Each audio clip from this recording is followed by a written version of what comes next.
After all, it is of no great importance, perhaps, she murmured to herself, and then I might get better, and to humble myself so to her is painful. She made an effort to alter her position, but failed. Her face changed. She seemed to experience some inward sensation, the precursor, perhaps, of the last pang. Well, I must get it over. Eternity is before me. I had better tell her. Go to my dressing case, open it, and take out a letter you will see there. I obeyed her directions. Read the letter, she said. It was short, and thus conceived. Madame, will you have the goodness to send me the address of my niece Jane Eyre, and to tell me how she is? It is my intention to write shortly and desire her to come to me at Madeira. Providence has blessed my endeavors to secure a competency, and, as I am unmarried and childless, I wish to adopt her during my life, and bequeath her at my death whatever I may have to leave. I am, Madame, etc., etc. John Eyre, Madeira. It was dated 3 years back. Why did I never hear of this? I asked.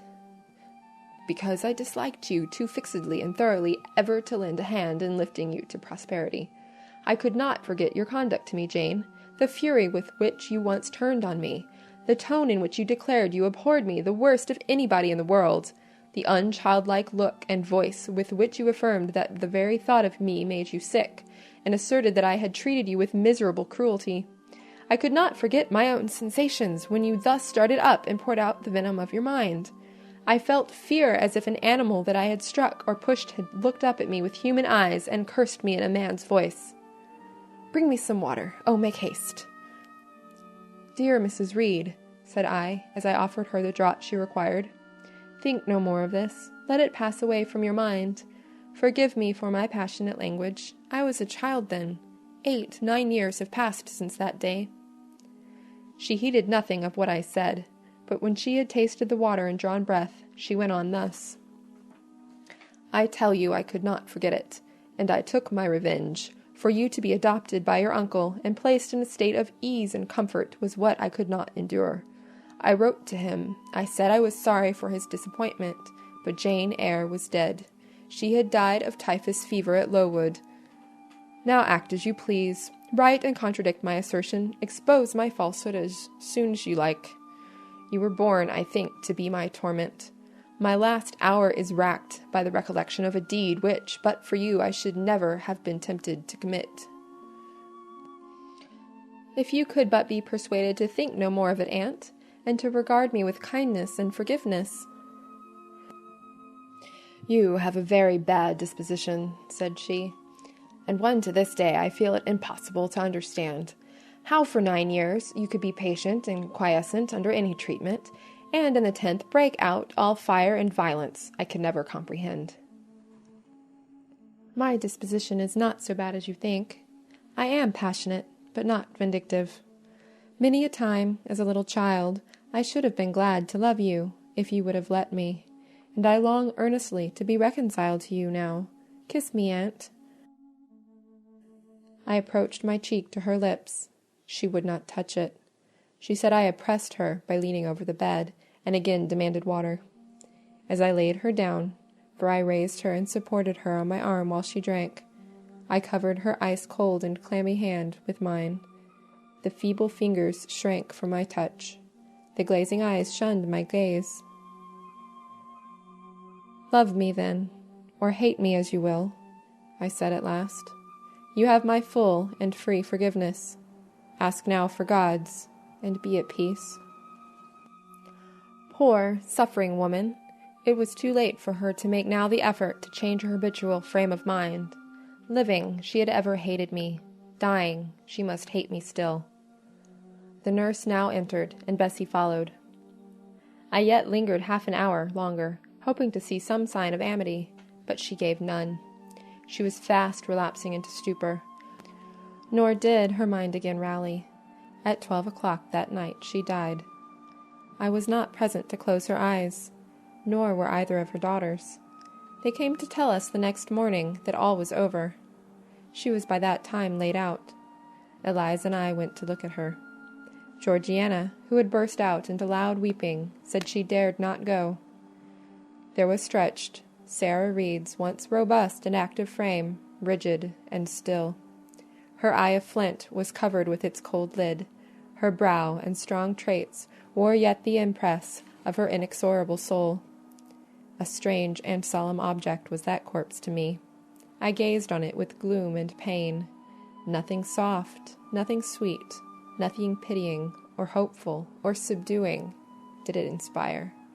Only a grating anguish for her woes, not my loss, and a somber, tearless dismay at the fearfulness of death in such a form.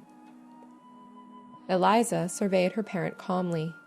After a silence of some minutes, she observed, "With her constitution, she should have lived to a good old age. Her life was shortened by trouble." And then a spasm constricted her mouth for an instant. As it passed away, she turned and left the room, and so did I. Neither of us had dropped a tear. End of Chapter 21. Chapter 22.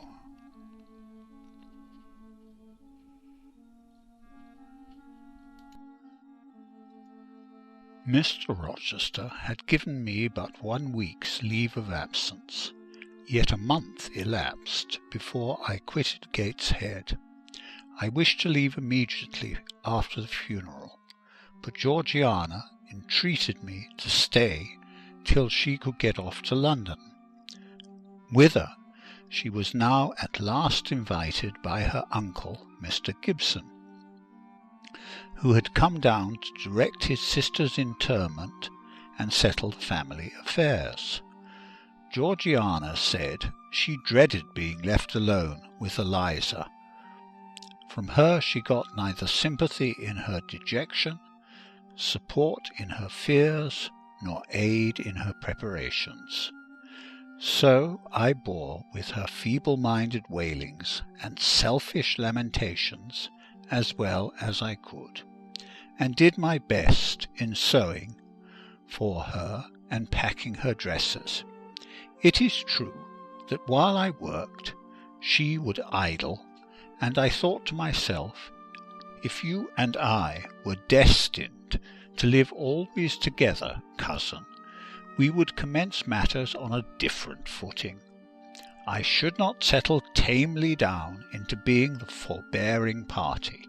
I should assign you your share of labour, and compel you to accomplish it, or else it should be left undone. I should insist also on your keeping some of those drawling, half-insincere complaints hushed in your own breast. It is only because our connection happens to be very transitory, and comes at a peculiarly mournful season, that I consent thus to render it so patient and compliant on my part.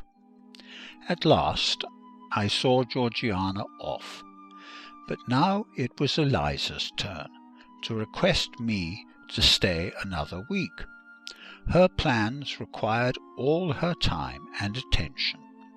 She said she was about to depart for some unknown bourne, and all day long she stayed in her own room, her door bolted within, filling trunks, emptying drawers, burning papers, and holding no communication with anyone. She wished me to look after the house, to see callers, and answer notes of condolence. One morning she told me I was at liberty, and she added, "I am obliged to you for your valuable services and discreet conduct. There is some difference between living with such an one as you and with Georgiana. You perform your own part in life and burden no one. Tomorrow," she continued, "I set out for the Continent. I shall take up my abode in a religious house near Lille, a nunnery you would call it. There I shall be quiet and unmolested. I shall devote myself for a time to the examination of the Roman Catholic dogmas and to a careful study of the workings of their system. If I find it to be, as I half suspect it is, the one best calculated to ensure the doing of all things decently and in order, I shall embrace the tenets of Rome and probably take the veil. I neither expressed surprise at this resolution, nor attempted to dissuade her from it. The vocation will fit you to a hair, I thought. Much good may it do you. When we parted, she said, "Goodbye, cousin Jane Eyre. I wish you well. You have some sense." I then returned, "You are not without sense, cousin Eliza, but what you have, I suppose, in another year will be walled up alive in a French convent. However, it is not my business, and so it suits you. I don't much care." "You are in the right," said she, and with these words we each went our separate way. As I shall not have occasion to refer either to her or her sister again, I may as well mention here that Georgiana made an advantageous match with a wealthy, worn-out man of fashion, and that Eliza actually took the veil, and is at this day superior of the convent where she passed the period of her novitiate, and which she endowed with her fortune. How people feel when they are returning home from an absence, long or short, I did not know. I had never experienced the sensation. I had known what it was to come back to Gateshead when a child after a long walk, to be scolded for looking cold or gloomy, and later what it was to come back from church to Lowood, to long for a plenteous meal and a good fire, and to be unable to get either. Neither of these returnings was very pleasant or desirable. No magnet drew me to a given point, increasing in its strength of attraction the nearer I came. The return to Thornfield was yet to be tried. My journey seemed tedious, very tedious. 50 miles one day, a night spent at an inn, 50 miles the next day. During the first 12 hours I thought of Mrs. Reed in her last moments. I saw her disfigured and discoloured face, and heard her strangely altered voice. I mused on the funeral day, the coffin, the hearse, the black train of tenants and servants. Few was the number of relatives. The gaping vault, the silent church, the solemn service. Then I thought of Eliza and Georgiana. I beheld one the cynosure of a ballroom, the other the inmate of a convent cell, and I dwelt on and analysed their separate peculiarities of person and character. The evening arrival at the great town of scattered these thoughts. Night gave them quite another turn. I lay down on my traveller's bed. I left reminiscence for anticipation. I was going back to Thornfield, but how long was I to stay there? Not long, of that I was sure. I had heard from Mrs. Fairfax in the interim of my absence. The party at the Hall was dispersed. Mr. Rochester had left for London 3 weeks ago, but he was then expected to return in a fortnight. Mrs. Fairfax surmised that he was gone to make arrangements for his wedding, as he had talked of purchasing a new carriage. She said the idea of his marrying Miss Ingram still seemed strange to her, but from what everybody said, and from what she had herself seen, she could no longer doubt that the event would shortly take place. "You would be strangely incredulous if you did doubt it," was my mental comment. "I don't doubt it." The question followed, where was I to go? I dreamt of Miss Ingram all the night. In a vivid morning dream I saw her closing the gates of Thornfield against me and pointing me out another road, and Mr. Rochester looked on with his arms folded, smiling sardonically, as it seemed, at both her and me.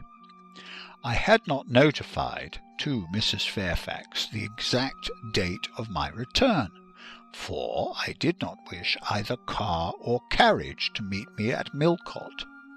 I proposed to walk the distance quietly by myself, and very quietly, after leaving my box in the ostler's care, did I slip away from the George Inn about 6 o'clock of a June evening, and take the old road to Thornfield, a road which lay chiefly through fields and was now little frequented.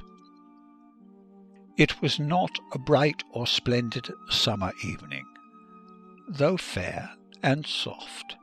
The haymakers were at work all along the road, and the sky, though far from cloudless, was such as promised well for the future.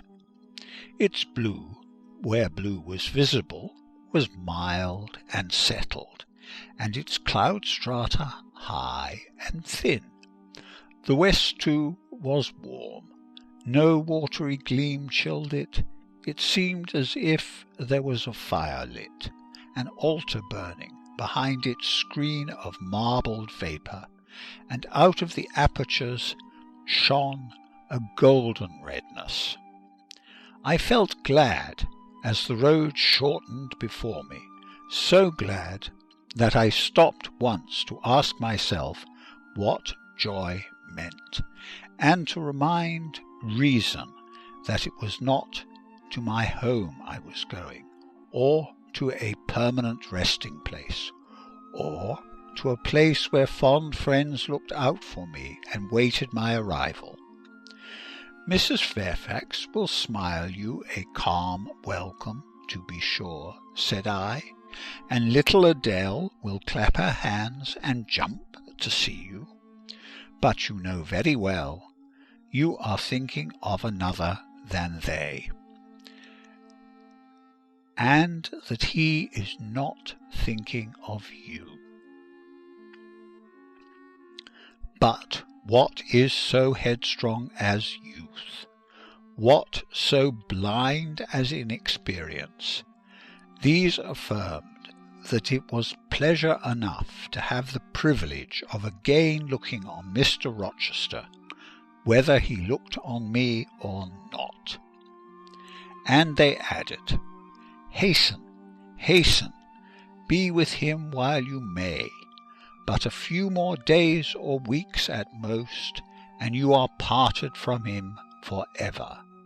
And then I strangled a new-born agony, a deformed thing which I could not persuade myself to own and rear, and ran on. They are making hay too in Thornfield meadows, or rather the labourers are just quitting their work and returning home with their rakes on their shoulders. Now at the hour I arrive. I have but a field or two to traverse, and then I shall cross the road and reach the gates. How full the hedges are of roses! But I have no time to gather any. I want to be at the house. I passed a tall briar shooting leafy and flowery branches across the path. I see the narrow stile with stone steps, and I see Mr. Rochester sitting there, a book and a pencil in his hand. He is writing. Well, he is not a ghost, yet every nerve I have is unstrung. For a moment I am beyond my own mastery, What does it mean? I did not think I should tremble in this way when I saw him, or lose my voice or the power of motion in his presence. I will go back as soon as I can stir. I need not make an absolute fool of myself.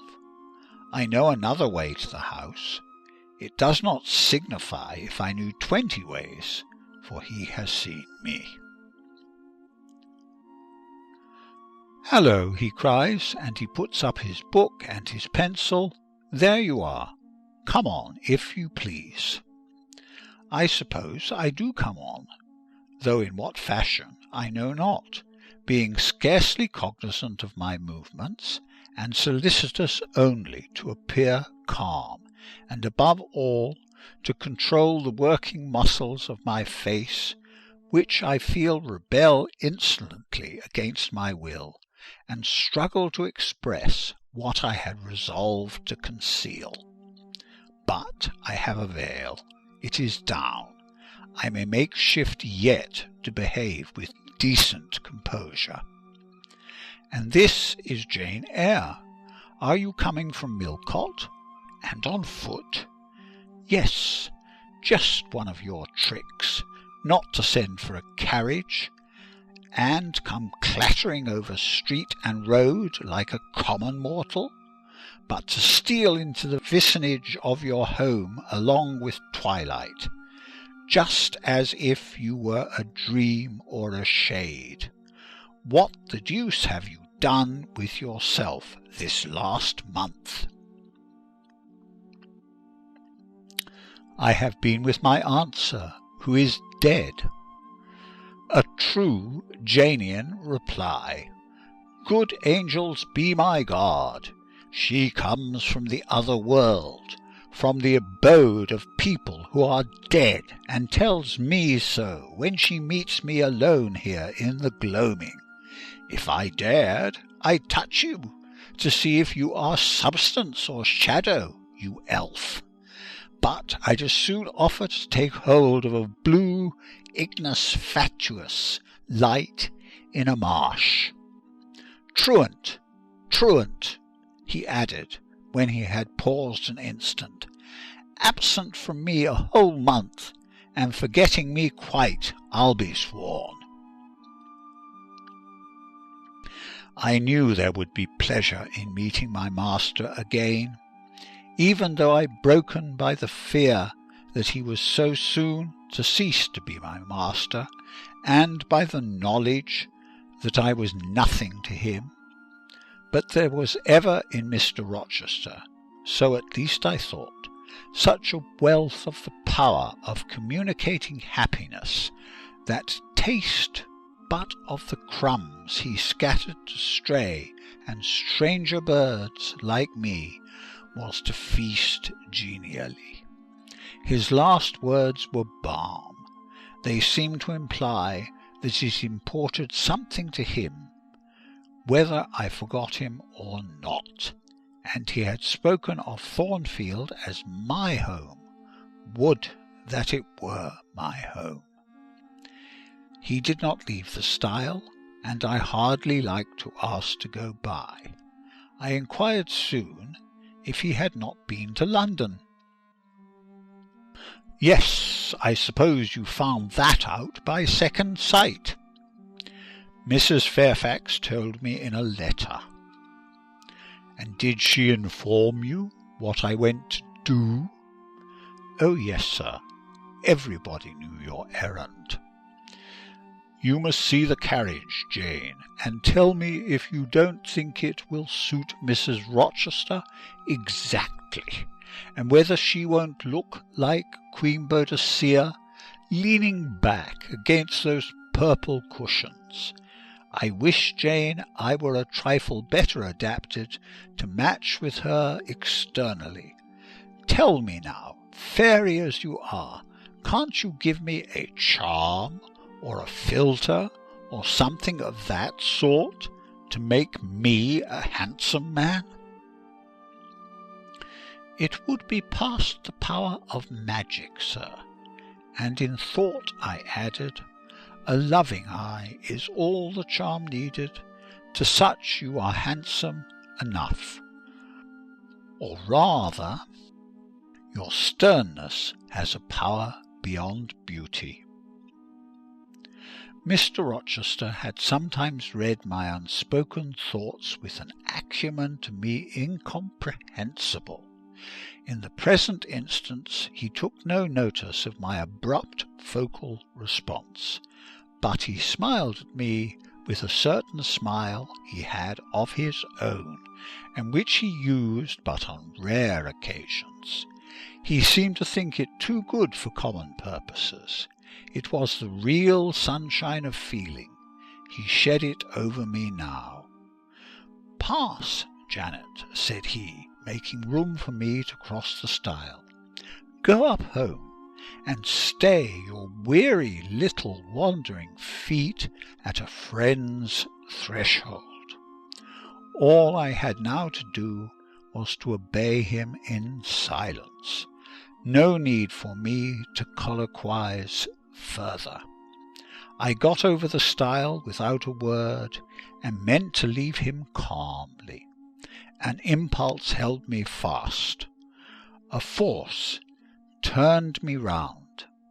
I said, or something in me said for me, and in spite of me, "Thank you, Mr. Rochester, for your great kindness. I am strangely glad to get back again to you, and wherever you are is my home, my only home."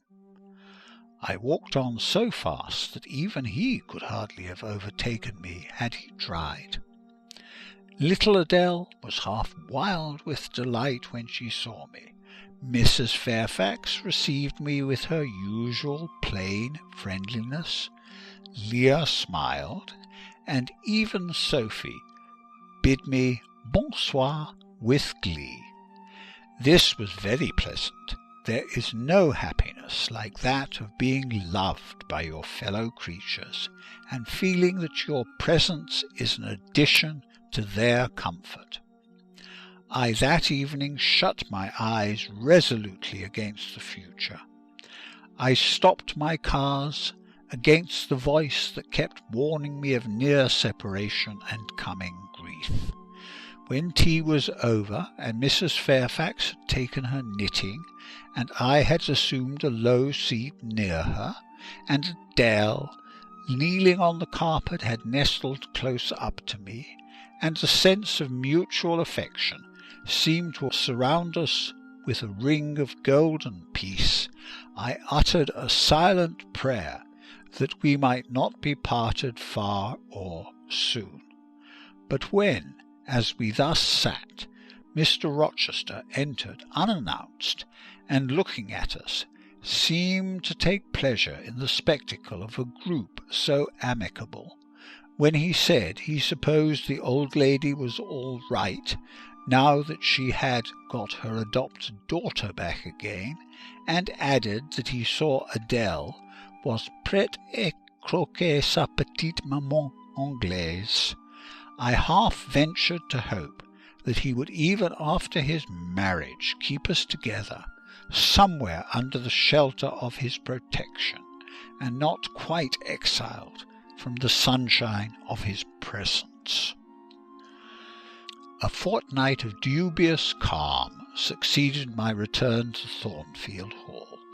Nothing was said of the master's marriage, and I saw no preparation going on for such an event. Almost every day I asked Mrs. Fairfax if she had yet heard anything decided. Her answer was always in the negative. Once, she said, she had actually put the question to Mr. Rochester as to when he was going to bring his bride home, but he had answered her only by a joke and one of his queer looks, and she could not tell what to make of him. One thing specially surprised me, and that was there were no journeyings backward and forward, no visits to Ingram Park. To be sure, it was 20 miles off on the borders of another county, but what was that distance to an ardent lover? to so practised and indefatigable a horseman as Mr. Rochester? It would be but a morning's ride. I began to cherish hopes I had no right to conceive. That the match was broken off, that rumour had been mistaken, that one or both parties had changed their minds. I used to look at my master's face to see if it was sad or fierce, but I could not remember the time when it had been so uniformly clear of clouds or evil feelings. If in the moments I and my pupil spent with him I lacked spirits and sank into inevitable dejection, he became even gay. Neither had he called me more frequently to his presence, never been kinder to me when there, and alas, never had I loved him so well. End of chapter 22.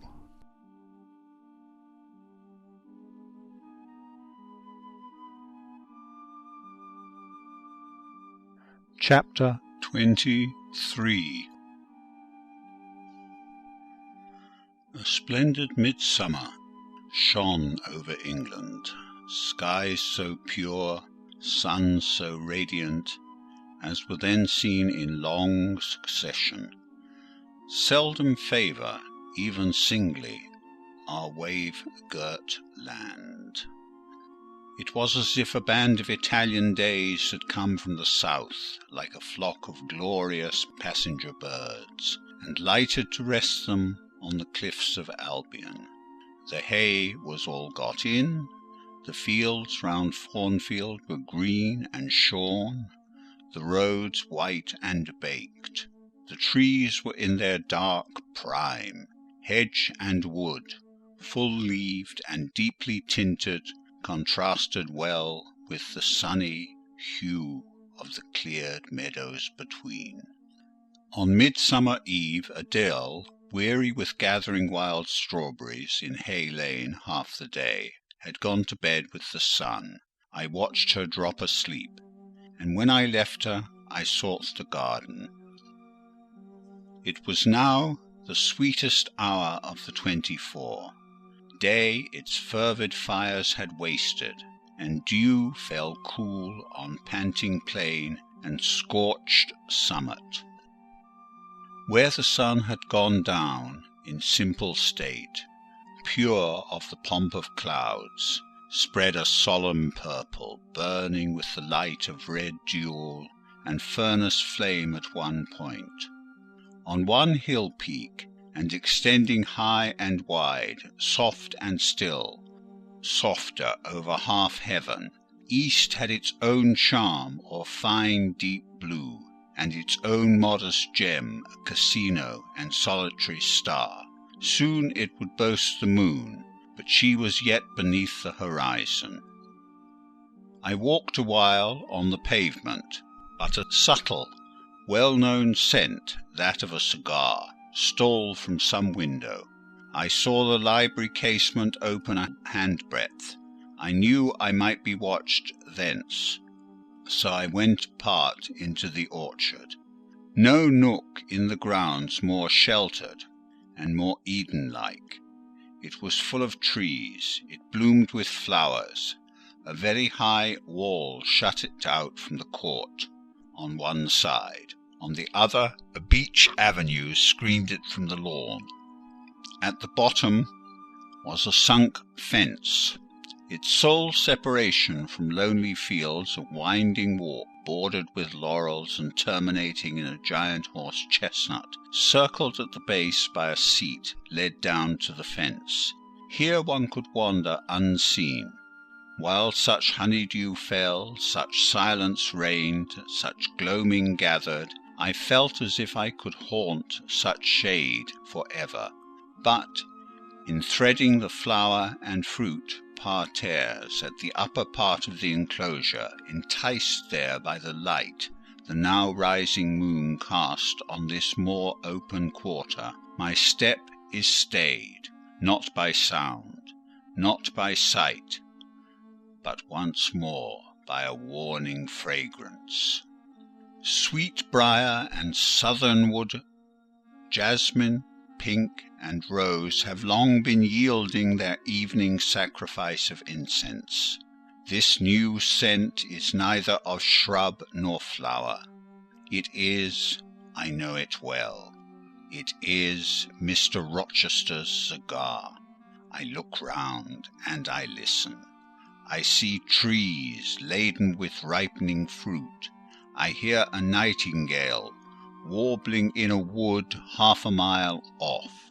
No moving form is visible, no coming step audible, but that perfume increases. I must flee. I make for the wicket leading to the shrubbery, and I see Mr. Rochester entering. I step aside into the ivy recess. He will not stay long. He will soon return whence he came, and if I sit still, he will never see me. But no, eventide is as pleasant to him as to me, and this antique garden as attractive, and he strolls on, now lifting the gooseberry tree branches to look at the fruit, large as plums, with which they are laden, now taking a ripe cherry from the wall, now stooping towards a knot of flowers, either to inhale their fragrance or to admire the dew beads on their petals. A great moth goes humming by me. It alights on a plant at Mr. Rochester's foot. He sees it and bends to examine it. Now he has his back towards me, thought I, and he is occupied too. Perhaps, if I walk softly, I can slip away unnoticed. I trod on an edging of turf, that the crackle of the pebbly gravel might not betray me. He was standing among the beds at a yard or two distance from where I had to pass. The moth apparently engaged him. I shall get by very well, I meditated. As I crossed his shadow, thrown long over the garden by the moon, not yet risen high, he said quietly, without turning, "Jane, come and look at this fellow." I had made no noise. He had not eyes behind. Could his shadow feel? I started at first, and then I approached him. "Look at his wings," said he. "He reminds me rather of a West Indian insect. One does not often see so large and gay a night rover in England. There, he is flown." The moth roamed away. I was sheepishly retreating also, but Mr. Rochester followed me, and when we reached the wicket, he said, "Turn back. On so lovely a night it is a shame to sit in the house, and surely no one can wish to go to bed while sunset is thus at meeting with moonrise. It is one of my faults that though my tongue is sometimes prompt enough at an answer, there are times when it sadly fails me in framing an excuse, and always the lapse occurs at some crisis, when a facile word or plausible pretext is specially wanting to get me out of painful embarrassment. I did not like to walk at this hour alone with Mr. Rochester in the shadowy orchard, but I could not find a reason to allege for leaving him. I followed with lagging step, and thoughts busily bent on discovering a means of extrication. But he himself looked so composed and so grave also, I became ashamed of feeling any confusion. The evil, if evil existent or prospective there was, seemed to lie with me only. His mind was unconscious and quiet. "Jane," he recommenced, as we entered the laurel walk, and slowly strayed down in the direction of the sunk fence and the horse-chestnut, "Thornfield is a pleasant place in summer, is it not?" "Yes, sir." You must have become in some degree attached to the house, you who have an eye for natural beauties and a good deal of the organ of adhesiveness. I am attached to it indeed. And though I don't comprehend how it is, I perceive you have acquired a degree of regard for that foolish little child Adele too, and even for simple Dame Fairfax. Yes, sir, in different ways I have an affection for both. And would be sorry to part with them? Yes. Pity, he said, and sighed, and paused. It is always the way of events in this life, he continued presently. No sooner have you got settled in a pleasant resting place than a voice calls out to you to rise and move on, for the hour of repose is expired. Must I move on, sir? I asked. Must I leave Thornfield? I believe you must, Jane. I am sorry, Janet, but I believe indeed you must.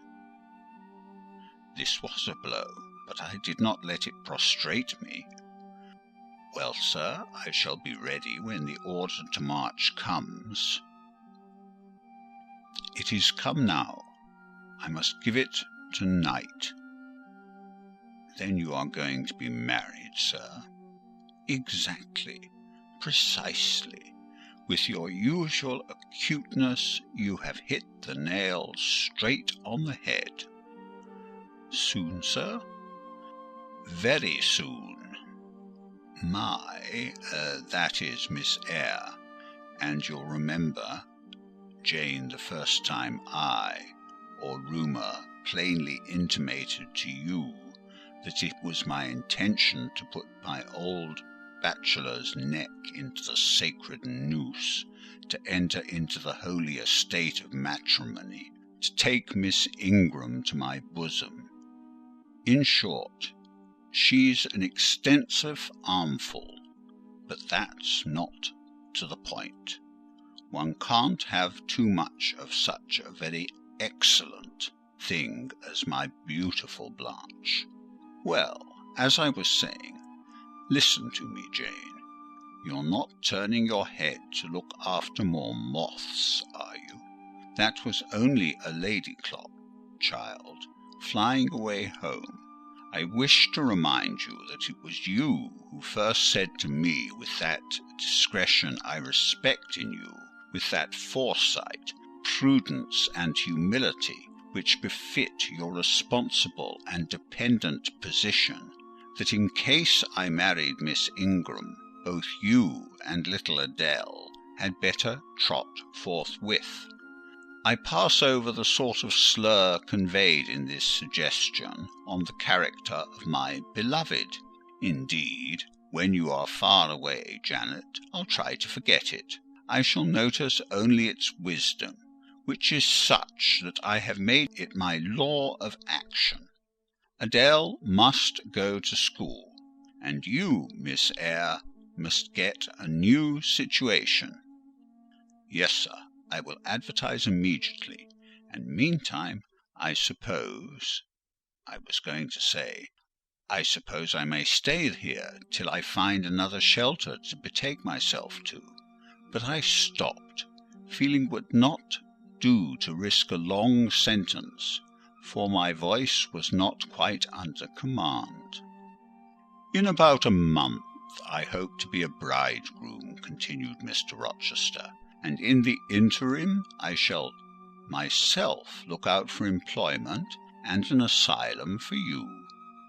Thank you, sir. I am sorry to give.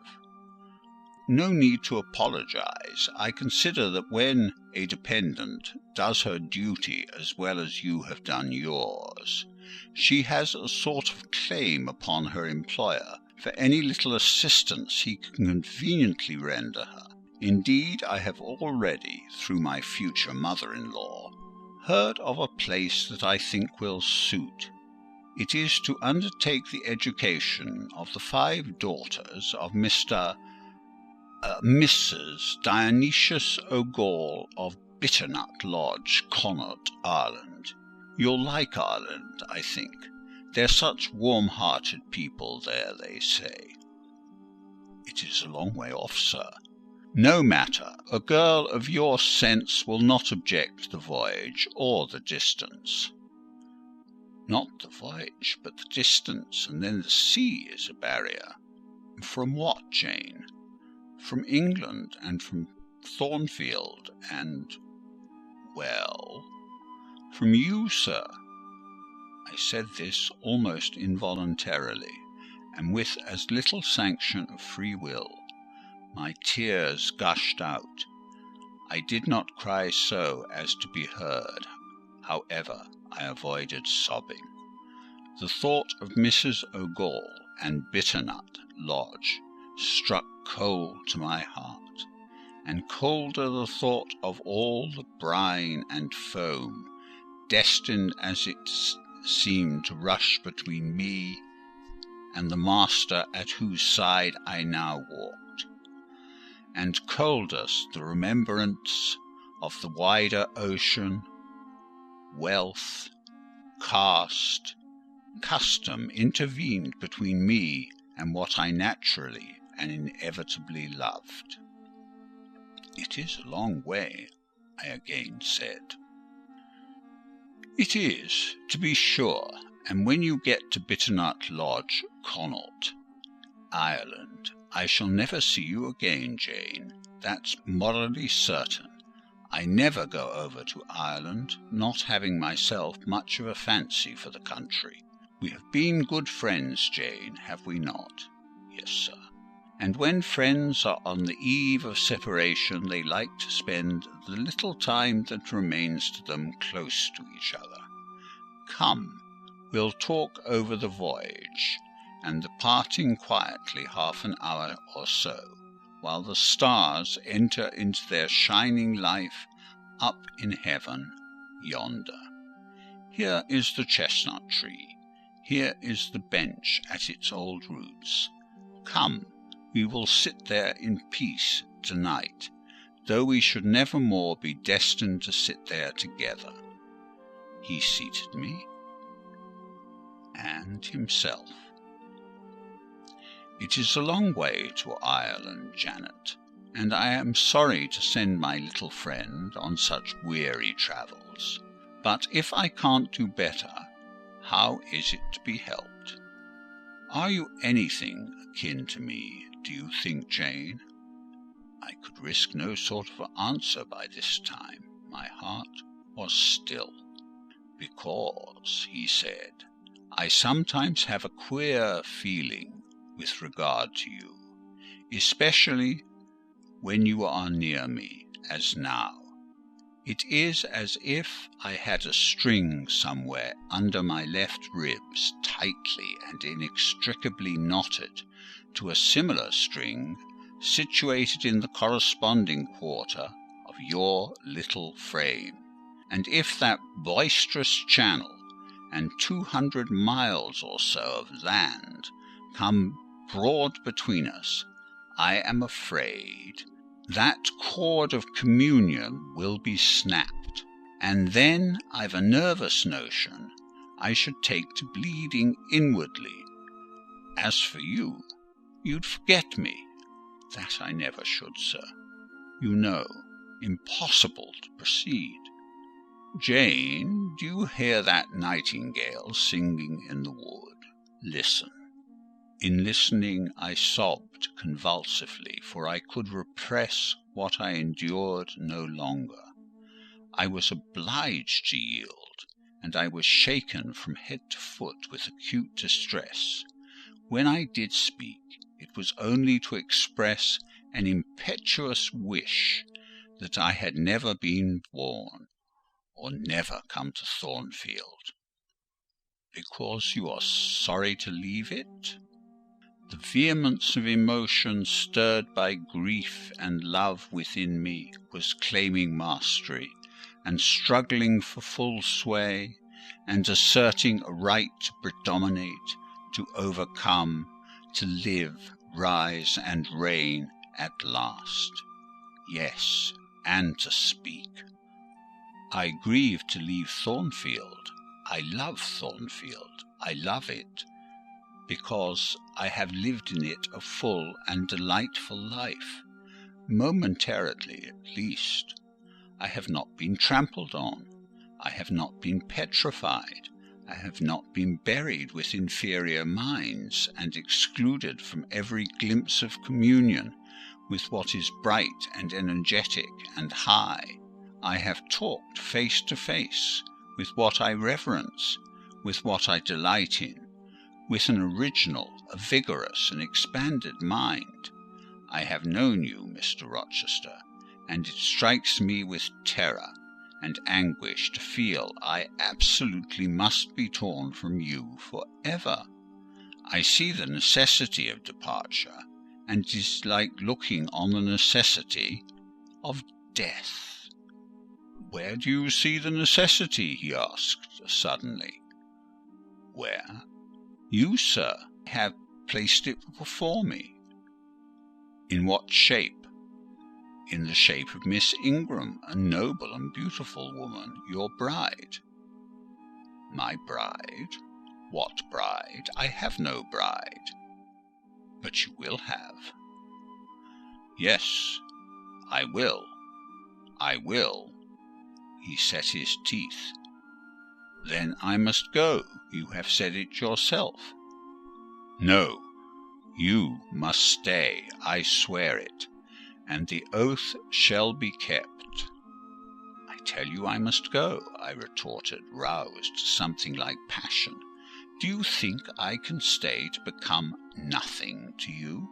Do you think I am an automaton, a machine without feelings, and can bear to have my morsel of bread snatched from my lips, and my drop of living water dashed from my cup? Do you think, because I am poor, obscure, plain, and little, I am soulless and heartless? You think wrong. I have as much soul as you, and full as much heart, and if God had gifted me with some beauty and much wealth, I should have made it as hard for you to leave me as it is now for me to leave you. I am not talking to you now through the medium of custom, conventionalities, nor even of mortal flesh. It is my spirit that addresses your spirit, just as if both had passed through the grave and we stood at God's feet equal, as we are. As we are, repeated Mr. Rochester. So, he added, enclosing me in his arms, gathering me to his breast, pressing his lips on my lips. So, Jane. Yes, so, sir, I rejoined, and yet not so, for you are a married man, or as good as a married man, and wed to one inferior to you, to one with whom you have no sympathy, whom I do not believe you truly love, for I have seen and heard you sneer at her. I would scorn such a union. Therefore I am better than you. Let me go. Where, Jane? To Ireland? Yes, to Ireland. I have spoken my mind, and can go anywhere now. Jane, be still. Don't struggle so, like a wild, frantic bird that is rending its own plumage in its desperation. I am no bird, and no net ensnares me. I am a free human being with an independent will, which I now exert to leave you. Another effort set me at liberty, and I stood erect before him. And your will shall decide your destiny, he said. I offer you my hand, my heart, and a share of all my possessions. You play a farce which I merely laugh at. I ask you to pass through life at my side, to be my second self and best earthly companion. For that fate you have already made your choice and must abide by it. Jane, be still a few moments. You are overexcited. I will be still too. waft of wind came sweeping down the laurel walk, and trembled through the boughs of the chestnut. It wandered away, away, to an indefinite distance. It died. The nightingale's song was then the only voice of the hour. In listening to it, I again wept. Mr. Rochester sat quiet, looking at me gently and seriously. Some time passed before he spoke. He at last said, "Come to my side, Jane, and let us explain and understand one another. I will never again come to your side. I am torn away now, and cannot return. But, Jane, I summon you as my wife. It is you only I intend to marry." I was silent. I thought he mocked me. "Come, Jane, come hither. Your bride stands between us." He rose, and with a stride reached me. "My bride is here," he said again, drawing me to him, "because my equal is here, and my likeness. Jane, will you marry me?" Still I did not answer, and still I writhed myself from his grasp, for I was still incredulous. "Do you doubt me, Jane?" "Entirely." "You have no faith in me?" "Not a whit." "Am I a liar in your eyes?" he asked passionately. "Little sceptic, you shall be convinced. What love have I for Miss Ingram? None, and that you know. What love has she for me? None, as I have taken pains to prove. I caused a rumour to reach her that my fortune was not a third of what was supposed, and after that I presented myself to see the result. It was coldness both from her and her mother. I would not, I could not marry Miss Ingram. You strange, you almost unearthly thing, I love as my own flesh. You, poor and obscure and small and plain as you are, I entreat to accept me as a husband." "What, me?" I ejaculated. Being in this earnestness, and especially in this incivility, to credit his sincerity? Me, who have not a friend in the world but you, if you are my friend. Not a shilling but what you have given me. You, Jane, I must have you for my own, entirely my own. Will you be mine? Say yes, quickly."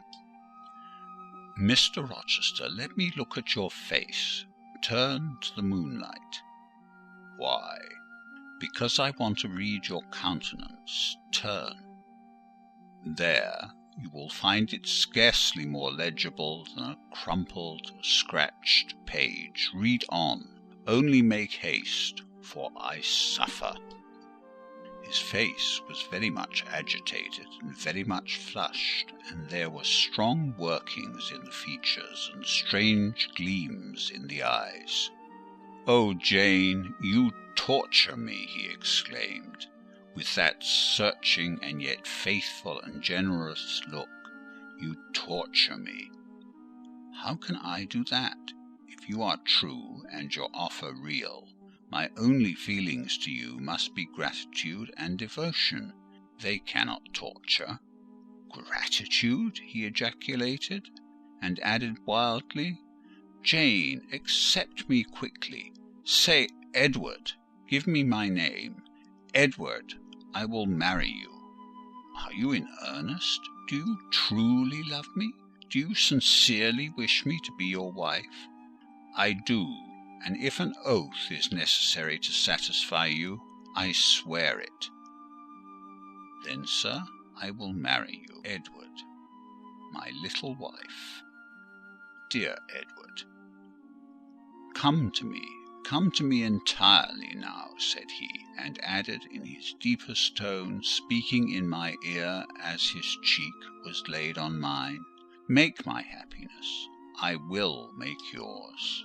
"God pardon me," he subjoined ere long, "and man meddle not with me. I have her, and will hold her." "There is no one to meddle, sir. I have no kindred to interfere." "No, that is the best of it," he said, "and if I had loved him less, I should have thought his accent and look of exultation savage. But, sitting by him, roused from the nightmare of parting, called to the paradise of union, I thought only of the bliss given me to drink in so abundant a flow. Again and again he said, "Are you happy, Jane?"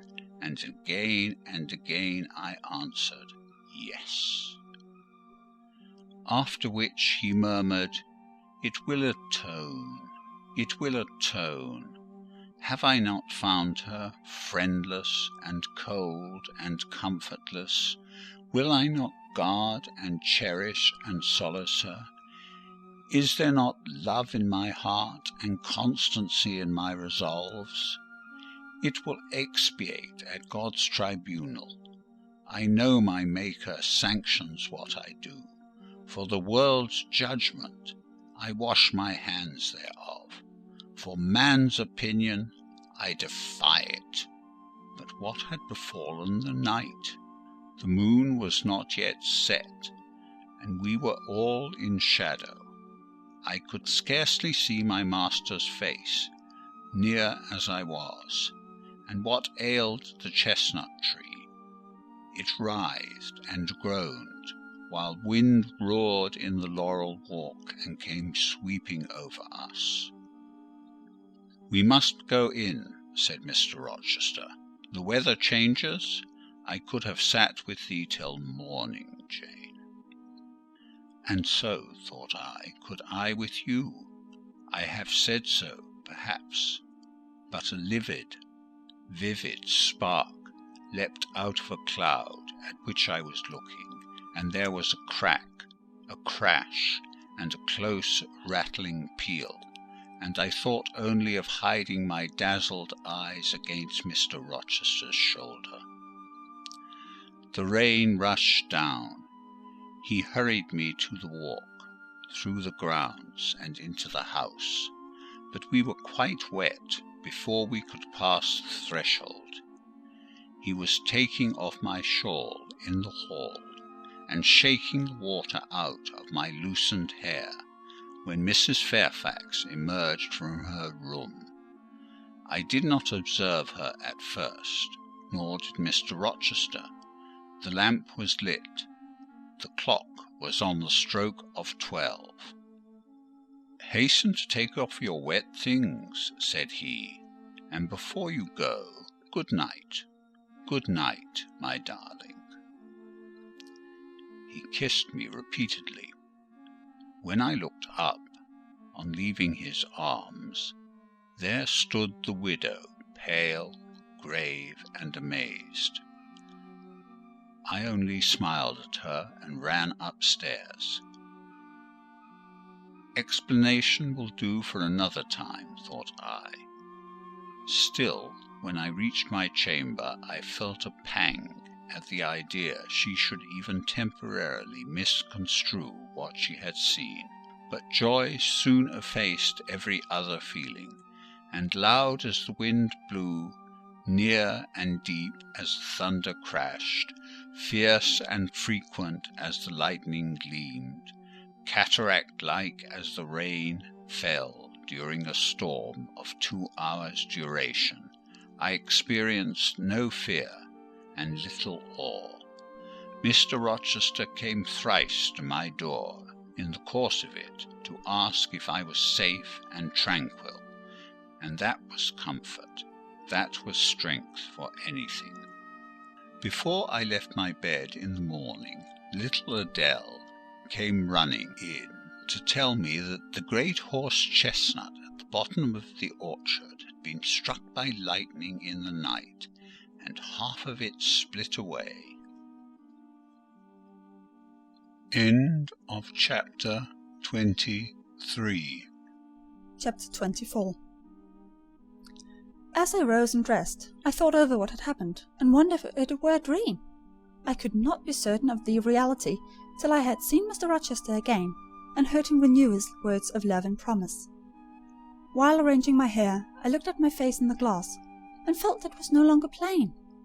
There was hope in its aspect, and life in its colour, and my eyes seemed as if they had beheld the fount of fruition, and borrowed beams from the lustrous ripple. I had often been unwilling to look at my master, because I feared he would not be pleased at my look, but I was sure I might lift my face to his now, and not cool his affection by its expression. I took a plain but clean and light summer dress from my drawer, and put it on. It seemed no attire had ever so well become me, because none I had ever worn in so blissful a mood. I was not surprised when I ran down the hall to see that a brilliant June morning had succeeded to the tempest of the night, and to feel, through the open glass door, the breathing of a fresh and fragrant breeze. Nature must be gladsome when I was so happy. A beggar woman and her little boy, pale, ragged objects both, were coming up the walk, and I ran down and gave them all the money I happened to have in my purse, some 3 or 4 shillings. Good or bad, they must partake of my jubilee.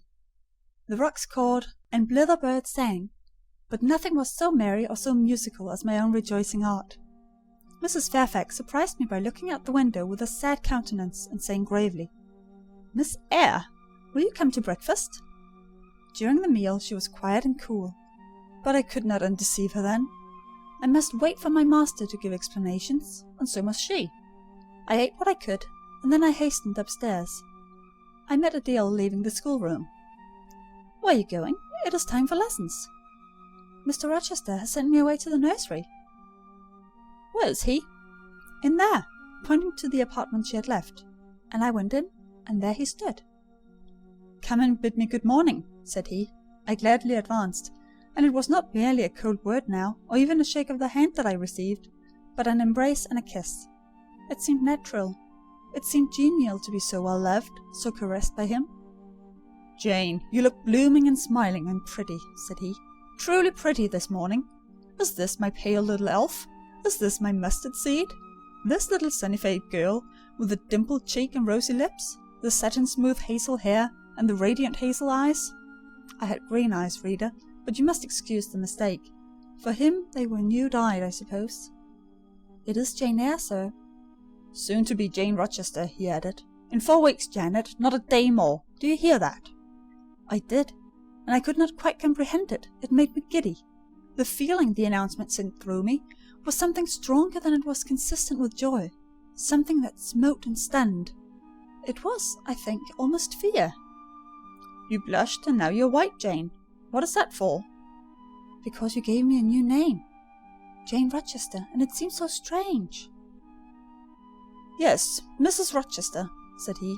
"Young Mrs. Rochester. Fairfax Rochester's girl bride." "It can never be, sir. It does not sound likely. Human beings never enjoy complete happiness in this world. I was not born for a different destiny to the rest of my species. To imagine such a lot befalling me is a fairy tale, a daydream." "Which I can and will realize. I shall begin to-day. This morning I wrote to my banker in London to send me certain jewels he has in his keeping, heirlooms for the ladies of Thornfield. In a day or 2 I hope to pour them into your lap, for every privilege, every attention shall be yours that I would accord a peer's daughter if about to marry her." "Oh, sir, never rain jewels. I don't like to hear them spoken of. Jewels for Jane Eyre sounds unnatural and strange. I would rather not have them."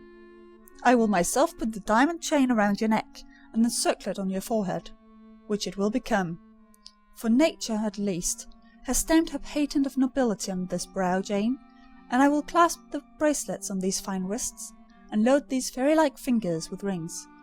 "No, no, sir. Think of other subjects, and speak of other things, and in another strain. Don't address me as if I were a beauty. I am your plain, Quakerish governess." "You are a beauty in my eyes, and a beauty just after the desire of my heart. Delicate and aerial." "Puny and insignificant, you mean. You are dreaming, sir, or you are sneering. For God's sake, don't be ironical." "I will make the world acknowledge your beauty too," he went on, while I really became uneasy at the strain he had adopted, because I felt he was either deluding himself or trying to delude me. "I will attire my Jane in satin and lace, and she shall have roses in her hair, and I will cover the head I love best with a priceless veil." "And then you wouldn't know me, sir, and I shall not be a Jane Eyre any longer, but an ape in a harlequin's jacket, a Jane borrowed plumes. I would as soon see you, Mr. Rochester, tricked out on stage trappings, as myself clad in a court lady's robe. And I don't call you handsome, sir, though I love you most dearly, far too dearly to flatter you. Don't flatter me." He pursued his theme, however, without noticing my deprecation. "This very day I shall take you in the carriage to Millcote, and you must choose some dresses for yourself. I told you we shall be married in 4 weeks. The wedding is to take place quietly, in the church down below yonder, and then I shall waft you away at once to town. After a brief stay there, I shall bear my treasure to regions nearer the sun, to French vineyards and Italian plains, and she shall see whatever is famous in old story and in modern record. She shall taste, too, of the life of cities, and she shall learn to value herself by just comparison with others." "Shall I travel? And with you, sir?" "You shall sojourn at Paris, Rome, and Naples, at Florence, Venice, and Vienna. All the ground I have wandered over shall be retrodden by you. Wherever I stamp my hoof, your sith foot shall step also. 10 years since, I flew through Europe half mad, with disgust, hate, and rage as my companions. Now I shall revisit it healed and cleansed, with a very angel as my comforter." I laughed at him as he said this. "I am not an angel," I asserted, "and I will not be one till I die. I shall be myself, Mr. Rochester. You must neither expect nor exact anything celestial of me, for you will not get it, any more than I shall get it of you, which I do not at all anticipate." "What do you anticipate of me?" "For a little while you will perhaps be as you are now, a very little while, but then you will turn cool, and then you will be capricious, and then you will be stern, and I shall have much ado to please you. But when you get well used to me, you will perhaps like me again. Like me, I say, not love me. I suppose your love will effervesce in 6 months or less. I have observed in books written by men that period assigned as the farthest to which a husband's ardour extends. Yet, after all, as a friend and companion, I hope never to become quite distasteful to my dear master." "Distasteful? And like you again? I think I shall like you again and yet again, and I will make you confess I do not only like, but love you, with truth, fervour, and constancy." "Yet you are not capricious, sir?" "To women who please me only by their faces, I am the very devil when I find out they have neither souls nor hearts, when they open to me a perspective of flatness, triviality, and perhaps imbecility, coarseness, and ill temper. But to the clear eye and eloquent tongue, to the soul made of fire, and the character that bends but does not break, at once supple and stable, tractable and consistent, I am ever tender and true." "Had you ever experience of such a character, sir? Did you ever love such a one?" "I love it now." "But before me, if I, indeed, in any respect come up to your difficult standard?" "I never met your likeness, Jane. You please me, and you master me. You seem to submit, and I like the sense of pliancy you impart. And while I am twining the soft silken skein around my finger, it sends a thrill up my arm to my heart. I am influenced, conquered, and the influence is sweeter than I can express, and the conquest I undergo has a victory beyond any triumph I can win. Why do you smile, Jane? What does that inexplicable, that uncanny turn of the countenance mean?" "I was thinking, sir, you will excuse the idea, it was involuntary. I was thinking of Hercules and Samson with their charmers." "You were, you little elfish! Hush, sir! You don't talk very wisely just now, any more than those gentlemen acted very wisely. However, had they been married, they would no doubt by their severity as husbands have made up for their softness as suitors, and so will you, I fear. I wonder how you will answer me a year hence, should I ask a favour it does not suit your convenience or pleasure to grant. Ask me something now, Jane. The least thing, I desire to be entreated." "Indeed I will, sir. I have my petition all ready." "Speak. But if you look up and smile with that countenance, I shall swear concession before I know to what, and that will make a fool of me." "Not at all, sir.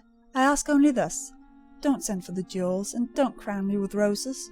You might as well put a border of gold lace round that plain pocket handkerchief you have there." "I might as well gild refined gold." "I know it. Your request is granted, then, for the time. I will remand the order I dispatched to my banker." "But you have not yet asked for anything. You have prayed a gift to be withdrawn. Try again." "Well then, sir, have the goodness to gratify my curiosity, which is much piqued on one point." He looked disturbed. What? He said hastily. "Curiosity is a dangerous petition. It is well I have not taken a vow to accord every request." "But there can be no danger in complying with this, sir." "Utter it, Jane. But I wish that instead of a mere inquiry into, perhaps a secret, it was your wish for half my estate." "Now, King Ahasuerus, what do I want with half your estate? Do you think I'm a Jew usurer, seeking good investment in land? I would much rather have all your confidence. You will not exclude me from your confidence if you admit me to your heart?" "You are welcome to all my confidence that is worth having, Jane. But for God's sake, don't desire a useless burden. Don't long for poison. Don't turn out a downright Eve on my hands." "Why not, sir? You have just been telling me how much you like to be conquered, and how pleasant over-persuasion is to you. Don't you think I had better take advantage of the confession, and begin and coax and entreat, even cry and be sulky if necessary, for the sake of a mere essay of my power?" "I dare you to any such experiment. Encroach, presume, and the game is up." "Is it, sir? You soon gave in. How stern you look now! Your eyebrows have become as thick as my finger, and your forehead resembles what in some astonishing poetry I once saw styled a blue-piled thunderloft. That will be your married look, sir, I suppose?" "If that be your married look, I, as a Christian, will soon give up the notion of consorting with a mere spirit or salamander. But what had you to ask, thing? Out with that." "There, you are less than civil now, and I like rudeness a great deal better than flattery. I'd rather be a thing than an angel. This is what I have to ask. Why did you take such pains to make me believe you wished to marry Miss Ingram?" "Is that all?" "Thank God it is no worse." And now he unknit his black brows, looked down smiling at me, and stroked my hair, as if well pleased at seeing a danger averted. "I think I may confess," he continued, "even although I should make you a little indignant, Jane, and I've seen what a fire spirit you can be when you're indignant. You glowed in the cool moonlight last night, when you mutinied against fate, and claimed your rank as my equal. Janet, by the by, it was you who has made me the offer." "Of course I did. But the point, if you please, sir. Miss Ingram?" "Well, I feigned courtship of Miss Ingram, because I wished to render you as madly in love with me as I was with you, and I knew jealousy would be the best ally I could call for in the furtherance of that end." "Excellent. Now you're small. Not one whit bigger than the end of my little finger. It was a burning shame and a scandalous disgrace to act in that way. Did you think nothing of Miss Ingram's feelings, sir?" "Her feelings are concentrated in one, pride, and that needs humbling. Were you jealous, Jane?"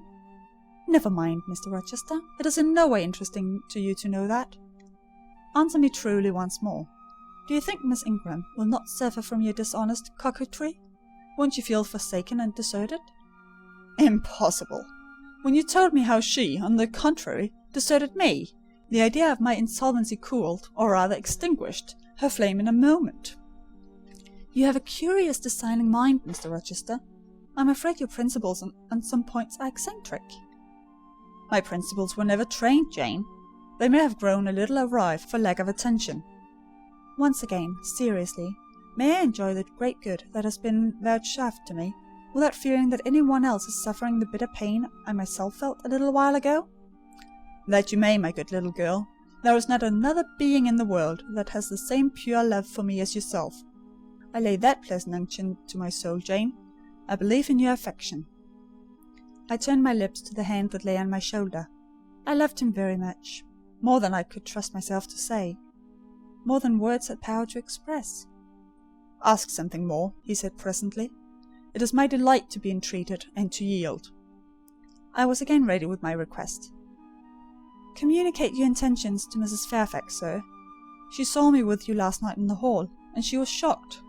Give her some explanation before I see her again. It pains me to be misjudged by so good a woman." "Go to your room and put on your bonnet," he replied. "I mean you to accompany me to Millcote this morning. and while you prepare for the drive, I will enlighten the old lady's understanding.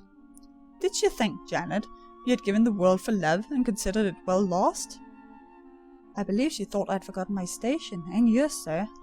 Station! Station! Your station is in my heart, and on the necks of those who would insult you, now and hereafter. Go. I was soon dressed, and when I heard Mr. Rochester quit Mrs. Fairfax's parlour, I hurried down to it. The old lady had been reading her morning portion of Scripture, the lesson for the day. Her Bible lay open before her, and her spectacles were upon it. Her occupation, suspended by Mr. Rochester's announcement, seemed now forgotten. Her eyes, fixed on the blank wall opposite, expressed the surprise of a quiet mind stirred by unwonted tidings. Seeing me, she roused herself.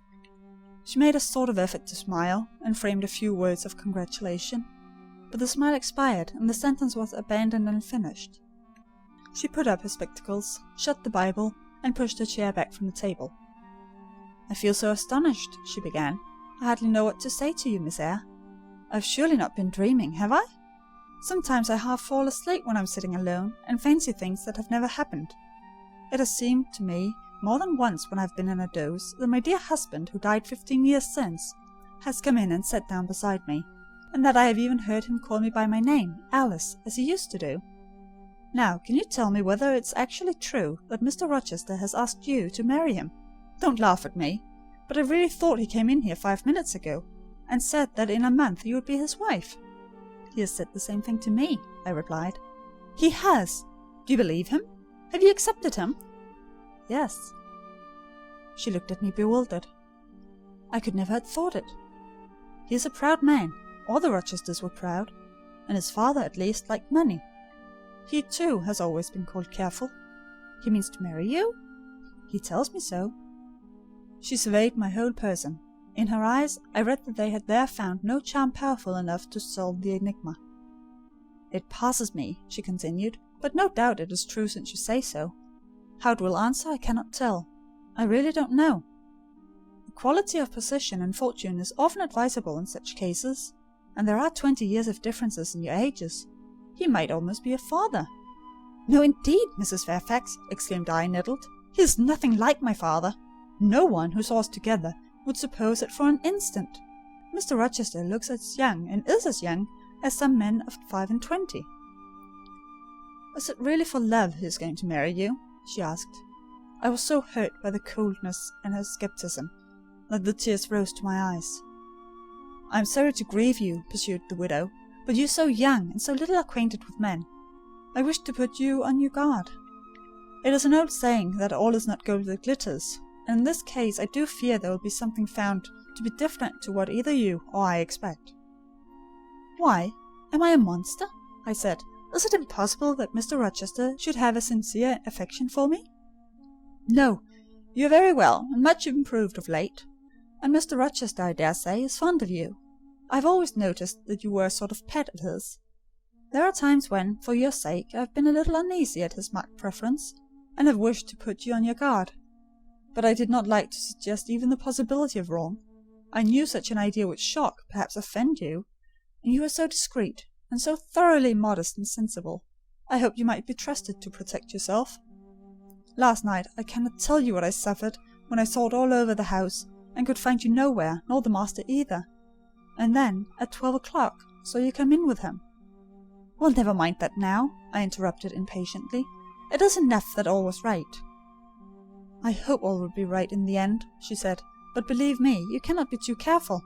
Try and keep Mr. Rochester at a distance. Distrust yourself as well as him. Gentlemen in his station are not accustomed to marry their governesses." I was growing truly irritated. Happily Adèle ran in. "Let me go! Let me go to Millcote too!" she cried. "Mr. Rochester won't, though there is so much room in the new carriage. Beg him to let me go, mademoiselle." "That I will, Adèle," and I hastened away with her, glad to quit my gloomy monitress. The carriage was ready. They were bringing it round to the front, and my master was on the pavement, Pilot following him backwards and forwards. "Adèle may accompany us, may she not, sir?" "I told you no. I'll have no brats. I'll have only you." "Do let her go, Mr. Rochester, if you please. It would be better." "Not it. She will be a restraint." He was quite peremptory, both in look and voice. The chill of Mrs. Fairfax's warnings and the damp of her doubts were upon me. Something of unsubstantiality and uncertainty had beset my hopes. I half lost the sense of power over him. I was about mechanically to obey him without further remonstrance. But as he helped me into the carriage, he looked at my face. "What is the matter?" he asked. "All the sunshine is gone. Do you really wish the band to go? Will it annoy you if she is left behind?" "I would rather she went, sir." "Then off for your bonnet, and back like a flash of lightning," cried he to Adele. She obeyed him with what speed she might. "After all, a single morning's interruption will not matter much," said he, "when I mean shortly to claim you, your thoughts, conversation, and company, for life." Adele, when lifted in, commenced kissing me by way of expressing her gratitude for my intercession. She was instantly stowed away into a corner of the other side of him. She then peered around to where I sat. So stern a neighbour was too restrictive to him in his present fractious mood. She dared whisper no observations, nor ask of him any information. "Let her come to me," I entreated. "She will perhaps trouble you, sir. There's plenty of room on this side." He handed her over as if she had been a lapdog. "I'll send her to school yet," he said, but now he was smiling. Adele heard him, and asked if she was to go to school, sans mademoiselle. "Yes," he replied, "absolutely sans mademoiselle, for I am to take mademoiselle to the moon, and there I shall seek a cave in one of the white valleys among the volcano tops, and mademoiselle shall live with me there, and only me." "She will have nothing to eat. You will starve her," observed Adele. "I shall gather manna for her morning and night. The plains and hillsides in the moon are bleached with manna, Adele." "She'll want to warm herself. What will she do for a fire?" "Fire rises out of the lunar mountains. When she is cold, I'll carry her up to a peak, and lay her down on the edge of a crater. Qui lui sera mal? Peu confortable. And her clothes, they will wear out. How can she get new ones?" Mr. Rochester professed to be puzzled. Said he. "What would you do, Adele?" "Cudgel your brains for an expedient. How would a white or pink cloud answer for a gown, do you think? And could one cut a pretty enough scarf out of a rainbow?" "She is far better than she is," concluded Adele, after musing some time. "Besides, she would get tired of living with only you in the moon. If I were mademoiselle, I would never consent to go with you." "She has consented. She has pledged her word."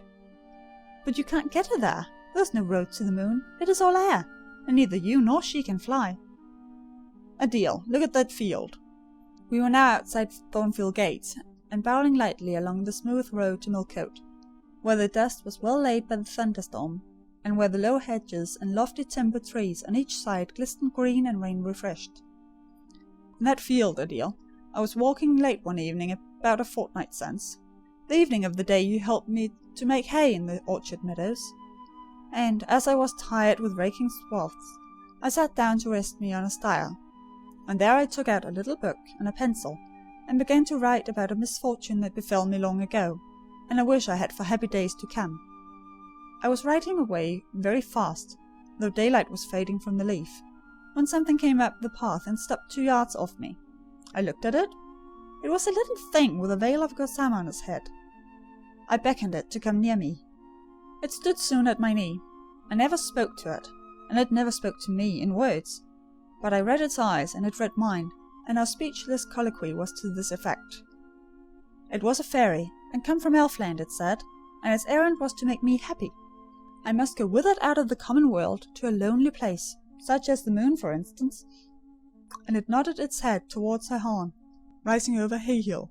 It told me of the alabaster cave and silver vale where we might live. I said I should like to go, but reminded it, as you did me, that I had no wings to fly. "Oh," returned the fairy, "that does not signify. Here is a talisman that will remove all difficulties." And she held out a pretty gold ring. "Put it," she said, "of the 4th finger of my left hand, and I am yours and you are mine, and we shall leave earth and make our heaven yonder." She nodded again at the moon. "The ring, Adele, is in my breeches pocket, under the disguise of a sovereign, but I mean soon to change it to a ring again." "But what has mademoiselle to do with it? I don't care for the fairy. You said it was mademoiselle you would take to the moon." "Mademoiselle is a fairy," he said, whispering mysteriously. Whereupon I told her not to mind his badinage, and she, on her part, evinced a fund of genuine French scepticism, denominating Mr. Rochester un rare mentor, and assuring him that she made no account whatever of his contes de fées, and that du reste il y en avait pas de fées, et quand même il y en avait. She was sure they would never appear to him, nor ever give him rings, or offer to live with him in the moon. The hour spent at Millcote was a somewhat harassing one to me. Mr. Rochester obliged me to go to a certain silk warehouse. There I was ordered to choose half a dozen dresses. I hated the business. I begged leave to defer it. No, it should be gone through with now. By dint of entreaties expressed in energetic whispers, I reduced the half-dozen to 2. These, however, he vowed he would select himself. With anxiety I watched his eye rove over the gay stores. He fixed on a rich silk with the most brilliant amethyst dye, and a superb pink satin. I told him, in a new series of whispers, that he might as well buy me a gold gown and a silver bonnet at once. I should certainly never venture to wear his choice. With infinite difficulty, for he was stubborn as a stone, I persuaded him to make an exchange in favour of a sober black satin and pearl grey silk. It might pass for the present, he said, but he would yet see me glittering like a parterre. Glad was I to get him out of the silk warehouse, and then out of a jeweller's shop. The more he bought me, the more my cheek burned with a sense of annoyance and degradation. As we re-entered the carriage, and I sat back feverish and fagged, I remembered what, in the hurry of events, dark and bright, I had wholly forgotten. The letter of my uncle, John Eyre, to Mrs. Reed. His intention to adopt and make me his legatee. It would indeed be a relief, I thought, if I had ever so small an independency. I never came there being dressed like a doll by Mr. Rochester, or sitting like a second Danae, with a golden shower falling daily round me. I write to Madeira the moment I get home, and tell my Uncle John I am going to be married, and to whom. If I had but a prospect of one day bringing Mr. Rochester an accession of fortune, I could better endure to be kept by him now. And somewhat relieved by this idea, which I failed not to execute that day, I ventured once more to meet my master's and lover's eye, which most pertinaciously sought mine, though I averted both face and gaze. He smiled, and I thought his smile was such as a sultan might, in a blissful and fond moment, bestow on a slave his gold and gems had enriched. I crushed his hand, which was ever hunting mine, vigorously, and thrust it back to him red with the passionate pressure. "You need not look in that way," I said. "If you do, I'll wear nothing but my own low-wood frocks to the end of the chapter. I'll be married in this lilac gingham. You may make a dressing gown for yourself out of the pearly grey silk, and an infinite series of waistcoats out of the black satin." He chuckled. He rubbed his hands. "Oh, is it rich to see and hear her?" he exclaimed. "Is she original? Is she piquant? I would not exchange this one little English girl for the Grand Turk's whole seraglio, gazelle-eyed, hoary forms and all." The Eastern allusion bit me again. "I'll not stand you an inch of the stead in a seraglio," I said, "so don't consider me an equivalent for one. If you have a fancy for anything in that line, away with you, sir, to the bazaars of Stamboul without delay, and lay out in extensive slave purchases some of that spare cash you seem at a loss to spend satisfactorily here." "And what will you do, Janet, while I am bargaining for so many tons of flesh and such an assortment of black eyes?" "I'll be preparing myself to go out as a missionary, to preach liberty to them that are enslaved, your harem inmates among the rest. I'll get admitted there, and I'll stir up mutiny, and you, three-tailed bashaw as you are, sir, shall in a trice find yourself fettered amongst our hands.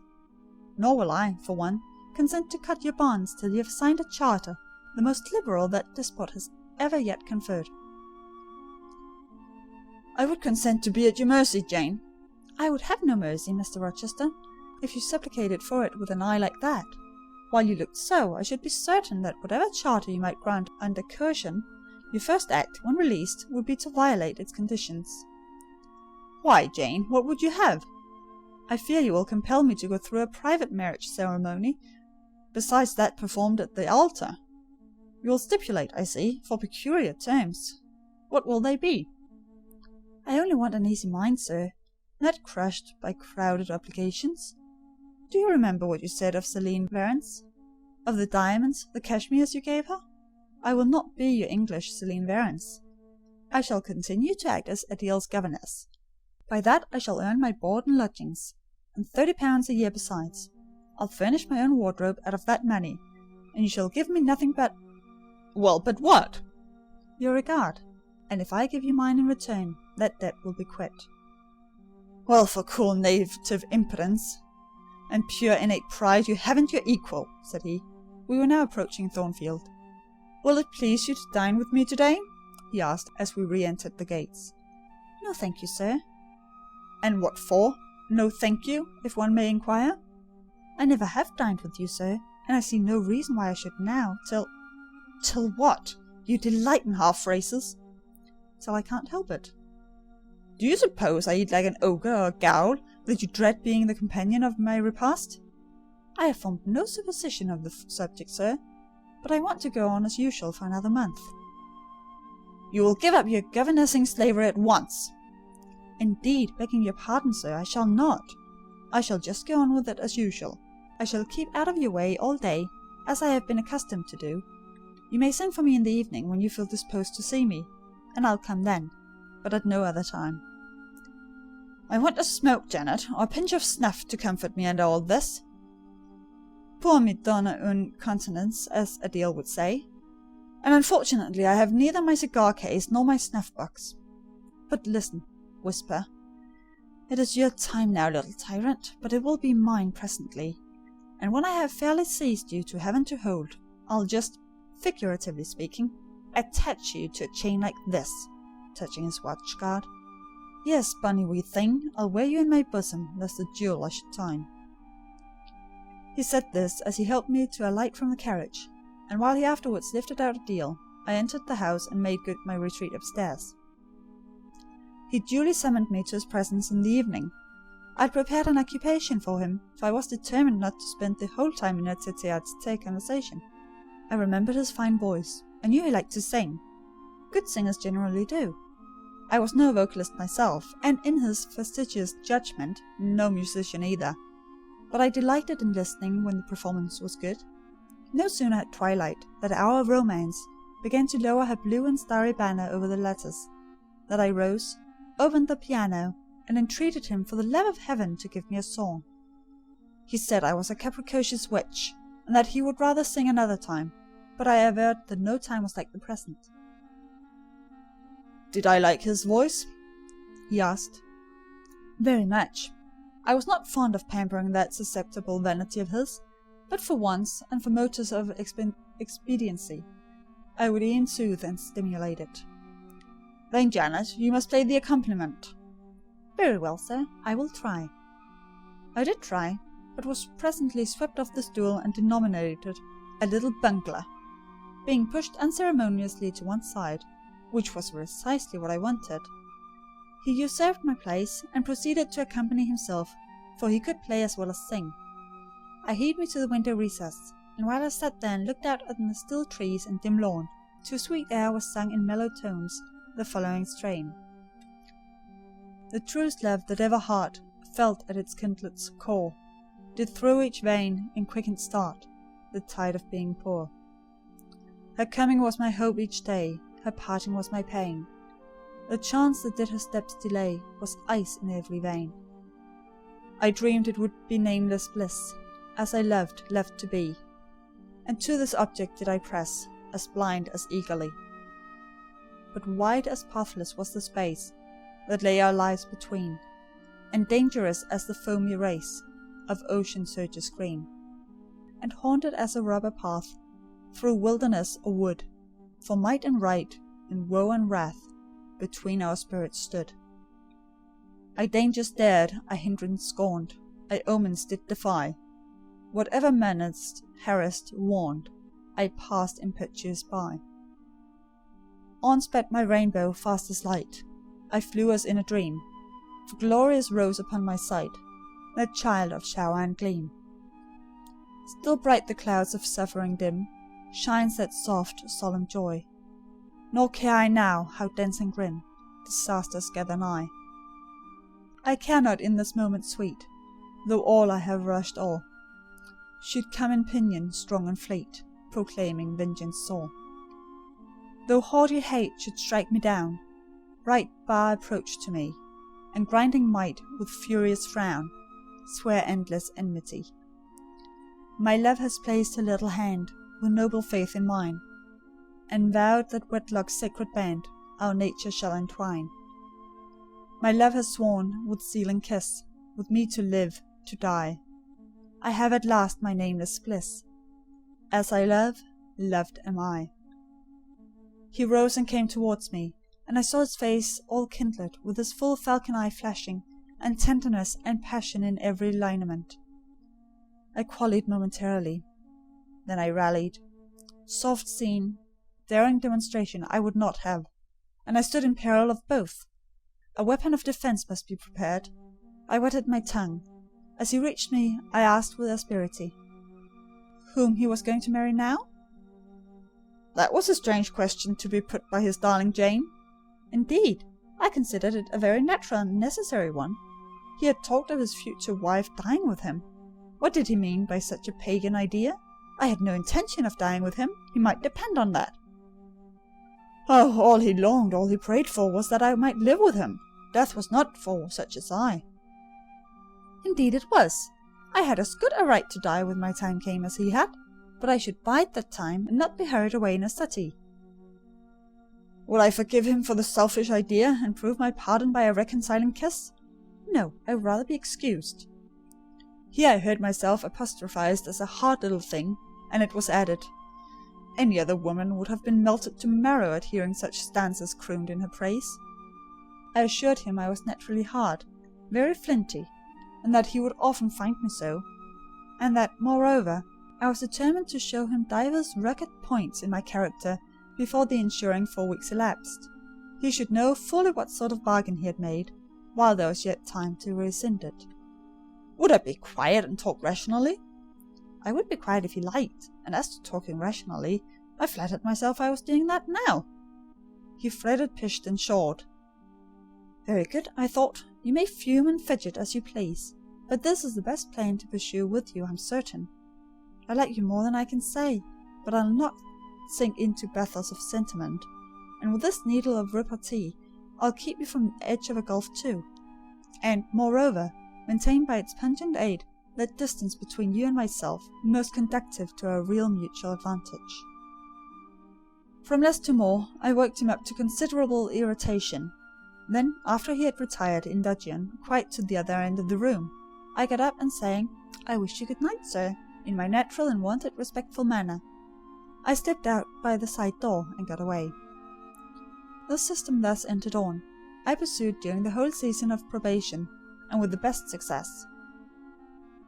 He was kept, to be sure, rather cross and crusty, but on the whole I could see he was excellently entertained, and that a lamb-like submission and turtle-dove sensibility, while fostering his despotism more, would have pleased his judgment, satisfied his common sense, and even suited his taste less. In other people's presence I was, as formerly, deferential and quiet, any other line of conduct being uncalled for. It was only in the evening conferences I thus thwarted and afflicted him. He continued to send for me punctually the moment the clock struck 7, though when I appeared before him now, he had no such honeying terms as love and darling on his lips. The best words at my service were provoking puppet, malicious elf, sprite, changeling, etc. For caresses, too, I now got grimaces. For a pressure of the hand, a pinch on the arm. For a kiss on the cheek, a severe tweak of the ear. It was all right. At present I decidedly preferred these fierce favours to anything more tender. Mrs. Fairfax, I saw, approved me. Her anxiety on my account vanished. Therefore I was certain I did well. Meantime Mr. Rochester affirmed that I was wearing him to skin and bone, and threatened awful vengeance for my present conduct at some period fast coming. I laughed in my sleeve at his menaces. I can keep you in a reasonable check now, I reflected, and I don't doubt to be able to do it hereafter. If one expedient loses its virtue, another must be devised. Yet after all my task was not an easy one. Often I would rather have pleased than teased him. My future husband was becoming to me my whole world, and more than the world, almost my hope of heaven. He stood between me and every thought of religion, as an eclipse intervenes between man and the broad sun. I could not in those days see God for his creature, of whom I had made an idol. End of chapter 24.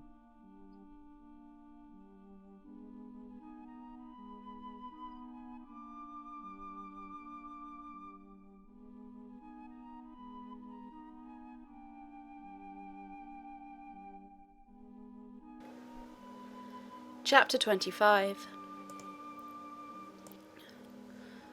The month of courtship had wasted. Its very last hours were being numbered. There was no putting off the day that advanced, the bridal day, and all preparations for its arrival were complete. I, at least, had nothing more to do. There were my trunks, packed, locked, corded, ranged in a row along the wall of my little chamber. Tomorrow, at this time, they would be far on the road to London, and so should I, D.V. Or rather, not I, but one Jane Rochester, a person whom as yet I knew not. The cards of the address alone remained to nail on. They lay, 4 little squares, in the drawer. Mr. Rochester had himself written the direction, Mrs. Rochester, Hotel London, on each. I could not persuade myself to affix them, or to have them affixed. Mrs. Rochester, she did not exist.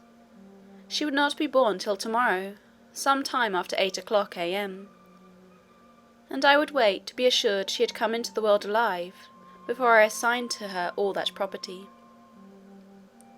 It was enough that in yonder closet, opposite my dressing-table, garments, said to be hers, had already displaced my black stuff Lowood frock, for not to me appertained that suit of wedding remnant.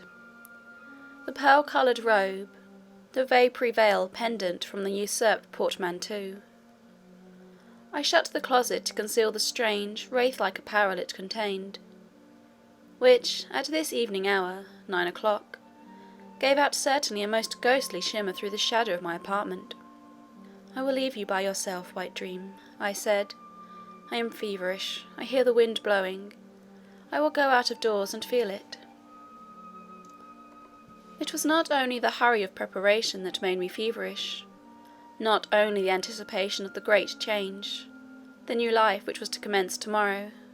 Both these circumstances had their share, doubtless, in producing that restless, excited mood which hurried me forth at this late hour into the darkening grounds.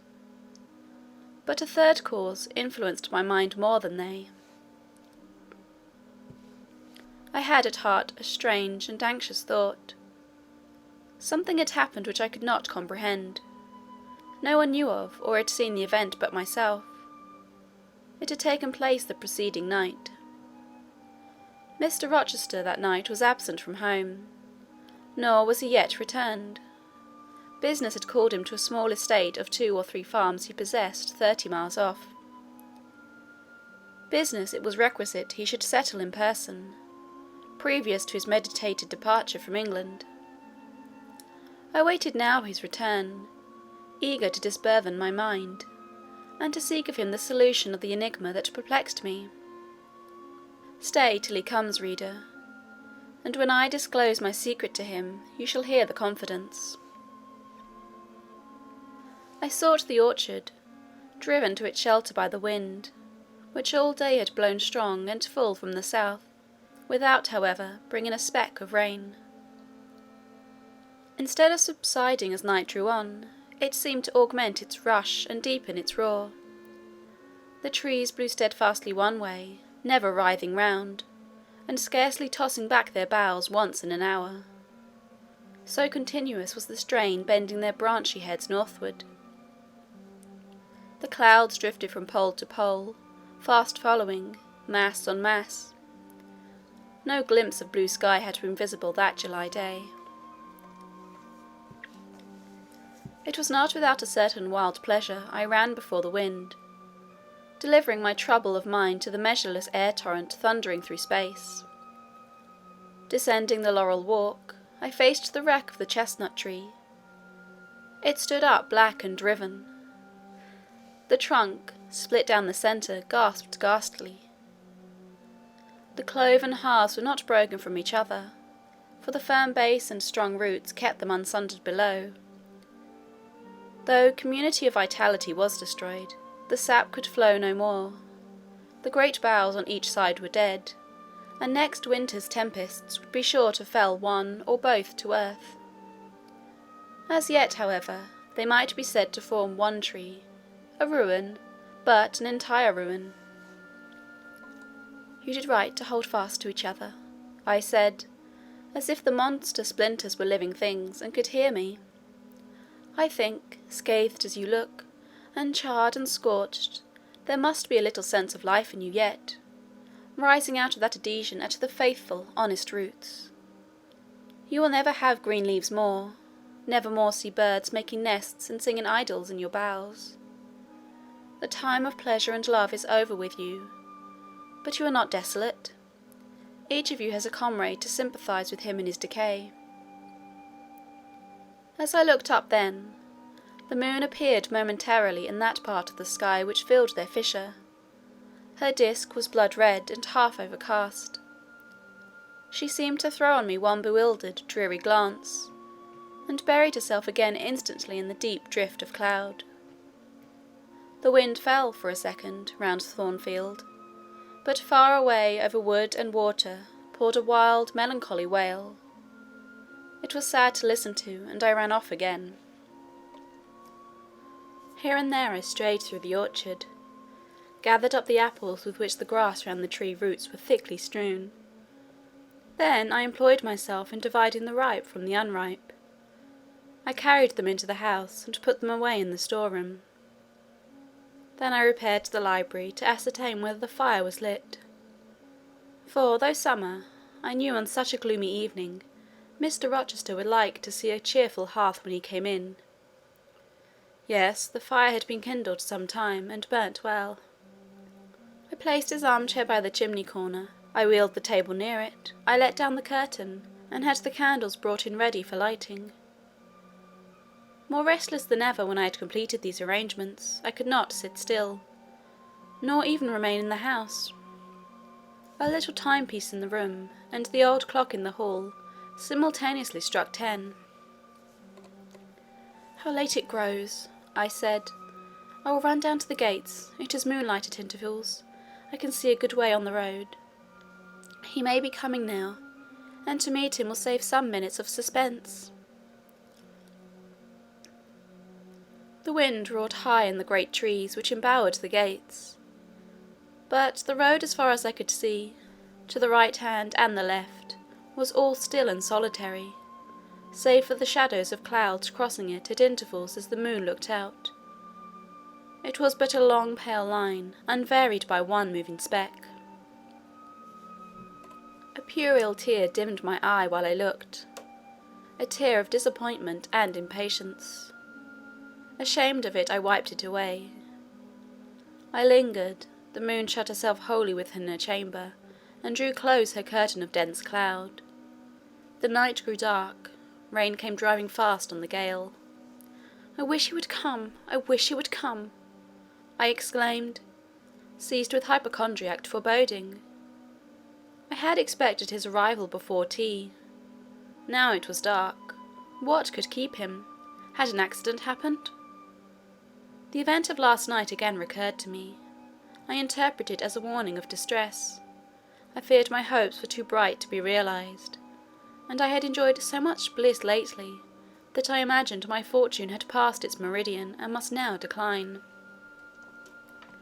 Well, I cannot return to the house, I thought. I cannot sit by the fireside while he is abroad in inclement weather. Better tire my limbs than strain my heart. I will go forward and meet him. I set out. I walked fast, but not far.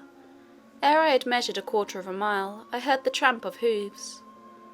A horseman came on, full gallop. A dog ran by his side. Away with evil presentiment. It was he, here he was, mounted on Mesrour, followed by Pilot. He saw me, for the moon had opened a blue field in the sky, and rode in it watery bright. He took his hat off and waved it round his head. I now ran to meet him. "There," he exclaimed, as he stretched out his hand and bent from the saddle. "You cannot do without me, that is evident. Step on my boot toe. Give me both hands. Mount." I obeyed. Joy made me agile. I sprang up before him. A hearty kissing I got for a welcome, and some boastful triumph, which I swallowed as well as I could. He checked himself in his exultation to demand, "But is there anything the matter, Janet, that you come to meet me at such an hour? Is there anything wrong?" "No, but I thought you would never come. I could not bear to wait in the house for you, especially with this rain and wind." "Rain and wind, indeed! Yes, you are dripping like a mermaid. Pull my cloak round you. But I think you are feverish, Janet. Both your cheek and hand are burning hot. I ask again, is there anything the matter?" "Nothing now. I am neither afraid nor unhappy." "Then you have been both?" "Rather. But I'll tell you all about it by and by, sir, and I dare say you will only laugh at me for my pains." "I'll laugh at you heartily when tomorrow is past. Till then I dare not. My prize is not certain. This is you, who have been as slippery as an eel this last month, and as thorny as a briar rose. I could not lay a finger anywhere but I was pricked, and now I seem to have gathered up a stray lamb in my arms. You wandered out of the fold to seek your shepherd, did you, Jane?" "I wanted you, but don't boast. Here we are at Thornfield. Now let me get down." He landed on the pavement. As John took his horse, and he followed me into the hall, he told me to make haste and put something dry on, and then return to him in the library. And he stopped me, as I made for the staircase, to extort a promise that I would not be long. Nor was I long. In 5 minutes I rejoined him. I found him at supper. "Take a seat and bear me company, Jane. Please God, it is the last meal but one you will eat at Thornfield Hall for a long time." I sat down near him, but told him I could not eat. "Is it because you have the prospect of a journey before you, Jane? Is it the thoughts of going to London that takes away your appetite?" "I cannot see my prospects clearly to-night, sir, and I hardly know what thoughts I have in my head. Everything in life seems unreal." "Except me. I am substantial enough. Touch me." "You, sir, are the most phantom-like of all. You are a mere dream." He held out his hand, laughing. "Is that a dream?" said he, placing it close to my eyes. He had a rounded, muscular, and vigorous hand, as well as a long, strong arm. "Yes, though I touch it, it is a dream," said I, as I put it down from before my face. "Sir, have you finished supper?" "Yes, Jane." I rang the bell, and ordered away the tray. When we were alone again, I stirred the fire, and then took a low seat at my master's knee. "It is near midnight," I said. "Yes, but remember, Jane, you promised to wake with me the night before my wedding." "I did, and I will keep my promise, for an hour or two at least. I have no wish to go to bed." "Are all your arrangements complete?" "All, sir." "And on my part likewise," he returned. "I have settled everything, and we shall leave Thornfield to-morrow, within half an hour after our return from church." "Very well, sir." With what an extraordinary smile you uttered that word! Very well, Jane. What a bright spot of colour you have on each cheek! And how strangely your eyes glitter! Are you well?" "I believe I am." "Believe? What is the matter? Tell me what you feel." "I could not, sir. No words could tell you what I feel. I wish this present hour would never end. Who knows with what fate the next may come charged?" "This is hypochondria, Jane. You have been over-excited, or over-fatigued." "Do you, sir, feel calm and happy?" "Calm, no. But happy, to the heart's core." I looked up at him to read the signs of bliss in his face. It was ardent and flushed. "Give me your confidence, Jane," he said. Relieve your mind of any weight that oppresses it, by imparting it to me. What do you fear? That I shall not prove a good husband? It is the idea furthest from my thoughts. Are you apprehensive of the new sphere you are about to enter, of the new life into which you are passing? No. You puzzle me, Jane. Your look and tone of sorrowful audacity perplex and pain me. I want an explanation. Then, sir, listen. You were from home last night? I was. I know that, and you hinted a while ago at something which had happened in my absence. Nothing, probably, of consequence, but in short, it has disturbed you. Let me hear it. Mrs. Fairfax has said something, perhaps? Or you have overheard the servants' talk? Your sensitive self-respect has been wounded?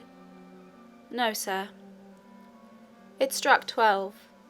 I waited till the timepiece had concluded its silver chime, and the clock its hoarse, vibrating stroke, and then I proceeded. All day yesterday I was very busy, and very happy in my ceaseless bustle. For I am not, as you seem to think, troubled by any haunting fears about the new sphere, etc. I think it is a glorious thing to have the hope of living with you, because I love you. No, sir, don't caress me now. Let me talk undisturbed. Yesterday I trusted well in Providence, and believed that events were working together for your good and mine. It was a fine day, if you recollect. The calmness of the air and sky forbade apprehensions respecting your safety or comfort on your journey. I walked a little while on the pavement after tea, thinking of you, and as I beheld you in imagination so near, I scarcely missed your actual presence. I thought of the life that lay before me, your life, sir, an existence more expansive and stirring than my own, as much more so, as the depth of the sea to which the brook runs are than the shallows of its own straight channel. I wondered why moralists call this world a dreary wilderness. For me it blossomed like a rose. Just at sunset the air turned cold and the sky cloudy. I went in. Sophie called me upstairs to look at my wedding dress, which they had just brought, and under it in the box I found your present, the veil which, in your princely extravagance, you sent for from London, resolved, I suppose, since I would not have jewels, to cheat me into accepting something as costly. I smiled as I unfolded it, and devised how I would tease you about your aristocratic tastes, and your efforts to mask your plebeian bride in the attributes of a peeress. I thought how I would carry down to you the square of unembroidered blonde I had myself prepared as a covering for my low-born head, and ask if that was not good enough for a woman who could bring her husband neither fortune, beauty, nor connections. I saw plainly how you would look, and heard your impetuous republican answers, and your haughty disavowal of any necessity on your part to augment your wealth or elevate your standing by marrying either a purse or a coronet. How well you read me, you witch! Interposed Mr. Rochester. But what did you find in the veil besides its embroidery? Did you find poison, or a dagger, that you look so mournful now? No, no, sir. Besides the delicacy and richness of the fabric, I found nothing save Fairfax Rochester's pride, and that did not scare me, because I am used to the sight of the demon. But, sir, as it grew dark, the wind rose. It blew yesterday evening, not as it blows now, wild and high, but with a sullen moaning sound, far more eerie. I wished you were at home. I came into this room, and the sight of the empty chair and fireless hearth chilled me. For some time after I went to bed, I could not sleep. A sense of anxious excitement distressed me. The gale still rising seemed to my ear to muffle a mournful undersound. Whether in the house or abroad I could not at first tell, but it reoccurred, doubtful yet doleful at every lull. At last I made out it must be some dog howling at a distance. I was glad when it ceased. On sleeping, I continued in dreams the idea of a dark and gusty night. I continued also the wish to be with you, and experienced a strange, regretful consciousness of some barrier dividing us. During all my first sleep, I was following the windings of an unknown road. Total obscurity environed me. Rain pelted me. I was burdened with the charge of a little child, a very small creature, too young and feeble to walk, and which strived in my cold arms and wailed piteously in my ear. I thought, sir, that you were on the road a long way before me, and I strained every nerve to overtake you, and made effort on effort to utter your name and entreat you to stop. But my movements were fettered, and my voice still died away inarticulate, while you, I felt, withdrew farther and farther every moment. And these dreams weigh on your spirits now, Jane, when I am close to you? Little nervous subject, forget visionary woe, and think only of real happiness. You say you love me, Janet. Yes, I will not forget that, and you cannot deny it. Those words did not die inarticulate on your lips. I heard them clear and soft. A thought too solemn, perhaps, but sweet as music. I think it is a glorious thing to have the hope of living with you, Edward, because I love you. Do you love me, Jane? Repeat it. I do, sir. I do with my whole heart. Well, he said after some minutes' silence. It is strange, but that sentence has penetrated my breast painfully. Why? I think because you said it with such an earnest, religious energy, and because your upward gaze at me now is the very sublime of faith, truth, and devotion. It is too much as if some spirit were near me. Look wicked, Jane, as you know well how to look. Coin one of your wild, shy, provoking smiles. Tell me you hate me, tease me, vex me, do anything but move me. I would rather be incensed than saddened. I will tease you and vex you to your heart's content, when I have finished my tale, but hear me to the end. I thought, Jane, you had told me all. I thought I had found the source of your melancholy in a dream. I shook my head. What? Is there more? But I will not believe it to be anything important. I warn you of incredulity beforehand. Go on. The disquietude of his air, the somewhat apprehensive impatience of his manner, surprised me. But I proceeded. I dreamt another dream, sir, that Thornfield Hall was a dreary ruin, the retreat of bats and owls. I thought that of all the stately front nothing remained but a shell-like wall, very high and very fragile-looking. I wandered, on a moonlit night, through the grass-grown enclosure within. Here I stumbled over a marble hearth, and there over a fallen fragment of cornice. Wrapped up in a shawl, I still carried the unknown little child. I might not lay it down anywhere, however tired were my arms. However much its weight impeded my progress, I must retain it. I heard the gallop of a horse at a distance on the road. I was sure it was you, and you were departing for many years and for a distant country. I climbed the thin wall with frantic, perilous haste, eager to catch one glimpse of you from the top. The stones rolled from under my feet. The ivy branches I grasped gave way. The child clung round my neck in terror and almost strangled me. At last I gained the summit. I saw you, like a speck on a white track, lessening every moment. The blast blew so strong I could not stand. I sat down on the narrow ledge. I hushed the scared infant in my lap. You turned an angle of the road. I bent forward to take a last look. The wall crumbled, I was shaken, the child rolled from my knee. I lost my balance, fell and woke. Now, Jane, that is all. All the preface, sir. The tale is yet to come. On waking, a gleam dazzled my eyes.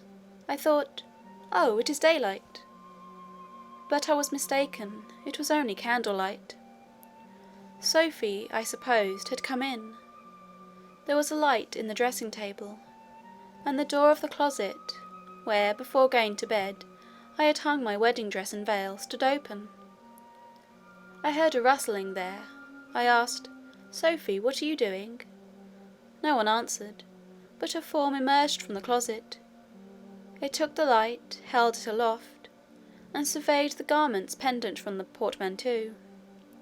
"Sophie, Sophie," I again cried, and still it was silent. I had risen up in bed. I bent forward. First surprise, then bewilderment came over me, and then my blood crept cold through my veins. Mr. Rochester, this was not Sophie. It was not Leah. It was not Mrs. Fairfax. It was not— no, I was sure of it, and I am still. It was not even that strange woman, Grace Poole. "It must have been one of them," interrupted my master. "No, sir, I solemnly assure you to the contrary. The shape standing before me had never crossed my eyes within the precincts of Thornfield Hall before. The height, the contour, were new to me." "Describe it, Jane." "It seemed, sir, a woman tall and large, with thick and dark hair hanging long down her back. I know not what dress she had on. It was white and straight, but whether gown, sheet, or shroud, I cannot tell." "Did you see her face?" "Not at first, but presently she took my veil from its place. She held it up, gazed at it long, and then she threw it over her own head, and turned to the mirror. At that moment I saw the reflection of the visage and features quite distinctly in the oblong glass." "And how were they?" "Fearful and ghastly to me. Oh, sir, I never saw a face like it. It was a discoloured face. It was a savage face. I wish I could forget the roll of the red eyes, and the fearful blackened inflation of the lineaments." "Ghosts are usually pale, Jane." "This, sir, was purple. The lips were swelled and dark, the brow furrowed, the black eyebrows widely raised over the bloodshot eyes. Shall I tell you of what it reminded me?" "You may." "Of the foul German spectre, the vampire." "Ah! What did it do?" "Sir, it removed my veil from its gaunt head, rent it into 2 parts, and flinging both on the floor, trampled on them." "Afterwards?" "It drew aside the windowed curtain and looked out. Perhaps it saw dawn approaching, for taking the candle it retreated to the door. Just at my bedside the figure stopped. The fiery eyes glared upon me. She thrust up her candle close to my face, and extinguished it under my eyes. I was aware her lurid visage flamed over mine, and I lost consciousness for the second time in my life. Only the second time. I became insensible from terror." "Who was with you when you revived?" "No one, sir, but the broad day. I rose, bathed my head and face in water, drank a long draught, felt that though enfeebled I was not ill, and determined that to none but you would I impart this vision. Now, sir, tell me who and what that woman was." "The creature of an overstimulated brain, that is certain. I must be careful of you, my treasure. Nerves like yours were not made for rough handling." "Sir, depend on it, my nerves were not in fault. The thing was real. The transaction actually took place." "And your previous dreams, were they real too? Is Thornfield Hall a ruin? Am I severed from you by insuperable obstacles? Am I leaving you without a tear, without a kiss, without a word?" "Not yet." "Am I about to do it? Why, the day is already commenced which is to bind us indissolubly, and when we are once united, there shall be no recurrence of these mental terrors. I guarantee that." "Mental terrors, sir? I wish I could believe them to be only such. I wish it more now than ever, since even you cannot explain to me the mystery of that awful visitant." "And since I cannot do it, Jane, it must have been unreal." "But, sir, when I said so to myself, on rising this morning, and when I looked round the room to gather courage and comfort from the cheerful aspect of each familiar object in full daylight, there, on the carpet, I saw what gave the distinct lie to my hypothesis. The veil torn from top to bottom in 2 halves. I felt Mr. Rochester start and shudder. He hastily flung his arms round me. "Thank God," he exclaimed, "that if anything malignant did come near you last night, it was only the veil that was harmed. Oh, to think what might have happened!" He drew his breath short, and strained me so close to him I could scarcely pant. After some minutes' silence he continued cheerily, "Now, Janet, I'll explain to you all about it. It was half a dream, half reality. A woman did, I doubt not, enter your room, and that woman must have been, Grace Poole. You call her a strange being yourself. From all you know, you have reason so to call her. What did she do to me? What to Mason? In a state between sleeping and waking, you noticed her entrance and her actions, but feverish, almost delirious as you were, you ascribed to her a goblin appearance different from her own. The long dishevelled hair, the swelled black face, the exaggerated stature, were figments of imagination, results of nightmare. The spiteful tearing of the veil was real, and it is like her. I see you would ask why I keep such a woman in my house. When we have been married a year and a day, I will tell you, but not now. Are you satisfied, Jane? Do you accept my solution of the mystery?" I reflected, and in truth it appeared to me the only possible one. Satisfied I was not, but to please him I endeavoured to appear so. Relieved I certainly did feel, so I answered him with a contented smile. And now, as it was long past 1, I prepared to leave him. "Does not Sophie sleep with Adele in the nursery?" he asked, as I lit my candle. "Yes, sir." "And there is room enough in Adele's little bed for you. You must share it with her to-night, Jane. It is no wonder that the incidents you have related should make you nervous, and I would rather you did not sleep alone. Promise me to go to the nursery." "I shall be very glad to do so, sir." "And fasten the door securely on the inside. Wake Sophie when you go upstairs, under pretence of requesting her to rouse you in good time to-morrow, for you must be dressed and have finished breakfast before 8. And now, no more sombre thoughts. Chase dull care away, Janet. Don't you hear to what soft whispers the wind has fallen? And there is no more beating of rain against the window-panes. Look here." He lifted up the curtain. "It is a lovely night." It was. Half heaven was pure and stainless.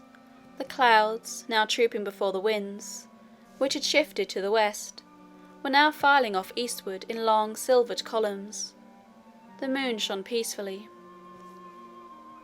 "Well," said Mr. Rochester, gazing inquiringly into my eyes, "how is my Janet now?" "The night is most serene, sir, and so am I." "And you will not dream of separation and sorrow to-night, but of happy love and blissful union?" This prediction was but half fulfilled. I did not indeed dream of sorrow, but as little did I dream of joy, for I never slept at all.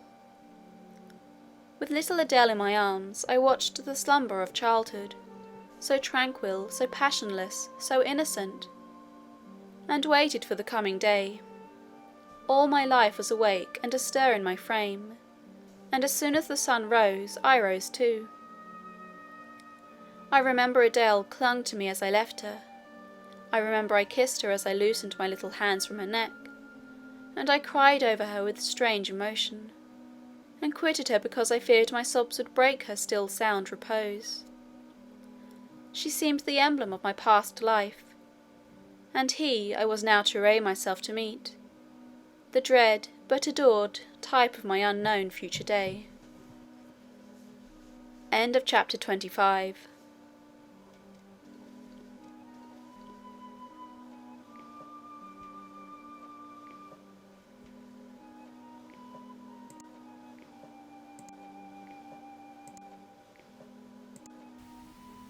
Chapter 26. Sophie came at 7 to dress me.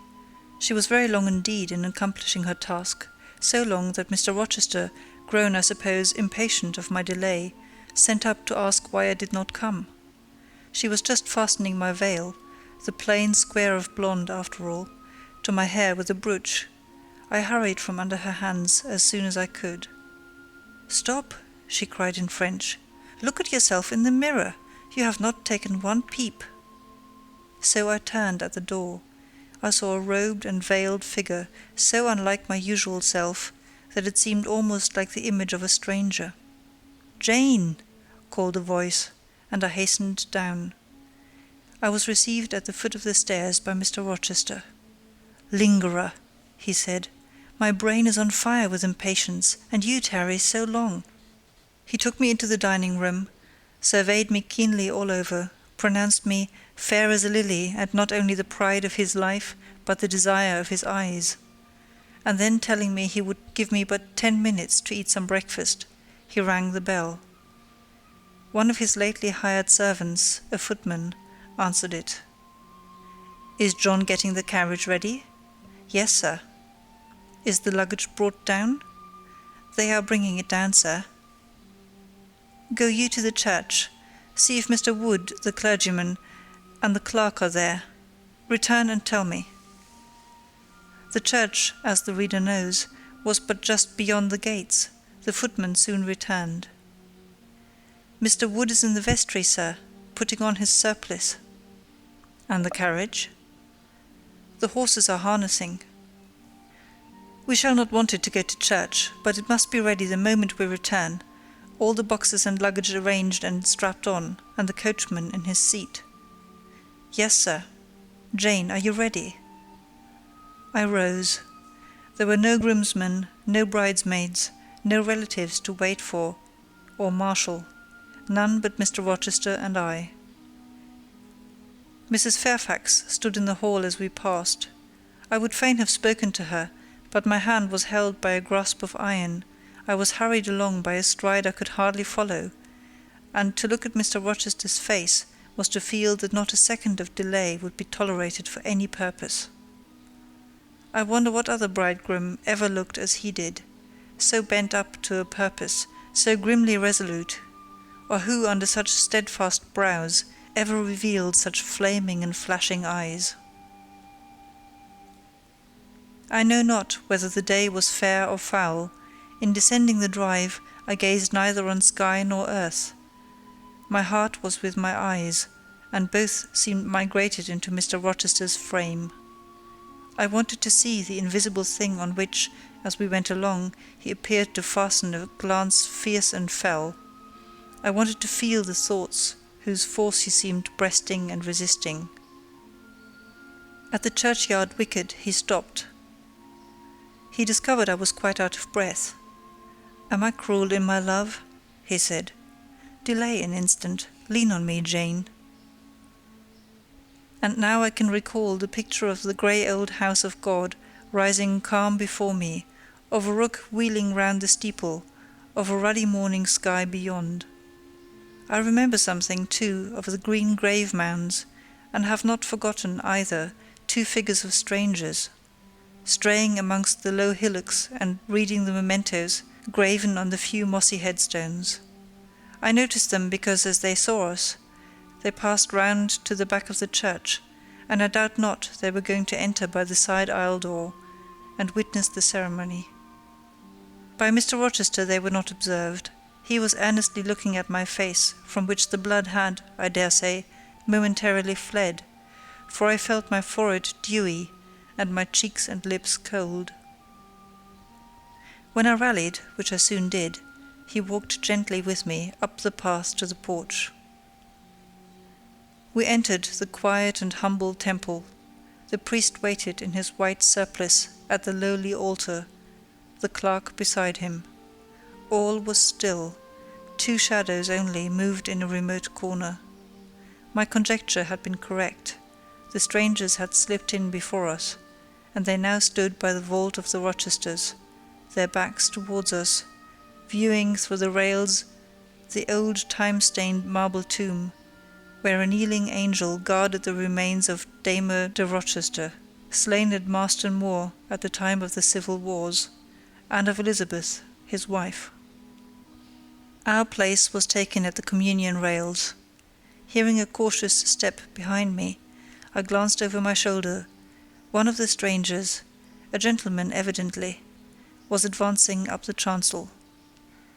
The service began. The explanation of the intent of matrimony was gone through, and then the clergyman came a step further forward, and bending slightly towards Mr. Rochester, went on. I require and charge you both, as ye will answer at the dreadful day of judgment, when the secrets of all hearts shall be disclosed, that if either of you know any impediment why ye may not lawfully be joined together in matrimony, ye do now confess it, for be ye well assured that so many as are coupled together otherwise than God's word doth allow, are not joined together by God, neither is their matrimony lawful. He paused, as the custom is. When is the pause after that sentence ever broken by reply? Not, perhaps, once in 100 years. Who had not lifted his eyes from his book, and had held his breath but for a moment, was proceeding. His hand was already stretched towards Mr. Rochester, as his lips unclosed to ask, "Wilt thou have this woman for thy wedded wife?" when a distinct and near voice said, "The marriage cannot go on. I declare the existence of an impediment." The clergyman looked up at the speaker and stood mute. The clerk did the same. Mr. Rochester moved slightly, as if an earthquake had rolled under his feet. Taking a firmer footing, and not turning his head or eyes, he said, "Proceed." Profound silence fell when he had uttered that word, with deep but low intonation. Presently Mr. Wood said, "I cannot proceed without some investigation into what has been asserted, and evidence of its truth or falsehood." "The ceremony is quite broken off," subjoined the voice behind us. "I am in a condition to prove my allegation. An insuperable impediment to this marriage exists." Mr. Rochester heard, but heeded not. He stood stubborn and rigid, making no movement but to possess himself of my hand. What a hot and strong grasp he had!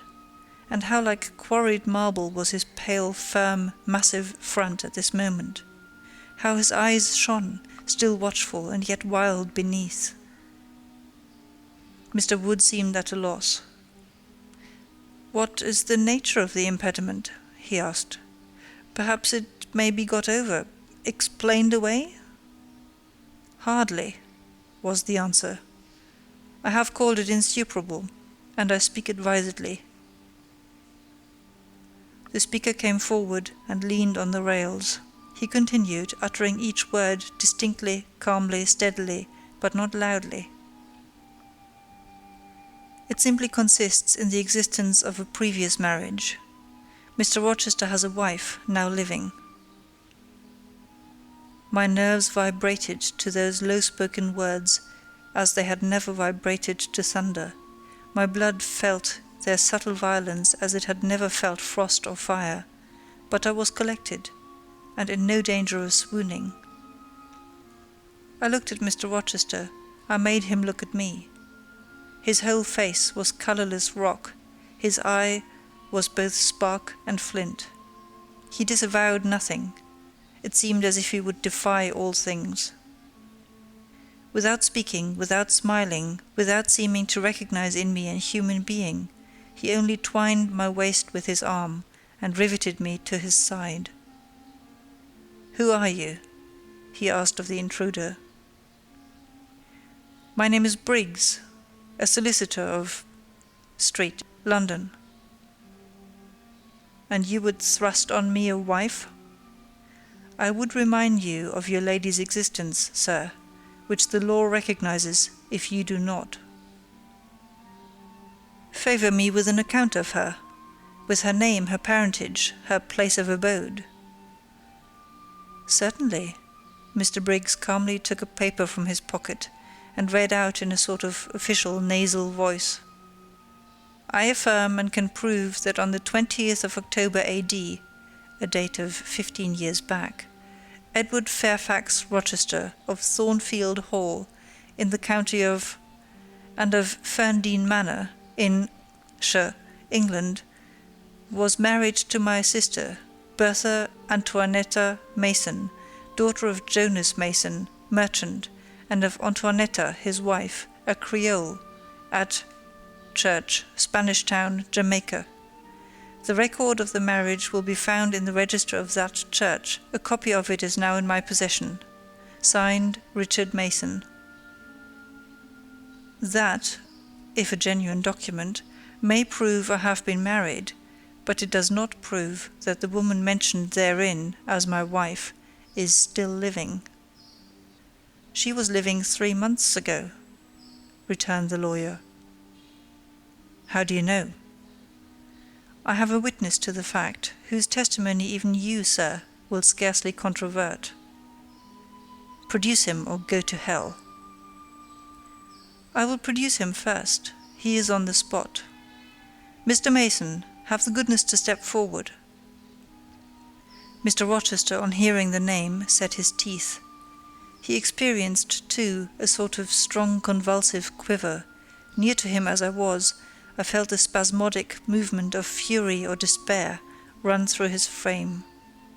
The second stranger, who had hitherto lingered in the background, now drew near. A pale face looked over the solicitor's shoulder.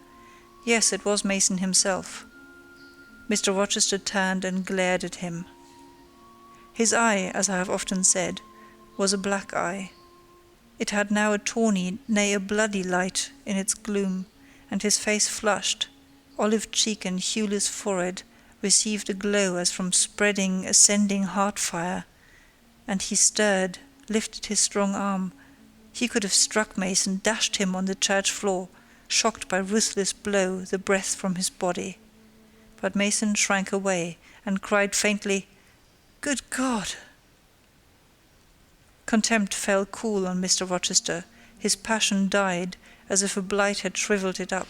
He only asked, "What have you to say?" An inaudible reply escaped Mason's white lips. "The devil is in it if you cannot answer distinctly. I again demand, what have you to say?" "Sir, sir," interrupted the clergyman, "do not forget you are in a sacred place." Then, addressing Mason, he inquired gently, "Are you aware, sir, whether or not this gentleman's wife is still living?" "Courage," urged the lawyer. "Speak out." "She is now living at Thornfield Hall," said Mason in more articulate tones. "I saw her there last April. I am her brother." "At Thornfield Hall!" ejaculated the clergyman. "Impossible! I am an old resident in this neighbourhood, sir, and I never heard of a Mrs. Rochester at Thornfield Hall." I saw a grim smile contort Mr. Rochester's lips, and he muttered, "No, by God! I took care that none should hear of it, or of her, under that name." He mused. For 10 minutes he held counsel with himself. He formed his resolve, and announced it. "Enough! All shalt bolt out at once, like the bullet from the barrel. Wood, close your book, and take off your surplice. John Green," to the clerk, "leave the church. There will be no wedding today." The man obeyed. Mr. Rochester continued, hardily and recklessly, "Bigamy is an ugly word. I meant, however, to be a bigamist, but fate has outmanoeuvred me, or Providence has checked me, perhaps the last. I am little better than a devil at this moment, and as my pastor there would tell me, deserve no doubt the sternest judgments of God, even to the quenchless fire and deathless worm. Gentlemen, my plan is broken up. What this lawyer and his client say is true. I have been married, and the woman to whom I was married lives.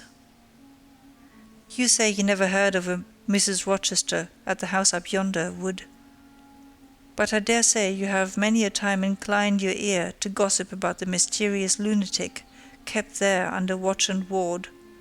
Some have whispered to you that she is my bastard half-sister, some my cast-off mistress. I now inform you that she is my wife, whom I married 15 years ago, Bertha Mason by name, sister of this resolute personage, who is now with his quivering limbs and white cheeks, showing you what a stout heart men can bear. Cheer up, Dick, never fear me. I'd almost as soon strike a woman as you. Bertha Mason is mad, and she came of a mad family, idiots and maniacs through 3 generations. Her mother, a Creole, was both a mad woman and a drunkard, as I found out after I had wed the daughter, for they were silent on family secrets before. Bertha, like a dutiful child, copied her parent in both points. I had a charming partner, pure, wise, modest. You can fancy I was a happy man. I went through rich scenes. Oh, my experience has been heavenly, if you only knew it. But I owe you no further explanation. Briggs, Wood, Mason, I invite you all to come up to the house and visit Mrs. Poole's patient and my wife. You shall see what sort of a being I was cheated into espousing, and judge whether or not I had a right to break the compact and seek sympathy with something at least human. This girl, looking at me, knew no more than you would of the disgusting secret. She thought all was fair and legal, and never dreamt she was going to be entrapped into a feigned union with a defrauded wretch, already bound to a bad, mad, and embruted partner. Come, all of you, follow. Still holding me fast, he left the church. The 3 gentlemen came after. At the front door of the hall, we found the carriage. "Take it back to the coach-house, John," said Mr. Rochester coolly. "It will not be wanted today." At our entrance, Mrs. Fairfax, Adele, Sophie, Lee advanced to meet and greet us. "To the right about, every soul!" cried the master. "Away with your congratulations. Who wants them? Not I. They are 15 years too late." He passed on and ascended the stairs, still holding my hand, and still beckoning the gentlemen to follow him, which they did. We mounted the first staircase, passed up the gallery, proceeded to the 3rd story. The low black door, opened by Mr. Rochester's master key, admitted us to the tapestried room, with its great bed and its pictorial cabinet. "You know this place, Mason," said our guide. "She bit and stabbed you here."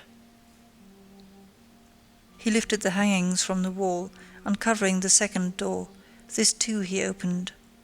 In a room without a window, there burnt a fire guarded by a high and strong fender, and a lamp suspended from the ceiling by a chain. Grace Poole bent over the fire, apparently cooking something in a saucepan. In the deep shade, at the farther end of the room, a figure ran backwards and forwards. What it was, whether beast or human being, one could not at first sight tell. It grovelled, seemingly on all fours. It snatched and growled like some strange wild animal, but it was covered with clothing, and a quantity of dark grizzled hair, wild as a mane, hid its head and face. "Good morrow, Mrs. Poole," said Mr. Rochester. "How are you, and how is your charge to-day?" "We're tolerable, sir, thank you," replied Grace, lifting the boiling mess carefully on to the hob. "Rather snappish, but not rageous." A fierce cry seemed to give the lie to her favourable report. The clothed hyena rose up, and stood tall on its hind feet. "Ah, sir, she sees you!" exclaimed Grace. "You'd better not stay." "Only a few moments, Grace. You must allow me a few moments." "Take care then, sir, for God's sake, take care!" The maniac bellowed. She parted her shaggy locks from her visage, and gazed wildly at her visitors. I recognized well that purple face, those bloated features. Mrs. Poole advanced. "Keep out of the way," said Mr. Rochester, thrusting her aside. "She has no knife now, I suppose, and I am on my guard." One never knows what she has, sir, she is so cunning. It is not in mortal discretion to fathom her craft. We had better leave her, whispered Mason. Go to the devil, was his brother-in-law's recommendation. Where? Cried Grace. The three gentlemen retreated simultaneously. Mr. Rochester flung me behind him. The lunatic sprang and grappled his throat viciously, and laid her teeth to his cheek. They struggled. She was a big woman, in stature almost equalling her husband, and corpulent besides. She showed virile force in the contest. More than once she almost throttled him, athletic as he was. He could have settled her with a well-planted blow, but he would not strike. He would only wrestle. At last he mastered her arms. Grace Poole gave him a cord, and he pinioned them behind her. With more rope, which was at hand, he bound her to a chair. The operation was performed amidst the fiercest yells and the most convulsive plunges. Mr. Rochester then turned to the spectators. He looked at them with a smile both acrid and desolate. "That is my wife," said he. "Such is the sole conjugal embrace I am ever to know. Such are the endearments which are to solace my leisure hours.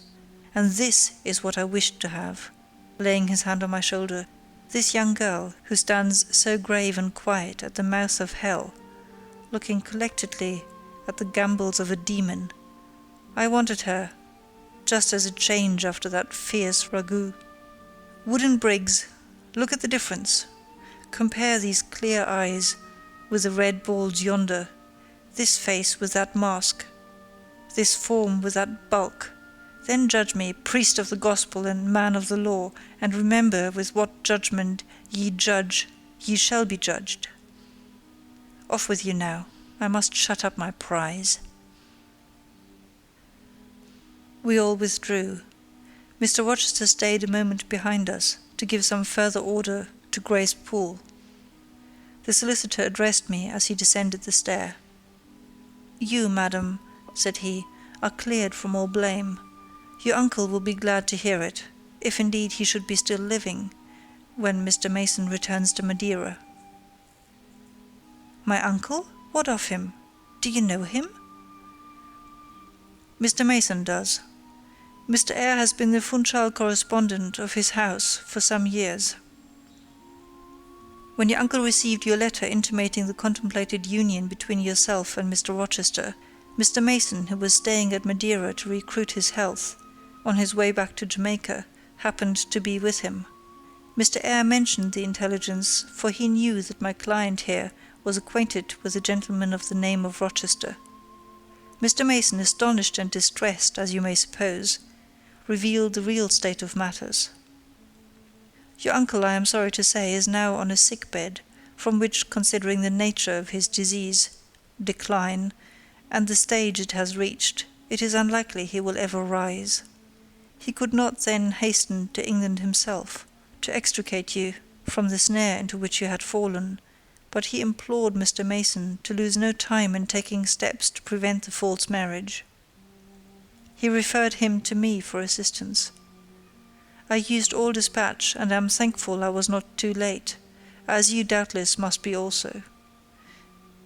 Were I not morally certain that your uncle will be dead ere you reach Madeira, I would advise you to accompany Mr. Mason back, but as it is, I think you had better remain in England till you can hear further, either from or of Mr. Eyre. Have we anything else to stay for?" he inquired of Mr. Mason.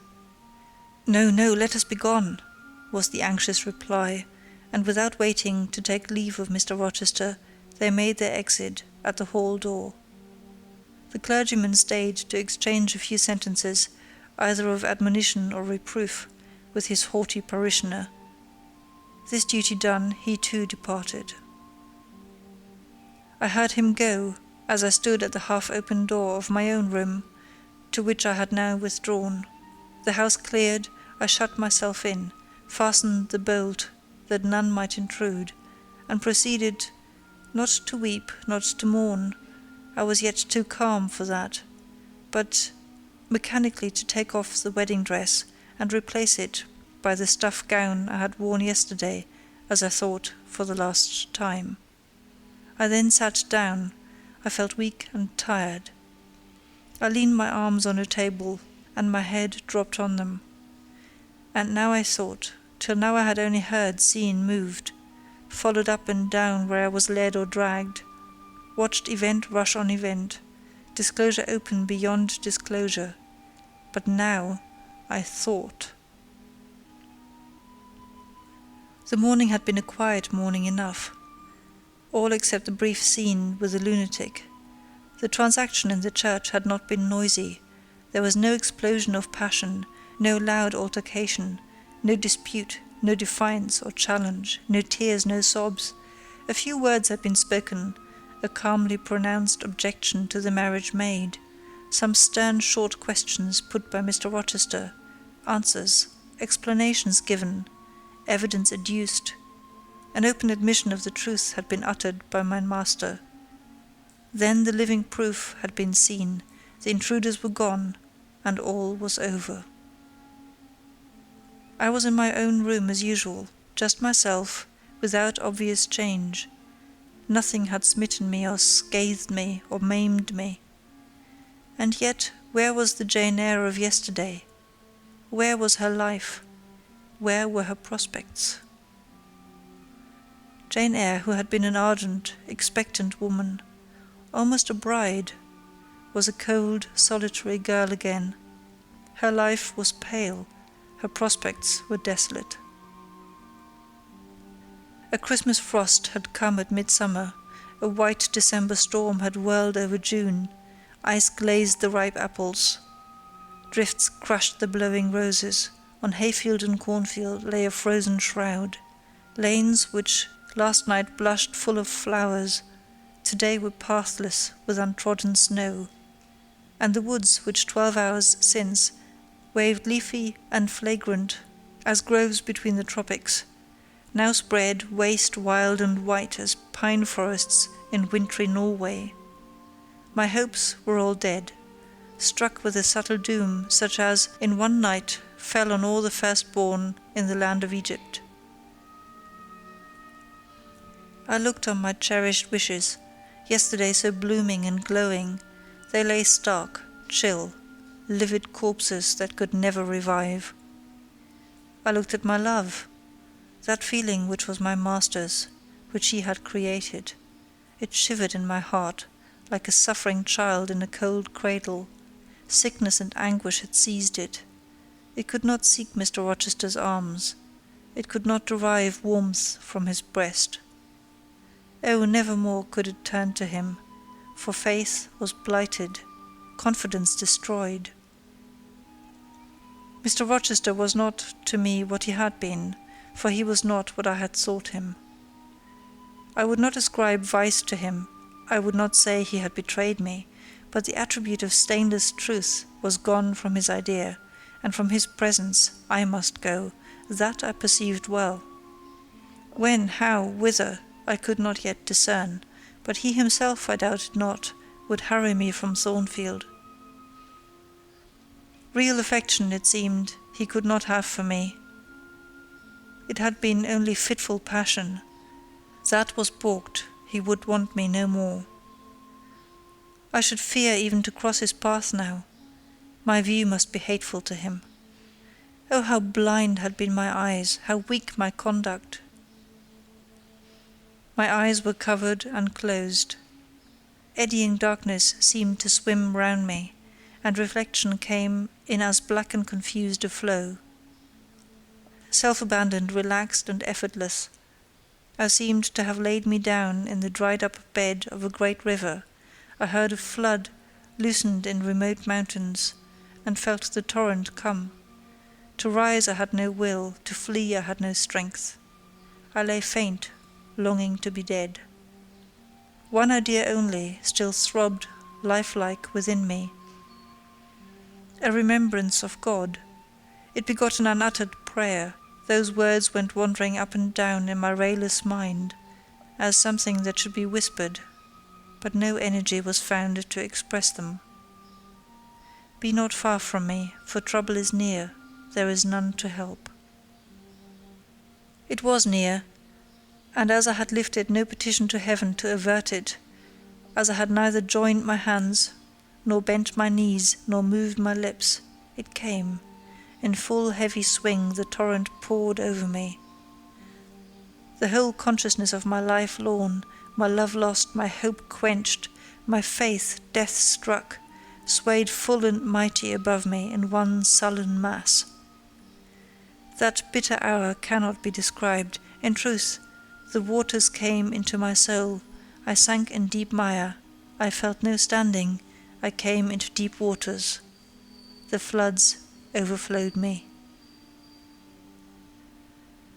End of chapter 26. Read by Gesine in April 2007.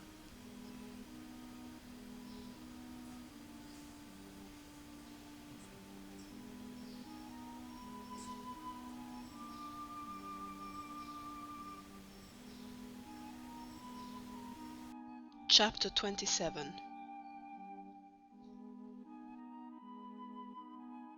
Sometime in the afternoon, I raised my head, and looking round, and seeing the western sun gilding the sign of its decline on the wall, I asked, "What am I to do?"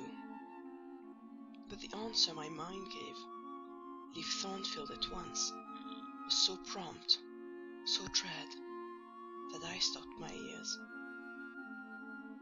I said I could not bear such words now. That I am not Edward Rochester's wife is the least part of my woe, I alleged. That I have wakened out of most glorious dreams, and found them all void and vain, is a horror I could bear and master. But that I must leave him decidedly, instantly, entirely, is intolerable. I cannot do it. But then, a voice within me averred that I could do it, and foretold that I should do it. I wrestled with my own resolution. I wanted to be weak, that I might avoid the awful passage of further suffering I saw laid out for me. And conscience, turned tyrant, held passion by the throat, told her tauntingly she had yet but dipped her dainty feet in the slough, and swore that with that arm of iron he would thrust her down to unsounded depth of agony. "Let me be torn away, then," I cried. "Let another help me." "No, you shall tear yourself away. None shall help you. You shall yourself pluck out your right eye, yourself cut off your right hand. Your heart shall be the victim, and you the priest to transfix it." I rose up suddenly, terror-struck at the solitude which so ruthless a judge haunted, at the silence which so awful a voice filled. My head swam as I stood erect. I perceived that I was sickening from excitement and inanition. Neither meat nor drink had passed my lips that day, for I had taken no breakfast. And, with a strange pang, I now reflected that, long as I had been shut up here, no message had been sent to ask how I was, or to invite me to come down. Not even little Adele had tapped at the door. Not even Mrs. Fairfax had sought me. "Friends always forget those whom fortune forsakes," I murmured, as I undrew the bolt and passed out. I stumbled over an obstacle. My head was still dizzy, my sight was dim, and my limbs were feeble. I could not soon recover myself. I fell, but not on the ground. An outstretched arm caught me. I looked up. I was supported by Mr. Rochester, who sat in a chair across my chamber threshold. "You come out at last," he said. "Well, I have been waiting for you long, and listening, yet not one movement have I heard, nor one sob. 5 minutes more of that death-like hush, and I should have forced the lock like a burglar. So you shun me? You shut yourself up and grieve alone? I would rather you had come and upbraided me with vehemence. You are passionate. I expected a scene of some kind. I was prepared for the hot rain of tears, only I wanted them to be shed on my breast. Now a senseless floor has received them, or your drenched handkerchief. But I err. You have not wept at all. I see a white cheek and a faded eye, but no trace of tears. I suppose, then, your heart has been weeping blood? Well, Jane, not a word of reproach? Nothing bitter? Nothing poignant? Nothing to cut a feeling or sting passion? You sit quietly where I have placed you, and regard me with a weary passive look. Jane, I never meant to wound you thus. If the man who had but one little Yule lamp that was dear to him as a daughter, that ate of his bread and drank of his cup, and lay in his bosom, had by some mistake slaughtered it at the shambles, he would not have rued his bloody blunder more than I now rue mine. Will you ever forgive me? Reader, I forgave him at the moment and on the spot.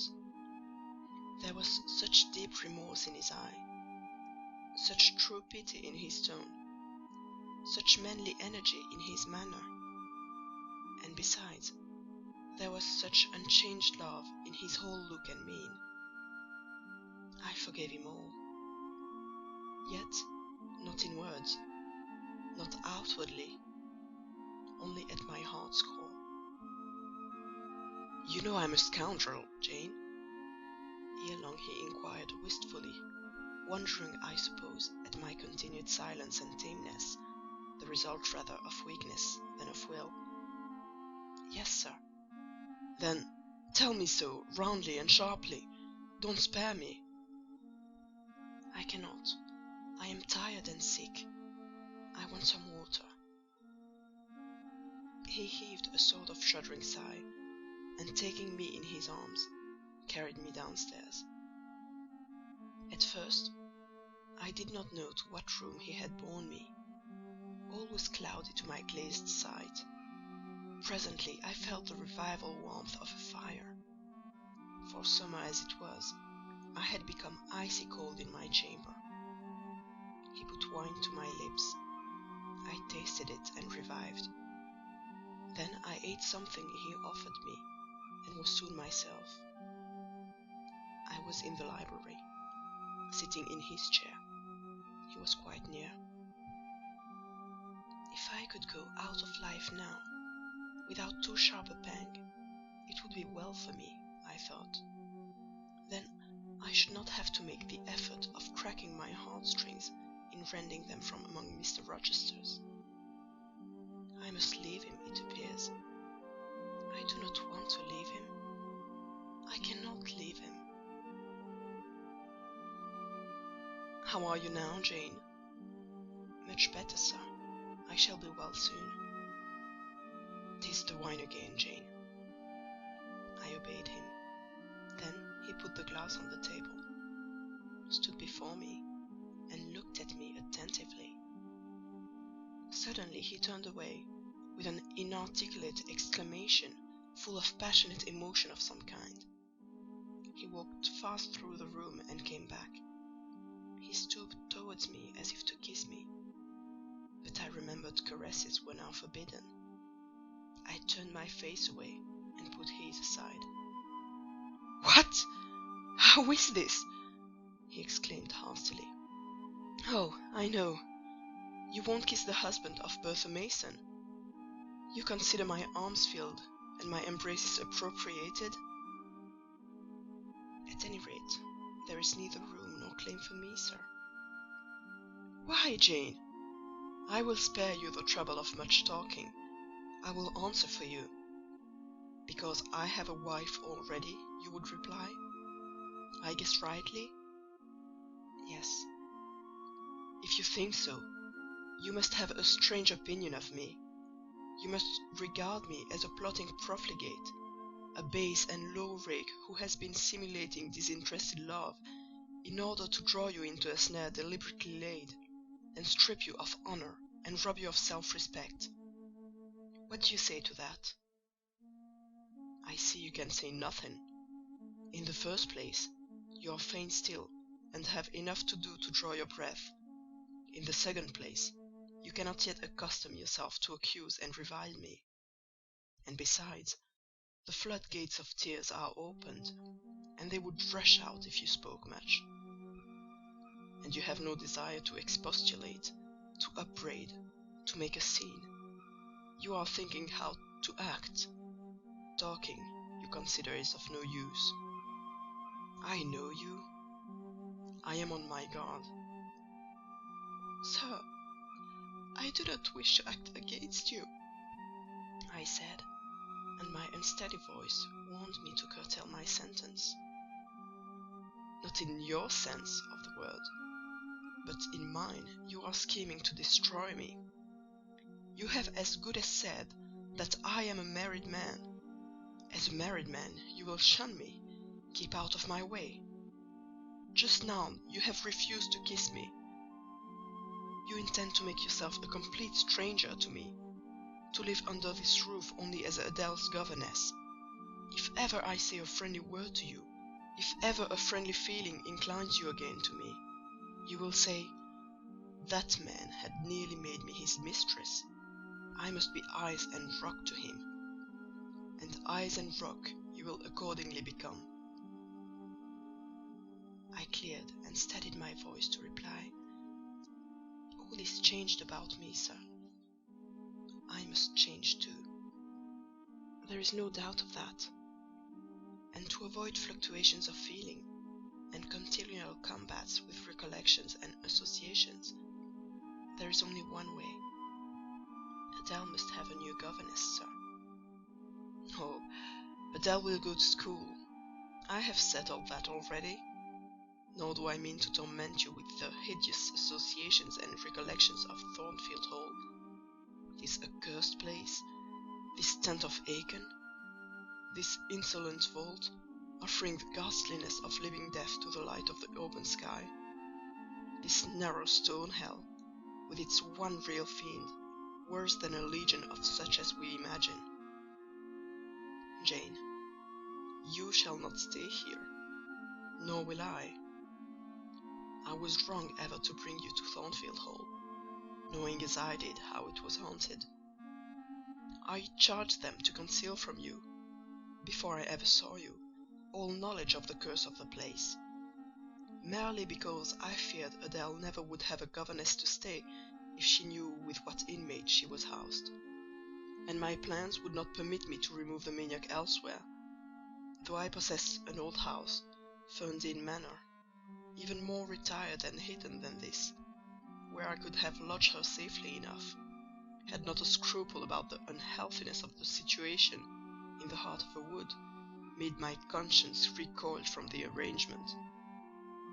Probably those damp walls would soon have eased me of her charge, but to each villain his own vice, and mine is not a tendency to indirect assassination, even of what I most hate. Concealing the mad woman's neighborhood from you, however, was something like covering a child with a cloak and laying it down near a upas tree. That demon's vicinage is poisoned, and always was. But I'll shut up Thornfield Hall.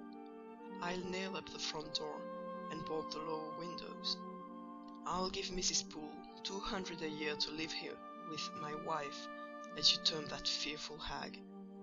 Grace will do much for money, and she shall have her son, the keeper at Grimsby Retreat, to bear her company and be at hand to give her aid in the paroxysms, when my wife is prompted by her familiar to burn people in their beds at night, to stab them, to bite their flesh from their bones, and so on. Sir, I interrupted him, You are inexorable for that unfortunate lady. You speak of her with hate, with vindictive antipathy. It is cruel. She cannot help being mad. Jane, my little darling, so I will call you, for so you are. You don't know what you are talking about. You misjudge me again. It is not because she is mad I hate her. If you were mad, do you think I should hate you? I do indeed, sir.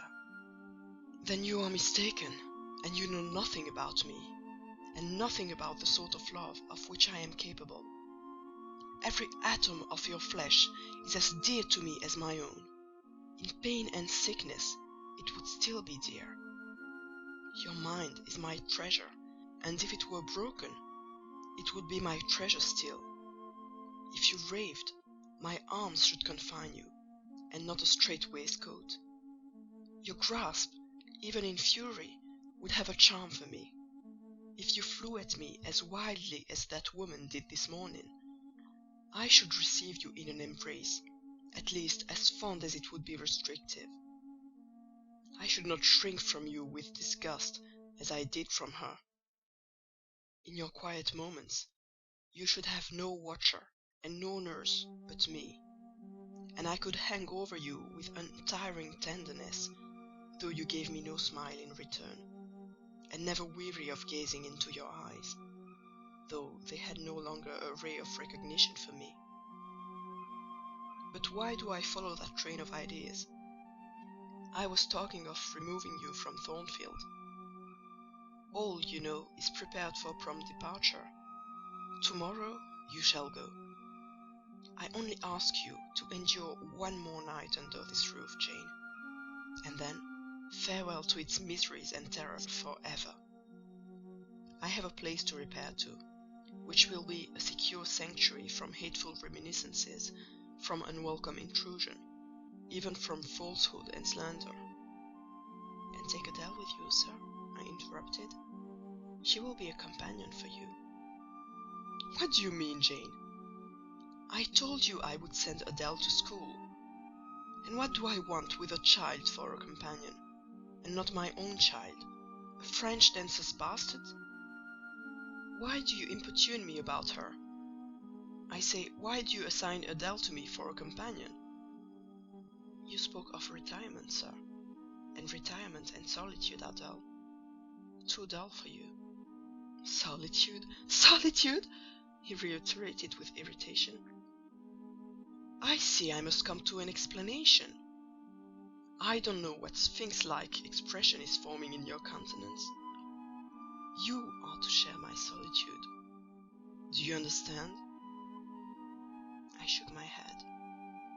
It required a degree of courage, excited as he was becoming, even to risk that mute sign of dissent. He had been walking fast about the room, and he stopped, as if suddenly rooted to one spot. He looked at me long and hard. I turned my eyes from him, fixed them on the fire, and tried to assume and maintain a quiet, collected aspect. Now for the hitch in Jane's character, he said at last, speaking more calmly than from his look I had expected him to speak. The reel of silk has run smoothly enough so far, but I always knew there would come a knot and a puzzle. Here it is. Now for vexation and exasperation and endless trouble. By God, I long to exert a fraction of Samson's strength and break the entanglement like tow. He recommenced his walk, but soon again stopped, and this time just before me. Jane, will you hear reason? He stooped and approached his lips to my ear. Because, if you won't, I'll try violence. His voice was hoarse, his look that of a man who is just about to burst an insufferable bond and plunge headlong into wide license. I saw that in another moment, and with one impetus of frenzy more, I should be able to do nothing with him. The present, the passing second of time, was all I had in which to control and restrain him. A movement of repulsion, flight, fear would have sealed my doom, and his. But I was not afraid, not in the least. I felt an inward power, a sense of influence which supported me. The crisis was perilous, but not without its charm, such as the Indian, perhaps, feels when he slips over the rapid in his canoe. I took hold of his clenched hand, loosened the contorted fingers, and said to him, soothingly, "Sit down. I'll talk to you as long as you like, and hear all you have to say, whether reasonable or unreasonable." He sat down, but he did not get leave to speak directly. I had been struggling with tears for some time. I had taken great pains to repress them, because I knew he would not like to see me weep. Now, however, I considered it well to let them flow as freely and as long as they liked. If the flood annoyed him, so much the better. So I gave way and cried heartily. Soon I heard him earnestly entreating me to be composed. I said I could not while he was in such a passion. "But I am not angry, Jane. I only love you too well. And you had steeled your little pale face with such a resolute, frozen look. I could not endure it. Hush now, and wipe your eyes." His softened voice announced that he was subdued, so I, in my turn, became calm. Now he made an effort to rest his head on my shoulder, but I would not permit it. Then he would draw me to him. No. "Jane! Jane!" he said, in such an accent of bitter sadness it thrilled along every nerve I had. "You don't love me, then? It was only my station and the rank of my wife that you valued? Now that you think me disqualified to become your husband, you recoil from my touch as if I were some toad or ape." These words cut me. Yet what could I do or say? I ought probably to have done or said nothing, but I was so tortured by a sense of remorse at thus hurting his feelings, I could not control the wish to drop balm where I had wounded. "I do love you," I said, "more than ever, but I must not show or indulge the feeling, and this is the last time I must express it." "The last time, Jane? What? Do you think you can live with me and see me daily, and yet, if you still love me, be always cold and distant?" "No, sir. That I am certain I could not. And therefore, I see there is but one way. But you will be furious if I mention it." "Oh, mention it. If I storm, you have the art of weeping." "Mr. Rochester, I must leave you." "For how long, Jane? For a few minutes, while you smooth your hair, which is somewhat dishevelled, and bathe your face, which looks feverish?" "I must leave Adèle and Thornfield. I must part with you for my whole life. I must begin a new existence, among strange faces and strange scenes." "Of course. I told you you should. I pass over the madness about parting from me. You mean you must become a part of me. As to the new existence, it is all right. You shall yet be my wife. I am not married. You shall be Mrs. Rochester. Both virtually and nominally, I shall keep only to you so long as you and I live. You shall go to a place I have in the south of France, a whitewashed villa on the shores of the Mediterranean. There you shall live a happy and guarded and most innocent life. Never fear that I wish to lure you into error, to make you my mistress. Why did you shake your head? Jane, you must be reasonable, or in truth I shall again become frantic." His voice and hand quivered. His large nostrils dilated. His eye blazed. Still, I dared to speak. "Sir, your wife is living. That is a fact acknowledged this morning by yourself. If I lived with you as you desire, I should then be your mistress. To say otherwise is sophistical, is false. Jane, I am not a gentle-tempered man. You forget that. I am not long-enduring. I am not cool and dispassionate. Out of pity to me and yourself, put your finger on my pulse. Feel how it throbs. And beware." He bared his wrist and offered it to me. The blood was forsaking his cheek and lips. They were growing livid. I was distressed on all hands. To agitate him thus deeply by a resistance he so abhorred was cruel. To yield was out of the question.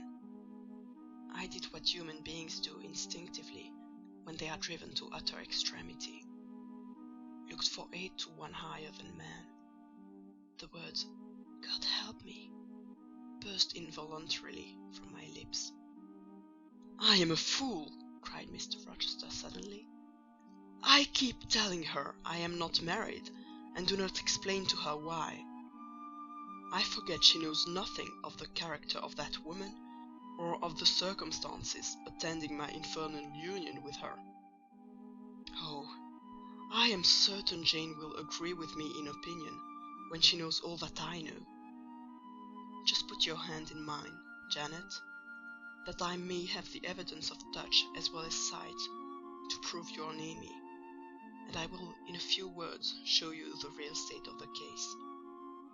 Can you listen to me?" "Yes, sir. For hours, if you will." "I only ask minutes. Jane, did you ever hear or know that I was not the eldest son of my house?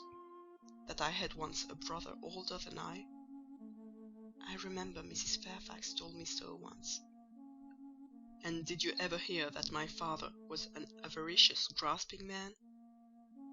I have understood something to that effect. Well, Jane, being so, it was his resolution to keep the property together. He could not bear the idea of dividing his estate and leaving me a fair portion. All, he resolved, should go to my brother, Roland. Yet as little could he endure that a son of his should be a poor man. I must be provided for by a wealthy marriage. He sought me a partner betimes. Mr. Mason, a West India planter and merchant, was his old acquaintance. He was certain his possessions were real and vast. He made inquiries. Mr. Mason, he found, had a son and daughter, and he learned from him that he could and would give the latter a fortune of £30,000. That sufficed. When I left college, I was sent out to Jamaica, to espouse a bride already courted for me. My father said nothing about her money, but he told me Miss Mason was the boast of Spanish Town for her beauty. And this was no lie. I found her a fine woman, in the style of Blanche Ingram, tall, dark, and majestic. Her family wished to secure me, because I was of a good race, and so did she. They showed her to me in parties, splendidly dressed. I seldom saw her alone, and had very little private conversation with her. She flattered me, and lavishly displayed for my pleasure her charms and accomplishments. All the men in her circle seemed to admire her and envy me. I was dazzled, stimulated, my senses were excited, and being ignorant, raw, and inexperienced, I thought I loved her. There is no folly so besotted that the idiotic rivalries of society, the prurience, the rashness, the blindness of youth will not hurry a man to its commission. Her relatives encouraged me, Competitors picked me. She allured me. A marriage was achieved almost before I knew where I was. Oh, I have no respect for myself when I think of that act. An agony of inward contempt masters me. I never loved, I never esteemed, I did not even know her. I was not sure of the existence of one virtue in her nature.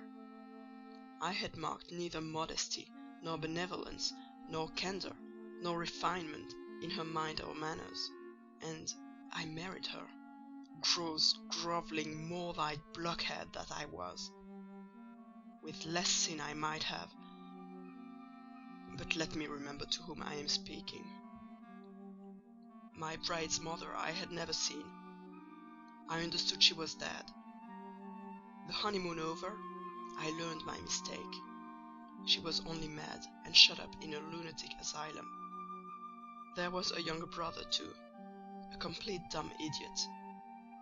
The elder one, whom you have seen, and whom I cannot hate, whilst I abhor all his kindred, because he has some grains of affection in his feeble mind, shown in the continued interest he takes in his wretched sister, and also in a dog-like attachment he once bore me, will probably be in the same state one day. My father and my brother Roland knew all this, but they thought only of the £30,000 and joined in the plot against me. These were vile discoveries, but except from the treachery of concealment, I should have made them no subject of reproach to my wife, even when I found her nature wholly alien to mine, her taste obnoxious to me, her cast of mind common, low, narrow, and singularly incapable of being led to anything higher, expanded to anything larger. When I found that I could not pass a single evening, nor even a single hour of the day with her in comfort, that kindly conversation could not be sustained between us, because whatever topic I started, immediately received from her a turn at once coarse and trite, perverse and imbecile. When I perceived that I should never have a quiet or settled household, because no servant would bear the continued outbreaks of her violent and unreasonable temper, or the vexations of her absurd, contradictory, exacting orders, even then I restrained myself. I issued upbraiding, I curtailed remonstrance. I tried to devour my repentance and disgust in secret. I repressed the deep antipathy I felt. Jane, I will not trouble you with abominable details. Some strong words shall express what I have to say. I lived with that woman upstairs 4 years, and before that time she had tried me indeed. Her character ripened and developed with frightful rapidity. Her vices sprang up fast and rank. They were so strong, only cruelty could check them, and I would not use cruelty. What a pygmy intellect she had, and what giant propensities! How fearful were the curses those propensities entailed on me! Bertha Mason, the true daughter of an infamous mother, dragged me through all the hideous and degrading agonies which must attend a man bound to a wife at once intemperate and unchaste. My brother in the interval was dead, and at the end of the 4 years my father died too. I was rich enough now, yet poor to hideous indigence. A nature the most gross, impure, depraved I ever saw was associated with mine, and called by the law and by society a part of me, and I could not rid myself of it by any legal proceedings, for the doctors now discovered that my wife was mad. Her excesses had prematurely developed the germs of insanity. Jane, you don't like my narrative? You look almost sick. Shall I defer the rest to another day? No, sir. Finish it now. I pity you. I do pity you. Pity, Jane, from some people, is a noxious and insulting sort of tribute. which one is justified in hurling back in the teeth of those who offer it. But that is the sort of pity native to callous, selfish hearts. It is a hybrid egotistical pain at hearing of woes, crossed with ignorant contempt for those who have endured them. But that is not your pity, Jane. It is not the feeling of which your whole face is full at this moment, with which your eyes are now almost overflowing, with which your heart is heaving, with which your hand is trembling in mine. Your pity, my darling, is the suffering mother of love. Its anguish is the very natal pang of the divine passion. I accept it, Jane. Let the daughter have free advance. My arms wait to receive her. Now, sir, proceed. What did you do when you found she was mad? Jane, I approached the verge of despair. A remnant of self-respect was all that intervened between me and the gulf. In the eyes of the world, I was doubtless covered with grimy dishonor, but I resolved to be clean in my own sight, and to the last I repudiated the contamination of her crimes and wrenched myself from connection with her mental defects. Still, society associated my name and person with hers. I yet saw her and heard her daily, something of her breath, for mixed with the air I breathed. And besides, I remembered I had once been her husband. That recollection was then, and is now, inexpressibly odious to me. Moreover, I knew that while she lived I could never be the husband of another and better wife. And though 5 years my senior, her family and her father had lied to me, even in the particular of her age. She was likely to live as long as I, being as robust in frame as she was infirm in mind. Thus, at the age of 26, I was hopeless. One night I had been awakened by her yells. Since the medical man had pronounced her mad, she had, of course, been shut up. It was a fiery West Indian night, one of the description that frequently precede the hurricanes of those climates. Being unable to sleep in bed, I got up and opened the window. The air was like sulphur streams. I could find no refreshment anywhere. Mosquitoes came buzzing in and hummed sullenly round the room. The sea, which I could hear from thence, rumbled dull like an earthquake. Black clouds were casting up over it. The moon was setting in the waves, broad and red, like a hot cannonball. She threw her last bloody glance over a world quivering with a ferment of tempest. I was physically influenced by the atmosphere and scene, and my ears were filled with the curse of the maniac still shrieked out, wherein she momentarily mingled my name with such a tone of demon hate, with such language. No professed harlot ever had a fouler vocabulary than she. Though 2 rooms off, I heard every word. The thin partitions of the West Indian house opposing but slight obstruction to her wolfish cries. "This life," said I at last, "is hell. This is the air. Those are the sounds of the bottomless pit. I have a right to deliver myself from it if I can. The sufferings of this mortal state will leave me with the heavy flesh that now cumbers my soul. Of the fanatic's burning eternity I have no fear. There is not a future state worse than this present one. Let me break away and go home to God." I said this whilst I knelt down it and unlocked a trunk which contained a brace of loaded pistols.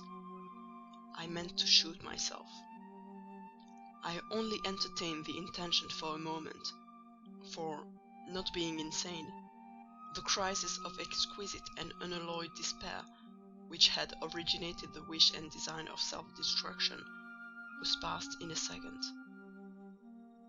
A wind fresh from Europe blew over the ocean and rushed through the open casement. The storm broke, streamed, thundered, blazed, and the air grew pure. I then framed and fixed a resolution. While I walked under the dripping orange trees of my wet garden, and amongst its strange pomegranates and pineapples, and while the refulgent dawn of the tropics kindled round me, I reasoned thus, Jane. And now listen, for it was true wisdom that consoled me in that hour, and showed me the right path to follow. The sweet wind from Europe was still whispering in the refreshed leaves, and the Atlantic was thundering in glorious liberty. My heart, dried up and scorched for a long time, swelled to the tone, and filled with living blood. My being longed for renewal, my soul thirst for a pure draught. I saw hope revive, and felt regeneration possible. From a flowery arch at the bottom of my garden, I gazed over the sea, bluer than the sky. The old world was beyond. Clear prospects opened thus. Go, said Hope, and live again in Europe. There is not known what a solid name you bear, nor that a filthy burden is bound to you. You may take the maniac with you to England, confine her with due attendance and precautions at Thornfield, then travel yourself to what clime you will, and form what new tie you like. That woman who has so abused your long-suffering, so sullied your name, so outraged your honour, so blighted your youth, is not your wife, nor are you her husband. See that she is cared for as her condition demands, and you have done all that God and humanity requires of you. Let her identity, her connection with yourself, be buried in oblivion. You are bound to impart them to no living being. Place her in safety and comfort, shelter her degradation with secrecy, and leave her. I acted precisely on this suggestion. My father and brother had not made my marriage known to their acquaintance, because in the very first letter I wrote to apprise them of the union, having already begun to experience extreme disgust of its consequences, and from the family character and constitution, seeing a hideous future opening to me, I added an urgent charge to keep it secret, and very soon the infamous conduct of the wife my father had selected for me was such as to make him blush to own her as his daughter-in-law. Far from desiring to publish the connection, he became as anxious to conceal it as myself. To England, then, I conveyed her. A fearful voyage I had with such a monster in the vessel. Glad was I when I at last got her to Thornfield, and saw her safely lodged in that third-story room, of whose secret inner cabinet she has now for 10 years made a wild beast's den, a goblin's cell. I had some trouble in finding an attendant for her, as it was necessary to select one on whose fidelity dependence could be placed, for her ravings would inevitably betray my secret. Besides, she had lucid intervals of days, sometimes weeks, which she filled up with abuse of me. At last I hired Grace Poole from the Grimsby retreat. She and the surgeon, Carter, who dressed Mason's wounds that night he was stabbed and worried, are the only two I have ever admitted to my confidence. Mrs. Fairfax may indeed have suspected something, but she could have gained no precise knowledge as to facts. Grace has, on the whole, proved a good keeper, though owing partly to a fault of her own, of which it appears nothing can cure her, and which is incident to her harassing profession. Her vigilance has been more than once lulled and baffled. The lunatic is both cunning and malignant. She has never failed to take advantage of her guardian's temporary lapses.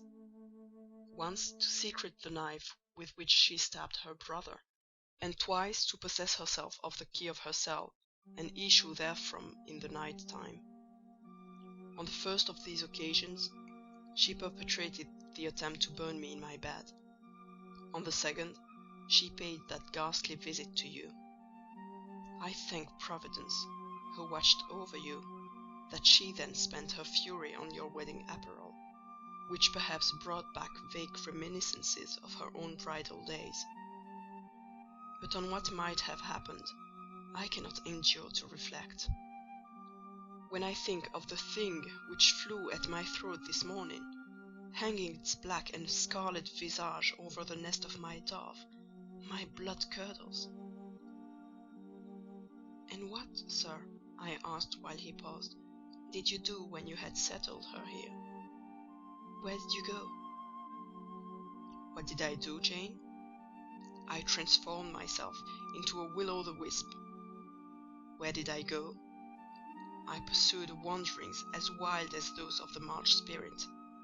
I sought the continent, and went devious through all its lands. My fixed desire was to seek and find a good and intelligent woman whom I could love, a contrast to the fury I left at Thornfield." "But you could not marry, sir." "I had determined and was convinced that I could and ought. It was not my original intention to deceive, as I have deceived you. I meant to tell my tale plainly and make my proposals openly. And it appeared to me so absolutely rational that I should be considered free to love and be loved. I never doubted some woman might be found willing and able to understand my case and accept it, in spite of the curse with which I was burdened." "Well, sir?" "When you are inquisitive, Jane, you always make me smile. You open your eyes like an eager bird, and make every now and then a restless movement, as if answers in speech did not flow fast enough for you, and you wanted to read the tablet of one's heart. But before I go on, tell me what you mean by your 'well, sir.' It is a small phrase, very frequent with you, and which many a time has drawn me on and on through interminable talk. I don't very well know why." "I mean, what next? How did you proceed? What came of such an event?" "Precisely. And what you wish to know now?" "Whether you found anyone you liked, whether you asked her to marry you, and what she said." "I can tell you whether I found anyone I liked, and whether I asked her to marry me. But what she said is yet to be recorded in the book of fate. For 10 long years I roved about, living first in one capital, then another. Sometimes in St. Petersburg, oftener in Paris, occasionally in Rome, Naples, and Florence. Provided with plenty of money and the passport of an old name, I could choose my own society. No circles were closed against me. I sought my ideal of a woman amongst English ladies, French countesses, Italian signoras, and German Grafinnen. I could not find her. Sometimes, for a fleeting moment, I thought I caught a glance, heard a tone, beheld a form which announced the realization of my dream. But I was presently undeceived. You are not to suppose that I desired perfection, either of mind or person. I longed only for what suited me, for the antipodes of the Creole, and I longed vainly. Amongst them all, I found not one whom, had I been ever so free, I, warned as I was of the risks, the horrors, the loathings of incongruous unions, would have asked to marry me. Disappointment made me reckless. I tried dissipation, never debauchery, that I hated and hate. That was my Indian Messalina's attribute. Rooted disgust at it and her restrained me much, even in pleasure. Any enjoyment that bordered on riot seemed to approach me to her and her vices, and I eschewed it. Yet I could not live alone, so I tried the companionship of mistresses. The first I chose was Céline Varens, another of those steps which made a man spurn himself when he recalls them. You already know what she was, and how my liaison with her terminated. She had 2 successors, an Italian, Giacinta, and a German, Clara, both considered singularly handsome. What was their beauty to me in a few weeks? Giacinta was unprincipled and violent. I tired of her in 3 months. Clara was honest and quiet, but heavy, mindless, and unimpressible. Not one whit to my taste. I was glad to give her a sufficient sum to set her up in a good line of business, and so get decently rid of her. But Jane, I see by your face you are not forming a very favourable opinion of me just now. You think me an unfeeling, loose-principled rake, don't you? I don't like you so well as I have done sometimes, indeed, sir. Did it not seem to you in the least wrong to live in that way, first with one mistress, then another? You talk of it as a mere matter of course.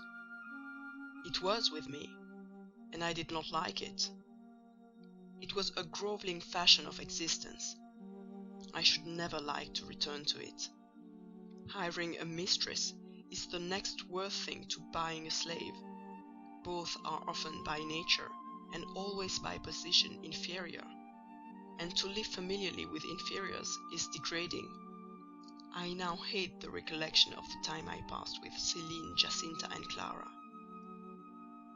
I felt the truth of these words, and I drew from them the certain inference that if I were so far to forget myself and all the teachings that had ever been instilled into me, as under any pretext, with any justification, through any temptation, to become the successor of these poor girls, he would one day regard me with the same feeling which now in his mind desecrated their memory. I did not give utterance to this conviction. It was enough to feel it. I impressed it on my heart, that it might remain there to serve me as aid in the time of trial. Now, Jane, why don't you say, "Well, sir, I have not done"? You are looking grave. You disapprove of me still, I see. But let me come to the point. Last January, rid of all mistresses, in a harsh, bitter frame of mind, the result of a useless, roving, lonely life, corroded with disappointment, sourly disposed against all men, and especially against all womankind, for I began to regard the notion of an intellectual, faithful, loving woman as a mere dream. Recalled by business, I came back to England. On a frosty winter afternoon, I rode in sight of Thornfield Hall, a bored spot. I expected no peace, no pleasure there. On a stile in Hay Lane, I saw a quiet little figure sitting by itself. I passed it, as negligently as I did the pollard willow opposite to it. I had no presentiment of what it would be to me, no inward warning that the arbitress of my life, my genius for good or evil, waited there in humble guise. I did not know it, even when, on the occasion of Miss Rose's accident, it came up and gravely offered me help. Childish and slender creature! It seemed as if a linnet had hopped to my foot and proposed to bear me on its tiny wing. I was surly, but the thing would not go. It stood by me with strange perseverance, and looked and spoke with a sort of authority. I must be aided, and by that hand, and aided I was. When once I had pressed the frail shoulder, something new, a fresh sap and sense, stole into my frame. It was well I had learned that this elf must return to me, that it belonged to my house down below, or I could not have felt it pass away from under my hand, and seen it vanish behind the dim hedge, without singular regret. I heard you come home that night, Jane, though probably you were not aware that I thought of you, or watched for you. The next day, I observed you myself unseen, for half an hour, while you played with Adele in the gallery. It was a snowy day, I recollect, and you could not go out of doors. I was in my room. The door was ajar. I could both listen and watch. Adele claimed your outward attention for a while, yet I fancied your thoughts were elsewhere. But you were very patient with her, my little Jane. You talked to her and amused her a long time. When at last she left you, you lapsed at once into deep reverie. You betook yourself slowly to pace the gallery. Now and then, in passing a casement, you glanced out at the thick falling snow. You listened to the sobbing wind, and again you paced gently on and dreamt. I think those day visions were not dark. There was a pleasurable illumination in your eye occasionally, a soft excitement in your aspect, which told of no bitter, bilious, hypochondriac brooding. Your look revealed rather the sweet musings of youth, when its spirit follows on willing wings the flight of hope up and on to an ideal heaven. The voice of Mrs. Fairfax, speaking to a servant in the hall, wakened you. And how curiously you smiled to and at yourself, Janet! There was much sense in your smile. It was very shrewd, and seemed to make light of your own abstraction. It seemed to say, "My fine visions are all very well, but I must not forget they are absolutely unreal. I have a rosy sky and a green flowery Eden in my brain, but without, I am perfectly aware, lies at my feet a rough track to travel, and around me gather black tempests to encounter." You ran downstairs and demanded of Mrs. Fairfax some occupation, the weekly house accounts to make up, or something of that sort, I think it was. I was vexed with you for getting out of my sight. Impatiently, I waited for evening, when I might summon you to my presence. An unusual, to me, a perfectly new character I suspected was yours. I desired to search it deeper and know it better. You entered the room with a look and air at once shy and independent. You were quaintly dressed, much as you are now. I made you talk. Ere long I found you full of strange contrasts. Your garb and manner were restricted by rule. Your air was often diffident, and altogether that of one refined by nature, but absolutely unused to society, and a good deal afraid of making herself disadvantageously conspicuous by some solecism or blunder. Yet, when addressed, you lifted a keen, a daring, and a glowing eye to your interlocutor's face. There was penetration and power in each glance you gave. When plied by close questions, you found ready and round answers. Very soon you seemed to get used to me. I believe you felt the existence of sympathy between you and your grim and cross master, Jane, for it was astonishing to see how quickly a certain pleasant ease tranquilized your manner. Snarl as I would, you showed no surprise, fear, annoyance, or displeasure at my moroseness. You watched me, and now and then smiled at me with a simple yet sagacious grace I cannot describe. I was at once content and stimulated with what I saw. I liked what I had seen, and wished to see more. Yet, for a long time, I treated you distantly, and sought your company rarely. I was an intellectual epicure, and wished to prolong the gratification of making this novel and piquant acquaintance. Besides, I was for a while troubled with a haunting fear that, if I handled the flower freely, its bloom would fade. The sweet charm of freshness would leave it. I did not, then, know that it was no transitory blossom, but rather the radiant resemblance of one, cut in an indestructible gem. Moreover, I wished to see whether you would seek me if I shunned you, but you did not. you kept in the schoolroom as still as your own desk and easel. If by chance I met you, you passed me as soon and with as little token of recognition as was consistent with respect. Your habitual expression in those days, Jane, was a thoughtful look, not despondent, for you were not sickly, but not buoyant, for you had little hope and no actual pleasure. I wondered what you thought of me, or if you ever thought of me.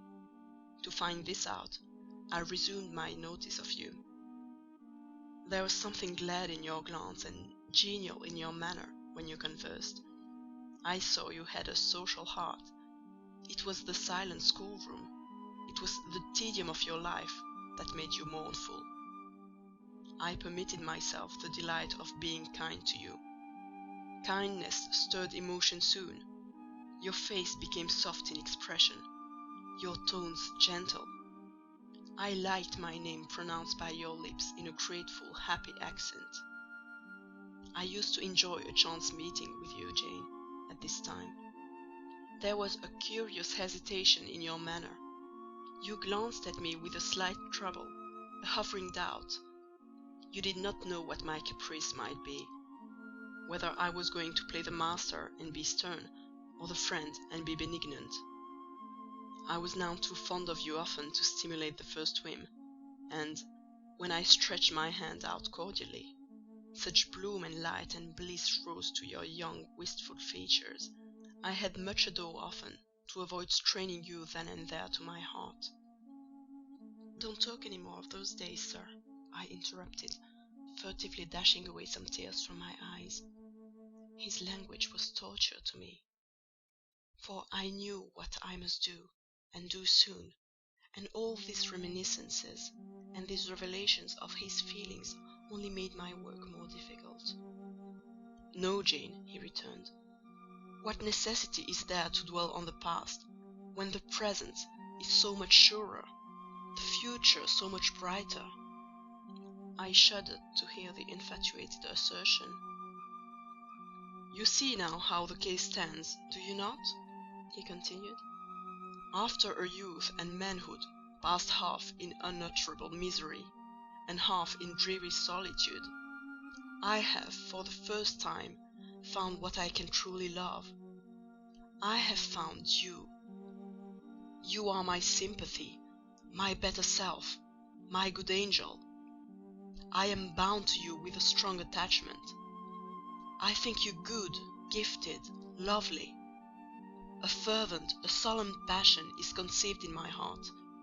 It leans to you, draws you to my centre and spring of life, wraps my existence about you, and kindling in pure, powerful flame, fuses you and me in one. It was because I felt and knew this that I resolved to marry you. To tell me that I had already a wife is empty mockery. You know now that I had but a hideous demon.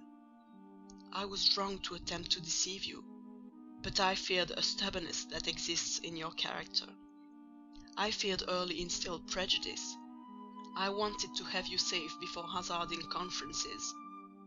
This was cowardly.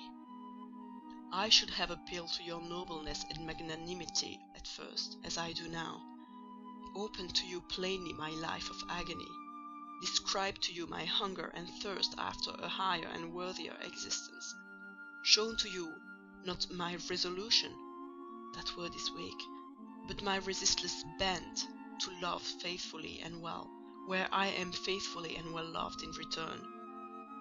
Then I should have asked you to accept my pledge of fidelity and to give me yours. Jane, give it me now." A pause. "Why are you silent, Jane?" I was experiencing an ordeal. A hand of fiery iron grasped my vitals. A terrible moment, full of struggle, blackness, burning. Not a human being that ever lived could wish to be loved better than I was loved, and him who thus loved me I absolutely worshipped, and I must renounce love and idol. One drear word comprised my intolerable duty. Depart. Jane, you understand what I want of you. Just this promise. I will be yours, Mr. Rochester.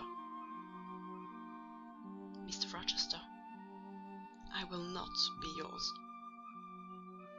Another long silence. Jane, recommenced he, with a gentleness that broke me down with grief, and turned me stone cold with ominous terror, for this still voice was the pant of a lion rising. Jane, do you mean to go one way in the world, and to let me go another? I do. Jane, bending towards me and embracing me, do you mean it now? I do. And now? Softly kissing my forehead and cheek. I do, extricating myself from restraint rapidly and completely. Oh, Jane, this is bitter. This is wicked. It would not be wicked to love me. It would to obey you.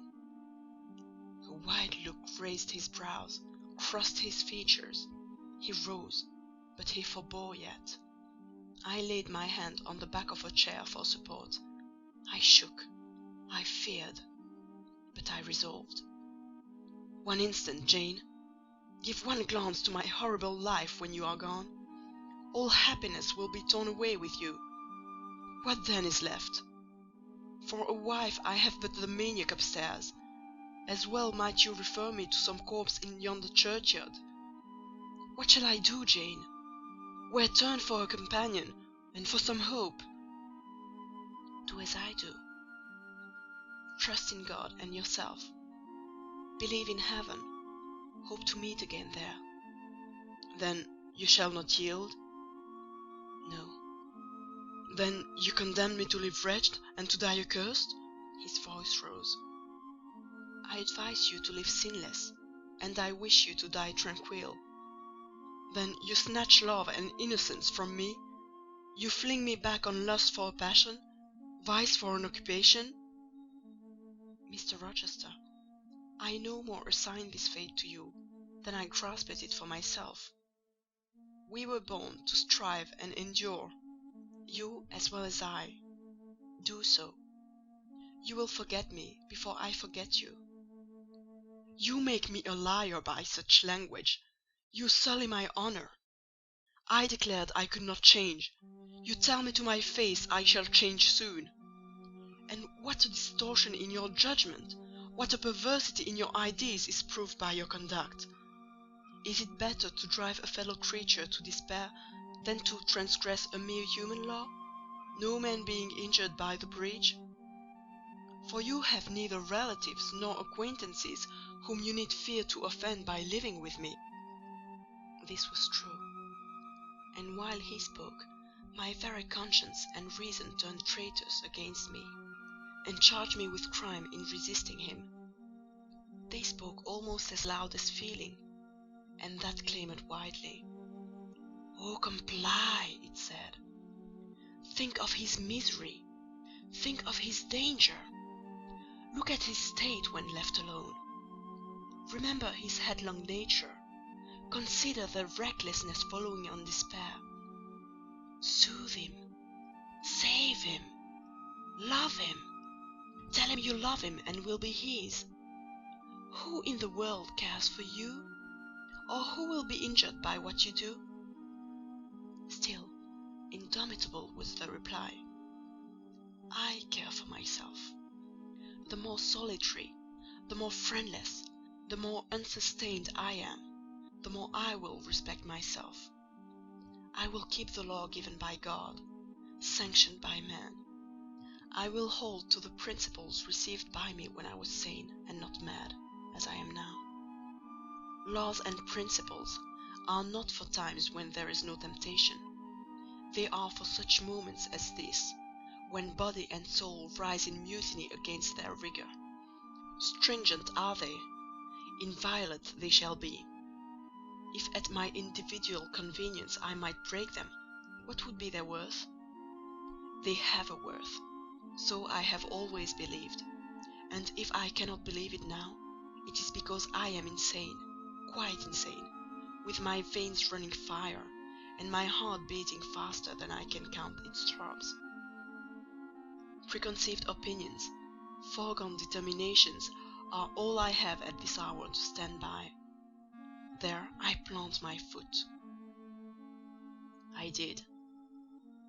Mr. Rochester, reading my countenance, saw I had done so. His fury was wrought to the highest. He must yield to it for a moment, whatever followed. He crossed the floor and seized my arm and grasped my waist. He seemed to devour me with his flaming glance. Physically, I felt at the moment powerless as stubble exposed to the draught and glow of a furnace.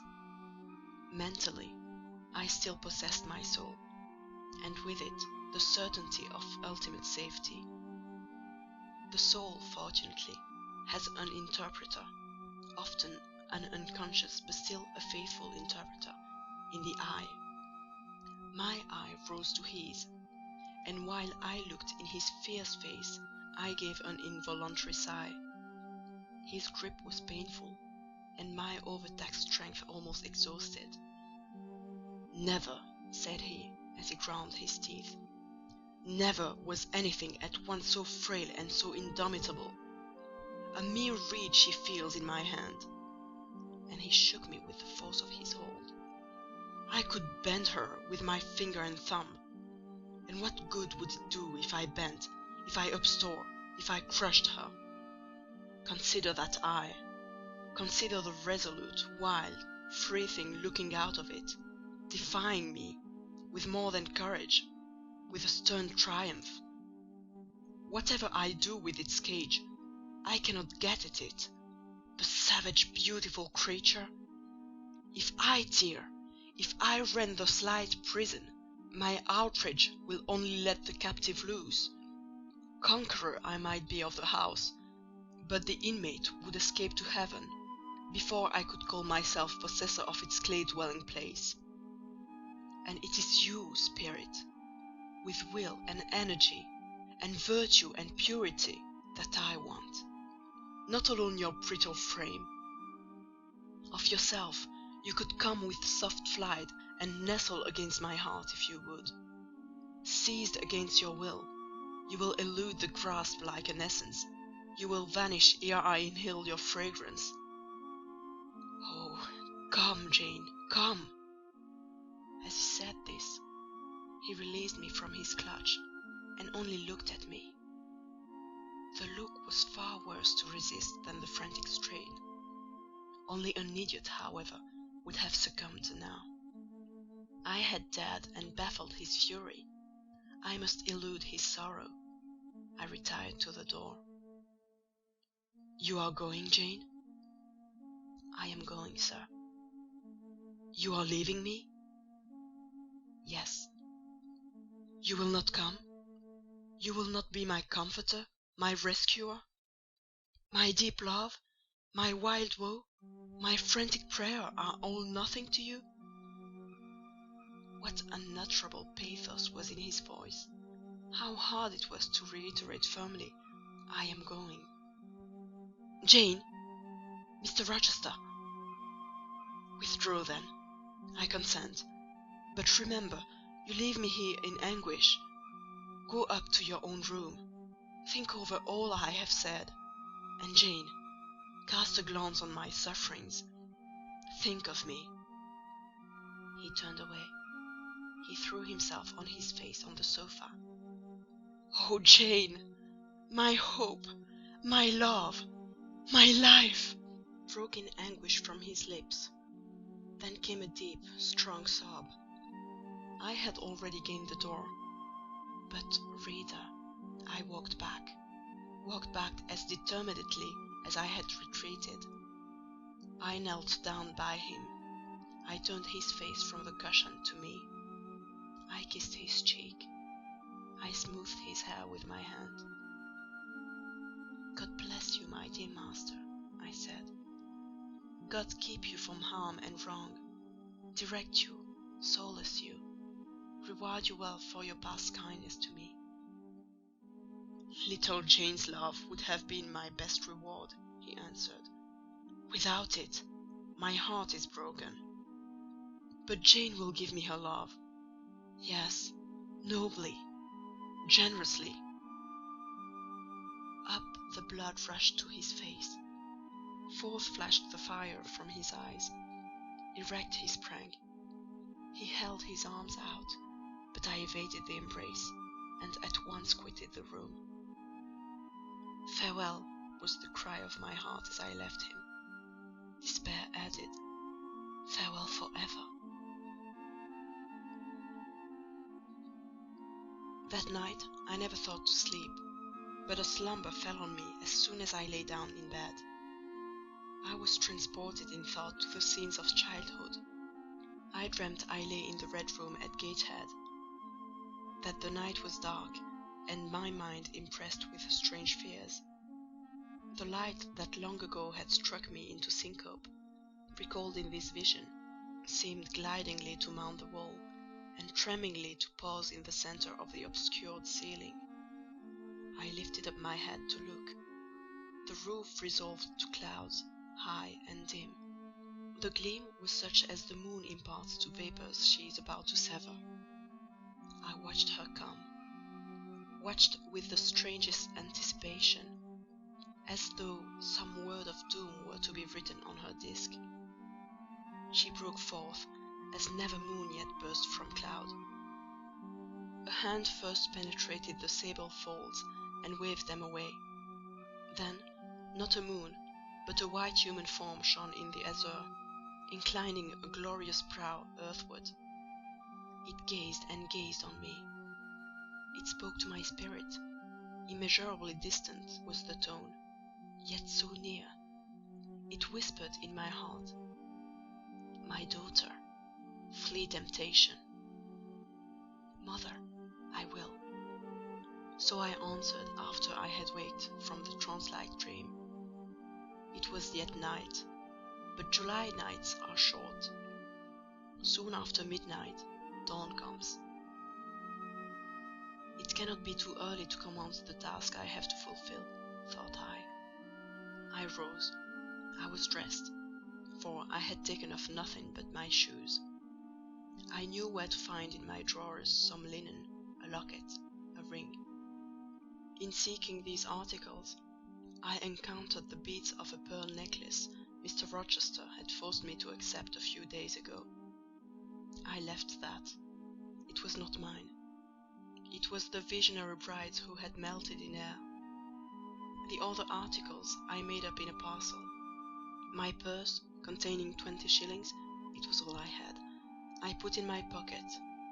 I tied on my straw bonnet, pinned my shawl, took the parcel and my slippers, which I would not put on yet, and stole from my room.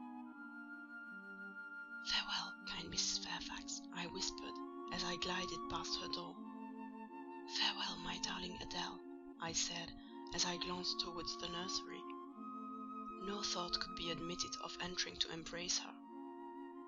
I had to deceive a fine ear, for aught I knew, it might now be listening. I would have got past Mr. Rochester's chamber without a pause, but my heart momentarily stopping its beat at that threshold, my foot was forced to stop also. No sleep was there. The inmate was walking restlessly from wall to wall, and again he sighed while I listened. There was a heaven, a temporary heaven in this room for me if I chose. I had but to go in and to say, "Mr. Rochester, I will love you and live with you through life till death," and a fount of rapture would spring to my lips. I thought of this. That kind master, who could not sleep now, was waiting with impatience for day. He would send for me in the morning. I should be gone. He would have me sought for, vainly. He would feel himself forsaken, his love rejected. He would suffer, perhaps grow desperate. I thought of this too. My hand moved towards the lock. I caught it back and glided on. Drearily, I wound my way downstairs. I knew what I had to do, and and I did it mechanically. I sought the key of the side door in the kitchen. I sought, too, a phial of oil and a feather. I oiled the key and the lock. I got some water. I got some bread, for perhaps I should have to walk far. And my strength, sorely shaken of late, must not break down. All this I did without one sound. I opened the door, passed out, shut it softly. Dim dawn glimmered in the yard. The great gates were closed and locked, but a wicket in one of them was only latched. Through that I departed. It, too, I shut, and now I was out of Thornfield. A mile off, beyond the field, lay a road which stretched in the contrary direction to Millcote. A road I had never travelled, but often noticed and wondered where it led. Thither I bent my steps. No reflection was to be allowed now. Not one glance was to be cast back, not even one forward. Not one thought was to be given either to the past or the future. The first was a page so heavenly sweet, so deadly sad, that to read one line of it would dissolve my courage and break down my energy. The last was an awful blank, something like the world when the deluge was gone by. I skirted fields and hedges and lanes till after sunrise. I believe it was a lovely summer morning. I know my shoes, which I had put on when I left the house, were soon wet with the dew. But I looked neither to rising sun, nor smiling sky, nor wakening nature. He who is taken out to pass through a fair scene to the scaffold thinks not of the flowers that smile on his road, but of the block and axe edge, of the disseverment of bone and vein, of the grave gaping at the end. And I thought of freer flight and homeless wandering.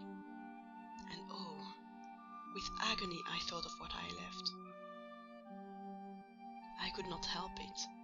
I thought of him now, in his room, watching the sunrise, hoping I should soon come to say I would stay with him and be his. I longed to be his. I panted to return. It was not too late. I could yet spare him the bitter pang of bereavement. As yet my flight, I was sure, was undiscovered. I could go back and be his comforter, his pride, his redeemer from misery, perhaps from ruin. Oh, that fear of his self-abandonment, far worse than my abandonment, how it goaded me! It was a barbed arrowhead in my breast. It tore me when I tried to extract it. It sickened me when remembrance thrust it farther in. Birds began singing in brake and copse. Birds were faithful to their mates. Birds were emblems of love. What was I? In the midst of my pain of heart and frantic effort of principle, I abhorred myself. I had no solace from self-approbation, none even from self-respect. I had injured, wounded, left my master. I was hateful in my own eyes. Still I could not turn, nor retrace one step. God must have led me on.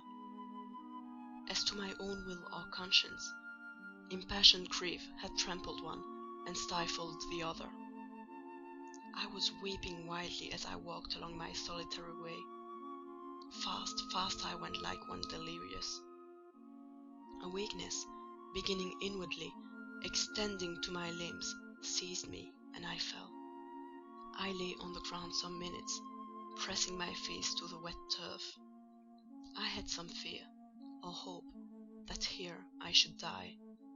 But I was soon up, crawling forwards on my hands and knees, and then again raised to my feet, as eager and as determined as ever to reach the road. When I got there, I was forced to sit to rest me under the hedge. And while I sat, I heard wheels, and saw a coach come on. I stood up and lifted my hand. It stopped. I asked where it was going. The driver named a place a long way off, and where I was sure Mr. Rochester had no connections. I asked for what sum he would take me there. He said 30 shillings. I answered I had but 20. Well, he would try to make it do. He further gave me leave to get into the inside, as the vehicle was empty. I entered, was shut in, and it rolled on its way. Gentle reader, may you never feel what I then felt. May your eyes never shed such stormy, scalding, heart-wrung tears as poured from mine. May you never appeal to heaven in prayers so hopeless and so agonized as in that hour left my lips. For never may you, like me, dread to be the instrument of evil to what you wholly love.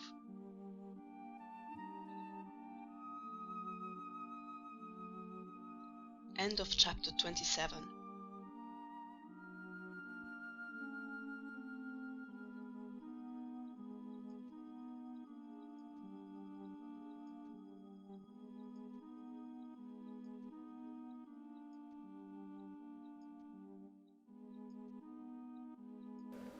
Chapter 28. 2 days are past. It is a summer evening. The coachman has set me down at a place called Whitecross. He could take me no farther for the sum I had given, and I was not possessed of another shilling in the world.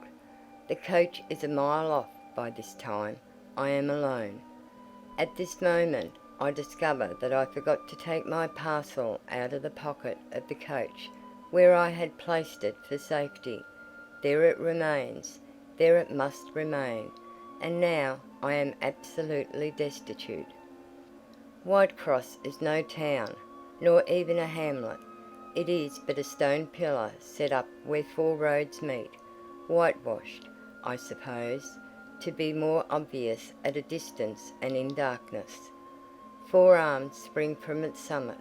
The nearest town to which these point is, according to the inscription, distant 10 miles, the farthest above 20. From the well-known names of these towns I learn in what county I have lighted. A North Midland shire, dusk with moorland, rigid with mountain, this I see. There are great moors behind and on each hand of me. There are waves of mountains far beyond that deep valley at my feet. The population here must be thin, and I see no passengers on these roads. They stretch out east, west, north, and south-white, broad, lonely.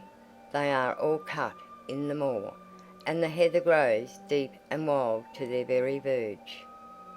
Yet a chance traveller might pass by, and I wish no eye to see me now. Strangers would wonder what I am doing, lingering here at the signpost, evidently objectless and lost. I might be questioned. I could give no answer, but what would sound incredible and excite suspicion. Not a tie holds me to human society at this moment, not a charm or hope calls me where my fellow creatures are. None that saw me would have a kind thought or a good wish for me. I have no relative but the universal mother, Nature. I will seek her breast and ask repose. I struck straight into the heath. I held on to a hollow I saw deeply furrowing the brown moorside. I waded knee-deep in its dark growth. I turned with its turnings, and finding a moss-blackened granite crag in a hidden angle, I sat down under it. High banks of moor were about me. The crag protected my head. The sky was over that. Some time passed before I felt tranquil even here. I had a vague dread that wild cattle might be near, or that some sportsman or poacher might discover me. If a gust of wind swept the waste, I looked up, fearing it was the rush of a bull. If a plover whistled, I imagined it a man, finding my apprehensions unfounded, however, and calmed by the deep silence that reigned as evening declined at nightfall. I took confidence. As yet I had not thought. I had only listened, watched, dreaded. Now I regained the faculty of reflection. What was I to do? Where to go? Oh, intolerable questions, when I could do nothing and go nowhere, when a long way must yet be measured by my weary, trembling limbs before I could reach human habitation, when cold charity must be entreated before I could get a lodging, reluctant sympathy importuned, almost certain repulse incurred, before my tale could be listened to, or one of my wants relieved. I touched the heath. It was dry, and yet warm with the beat of the summer day. I looked at the sky. It was pure. A kindly star twinkled just above the chasm ridge. The dew fell, but with propitious softness. No breeze whispered. Nature seemed to me benign and good. I thought she loved me, outcast as I was, and I, who from man could anticipate only mistrust, rejection, insult, clung to her with filial fondness. To-night, at least, I would be her guest, as I was her child. My mother would lodge me without money and without price. I had one morsel of bread yet, the remnant of a roll I had bought in a town we passed through at noon with a stray penny, my last coin. I saw ripe bilberries gleaming here and there, like jet beads in the heath. I gathered a handful and ate them with the bread. My hunger, sharp before, was, if not satisfied, appeased by this hermit's meal. I said my evening prayers at its conclusion, and then chose my couch. Beside the crag the heath was very deep. When I lay down my feet were buried in it. Rising high on each side, it left only a narrow space for the night air to invade. I folded my shawl double and spread it over me for a coverlet. A low, mossy swell was my pillow. Thus lodged, I was not, at least, at the commencement of the night cold. My rest might have been blissful enough, only a sad heart broke it. It plained of its gaping wounds, its inward bleeding, its riven chords. It trembled for Mr. Rochester and his doom. It bemoaned him with a bitter pity. It demanded him with ceaseless longing, and impotent as a bird with both wings broken. It still quivered its shattered pinions in vain attempts to seek him. Worn out with this torture of thought, I rose to my knees. Night was come, and her planets were risen, a safe, still night, too serene for the companionship of fear. We know that God is everywhere, but certainly we feel his presence most when his works are on the grander scale spread before us, and it is in the unclouded night sky, where his worlds wheel their silent course, that we read clearest his infinitude, his omnipotence, his omnipresence. I had risen to my knees to pray for Mr. Rochester. Looking up, I, with tear-dimmed eyes, saw the mighty Milky Way, remembering what it was, what countless systems there swept space like a soft trace of light. I felt the might and strength of God. Sure was I of his efficiency to save what he had made. Convinced I grew that neither earth should perish, nor one of the souls it treasured. I turned my prayer to thanksgiving. The source of life was also the saviour of spirits. Mr. Rochester was safe. He was God's, and my God would he be guarded. I again nestled to the breast of the hill, and ere long in sleep forgot sorrow. But next day, want came to me pale and bare, long after the little birds had left their nests, long after bees had come in the sweet prime of day to gather the heath honey before the dew was dried, when the long morning shadows were curtailed, and the sun filled earth and sky. I got up, and I looked round me. What a still, hot, perfect day! What a golden desert this spreading moor! Everywhere sunshine. I wished I could live in it and on it. I saw a lizard run over the crag. I saw a bee busy among the sweet bilberries. I would fain at the moment have become bee or lizard, and I might have found fitting nutriment, permanent shelter here. But I was a human being, and had a human being's wants. I must not linger where there was nothing to supply them. I rose. I looked back at the bed I had left, hopeless of the future. I wished but this, that my Maker had that night thought good to require my soul of me while I slept, and that this weary frame, absolved by death from further conflict with fate, had now but to decay quietly, and mingle in peace with the soil of this wilderness. Life, however, was yet in my possession, with all its requirements, and pains, and responsibilities. The burden must be carried, the want provided for, the suffering endured, the responsibility fulfilled. I set out. Whitecross regained, I followed a road which led from the sun, now fervent and high.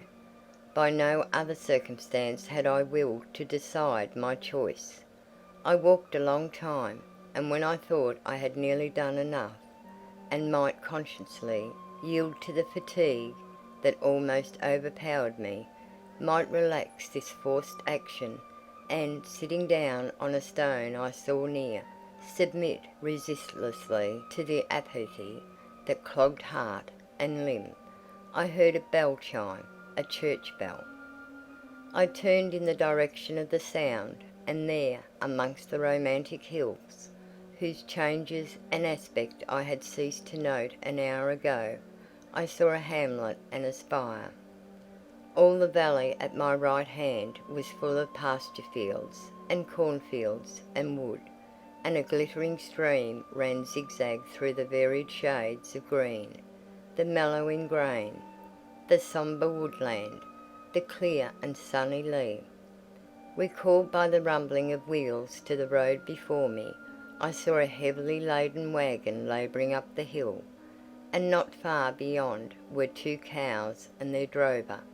Human life and human labour were near. I must struggle on, strive to live, and bend to toil like the rest. About 2 o'clock p.m. I entered the village. At the bottom of its one street there was a little shop with some cakes of bread in the window. I coveted a cake of bread. With that refreshment I could perhaps regain a degree of energy. Without it, it would be difficult to proceed. The wish to have some strength and some vigour returned to me as soon as I was amongst my fellow beings. I felt it would be degrading to faint with hunger on the causeway of a hamlet. Had I nothing about me I could offer in exchange for one of these rolls? I considered. I had a small silk handkerchief tied round my throat. I had my gloves. I could hardly tell how men and women in extremities of destitution proceeded. I did not know whether either of these articles would be accepted. Probably they would not, but I must try. I entered the shop. A woman was there. Seeing a respectably dressed person, a lady as she supposed, she came forward with civility. How could she serve me? I was seized with shame. My tongue would not utter the request I had prepared. I dared not offer her the half-worn gloves, the creased handkerchief. Besides, I felt it would be absurd. I only begged permission to sit down a moment, as I was tired. Disappointed in the expectation of a customer, she coolly acceded to my request. She pointed to a seat. I sank into it.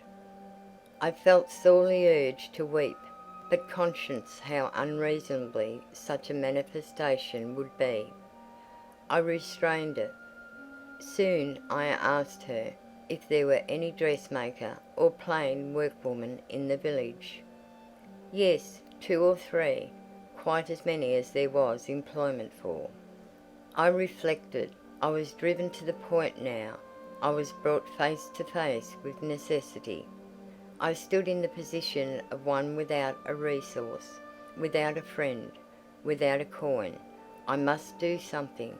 What? I must apply somewhere. Where? Did she know of any place in the neighbourhood where a servant was wanted?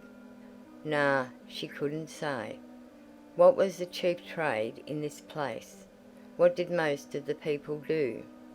Some were farm labourers. A good deal worked at Mr. Oliver's needle factory and at the foundry. Did Mr. Oliver employ women? Nah, it was men's work. And what do the women do? I know't was the answer. Some does one thing and some another. Poor folk mun get on as they can. She seemed to be tired of my questions, and, indeed, what claim had I to importune her? A neighbour or two came in. My chair was evidently wanted. I took leave. I passed up the street, looking as I went at all the houses to the right hand and to the left, but I could discover no pretext, nor see an inducement to enter any. I rambled round the hamlet, going sometimes to a little distance and returning again, for an hour or more. Much exhausted and suffering greatly now for want of food, I turned aside into a lane and sat down under the hedge. Ere many minutes had elapsed, I was again on my feet, however, and again searching something, a resource, or at least an informant. A pretty little house stood at the top of the lane, with a garden before it, exquisitely neat and brilliantly blooming. I stopped at it. What business had I to approach the white door or touch the glittering knocker? In what way could it possibly be the interest of the inhabitants of that dwelling to serve me? Yet I drew near and knocked. A mild-looking, cleanly attired young woman opened the door, in such a voice as might be expected from a hopeless heart and fainting frame, a voice wretchedly low and faltering. I asked if a servant was wanted here. "No," said she, "we do not keep a servant." "Can you tell me where I could get employment of any kind?" I continued. "I am a stranger without acquaintance in this place. I want some work, no matter what."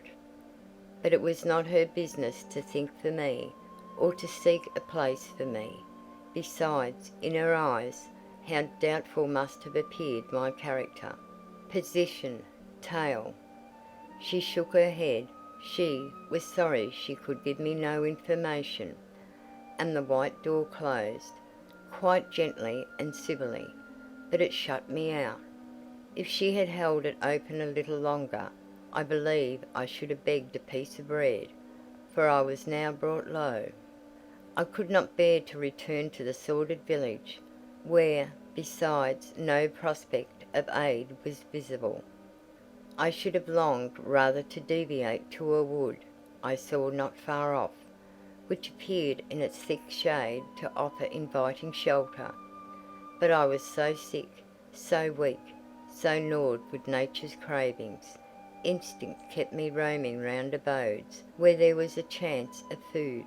Solitude would be no solitude, rest no rest, while the vulture, hunger, thus sunk beak and talons in my side. I drew near houses, I left them and came back again, and again I wandered away, always repelled by the consciousness of having no claim to ask, no right to expect interest in my isolated lot.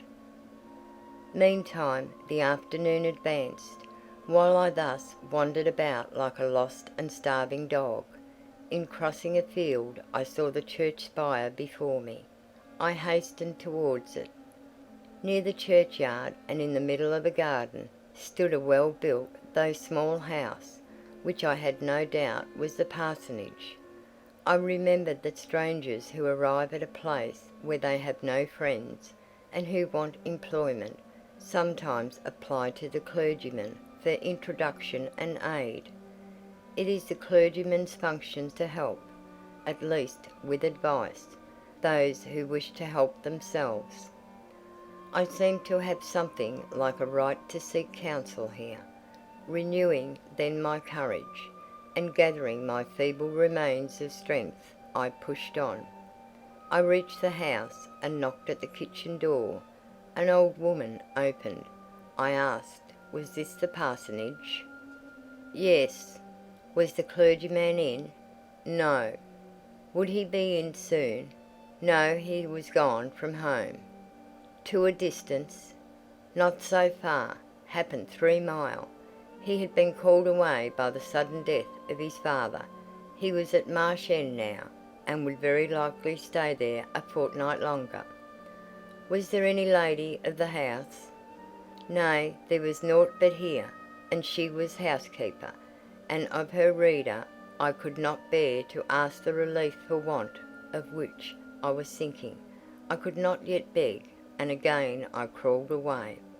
Once more I took off my handkerchief. Once more I thought of the cakes of bread in the little shop. Oh, for but a crust, for but one mouthful to allay the pang of famine. Instinctively I turned my face again to the village. I found the shop again, and I went in. And though others were there besides the woman, I ventured the request, would she give me a roll for this handkerchief? She looked at me with evident suspicion.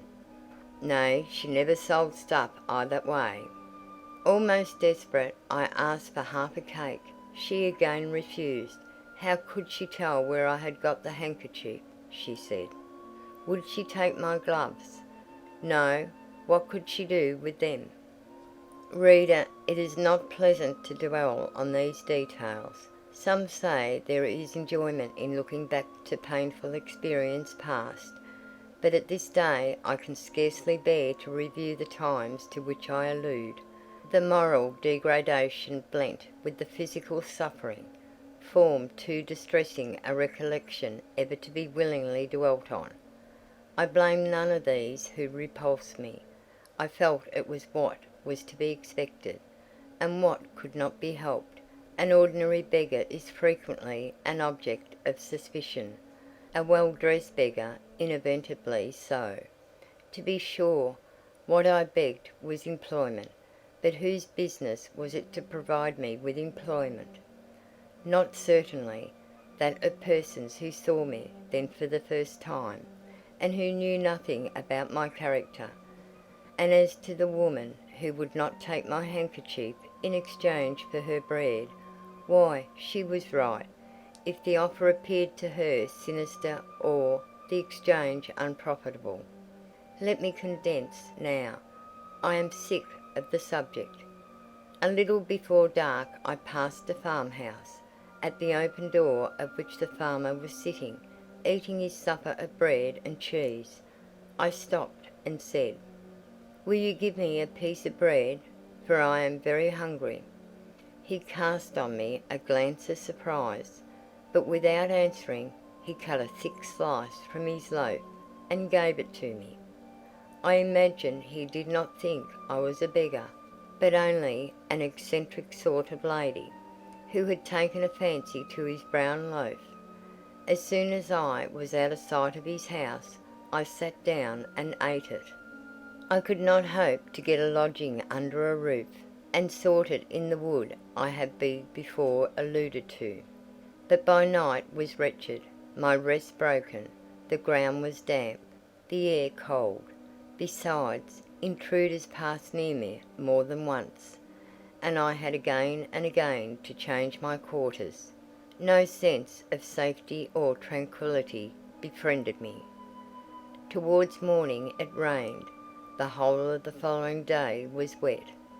Do not ask me, reader, to give a minute account of that day. As before, I sought work. As before, I was repulsed. As before, I starved. But once did food pass my lips? At the door of a cottage I saw a little girl about to throw a mess of cold porridge into a pig trough. "Will you give me that?" I asked. She stared at me. "Mother!" she exclaimed. "There is a woman wants me to give her these porridge." "Well, lass," replied a voice within, "give it her if she's a beggar. T' pig doesn't want it." The girl emptied the stiffened mould into my hand, and I devoured it ravenously. As the wet twilight deepened, I stopped in a solitary bridle path, which I had been pursuing an hour or more. "My strength is quite failing me," I said in a soliloquy. "I feel I cannot go much farther. Shall I be an outcast again this night, while the rain descends so? Must I lay my head on the cold, drenched ground? I fear I cannot do otherwise, for who will receive me? But it will be very dreadful, with this feeling of hunger, faintness, chill, and this sense of desolation, this total prostration of hope. In all likelihood, though, I should die before morning. And why cannot I reconcile myself to the prospect of death? Why do I struggle to retain a valueless life? Because I know, or believe, Mr. Rochester is living, and then to die of want and cold is a fate to which nature cannot submit passively. Oh, Providence, sustain me a little longer, aid, direct me. My glazed eye wandered over the dim and misty landscape. I saw I had strayed far from the village. It was quite out of sight. The very cultivation surrounding it had disappeared. I had, by cross ways and by paths, once more drawn near the tract of moorland, and now only a few fields, almost as wild and unproductive as the heath from which they were scarcely reclaimed, lay between me and the dusky hill. Well, I would rather die yonder than in a street or on a frequented road, I reflected, and far better that crows and ravens, if any ravens there be in these regions, should pick my flesh from my bones, than that they should be prisoned in a workhouse coffin and moulder in a pauper's grave. To the hill then I turned. I reached it. It remained now only to find a hollow where I could lie down, and feel at least hidden, if not secure. But all the surface of the waste looked level. It showed no variation but a tint green, where rush and moss overgrew the marshes, black where the dry soil bore only heath. Dark as it was getting, I could still see these changes, though but as mere alternations of light and shade, for colour had faded with the daylight. My eyes still roved over the sullen swell and along the moor edge, vanishing amidst the wildest scenery, when on one dim point, far in among the marshes and the ridges, a light sprang up. "That is an ignis fatuus," was my first thought, and I expected it would soon vanish. It burnt on, however, quite steadily, neither receding nor advancing. "Is it, then, a bonfire just kindled?" I questioned. I watched to see whether it would spread, but no, as it did not diminish, so it did not enlarge. "It may be a candle in a house," I then conjectured, "but if so, I can never reach it. It is much too far away, and were it within a yard of me, what would it avail? I should but knock at the door to have it shut in my face." And I sank down where I stood, and hid my face against the ground. I lay still a while. The night wind swept over the hill and over me, and died moaning in the distance. The rain fell fast, wetting me afresh to the skin. Could I but have stiffened to the still frost, the friendly numbness of death, it might have pelted on. I should not have felt it, but my yet living flesh shuddered at its chilling influence. I rose ere long. The light was yet there, shining dim but constant through the rain. I tried to walk again. I dragged my exhausted limbs slowly towards it. It led me aslant over the hill, through a wide bog, which would have been impassable in winter, and was splashy and shaking even now, in the height of summer. Here I fell twice, but as often as I rose and rallied my faculties, this light was my forlorn hope. I must gain it. Having crossed the marsh, I saw a trace of white over the moor. I approached it. It was a road or a track. It led straight up to the light, which now beamed from a sort of knoll, amidst a clump of trees, firs apparently, from what I could distinguish of the character of their forms and foliage through the gloom. My star vanished as I drew near. Some obstacle had intervened between me and it. I put out my hand to feel the dark mass before me. I discriminated the rough stones of a low wall, above it, something like palisades, and within a high and prickly hedge. I groped on. Again a whitish object gleamed before me. It was a gate, a wicket. It moved on its hinges as I touched it. On each side stood a sable bush holly, or yew. Entering the gate and passing the shrubs, the silhouette of a house rose to view, black, low, and rather long, but the guiding light shone nowhere. All was obscurity. Were the inmates retired to rest? I fear it must be so. In seeking the door I turned an angle. There shot out the friendly gleam again, from the lozenge panes of a very small lattice window, within a foot off the ground, made still smaller by the growth of ivy or some other creeping plant, whose leaves clustered thick over the portion of the house wall in which it was set. The aperture was so screened and narrow, that curtain or shutter had been deemed unnecessary, and when I stooped down and put aside the spray of foliage shooting over it, I could see all within. I could see clearly a room with a sanded floor, clean scoured, a dresser of walnut, with pewter plates ranged in rows, reflecting the redness and radiance of a glowing peat fire. I could see a clock, a white deal table, some chairs. The candle, whose ray had been my beacon, burnt on the table, and by its light an elderly woman, somewhat rough-looking, but scrupulously clean, like all about her, was knitting a stocking. I noticed these objects coarsely only. In them there was nothing extraordinary. A group of more interest appeared near the hearth, sitting still amidst the rosy peace and warmth suffusing it. Two young, graceful women, ladies in every point, sat, one in a low rocking chair, the other on a lower stool. Both wore deep mourning of crape and bombazine, which sombre garb singularly set off very fair necks and faces. A large old pointer dog rested its massive head on the knee of one girl.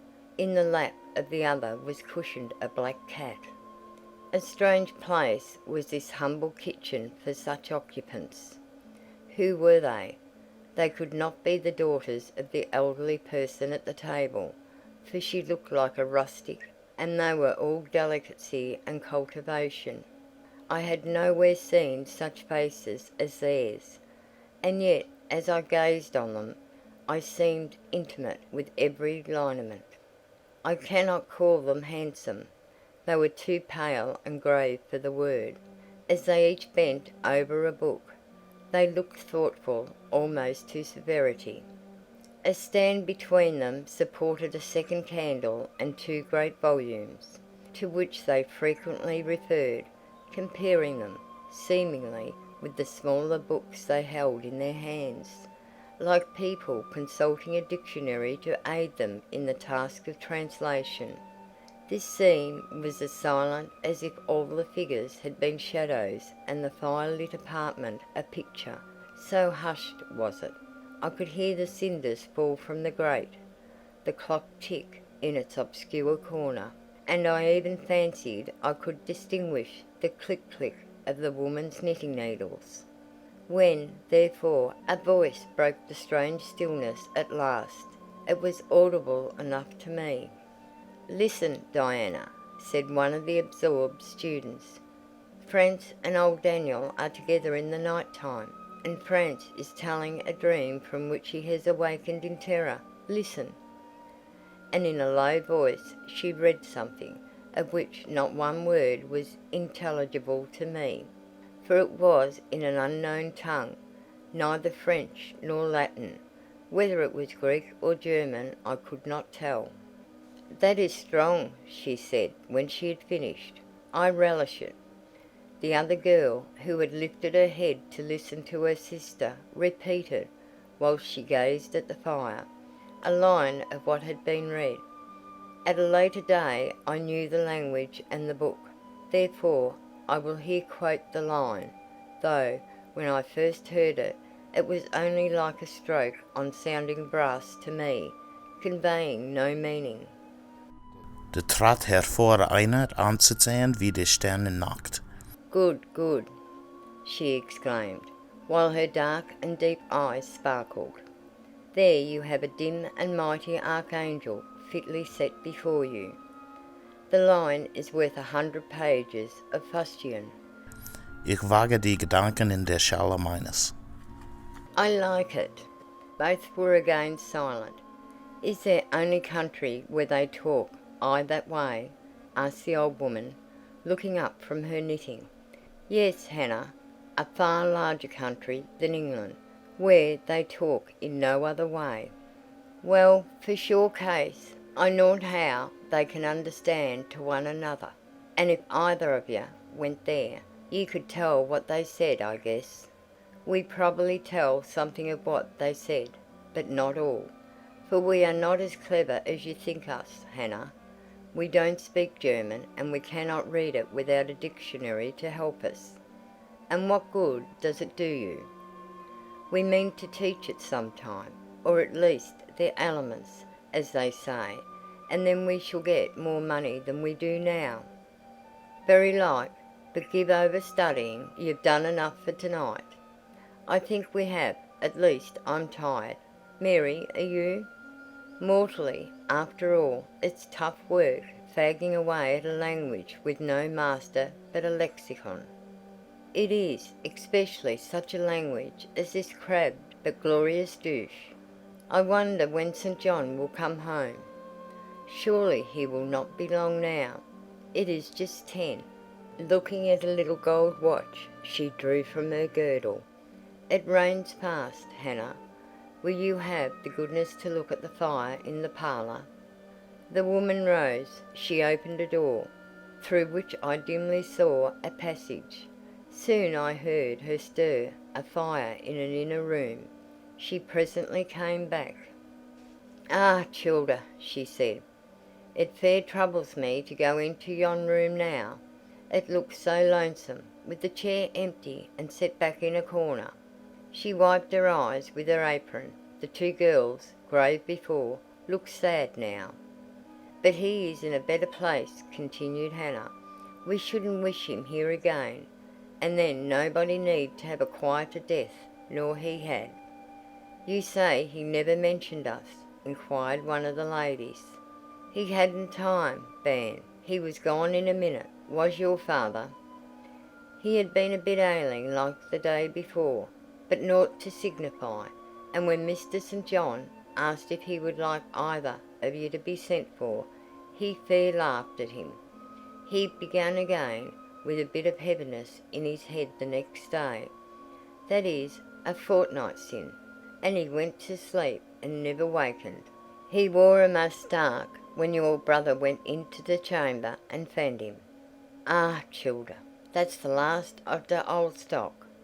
For ye and Mr. St. John is like of different sort, to them is gone. For all your mother wore mich your way, and a'most a book learned. She wore the picture o' ye, Mary. Diana is like your father. I thought them so similar I could not tell where the old servant, for such I now concluded her to be, saw the difference. Both were fair complexioned and slenderly made, Both possessed faces full of distinction and intelligence. One, to be sure, had hair a shade darker than the other, and there was a difference in their style of wearing it. Mary's pale brown locks were parted and braided smooth. Diana's duskier tresses covered her neck with thick curls. The clock struck 10. "You'll want your supper, I am sure," observed Hannah, "and so will Mr. St. John when he comes in." And she proceeded to prepare the meal. The ladies rose. They seemed about to withdraw to the parlour. Till this moment I had been so intent on watching them, their appearance and conversation had excited in me so keen an interest, I had half forgotten my own wretched position. Now it recurred to me. More desolate, more desperate than ever, it seemed from contrast. And how impossible did it appear to touch the inmates of this house with concern on my behalf, to make them believe in the truth of my wants and woes, to induce them to vouchsafe a rest for my wanderings. As I groped out the door, and knocked at it hesitatingly, I felt that last idea to be a mere chimera. Hannah opened. "What do you want?" she inquired, in a voice of surprise, as she surveyed me by the light of the candle she held. "May I speak to your mistresses?" I said. "You had better tell me what you have to say to them. Where do you come from?" "I am a stranger." "What is your business here at this hour?" "I want a night's shelter, in an outhouse or anywhere, and a morsel of bread to eat." Distrust, the very feeling I dreaded, appeared in Hannah's face. "I'll give you a piece of bread," she said after a pause, "but we can't take in a vagrant to lodge. It isn't likely." "Do let me speak to your mistresses." "No, not I. What can they do for you? You should not be roving about now. It looks very ill." "But where shall I go if you drive me away? What shall I do?" "Oh, I'll warrant you know where to go and what to do. Mind you don't do wrong, that's all. Here is a penny. Now go." "A penny cannot feed me, and I have no strength to go farther. Don't shut the door. Oh, don't, for God's sake." "I must. The rain is driving in." "Tell the young ladies. Let me see them." "Indeed I will not. You are not what you ought to be, or you wouldn't make such a noise. Move off." "But I must die if I am turned away." "Not you, I'm feared. You have some ill planes agate, that bring you about folks' houses at this time of night. If you've any followers, housebreakers or such like, anywhere near, you may tell them we are not by ourselves in the house. We have a gentleman, and dogs, and guns." Here the honest but inflexible servant clapped the door to and bolted it within. This was the climax, a pang of exquisite suffering, a throe of true despair, rent and heaved my heart. Worn out, indeed, I was. Not another step could I stir. I sank on the wet doorstep. I groaned. I wrung my hands. I wept in utter anguish. Oh, this spectre of death! Oh, this last hour, approaching in such horror! Alas, this isolation, this banishment from my kind! Not only the anchor of hope, but the footing of fortitude was gone, at least for a moment, but the last I soon endeavoured to regain. "I can't but die," I said, "and I believe in God. Let me try to wait His will in silence." These words I not only thought, but uttered, and thrusting back all my misery into my heart, I made an effort to compel it to remain there, dumb and still. "All men must die," said a voice quite close at hand, "but all are not condemned to meet a lingering and premature doom, such as yours would be if you perished here of want." "Who or what speaks?" I asked, terrified at the unexpected sound, and incapable now of deriving from any occurrence a hope of aid. A form was near. What form? the pitch-dark night and my enfeebled vision prevented me from distinguishing.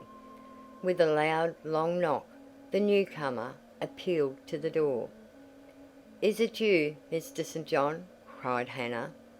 "Yes, yes, open quickly." "Well, how wet and cold you must be, such a wild night as it is. Come in, your sisters are quite uneasy about you, and I believe there are bad folks about. There has been a beggar woman, I declare she has not gone yet, laid down there. Get up, for shame, move up, I say." "Hush, Hannah, I have a word to say to the woman. You have done your duty in excluding, now let me do mine in admitting her. I was near, and listened to both you and her. I think this is a peculiar case. I must at least examine into it. Young woman, rise and pass before me into the house." With difficulty I obeyed him. Presently I stood within that clean, bright kitchen, on the very hearth, trembling, sickening, conscious of an aspect in the last degree ghastly, wild, and weather-beaten. The two ladies, their brother, Mr. St. John, the old servant, were all gazing at me. "St. John, who is it?" I heard one ask. "I cannot tell. I found her at the door," was the reply. "She does look white," said Hannah. "As white as clay or death," was responded. "She will fall. Let her sit." And indeed my head swam. I dropped, but a chair received me. I still possessed my senses, though just now I could not speak. "Perhaps a little water would restore her, Hannah. Fetch some. But she is worn to nothing. How very thin, and how very bloodless. A mere spectre." "Is she ill, or only famished?" "Famished, I think. Hannah, is that milk? Give it to me, and a piece of bread. Diana," I knew her by the long curls which I saw drooping between me and the fire as she bent over me, broke some bread, dipped it in the milk, and put it to my lips. Her face was near mine. I saw there was pity in it, and I felt sympathy in her hurried breathing, in her simple words too. The same balm like emotion spoke. "Try to eat." "Yes, try," repeated Mary gently. And Mary's hand removed my sodden bonnet and lifted my head. I tasted what they offered me, feebly at first, eagerly soon. "Not too much at first. Restrain her," said the brother. "She has had enough," and he withdrew the cup of milk and the plate of bread. "A little more, St. John. Look at the avidity in her eyes." "No more at present, sister. Try if she can speak now. Ask her her name." I felt I could speak, and I answered, "My name is Jane Elliott." Anxious as ever to avoid discovery, I had before resolved to assume an alias. "And where do you live? Where are your friends?" I was silent. "Can we send for anyone you know?" I shook my head. "What account can you give of yourself?" Somehow, now that I had once crossed the threshold of this house, and once was brought face to face with its owners, I felt no longer outcast, vagrant, and disowned by the wide world. I dared to put off the mendicant, to resume my natural manner and character. I began once more to know myself, and when Mr. St. John demanded an account, which at present I was far too weak to render, I said after a brief pause, "Sir, I can give you no details tonight." "But what then," said he, "do you expect me to do for you?" "Nothing," I replied. My strength sufficed for but short answers. Diana took the word. "Do you mean," she asked, "that we have now given you what aid you require, and that we may dismiss you to the moor and the rainy night?" I looked at her. She had, I thought, a remarkable countenance, instinct both with power and goodness. I took sudden courage. Answering her compassionate gaze with a smile, I said, "I will trust you." if I were a masterless and stray dog. I know that you would not turn me from your hearth tonight. As it is, I really have no fear. Do with me and for me as you like, but excuse me from much discourse. My breath is short. I feel a spasm when I speak." All three surveyed me, and all three were silent. "Hannah," said Mr. St. John at last, "let her sit there at present, and ask her no questions. In 10 minutes more, give her the remainder of that milk and bread. Mary and Diana, let us go into the parlour and talk the matter over." They withdrew. Very soon one of the ladies returned. I could not tell which. A kind of pleasant stupor was stealing over me as I sat by the genial fire. In an undertone she gave some directions to Hannah. Erelong, with the servant's aid, I contrived to mount a staircase. My dripping clothes were removed. Soon a warm, dry bed received me. I thanked God, experienced amidst unutterable exhaustion a glow of grateful joy, and slept. End of chapter 28. Chapter 29. The recollection of about 3 days and nights succeeding this is very dim in my mind. I can recall some sensations felt in that interval, but few thoughts framed and no actions performed. I knew I was in a small room and in a narrow bed. To that bed I seemed to have grown. I lay on it motionless as a stone, and to have torn me from it would have been almost to kill me. I took no note of the lapse of time, of the change from morning to noon, from noon to evening. I observed when anyone entered or left the apartment. I could even tell who they were. I could understand what was said when the speaker stood near to me, but I could not answer. To open my lips or move my limbs was equally impossible. Hannah, the servant, was my most frequent visitor. Her coming disturbed me. I had a feeling that she wished me away, that she did not understand me or my circumstances, that she was prejudiced against me. Diana and Mary appeared in the chamber once or twice a day. They would whisper sentences of this sort at my bedside. "It is very well we took her in." Yes, she would certainly have been found dead at the door in the morning had she been left out all night. I wonder what she has gone through. Strange hardships, I imagine. Poor emaciated, pallid wanderer. She is not an uneducated person, I should think, by her manner of speaking. Her accent was quite pure, and the clothes she took off, though splashed and wet, were little worn and fine. She has a peculiar face. Fleshless and haggard as it is, I rather like it. And when in good health and animated, I can fancy her physiognomy would be agreeable. Never once in their dialogues did I hear a syllable of regret at the hospitality they had extended to me, or of suspicion of, or aversion to, myself. I was comforted. Mr. St. John came but once. He looked at me and said my state of lethargy was the result of reaction from excessive and protracted fatigue. He pronounced it needless to send for a doctor. Nature, he was sure, would manage best, left to herself. He said every nerve had been overstrained in some way, and the whole system must sleep torpid a while. There was no disease. He imagined my recovery would be rapid enough when once commenced.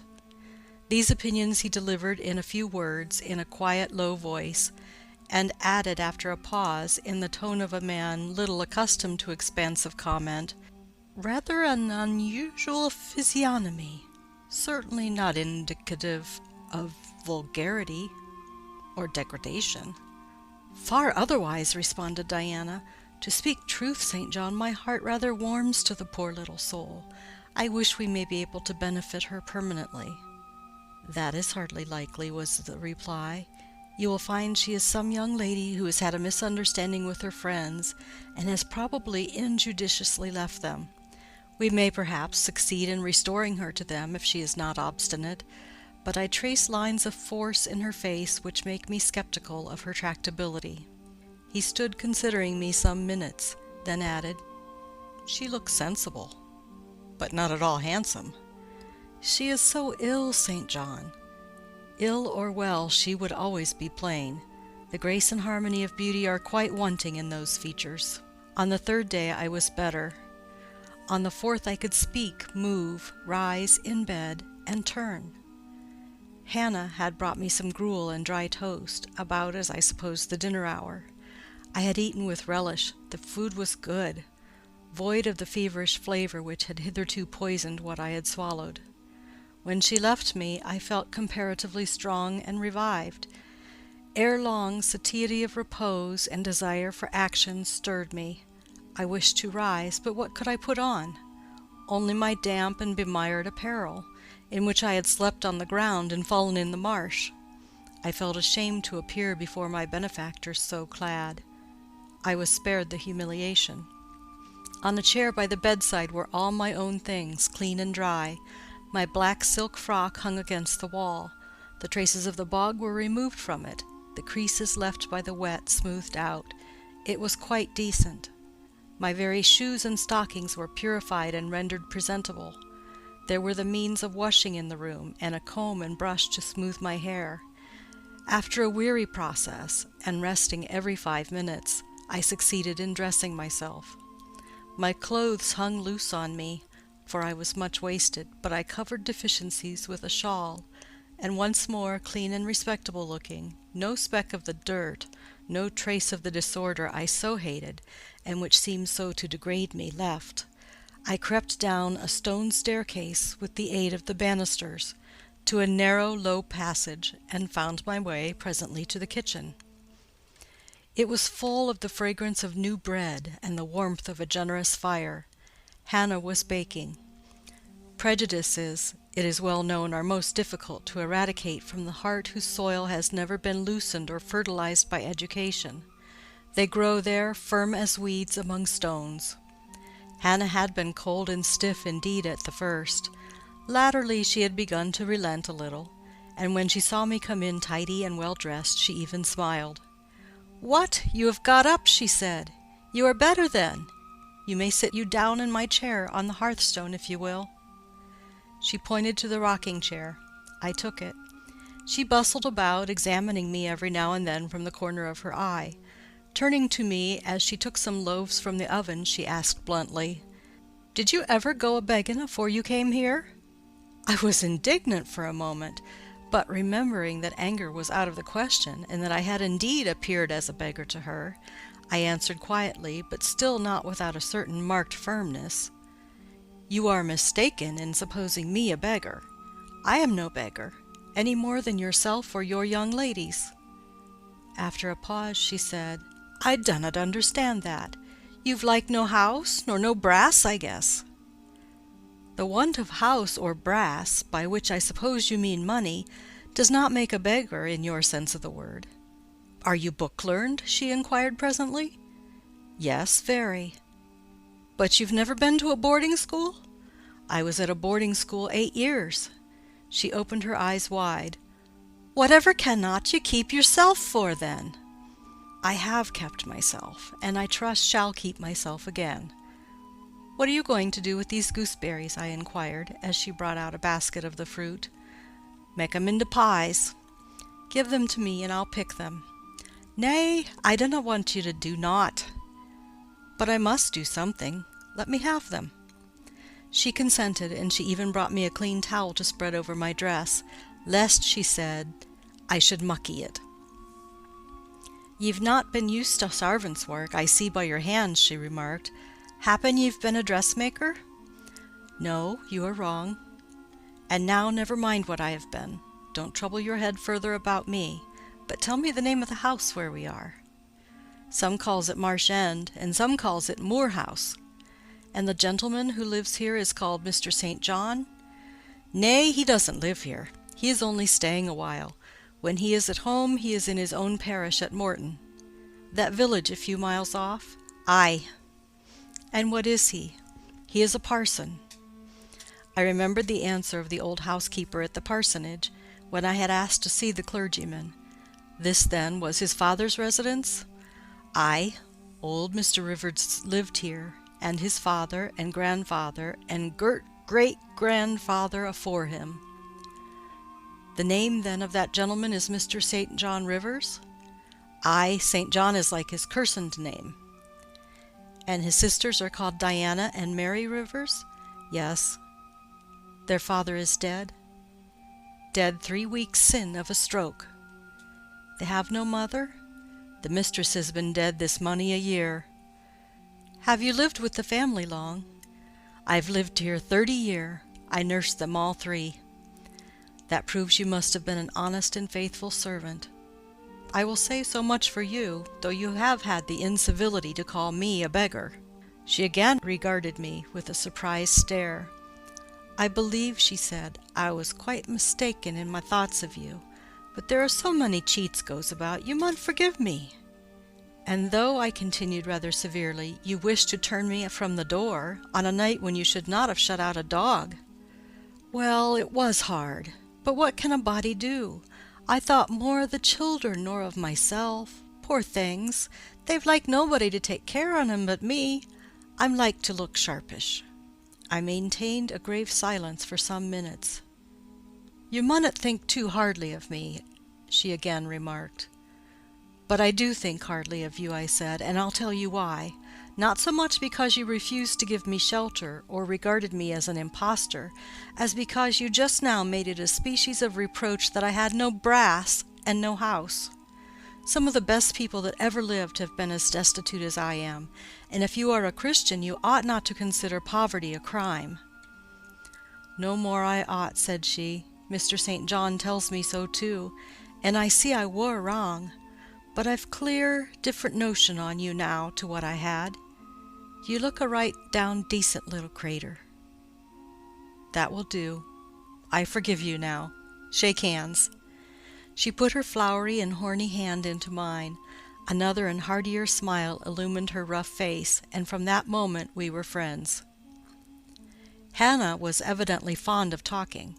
While I picked the fruit and she made the paste for the pies, she proceeded to give me sundry details about her deceased master and mistress, and the childer, as she called the young people. Old Mr. Rivers, she said, was a plain man enough, but a gentleman, and of as ancient a family as could be found. Marsh End had belonged to the Rivers ever since it was a house, and it was, she affirmed, about 200 year old, for all it looked but a small humble place, not to compare with Mr. Oliver's grand hall down in Morton Vale, but she could remember Bill Oliver's father, a journeyman needlemaker, and the Rivers were gentry in the old days of the Henrys, as anybody might see by looking into the registers in Morton Church vestry. Still, she allowed, the old master was like other folk, not much out of the common way, stark mad a shooting and farming and such like. The mistress was different. She was a great reader and studied a deal, and the bairns had taken after her.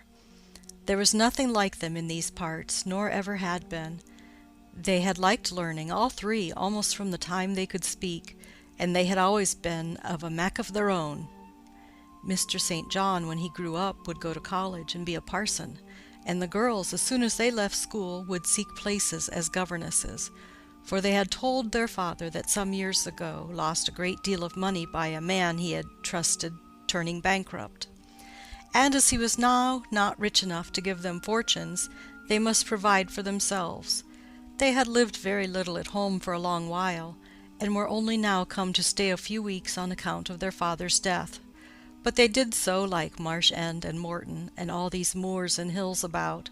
They had been in London and many other grand towns, but they always said there was no place like home. And then they were so agreeable with each other, never fell out nor threeped. She did not know where there was such a family for being united. Having finished my task of gooseberry picking, I asked where the 2 ladies and their brother were now. Gone over to Morton for a walk, but they would be back in half an hour to tea. They returned within the time Hannah had allotted them. They entered by the kitchen door. Mr. St. John, when he saw me, merely bowed and passed through. The 2 ladies stopped, Mary, in a few words, kindly and calmly expressing the pleasure she felt in seeing me well enough to be able to come down. Diana took my hand. She shook her head at me. "You should have waited for my leave to descend," she said. You still look very pale, and so thin. Poor child! Poor girl!" Diana had a voice toned to my ear like the cooing of a dove. She possessed eyes whose gaze I delighted to encounter. Her whole face seemed to me full of charm. Mary's countenance was equally intelligent, her features equally pretty, but her expression was more reserved, and her manners, though gentle, more distant. Diana looked and spoke with a certain authority. She had a will, evidently. It was my nature to feel pleasure in yielding to an authority supported like hers, and to bend, where my conscience and self-respect permitted, to an active will. "And what business have you here?" she continued. "It is not your place. Mary and I sit in the kitchen sometimes, because at home we like to be free, even to license, but you are a visitor and must go into the parlour." "I am very well here."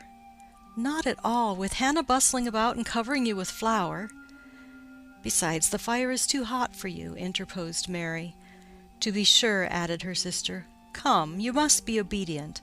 And still holding my hand, she made me rise, and led me into the inner room. "Sit there," she said, placing me on the sofa, "while we take our things off and get the tea ready.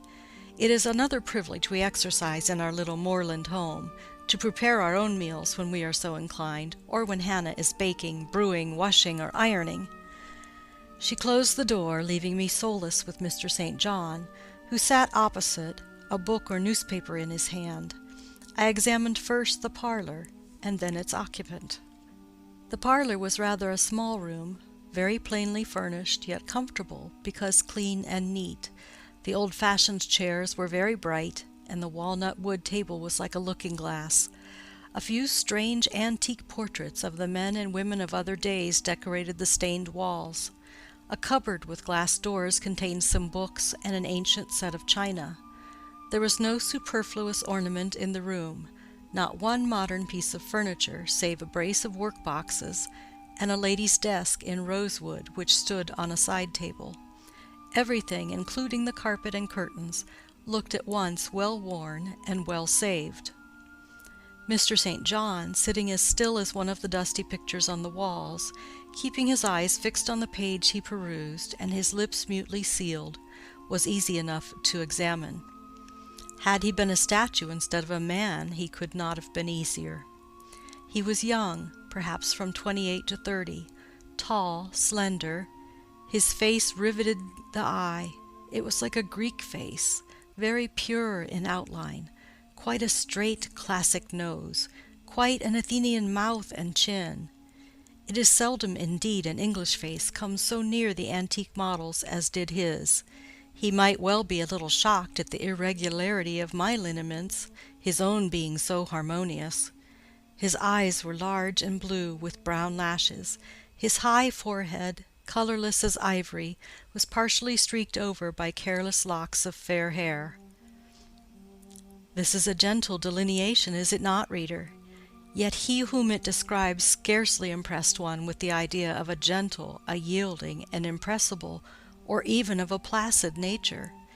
Quiescent as he now sat, there was something about his nostril, his mouth, his brow, which to my perceptions indicated elements within, either restless, or hard, or eager. He did not speak to me one word, nor even direct to me one glance, till his sisters returned. Diana, as she passed in and out, in the course of preparing tea, brought me a little cake baked on the top of the oven. "Eat that now," she said. "You must be hungry. Hannah says you have had nothing but some gruel since breakfast." I did not refuse it, for my appetite was awakened and keen. Mr. Rivers now closed his book, approached the table, and as he took a seat, fixed his blue pictorial-looking eyes full on me. There was an unceremonious directness, a searching, decided steadfastness in his gaze now, which told that intention, and not diffidence, had hitherto kept it averted from the stranger. "You are very hungry," he said.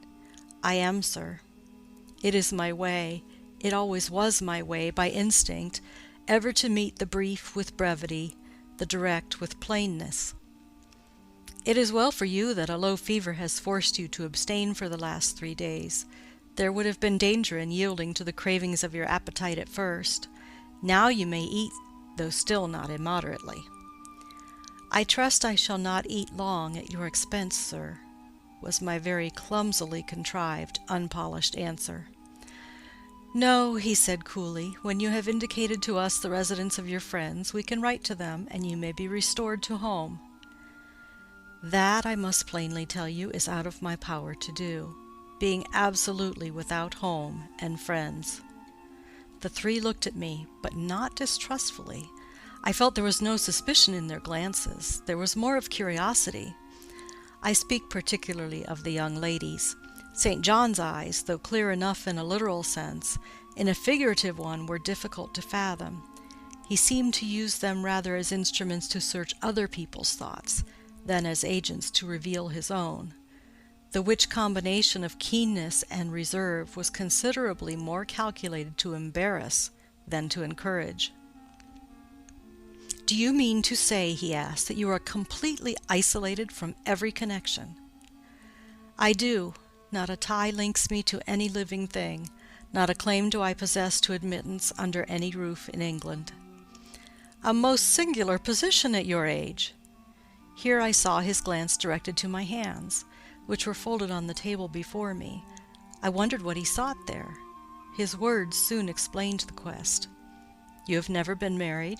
You are a spinster?" Diana laughed. "Why, she can't be above 17 or 18 years old, St. John," said she. "I am near 19, but I am not married, no." I felt a burning glow mount to my face, for bitter and agitating recollections were awakened by the allusion to marriage. They all saw the embarrassment and the emotion. Diana and Mary relieved me by turning their eyes elsewhere than to my crimsoned visage. But the colder and sterner brother continued to gaze, till the trouble he had excited forced out tears as well as colour. "Where did you last reside?" he now asked. "You are too inquisitive, St. John," murmured Mary in a low voice, but he leaned over the table and required an answer by a second firm and piercing look. "The name of the place where, and of the person with whom I lived, is my secret," I replied concisely. "Which, if you like, you have, in my opinion, a right to keep, both from St. John and every other questioner," remarked Diana. "Yet if I know nothing about you or your history, I cannot help you," he said. "And you need help, do you not?" "I need it, and I seek it so far, sir, that some true philanthropist will put me in the way of getting work which I can do, and the remuneration for which will keep me, but if in the barest necessities of life." "I know not whether I am a true philanthropist, yet I am willing to aid you, to the utmost of my power, in a purpose so honest. First, then, tell me what you have been accustomed to do, and what you can do." I had now swallowed my tea. I was mightily refreshed by the beverage, as much so as a giant with wine. It gave me new tone to my unstrung nerves, and it enabled me to address this penetrating young judge steadily. "Mr. Rivers," I said, turning to him, and looking at him as he looked at me, openly and without diffidence, "you and your sisters have done me a great service, the greatest man can do to his fellow being. You have rescued me by your noble hospitality from death.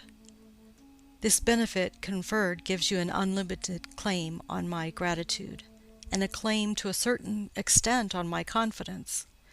I will tell you as much of the history of the wanderer you have harbored as I can tell, without compromising my own peace of mind, my own security, moral and physical, and that of others. I am an orphan, the daughter of a clergyman. My parents died before I could know them.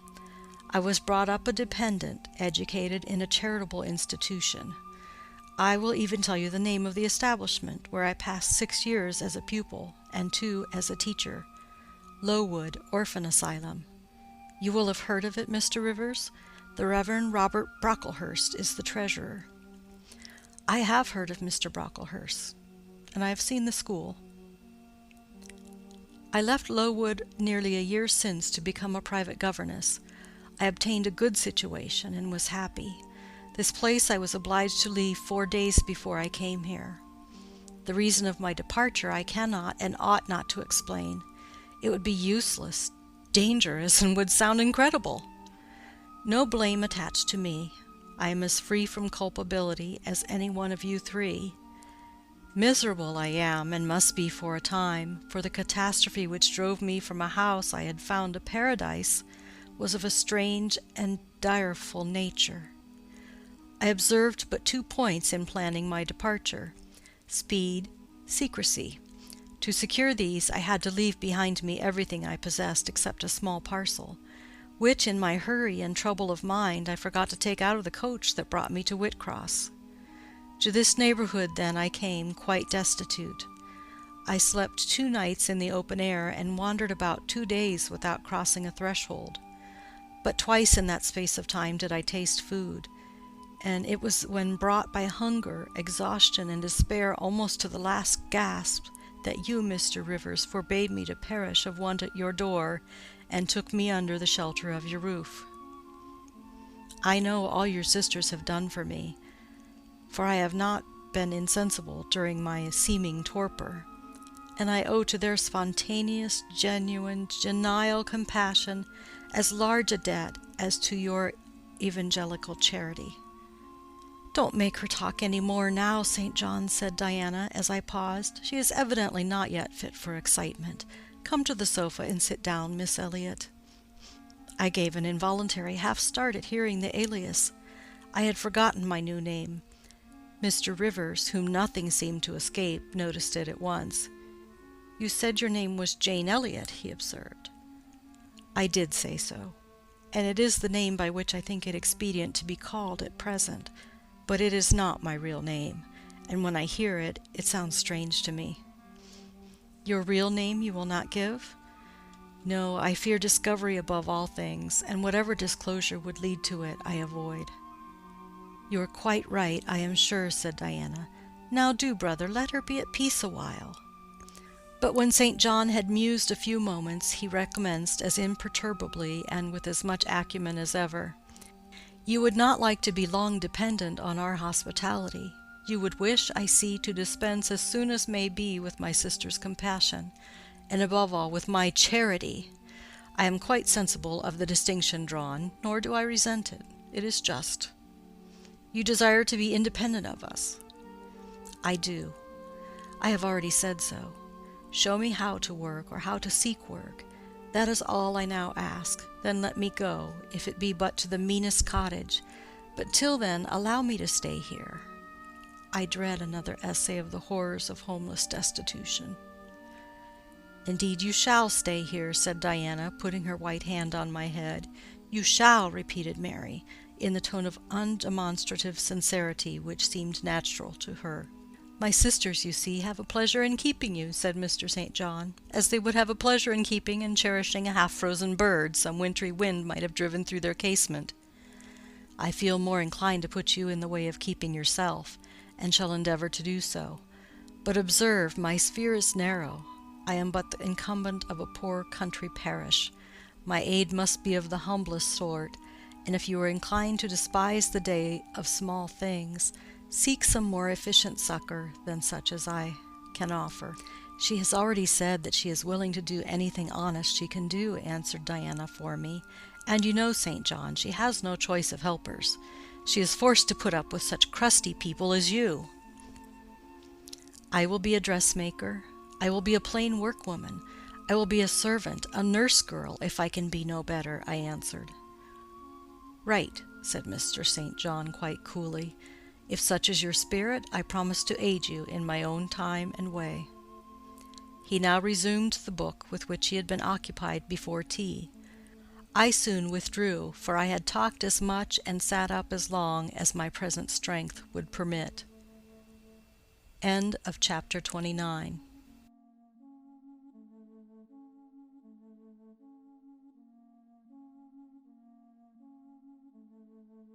Chapter 30. The more I knew of the inmates of Moor House, the better I liked them. In a few days I had so far recovered my health that I could sit up all day, and walk out sometimes. I could join with Diana and Mary in all their occupations, converse with them as much as they wished, and aid them when and where they would allow me. There was a reviving pleasure in this intercourse, of a kind now tasted by me for the first time, the pleasure arising from perfect congeniality of tastes, sentiments, and principles. I liked to read what they liked to read. What they enjoyed delighted me. What they approved I reverenced. They loved their sequestered home. I, too, in the grey, small, antique structure, with its low roof, its latticed casements, its mouldering walls, its avenue of aged firs, all grown aslant under the stress of mountain winds, its garden dark with yew and holly, and where no flowers but of the hardiest species would bloom, found a charm both potent and permanent. They clung to the purple moors behind and around their dwelling, to the hollow vale into which the pebbly bridle path leading from their gate descended, and which wound between fern banks first, and then amongst a few of the wildest little pasture fields that ever bordered a wilderness of heath, or gave sustenance to a flock of grey moorland sheep, with their little mossy-faced lambs. They clung to this scene, I say, with a perfect enthusiasm of attachment. I could comprehend the feeling and share both its strength and truth. I saw the fascination of the locality. I felt the consecration of its loneliness. My eye feasted on the outline of swell and sweep, on the wild colouring communicated to ridge and dell, by moss, by heath bell, by flower-sprinkled turf, by brilliant bracken and mellow granite crag. These details were just to me what they were to them, so many pure and sweet sources of pleasure. The strong blast and the soft breeze, the rough and the halcyon day, the hours of sunrise and sunset, the moonlight and the clouded night, developed for me in these regions the same attraction as for them, wound round my faculties the same spell that entranced theirs. Indoors we agreed equally well. They were both more accomplished and better read than I was, but with eagerness I followed in the path of knowledge they had trodden before me. I devoured the books they lent me. Then it was full satisfaction to discuss with them in the evening what I had perused during the day. Thought fitted thought, opinion met opinion, we coincided, in short, perfectly. If in our trio there was a superior and a leader, it was Diana. Physically she far excelled me. She was handsome, she was vigorous. In her animal spirits there was an affluence of life and certainty of flow, such as excited my wonder, while it baffled my comprehension. I could talk a while when the evening commenced, but the first gush of vivacity and fluency gone, I was fain to sit on a stool at Diana's feet, to rest my head on her knee, and listen alternately to her and Mary, while they sounded thoroughly the topic on which I had but touched. Diana offered to teach me German. I liked to learn of her. I saw the part of instructress pleased and suited her, that of scholar pleased and suited me no less. Our natures dovetailed, mutual affection of the strongest kind was the result. They discovered I could draw. Their pencils and colour boxes were immediately at my service. My skill, greater in this one point than theirs, surprised and charmed them. Mary would sit and watch me by the hour together. Then she would take lessons, and a docile, intelligent, assiduous pupil she made. Thus occupied and mutually entertained, days passed like hours, and weeks like days. As to Mr. St. John, the intimacy which had arisen so naturally and rapidly between me and his sisters did not extend to him. One reason of the distance yet observed between us was that he was comparatively seldom at home. A large proportion of his time appeared devoted to visiting the sick and poor among the scattered population of his parish. No weather seemed to hinder him in these pastoral excursions. Rain or fair, he would, when his hours of morning study were over, take his hat, and, followed by his father's old pointer, Carlo, go out on his mission of love or duty. I scarcely know in which light he regarded it. Sometimes, when the day was very unfavourable, his sisters would expostulate. He would then say, with a peculiar smile more solemn than cheerful, "And if I let a gust of wind or a sprinkling of rain turn me aside from these easy tasks, What preparation would such sloth be for the future? I proposed to myself. Diana and Mary's general answer to this question was a sigh, and some minutes of apparently mournful meditation. But besides his frequent absences, there was another barrier to friendship with him. He seemed of a reserved and abstracted and even of a brooding nature. Zealous in his ministerial labours, blameless in his life and habits, he yet did not appear to enjoy that mental serenity, that inward content, which should be the reward of every sincere Christian and practical philanthropist. Often of an evening, when he sat at the window, his desk and papers before him, he would cease reading or writing, rest his chin on his hand, and deliver himself up to I know not what course of thought, but that it was perturbed and exciting might be seen in the frequent flash and changeful dilation of his eye. I think, moreover, that nature was not to him that treasury of delight that it was to his sisters. He expressed once, and but once in my hearing, a strong sense of the rugged charm of the hills, and an inborn affection for the dark roof and hoary walls he called his home. But there was more of gloom than pleasure in the tone and words in which the sentiment was manifested, and never did he seem to roam the moors for the sake of their soothing silence, never seek out or dwell upon the thousand peaceful delights they could yield. Incommunicative as he was, some time elapsed before I had an opportunity of gauging his mind. I first got an idea of its calibre when I heard him preach in his own church, at Morton. I wish I could describe that sermon, but it is past my power. I cannot even render faithfully the effect it produced on me. It began calm, and indeed, as far as delivery and pitch of voice went, it was calm to the end. An earnestly felt yet strictly restrained zeal breathed soon in the distant accents, and prompted the nervous language. This grew to force, compressed, condensed, controlled. The heart was thrilled, the mind astonished by the power of the preacher. Neither was softened. Throughout there was a strange bitterness, an absence of consolatory gentleness.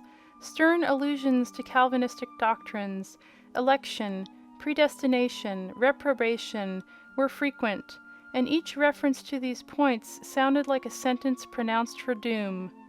When he had done, instead of feeling better, calmer, more enlightened by his discourse, I experienced an inexpressible sadness, for it seemed to me, I know not whether equally so to others, that the eloquence to which I had been listening had sprung from a depth where lay turbid dregs of disappointment, where moved troubling impulses of insatiate yearnings and disquieting aspirations. I was sure St. John Rivers, pure-lived, conscientious, zealous as he was, had not yet found that peace of God which passeth all understanding. He had no more found it, I thought, than had I, with my concealed and racking regrets for my broken idol and lost Elysium, regrets to which I have latterly avoided referring, but which possessed me and tyrannized over me ruthlessly. Meantime a month was gone.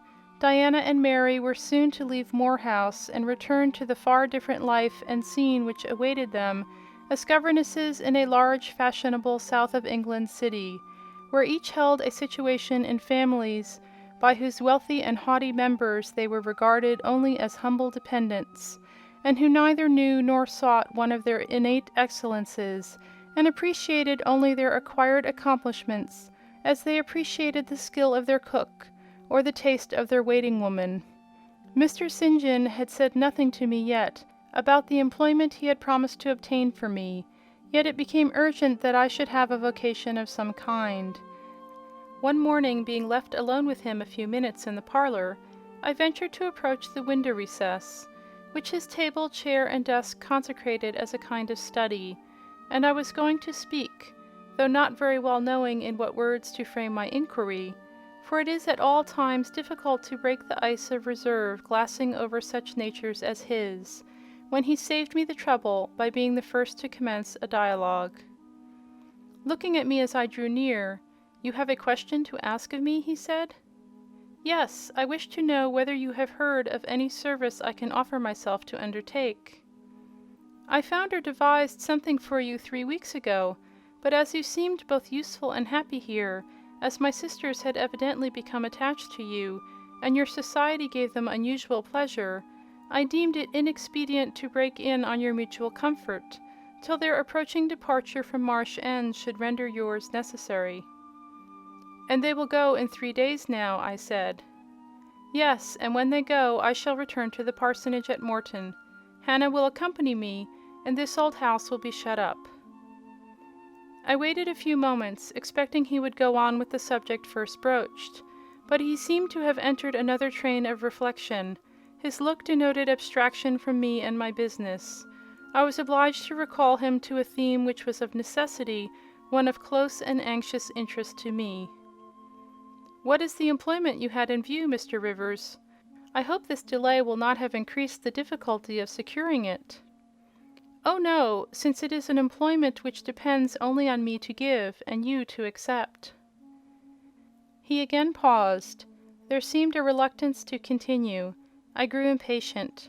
A restless movement or two, and an eager and exacting glance fastened on his face, conveyed the feeling to him as effectually as words could have done, and with less trouble. "You need be in no hurry to hear," he said. "Let me frankly tell you, I have nothing eligible or profitable to suggest. Before I explain, recall, if you please, my notice clearly given, that if I helped you, it must be as the blind man would help the lame. I am poor, for I find that when I have paid my father's debts, all the patrimony remaining to me will be this crumbling grange, the row of scathed firs behind, and the patch of moorish soil, with the yew trees and holly bushes in front. I am obscure. Rivers is an old name, but of the 3 sole descendants of the race, 2 earn the dependent's crust among strangers, and the 3rd considers himself an alien from his native country, not only for life, but in death. Yes, and deems, and is bound to deem, himself honoured by the lot, and aspires but after the day when the cross of separation from fleshly ties shall be laid on his shoulders, and when the head of that church militant, of whose humblest members he is one, shall give the word, "Rise, follow me." St. John said these words as he pronounced his sermons, with a quiet, deep voice, with an unflushed cheek, and a coruscating radiance of glance. He resumed, "And since I am myself poor and obscure, I can offer you but a service of poverty and obscurity. You may even think it degrading, for I see now your habits have been what the world calls refined, your tastes lean to the ideal, and your society has at least been amongst the educated. But I consider that no service degrades which can better our race. I hold that the more arid and unreclaimed the soil where the Christian labourer's task of tillage is appointed him, the scantier the meed his toil brings, the higher the honour. His, under such circumstances, is the destiny of the pioneer, and the first pioneers of the gospel were the apostles. Their captain was Jesus, the Redeemer himself." "Well," I said, as he again paused, "proceed." He looked at me before he proceeded. Indeed, he seemed leisurely to read my face, as if its features and lines were characters on a page. The conclusions drawn from this scrutiny he partially expressed in his succeeding observations. "I believe you will accept the post I offer you," said he, "and hold it for a while, not permanently, though, any more than I could permanently keep the narrow and narrowing, the tranquil hidden office of English country incumbent, for in your nature is an alloy as detrimental to repose as that in mine, though of a different kind." "Do explain," I urged, while he halted once again. "I will, and you shall hear how poor the proposal is, how trivial, how cramping. I shall not stay long at Morton, now that my father is dead, and that I am my own master. I shall leave the place probably in the course of a 12-month, but while I do stay, I will exert myself to the utmost for its improvement. Morton, when I came to it 2 years ago, had no school. The children of the poor were excluded from every hope of progress. I established one for boys. I mean now to open a second school for girls. I have hired a building for the purpose, with a cottage of 2 rooms attached to it for the mistress's house. Her salary will be £30 a year.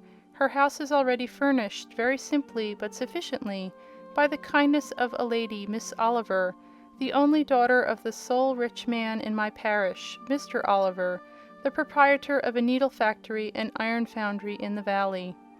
The same lady pays for the education and clothing of an orphan from the workhouse, on condition that she shall aid the mistress in such menial offices connected with her own house and the school, as her occupation of teaching will prevent her having time to discharge in person. Will you be this mistress?" He put the question rather hurriedly. He seemed half to expect an indignant or at least a disdainful rejection of the offer. Not knowing all my thoughts and feelings, though guessing some, he could not tell in what light the lot would appear to me. In truth, it was humble, but then it was sheltered, and I wanted a safe asylum. It was plodding, but then, compared with that of a governess in a rich house, it was independent. And the fear of servitude with strangers entered my soul like iron. It was not ignoble, not unworthy, not mentally degrading. I made my decision. "I thank you for the proposal, Mr. Rivers, and I accept it with all my heart." "But you comprehend me," he said. "It is a village school. Your scholars will be only poor girls, cottagers' children at the best, farmers' daughters. Knitting, sewing, reading, writing, ciphering will be all you will have to teach. What will you do with your accomplishments? What with the largest portion of your mind, sentiments, tastes?" "Save them till they are wanted. They will keep." "You know what you undertake, then?" "I do." He now smiled, not a bitter or a sad smile, but one well pleased and deeply gratified. "And when will you commence the exercise of your function?" "I will go to my house tomorrow, and open the school, if you like, next week." "Very well, so be it." He rose and walked through the room. Standing still, he again looked at me. He shook his head. "What do you disapprove of, Mr. Rivers?" I asked. "You will not stay at Morton long. No, no." "Why? What is your reason for saying so?" "I read it in your eye. It is not of that description which promises the maintenance of an even tenor in life." "I am not ambitious." He started at the word ambitious. He repeated, "No. What made you think of ambition? Who is ambitious? I know I am. But how did you find it out?" "I was speaking of myself." "Well, if you are not ambitious, you are—" He paused. "What?" "I was going to say impassioned, but perhaps you would have misunderstood the word, and been displeased. I mean that human affections and sympathies have a most powerful hold on you. I am sure you cannot long be content to pass your leisure in solitude, and to devote your working hours to a monotonous labor wholly void of stimulus, any more than I can be content," he added with emphasis, "to live here buried in morass, pent in with mountain, my nature that God gave me contravened, my faculties heaven bestowed paralyzed, made useless. You hear now how I contradict myself, I who preached contentment with a humble lot, and justified the vocations even of hewers of wood and drawers of water in God's service. I, his ordained minister, almost rave in my restlessness. Well, propensities and principles must be reconciled by some means." He left the room. In this brief hour I had learnt more of him than in the whole previous month, yet still he puzzled me. Diana and Mary Rivers became more sad and silent as the day approached for leaving their brother and their home. They both tried to appear as usual, but the sorrow they had to struggle against was one that could not be entirely conquered or concealed. Diana intimated that this would be a different parting from any they had ever yet known.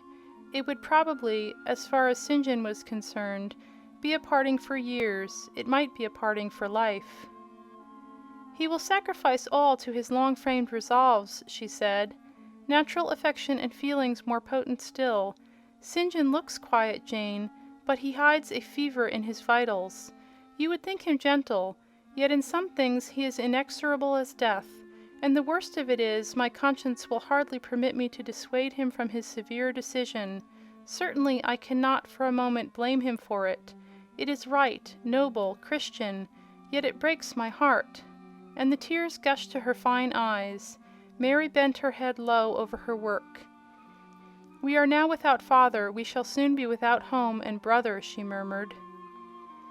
At that moment a little accident supervened which seemed decreed by fate, purposely to prove the truth of the adage that misfortunes never come singly, and to add to their distresses the vexing one of the slip between the cup and the lip.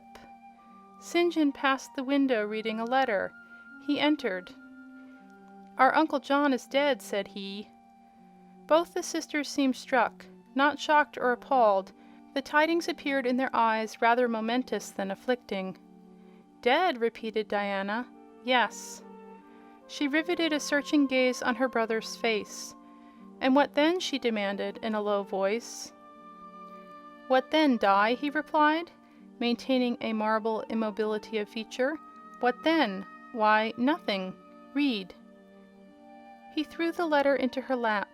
She glanced over it and handed it to Mary. Mary perused it in silence and returned it to her brother. All three looked at each other, and all three smiled. A dreary, pensive smile enough. "Amen! We can yet live," said Diana at last. "At any rate, it makes us no worse off than we were before," remarked Mary. "Only it forces rather strongly on the mind the picture of what might have been," said Mr. Rivers, "and contrasts it somewhat too vividly with what is." He folded the letter and locked it in his desk, and again went out. For some minutes no one spoke. Diana then turned to me. "Jane, you will wonder at us and our mysteries," she said, "and think us hard-hearted beings not to be more moved at the death of so near a relation as an uncle, but we have never seen him or known him. He was my mother's brother. My father and he quarreled long ago. It was by his advice that my father risked most of his property in the speculation that ruined him. Mutual recrimination passed between them. They parted in anger, and were never reconciled. My uncle engaged afterwards in more prosperous undertakings. It appears he realized a fortune of 20,000 pounds. He was never married, and had no near kindred but ourselves, and one other person, not more closely related than we. My father always cherished the idea that he would atone for his error by leaving his possessions to us. That letter informs us that he has bequeathed every penny to the other relation, with the exception of 30 guineas, to be divided between St. John, Diana, and Mary Rivers, for the purchase of 3 mourning rings. He had a right, of course, to do as he pleased, and yet a momentary damp is cast on the spirits by the receipt of such news. Mary and I would have esteemed ourselves rich with 1,000 pounds each, and to St. John such a sum would have been valuable, for the good it would have enabled him to do. This explanation given, the subject was dropped, and no further reference made to it, by either Mr. Rivers or his sisters. The next day I left Marsh End for Morton. The day after, Diana and Mary quitted it for distant B. In a week, Mr. Rivers and Hannah repaired to the parsonage, and so the old grange was abandoned. End of chapter 30.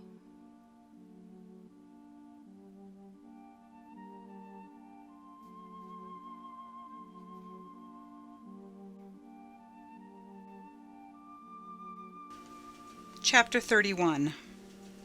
My home, then, when I at last find a home, is a cottage. A little room with whitewashed walls and a sanded floor, containing 4 painted chairs and a table, a clock, a cupboard, with 2 or 3 plates and dishes, and a set of tea things in delf. Above, a chamber of the same dimensions as the kitchen, with a deal bedstead and chest of drawers, small, yet too large to be filled with my scanty wardrobe, though the kindness of my gentle and generous friends has increased that, by a modest stock of such things as are necessary. It is evening. I have dismissed, with the fee of an orange, the little orphan who serves as a handmaid. I am sitting alone on the hearth. This morning the village school opened. I had 20 scholars, but 3 of the number can read. None write or cipher. Several knit, and a few sew a little. They speak with the broadest accent of the district. At present they and I have a difficulty in understanding each other's language. Some of them are unmannered, rough, intractable, as well as ignorant, but others are docile, have a wish to learn, and evince a disposition that pleases me. I must not forget that these coarsely clad little peasants are of flesh and blood as good as the scions of gentlest genealogy, and that the germs of native excellence, refinement, intelligence, kind feeling, are as likely to exist in their hearts as in those of the best born. My duty will be to develop these germs. Surely I shall find some happiness in discharging that office. Much enjoyment I do not expect in the life opening before me, yet it will, doubtless, if I regulate my mind, and exert my powers as I ought, yield me enough to live on from day to day. Was I very gleeful, settled, content, during the hours I passed in yonder bare, humble classroom this morning and afternoon? Not to deceive myself, I must reply, no. I felt desolate to a degree. I felt, yes, idiot that I am, I felt degraded.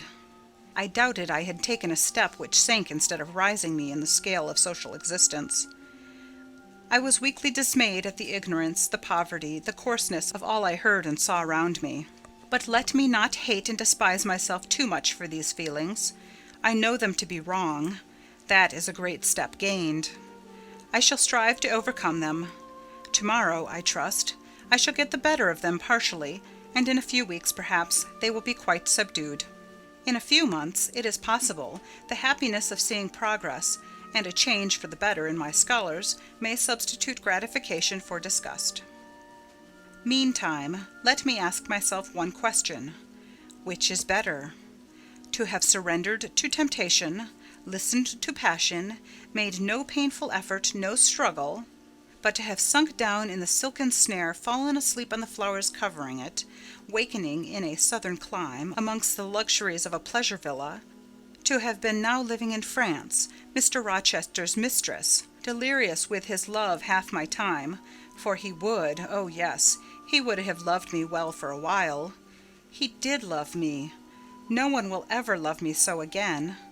I shall never more know the sweet homage given to beauty, youth, and grace, for never to any one else shall I seem to possess these charms. He was fond and proud of me. It is what no man besides will ever be. But where am I wandering, and what am I saying, and above all feeling? Whether is it better, I ask, to be a slave to a fool's paradise at Marseilles, fevered with delusive bliss one hour, suffocating with the bitterest tears of remorse and shame the next, or to be a village schoolmistress, free and honest, in a breezy mountain nook in the healthy heart of England? Yes, I feel now that I was right when I adhered to principle and law, and scorned and crushed the insane promptings of a frenzied moment. God directed me to a correct choice. I thank his providence for the guidance. Having brought my eventide musings to this point, I rose, went to my door, and looked at the sunset of the harvest day, and at the quiet fields before my cottage, which, with the school, was distant half a mile from the village. The birds were singing their last strains. The air was mild, and dew was balm. While I looked, I thought myself happy, and was surprised to find myself ere long weeping. And why? For the doom which had reft me from adhesion to my master. For him I was no more to see. For the desperate grief and fatal fury, consequences of my departure, which might now, perhaps, be dragging him from the path of right, too far to leave hope of ultimate restoration thither. At this thought, I turned my face aside from the lovely sky of Eve and lonely vale of Morton. I say lonely, for in that bend of it, visible to me, there was no building apparent, save the church and the parsonage, half hid in trees, and quite at the extremity, the roof of Vale Hall, where the rich Mr. Oliver and his daughter lived. I hid my eyes, and leant my head against the stone frame of my door. But soon a slight noise near the wicket which shut in my tiny garden from the meadow beyond, it made me look up. A dog, old Carlo, Mr. Rivers's pointer, as I saw in a moment, was pushing the gate with his nose, and St. John himself leaned upon it with folded arms. His brow knit, his gaze, grave almost to displeasure, fixed on me. I asked him to come in. "No, I cannot stay. I have only brought you a little parcel my sisters left for you. I think it contains a color box, pencils, and paper." I approached to take it. A welcome gift it was. He examined my face, I thought, with austerity as I came near. The traces of tears were doubtless very visible upon it. "Have you found your first day's work harder than you expected?" he asked. "Oh, no, on the contrary. I think in time I shall get on with my scholars very well." "But perhaps your accommodations, your cottage, your furniture, have disappointed your expectations? They are, in truth, scanty enough, but—" I interrupted. "My cottage is clean and weatherproof, my furniture sufficient and commodious. All I see has made me thankful, not despondent. I am not absolutely such a fool and sensualist as to regret the absence of a carpet, a sofa, and silver plate. Besides, 5 weeks ago I had nothing. I was an outcast, a beggar, a vagrant. Now I have acquaintance, a home, a business. I wonder at the goodness of God, the generosity of my friends, the bounty of my lot. I do not repine." "But you feel solitude and oppression? The little house there behind you is dark and empty." "I have hardly had time yet to enjoy a sense of tranquillity, much less to grow impatient under one of loneliness." "Very well. I hope you feel the content you express.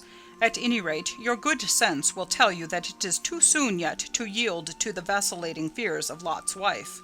What you had left before I saw you, of course, I do not know, but I counsel you to resist firmly every temptation which would incline you to look back.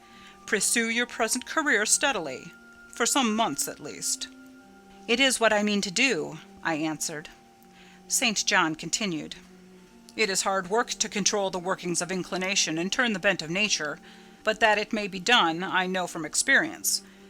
God has given us, in a measure, the power to make our own fate, and when our energies seem to demand a sustenance they cannot get, when our will strains after a path we may not follow, we need neither starve from inanition nor stand still in despair. We have but to seek another nourishment for the mind, as strong as the forbidden food it longed to taste, and perhaps purer, and to hew out for the adventurous foot a road as direct and broad as the one fortune has blocked up against us, if rougher than it. A year ago I was myself intensely miserable, because I thought I had made a mistake in entering the ministry. Its uniform duties wearied me to death. I burnt for the more active life of the world, for the more exciting toils of a literary career, for the destiny of an artist, author, orator, something rather than that of a priest. Yes, the heart of a politician, of a soldier, of a votary of glory. A lover of renown, a luster after power, beat under my curate's surplice. I considered. My life was so wretched, it must be changed, or I must die. After a season of darkness and struggling, light broke and relief fell. My cramped existence all at once spread out to a plain without bounds. My powers heard a call from heaven to rise, gather their full strength, spread their wings, and mount beyond ken. God has an errand for me, to bear which afar, to deliver it well, skill and strength, courage and eloquence, the best qualifications of soldier, statesman, and orator, were all needed. For these all centre in the good missionary. A missionary I resolved to be. From that moment my state of mind changed, the fetters dissolved, and dropped from every faculty, leaving nothing of bondage but its galling soreness, which time can only heal. My father, indeed, imposed the determination, but since his death I have not a legitimate obstacle to contend with. Some affairs settled, a successor for Morton provided, an entanglement or two of the feelings broken through or cut asunder, a last conflict with human weakness, in which I know I shall overcome, because I have vowed that I will overcome, and I leave Europe for the East."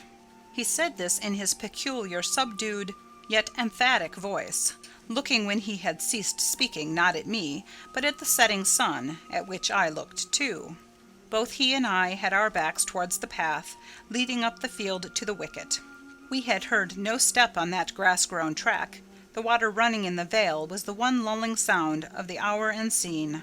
We might well then start when a gay voice, sweet as a silver bell, exclaimed, "Good evening, Mr. Rivers, and good evening, old Carlo. Your dog is quicker to recognize his friends than you are, sir.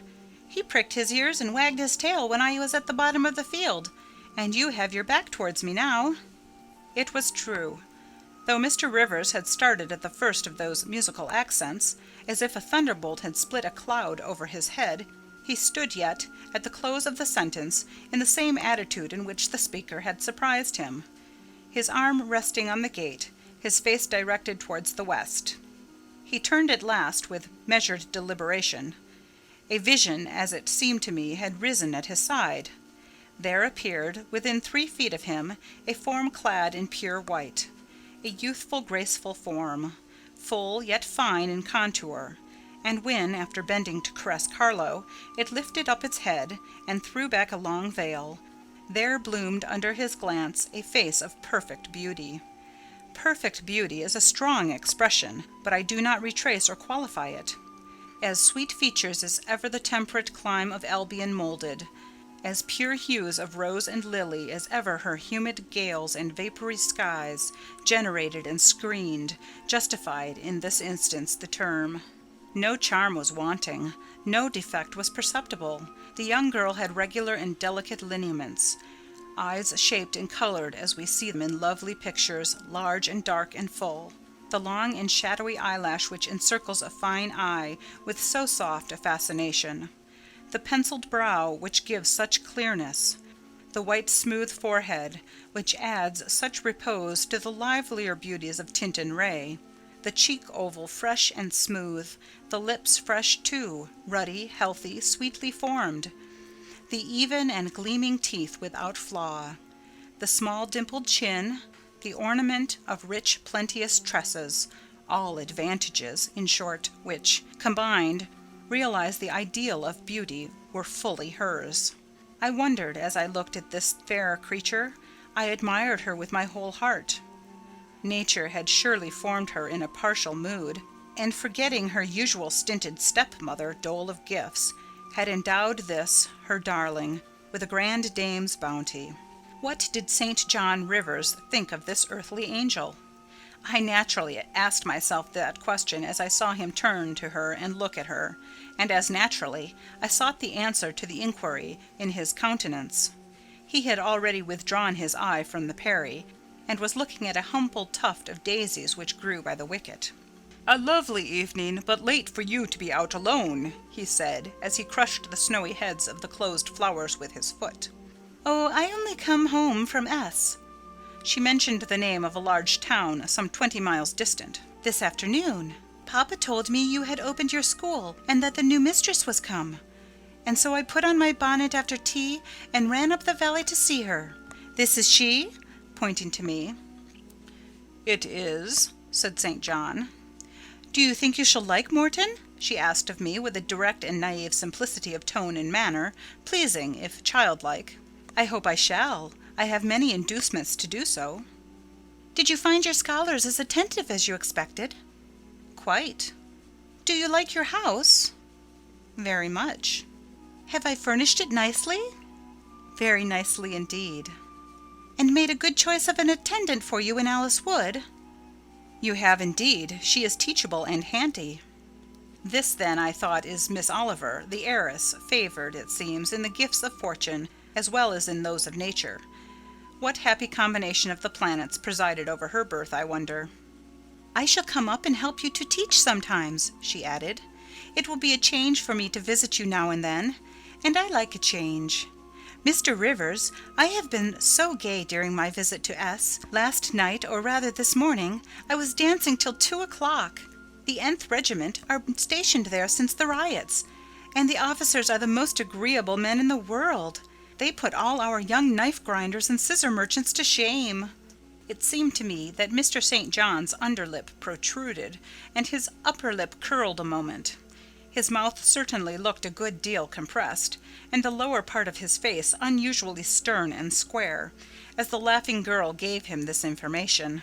He lifted his gaze, too, from the daisies and turned it on her. An unsmiling, a searching, a meaning gaze it was. She answered it with a second laugh, and laughter well became her youth, her roses, her dimples, her bright eyes.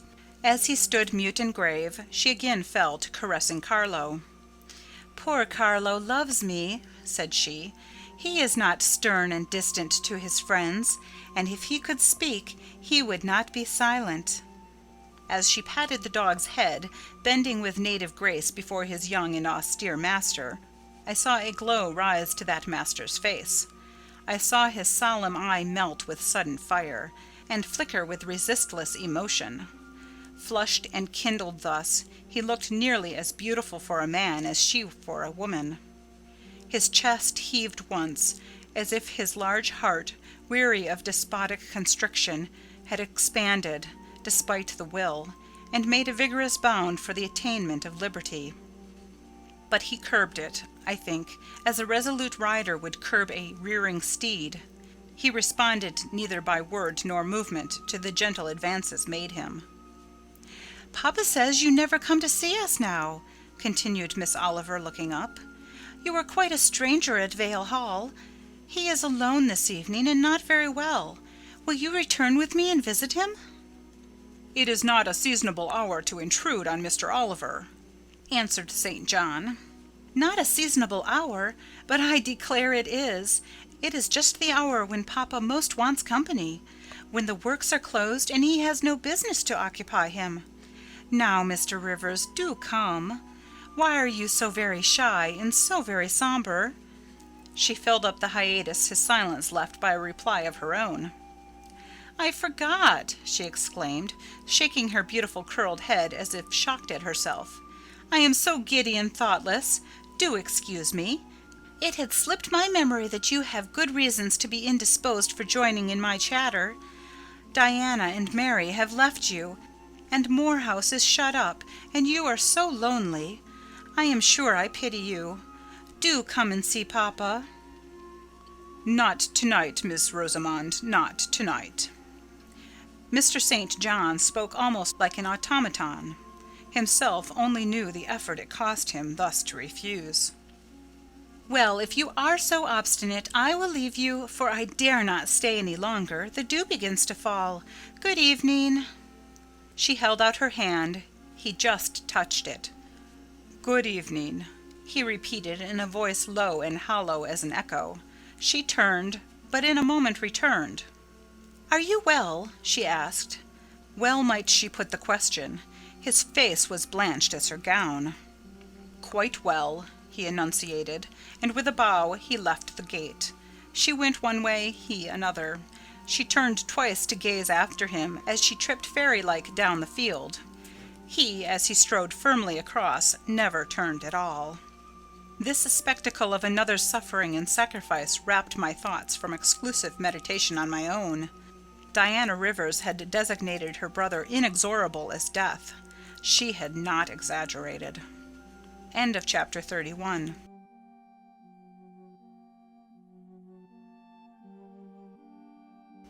Chapter 32. I continued the labors of the village school as actively and faithfully as I could. It was truly hard work at first. Some time elapsed before, with all my efforts, I could comprehend my scholars and their nature. Wholly untaught, with faculties quite torpid, they seemed to me hopelessly dull, and, at first sight, all dull alike. But I soon found I was mistaken. There was a difference amongst them as amongst the educated, and when I got to know them, and they me, this difference rapidly developed itself. Their amazement at me, my language, my rules and ways, once subsided, I found some of these heavy-looking, gaping rustics wake up into a sharp-witted girls enough. Many showed themselves obliging and amiable too, and I discovered amongst them not a few examples of capacity that won both my goodwill and my admiration. These soon took a pleasure in doing their work well, in keeping their persons neat, in learning their tasks regularly, in acquiring quiet and orderly manners. The rapidity of their progress, in some instances, was even surprising, and an honest and happy pride I took in it. Besides, I began personally to like some of the best girls, and they liked me. I had amongst my scholars several farmers' daughters, young women grown almost. These could already read, write, and sew, and to them I taught the elements of grammar, geography, history, and the finer kinds of needlework. I found estimable characters amongst them, characters desirous of information and disposed for improvement, with whom I passed many a pleasant evening hour in their own houses. Their parents then, the farmer and his wife, loaded me with attentions. There was an enjoyment in accepting their simple kindness, and in repaying it by a consideration, a scrupulous regard to their feelings, to which they were not, perhaps, at all times accustomed, and which both charmed and benefited them, because while it elevated them in their own eyes, it made them emulous to merit the deferential treatment they received. I felt I became a favourite in the neighbourhood. Whenever I went out, I heard on all sides cordial salutations, and was welcomed with friendly smiles. To live amidst general regard, though it be but the regard of working people, is like sitting in sunshine calm and sweet. Serene inward feelings bud and bloom under the ray.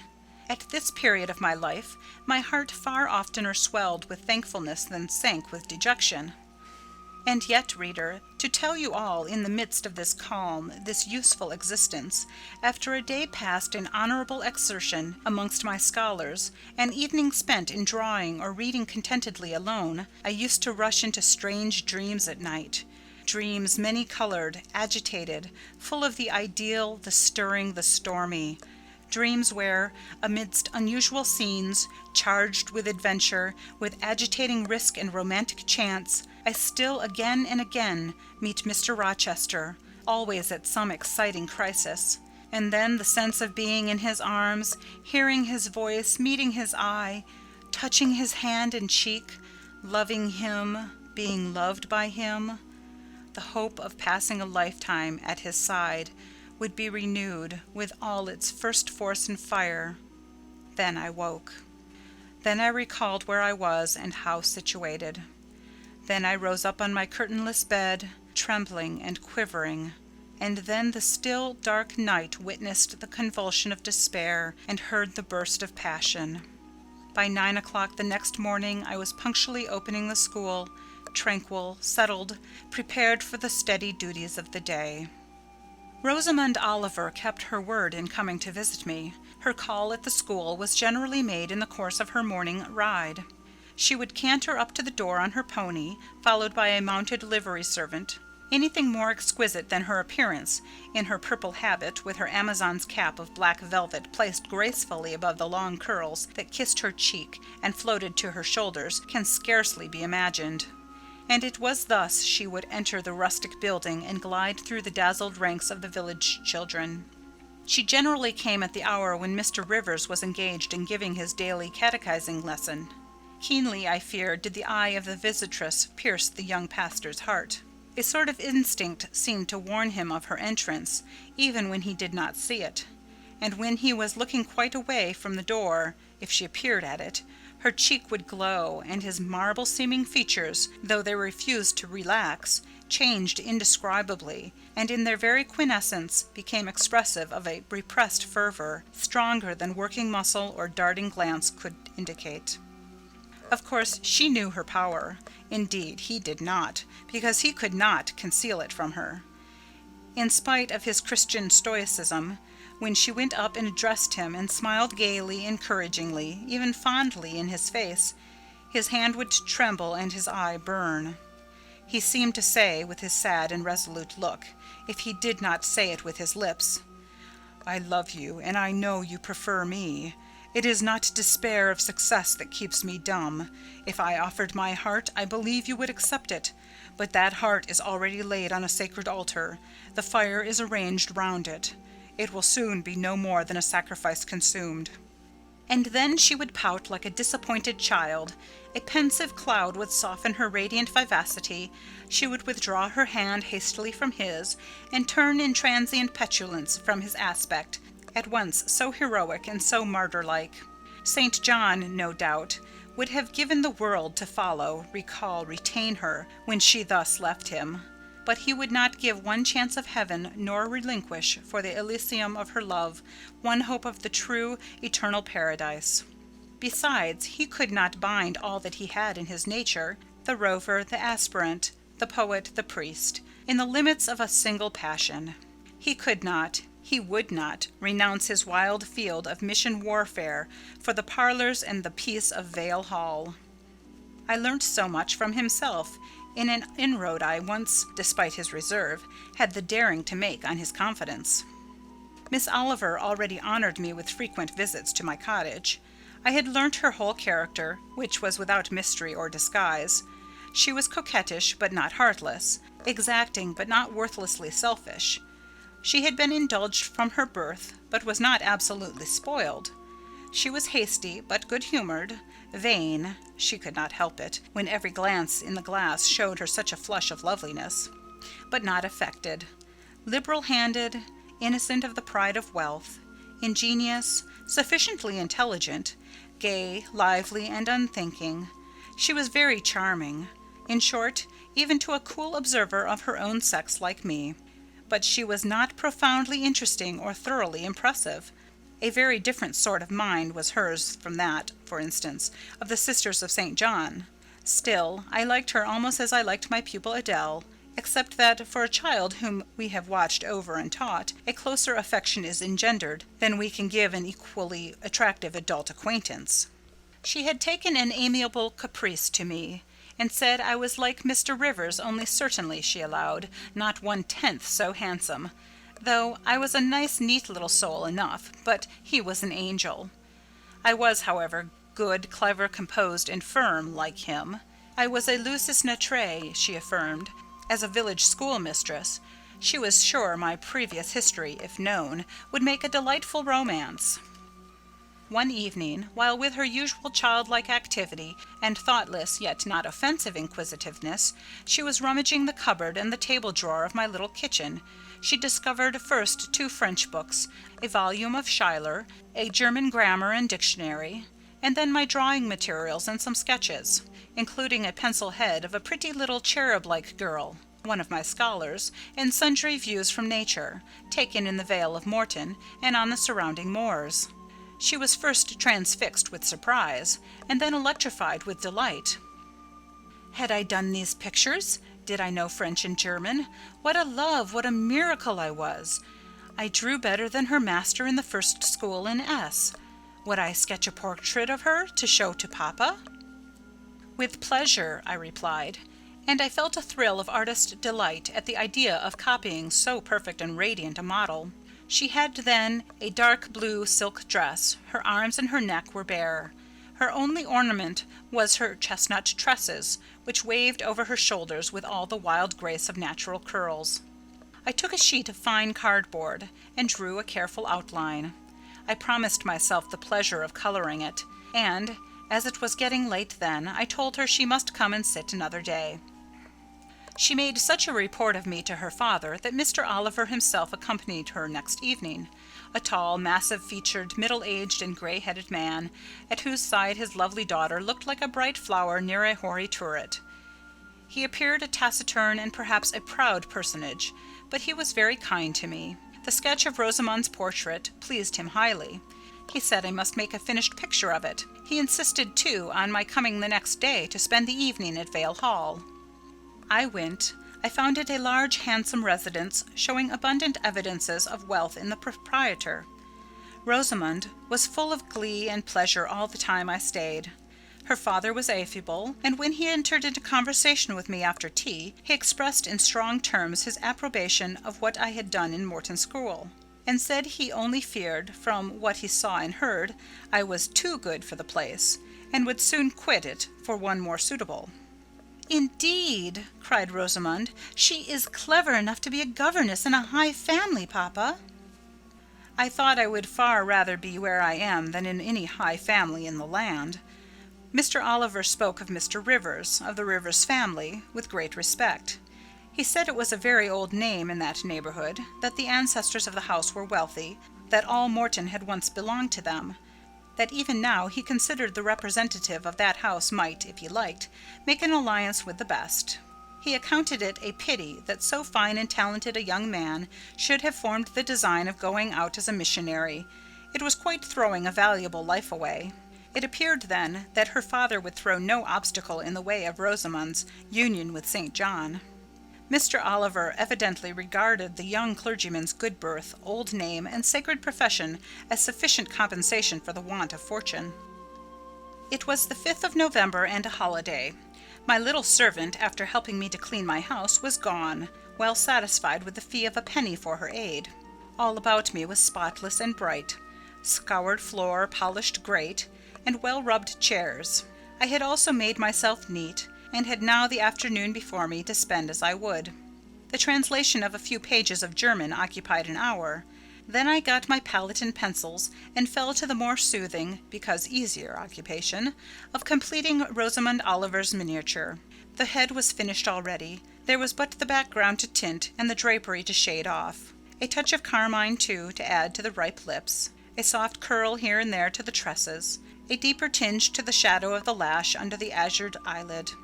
I was absorbed in the execution of these nice details, when after one rapid tap my door unclosed, admitting St. John Rivers. "I am come to see how you are spending your holiday," he said. "Not, I hope, in thought. No, that is well.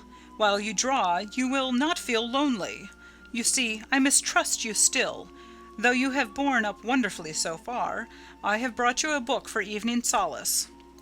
And he laid on the table a new publication, a poem, one of those genuine productions so often vouchsafed to the fortunate public of those days, the golden age of modern literature. Alas, the readers of my era are less favoured. But courage, I will not pause either to accuse or repine. I know poetry is not dead, nor genius lost, nor has Mammon gained power over either, to bind or slay. They will both assert their existence, their presence, their liberty and strength again one day. Powerful angels safe in heaven, they smile when sordid souls triumph, and feeble ones weep over their destruction. Poetry destroyed? Genius banished? No, mediocrity, no! Do not let envy prompt you to the thought. No, they not only live, but reign and redeem. And without their divine influence spread everywhere, you would be in hell, the hell of your own meanness. While I was eagerly glancing at the bright pages of Marmion, for Marmion it was, St. John stooped to examine my drawing. His tall figure sprang erect again with a start. He said nothing. I looked up at him. He shunned my eye. I knew his thoughts well, and could read his heart plainly. At the moment I felt calmer and cooler than he. I had then temporarily the advantage of him, and I conceived an inclination to do him some good, if I could. With all his firmness and self-control, thought I, he tasks himself too far, locks every feeling and pain within, expresses, confesses, imparts nothing. I am sure it would benefit him to talk a little about his sweet Rosamond, whom he thinks he ought not to marry. I will make him talk. I said first, "Take a chair, Mr. Rivers." But he answered, as he always did, that he could not stay. "Very well," I responded mentally, "stand if you like, but you shall not go just yet. I am determined. Solitude is at least as bad for you as it is for me.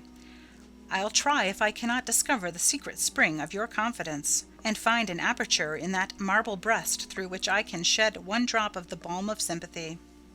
"Is this portrait like?" I asked bluntly. Like whom? I did not observe it closely." "You did, Mr. Rivers." He almost started at my sudden and strange abruptness. He looked at me astonished. "Oh, that is nothing yet," I muttered within. "I don't mean to be baffled by a little stiffness on your part. I am prepared to go considerable lengths." I continued, "You observed it closely and distinctly, but I have no objection to your looking at it again." And I rose and placed it in his hand. "A well-executed picture," he said. "Very soft, clear coloring, very graceful and correct drawing." Yes, I know all that. But what of the resemblance? Who is it like?" Mastering some hesitation, he answered, "Miss Oliver, I presume." "Of course. And now, sir, to reward you for that accurate guess, I promise to paint you a careful and faithful duplicate of this very picture, provided you admit that the gift would be acceptable to you. I don't wish to throw away my time and trouble on an offering you would deem worthless." He continued to gaze at the picture. The longer he looked, the firmer he held it, the more he seemed to covet it. "It is like," he murmured. The eye is well managed. The color, light, expression are perfect. It smiles. Would it comfort or would it wound you to have a similar painting? Tell me that. When you are in Madagascar or in the Cape or in India, would it be a consolation to have that memento in your possession, or would the sight of it bring recollections calculated to enervate and distress? He now furtively raised his eyes. He glanced at me, irresolute, disturbed. He again surveyed the picture. That I should like to have it is certain. Whether it would be judicious or wise is another question. Since I have ascertained that Rosamond really preferred him, and that her father was not likely to oppose the match, I, less exalted in my views than St. John, had been strongly disposed in my own heart to advocate their union. It seemed to me that, should he become the possessor of Mr. Oliver's large fortune, he might do as much good with it as if he went and laid his genius out to wither, and his strength to waste under a tropical sun. With that persuasion I now answered, "As far as I can see, it would be wiser and more judicious if you were to take to yourself the original at once." By this time he had sat down. He had laid the picture on the table before him, and with his brow supported on both hands, hung fondly over it. I discerned he was now neither angry nor shocked at my audacity. I saw even that to be thus frankly addressed on a subject he had deemed unapproachable, to hear it thus freely handled, was beginning to be felt by him as a new pleasure, an unhoped-for relief. Reserved people often really need the frank discussion of their sentiments and griefs more than the expansive. The sternest seeming stoic is human after all, and to burst with boldness and goodwill into the silent sea of their soul is often to confer on them the first of obligations. "She likes you, I am sure," said I, as I stood behind his chair, "and her father respects you. Moreover, she is a sweet girl, rather thoughtless, but you would have sufficient thought for both yourself and her. You ought to marry her." "Does she like me?" he asked. "Certainly, better than she likes anyone else. She talks of you continually. There is no subject she enjoys so much or touches upon so often." "It is very pleasant to hear this," he said. "Very. Go on for another quarter of an hour." And he actually took out his watch and laid it upon the table to measure the time. "But where is the use of going on," I asked, "when you are probably preparing some iron blow of contradiction, or forging a fresh chain to fetter your heart?" "Don't imagine such hard things. Fancy me yielding and melting as I am doing. Human love, rising like a freshly opened fountain in my mind and overflowing with sweet inundation all the field I have so carefully and with such labor prepared, so assiduously sown with the seeds of good intentions, of self-denying plans, and how it is deluged with a nectarous flood, the young germs swamped, delicious poison cankering them. Now I see myself stretched on an ottoman in the drawing-room at Vale Hall, at my bride Rosamond Oliver's feet. She is talking to me with her sweet voice, gazing down on me with those eyes your skilful hand has copied so well, smiling at me with these coral lips. She is mine, I am hers. This present life and passing world suffice to me. Hush, say nothing.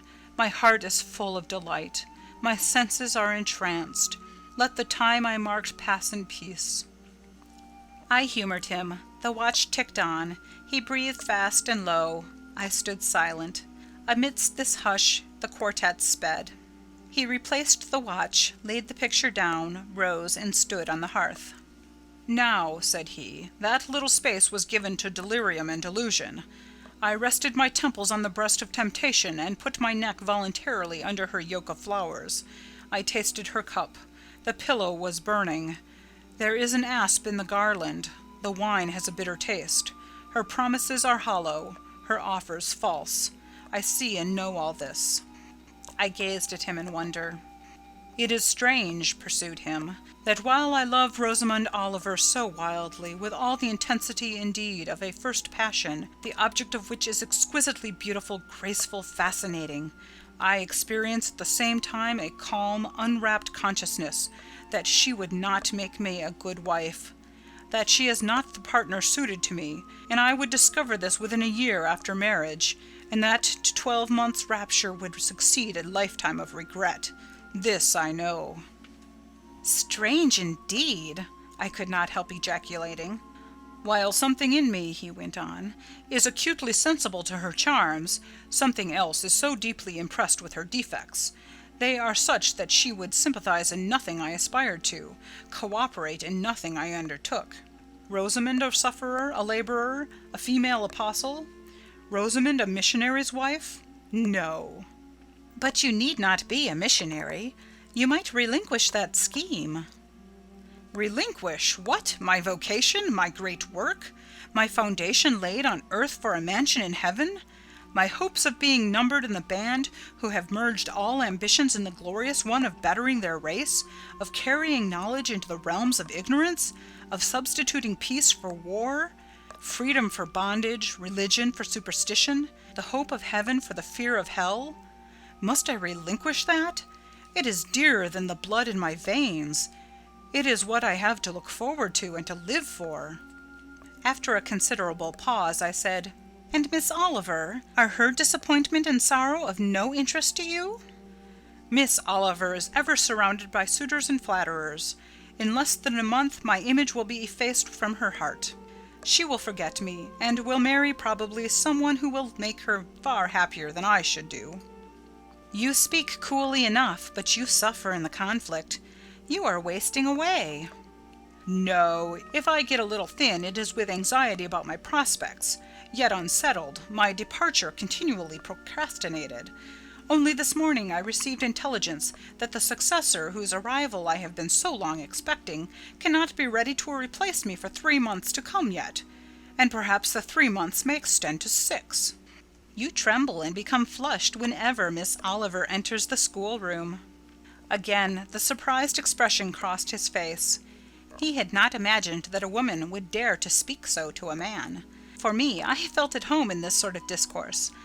I could never rest in communication with strong, discreet, and refined minds, whether male or female, till I had passed the outworks of conventional reserve, and crossed the threshold of confidence, and won a place by their heart's very hearthstone. "You are original," said he, "and not timid. There is something brave in your spirit, as well as penetrating in your eye. But allow me to assure you that you partially misinterpret my emotions. You think them more profound and potent than they are. You give me a larger allowance of sympathy than I have a just claim to. When I colour and when I shade before Miss Oliver, I do not pity myself. I scorn the weakness. I know it is ignoble, a mere fever of the flesh. Not, I declare, the convulsion of the soul. That is just as fixed as a rock, firm, set in the depths of a restless sea. Know me to be what I am, a cold, hard man." I smiled incredulously. "You have taken my confidence by storm," he continued, "and now it is much at your service. I am simply in my original state, stripped of that blood-bleached robe with which Christianity covers human deformity, a cold, hard, ambitious man. Natural affection only, of all the sentiments, has permanent power over me. Reason and not feeling is my guide. My ambition is unlimited. My desire to rise higher, to do more than others insatiable. I honour endurance, perseverance, industry, talent, because these are the means by which men achieve great ends and mount to lofty eminence. I watch your career with interest, because I consider you a specimen of a diligent, orderly, energetic woman, not because I deeply compassionate what you have gone through, or what you still suffer." "You would describe yourself as a mere pagan philosopher," I said. "No, there is this difference between me and deistic philosophers. I believe, and I believe the gospel. You missed your epithet. I am not a pagan, but a Christian philosopher, a follower of the sect of Jesus. As his disciple, I adopt his pure, his merciful, his benignant doctrines. I advocate them. I am sworn to spread them. Won in youth to religion, she has cultivated my original qualities thus. From the minute germ, natural affection, she has developed the overshadowing tree, philanthropy. From the wild, stringy root of human uprightness, she has reared a due sense of the divine justice, of the ambition to win power and renown for her wretched self. She has formed the ambition to spread my Master's kingdom, to achieve victories for the standard of the cross. So much has religion done for me, turning the original materials to the best account, pruning and training nature. But she could not eradicate nature, nor will it be eradicated till this mortal shall put on immortality." Having said this, he took his hat, which lay on the table beside my pallet. Once more he looked at the portrait. "She is lovely," he murmured. "She is well named the Rose of the World, indeed." "And may I not paint one like it for you?" "Chi bono?" "No." He drew over the picture the sheet of thin paper on which I was accustomed to rest my hand in painting, to prevent the cardboard from being sullied. What he suddenly saw on this blank paper it was impossible for me to tell, but something had caught his eye. He took it up with a snatch. He looked at the edge, then shot a glance at me, inexpressibly peculiar and quite incomprehensible, a glance that seemed to take and make note of every point in my shape, face, and dress, for it traversed all, quick, keen as lightning. His lips parted as if to speak, but he checked the coming sentence, whatever it was. "What is the matter?" I asked. "Nothing in the world," was the reply, and replacing the paper, I saw him dexterously tear a narrow strip from the margin. It disappeared in his glove, and with one hasty nod and good afternoon he vanished. "Well," I exclaimed, using an expression of the district, "that caps the globe, however." I, in my turn, scrutinized the paper, but saw nothing on it save a few dingy stains of paint where I had tried the tint in my pencil. I pondered the mystery a minute or two, but finding it insolvable, and being certain it could not be of much moment, I dismissed and soon forgot it.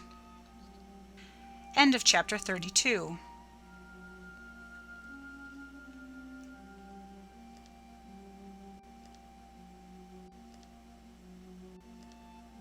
Chapter 33. When Mr. St. John went, it was beginning to snow. The whirling storm continued all night.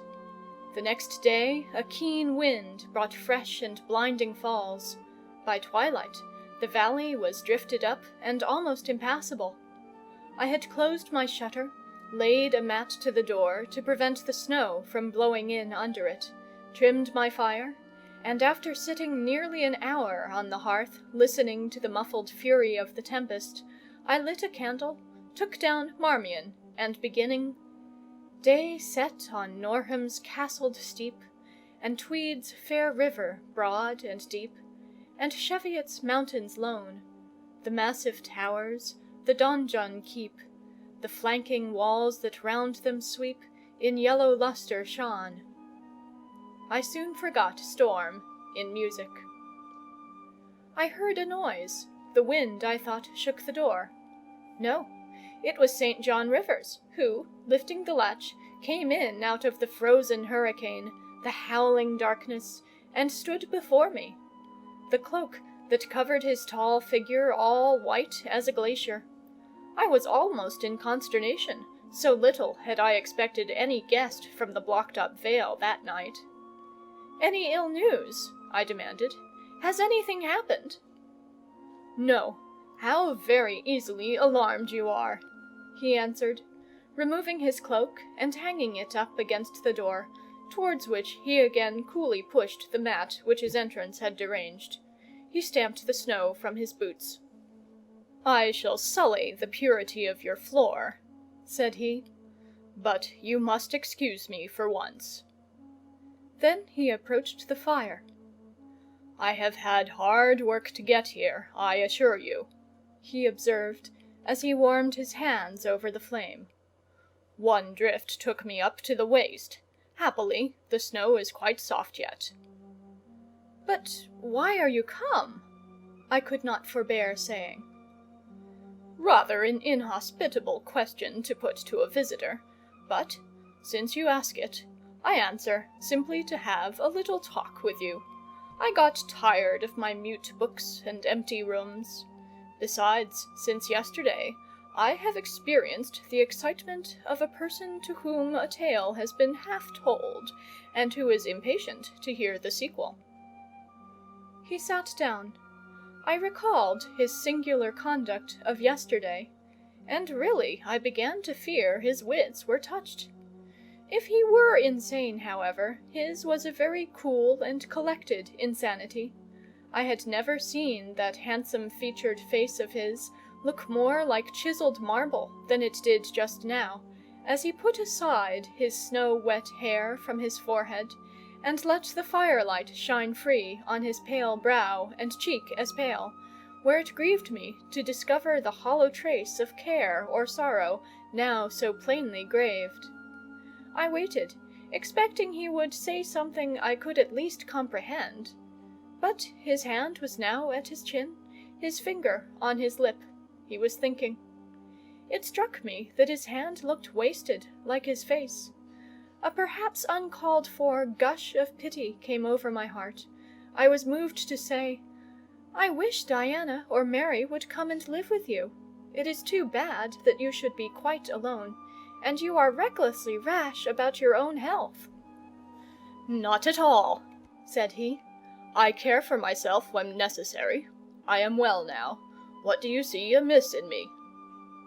This was said with a careless, abstracted indifference, which showed that my solicitude was, at least in his opinion, wholly superfluous. I was silenced. He still slowly moved his finger over his upper lip, and still his eye dwelt dreamily on the glowing grate. Thinking it urgent to say something, I asked him presently if he felt any cold draught from the door, which was behind him. "No, no," he responded shortly and somewhat testily. "Well," I reflected, "if you won't talk, you may be still.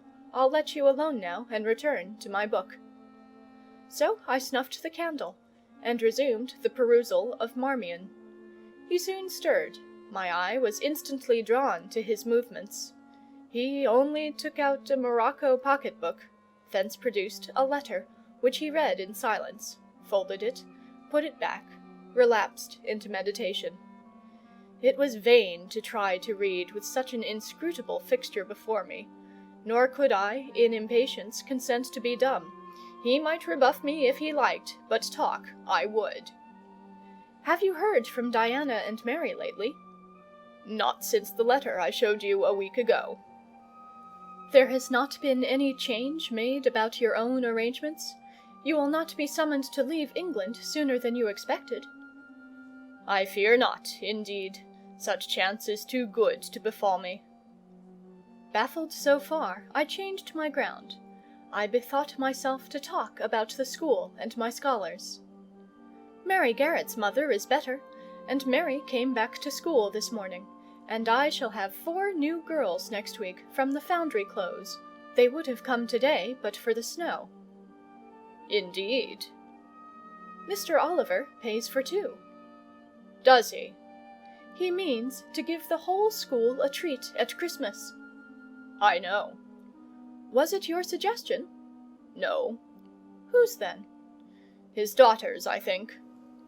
"It is like her. She is so good-natured." "Yes."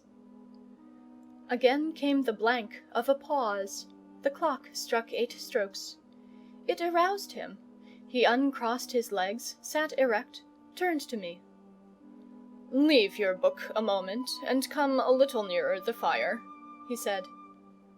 Wondering, and of my wonder finding no end, I complied. "Half an hour ago," he pursued, "I spoke of my impatience to hear the sequel of a tale. On reflection, I find the matter will be better managed by my assuming the narrator's part, and converting you into a listener. Before commencing, it is but fair to warn you that the story will sound somewhat hackneyed in your ears, but stale details often regain a degree of freshness when they pass through new lips. For the rest, whether trite or novel, it is short. 20 years ago, a poor curate, never mind his name at this moment, fell in love with a rich man's daughter.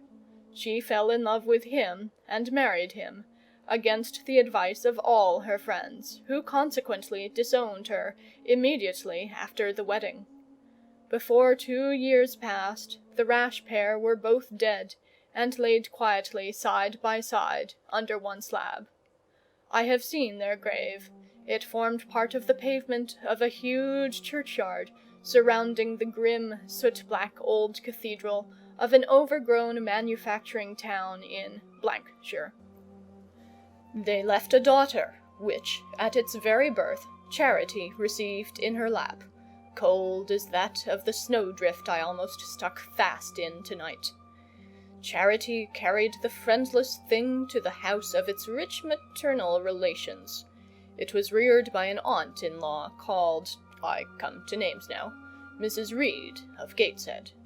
You start. Did you hear a noise? I dare say it is only a rat scrambling along the rafters of the adjoining schoolroom. It was a barn before I had it repaired and altered, and barns are generally haunted by rats.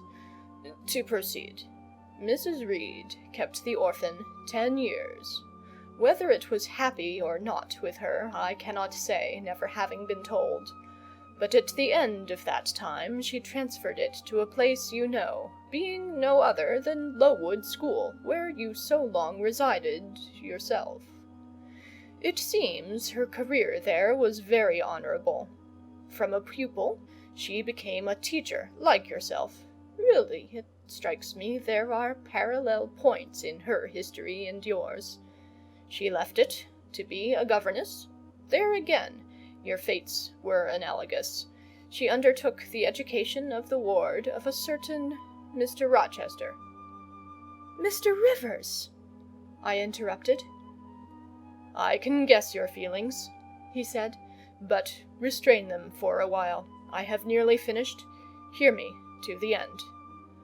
Of Mr. Rochester's character I know nothing, but the one fact that he professed to offer honourable marriage to this young girl, and that at the very altar she discovered he had a wife yet alive, though a lunatic. What his subsequent conduct and proposals were is a matter of pure conjecture. But when an event transpired which rendered inquiry after the governess necessary, it was discovered she was gone. No one could tell when, where, or how. She had left Thornfield Hall in the night. Every research after her course had been vain. The country had been scoured far and wide. No vestige of information could be gathered respecting her. Yet that she should be found is become a matter of serious urgency. Advertisements have been put in all the papers. I myself have received a letter from one Mr. Briggs, a solicitor, communicating the details I have just imparted. Is it not an odd tale? Just tell me this, said I, and since you know so much, you surely can tell it me. What of Mr. Rochester? How and where is he? What is he doing? Is he well? I am ignorant of all concerning Mr. Rochester. The letter never mentions him but to narrate the fraudulent and illegal attempt I have adverted to. You should rather ask the name of the governess, the nature of the event which requires her appearance. Did no one go to Thornfield Hall, then? Did no one see Mr. Rochester? I suppose not. But they wrote to him? Of course. And what did he say? Who has his letters? Mr. Briggs intimates that the answer to his application was not from Mr. Rochester, but from a lady. It is signed Alice Fairfax. I felt cold and dismayed. My worst fears, then, were probably true. He had, in all probability, left England, and rushed in reckless desperation to some former haunt on the continent. And what opiate for his severe sufferings, what object for his strong passions, had he sought there? I dared not answer the question. Oh, my poor master, once almost my husband, whom I had often called my dear Edward. He must have been a bad man, observed Mr. Rivers. You don't know him. Don't pronounce an opinion upon him, I said with warmth. Very well, he answered quietly, and indeed my head is otherwise occupied than with him. I have my tale to finish. Since you won't ask the governess's name, I must tell it of my own accord. Stay, I have it here.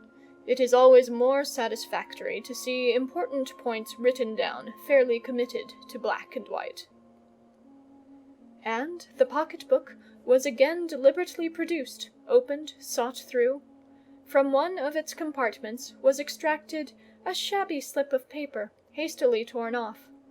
I recognized in its texture and its stains of ultramarine and lake and vermilion the ravished margin of the portrait cover. He got up, held it close to my eyes, and I read, traced in Indian ink in my own handwriting, the words Jane Eyre, the work, doubtless, of some moment of abstraction. "Briggs wrote to me of a Jane Eyre," he said. "The advertisements demanded a Jane Eyre. I knew a Jane Elliot. I confess I had my suspicions, but it was only yesterday afternoon they were at once resolved into certainty. You own the name, and renounce the alias?" Yes. But where is Mr. Briggs? He perhaps knows more of Mr. Rochester than you do." "Briggs is in London. I should doubt his knowing anything at all about Mr. Rochester. It is not in Mr. Rochester he is interested. Meantime, you forget essential points in pursuing trifles. You do not inquire why Mr. Briggs sought after you, what he wanted with you." "Well, what did he want?" "Merely to tell you that your uncle, Mr. Eyre of Madeira, is dead. That he has left you all his property, and that you are now rich. Merely that, nothing more." "I? Rich?" "Yes, you, rich. Quite an heiress." Silence succeeded. "You must prove your identity, of course," resumed St. John presently. "A step which will offer no difficulties. You can then enter on immediate possession. Your fortune is vested in the English funds. Briggs has the will and the necessary documents." Here was a new card turned up. It is a fine thing, reader, to be lifted in a moment from indigence to wealth, a very fine thing, but not a matter one can comprehend, or consequently enjoy, all at once. And then there are other chances in life far more thrilling and rapture-giving. This is solid, an affair of the actual world, nothing ideal about it. All its associations are solid and sober, and its manifestations are the same. One does not jump and spring and shout hurrah at hearing one has got a fortune. One begins to consider responsibilities and to ponder business. On a base of steady satisfaction rise certain grave cares, and we contain ourselves and brood over our bliss with a solemn brow. Besides, the words legacy, bequest, go side by side with the words death, funeral. My uncle, I had heard, was dead, my only relative. Ever since being made aware of his existence, I had cherished the hope of one day seeing him. Now I never should. And then this money came only to me, not to me and a rejoicing family, but to my isolated self. It was a grand boon, doubtless, and independence would be glorious. Yes, I felt that. That thought swelled my heart. "You unbend your forehead at last," said Mr. Rivers. "I thought Medusa had looked at you, and that you were turning to stone. Perhaps now you will ask how much you are worth?" "How much am I worth?" "Oh, a trifle. Nothing, of course, to speak of. 20,000 pounds, I think they say. But what is that?" 20,000 pounds! Here was a new stunner. I had been calculating on 4,000 or 5,000. This news actually took my breath for a moment. Mr. St. John, whom I had never heard laugh before, laughed now. "Well," said he, "if you had committed a murder, and I had told you your crime was discovered, you could scarcely look more aghast." "It is a large sum. Don't you think there is a mistake?" "No mistake at all." "Perhaps you have read the figures wrong. It may be 2,000. "It is written in letters, not figures. 20,000. I again felt rather like an individual of but average gastronomical powers, sitting down to feast alone at a table spread with provisions for 100. Mr. Rivers rose now and put his cloak on. "If it were not such a very wild night," he said, "I would send Hannah down to keep you company. You look too desperately miserable to be left alone. But Hannah, poor woman, could not stride the drifts so well as I. Her legs are not quite so long. So I must e'en leave you to your sorrows. Good night." He was lifting the latch. A sudden thought occurred to me. "Stop 1 minute," I cried. "Well?" "It puzzles me to know why Mr. Briggs wrote to you about me, or how he knew you, or could fancy that you, living in such an out-of-the-way place, had the power to aid in my discovery." "Oh, I am a clergyman," he said, "and the clergy are often appealed to about odd matters." Again the latch rattled. "No, that does not satisfy me," I exclaimed, and indeed there was something in the hasty and unexplanatory reply which, instead of allaying, piqued my curiosity more than ever. "It is a very strange piece of business," I added. "I must know more about it." "Another time." "No, tonight, tonight!" And as he turned from the door, I placed myself between it and him. He looked rather embarrassed. "You certainly shall not go till you have told me all," I said.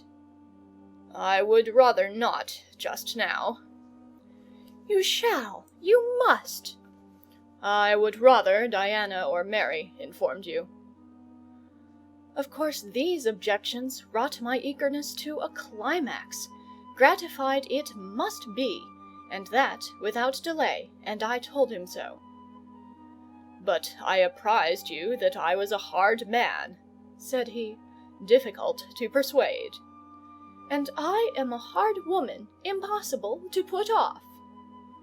"And then," he pursued, "I am cold, no fervour infects me." "Whereas I am hot, and fire dissolves ice. The blaze there has thawed all the snow from your cloak. By the same token, it has streamed onto my floor and made it like a trampled street. As you hope ever to be forgiven, Mr. Rivers, the high crime and misdemeanour of spoiling a sanded kitchen, tell me what I wish to know." "Well then," he said, "I yield, if not to your earnestness, to your perseverance, as stone is worn by continual dropping. Besides, you must know some day, as well now as later. Your name is Jane Eyre." "Of course, that was all settled before." "You are not, perhaps, aware that I am your namesake, that I was christened St. John Eyre Rivers?" "No, indeed. I remember now seeing the letter E comprised in your initials, written in books you have at different times lent me, but I never asked for what name it stood. But what then? Surely—" I stopped. I could not trust myself to entertain, much less to express, the thought that rushed upon me, that embodied itself, that in a second stood out a strong, solid probability. Circumstances knit themselves, fitted themselves, shot into order. The chain that had been lying hitherto a formless lump of links was drawn out straight. Every ring was perfect, the connection complete. I knew by instinct how the matter stood before St. John had said another word, but I cannot expect the reader to have the same intuitive perception, so I must repeat his explanation. My mother's name was Eyre. She had 2 brothers, one a clergyman, who married Miss Jane Reed of Gateshead, the other John Eyre, Esquire, merchant, late of Funchal, Madeira. Mr. Briggs, being Mr. Eyre's solicitor, wrote to us last August to inform us of our uncle's death, and to say that he had left his property to his brother the clergyman's orphan daughter, overlooking us in consequence of a quarrel, never forgiven, between him and my father. He wrote again, a few weeks since, to intimate that the heiress was lost, and asking if we knew anything of her. A name, casually written on a slip of paper, has enabled me to find her out. You know the rest. Again he was going, but I set my back against the door. "Do let me speak," I said. "Let me have one moment to draw breath and reflect." I paused. He stood before me, hat in hand, looking composed enough. I resumed. "Your mother was my father's sister?" "Yes." "My aunt, consequently?" He bowed. "My Uncle John was your Uncle John? You, Diana, and Mary are his sister's children, as I am his brother's child?" "Undeniably." "You 3, then, are my cousins. Half our blood on each side flows from the same source?" "We are cousins, yes." I surveyed him. It seemed I had found a brother, one I could be proud of, one I could love, and 2 sisters whose qualities were such that when I knew them but as mere strangers, they had inspired me with genuine affection and admiration.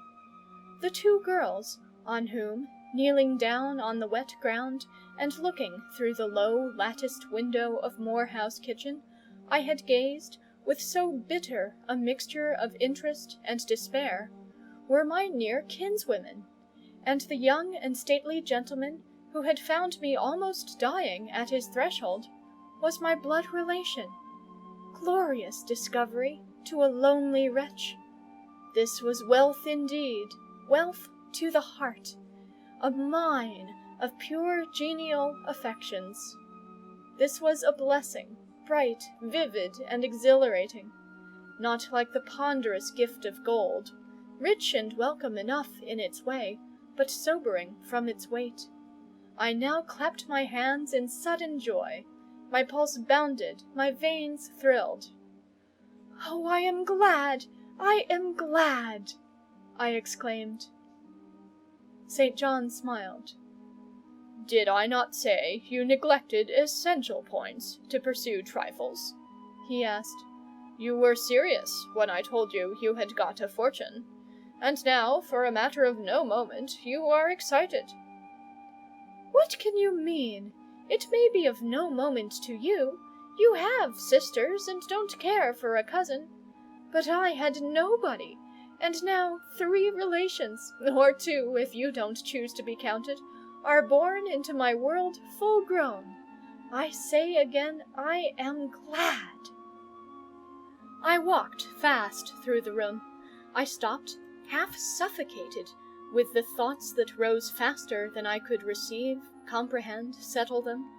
Thoughts of what might, could, would, and should be, and that ere long.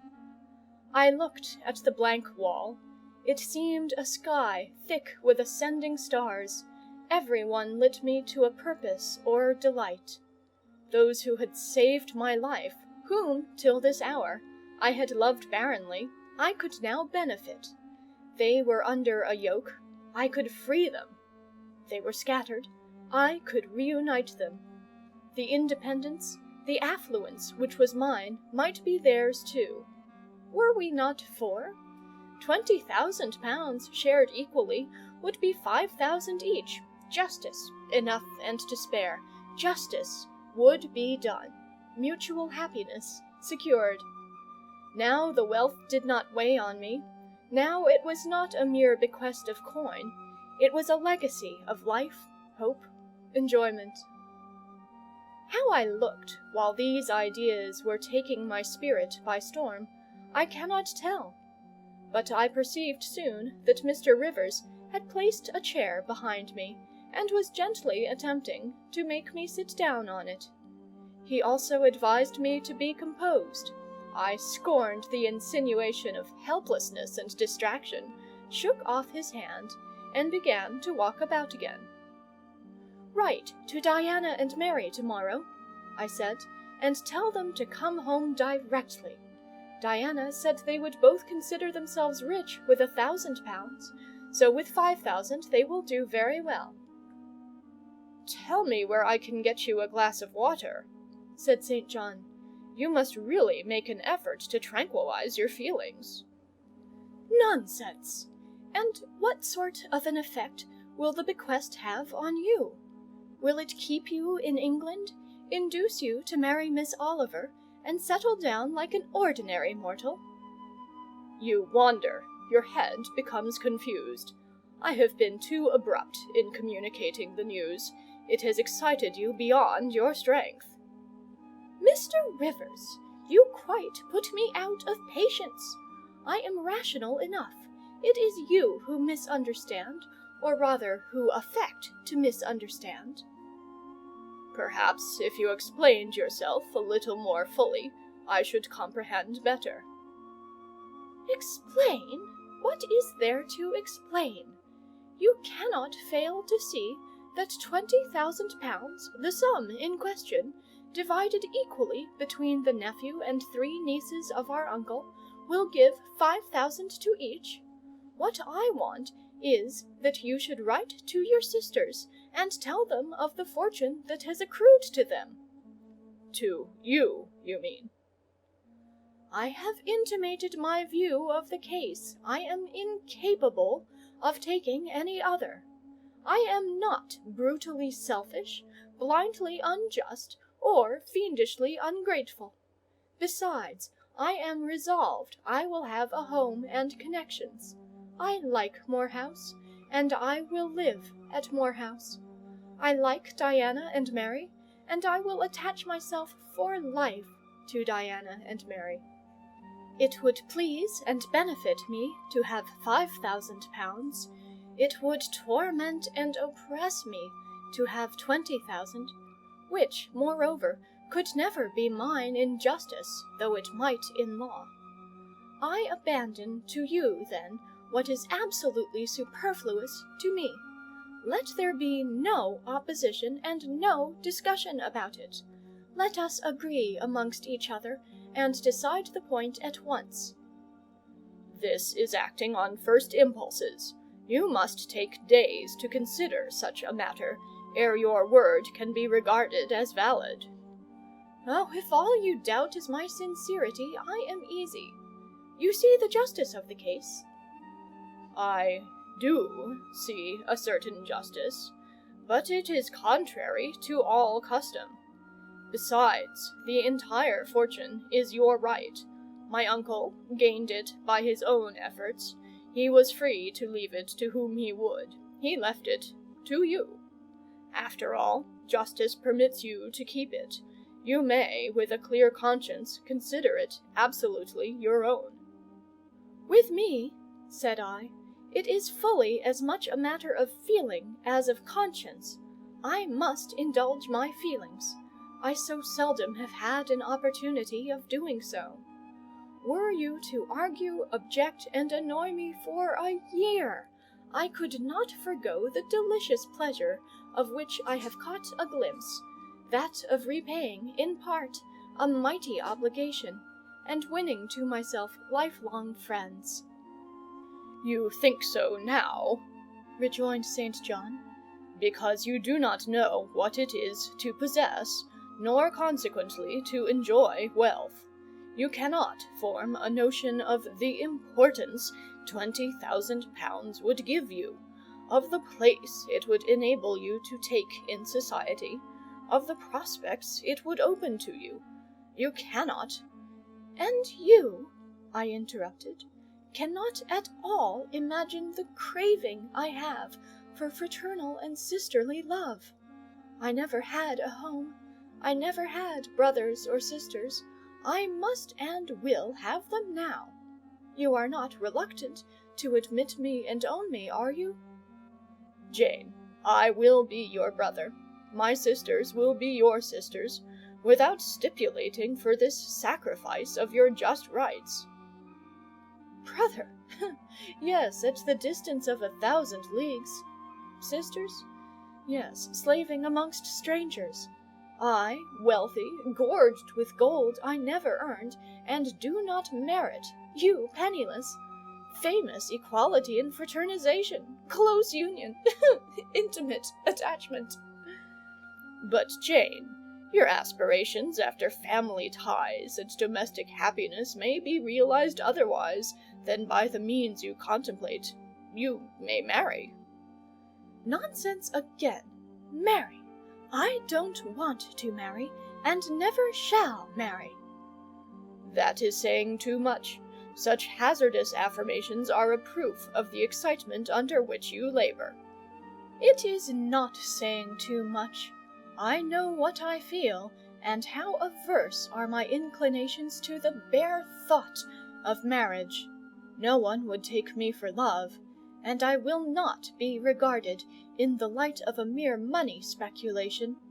And I do not want a stranger, unsympathizing, alien, different from me. I want my kindred, those with whom I have full fellow-feeling. Say again, you will be my brother.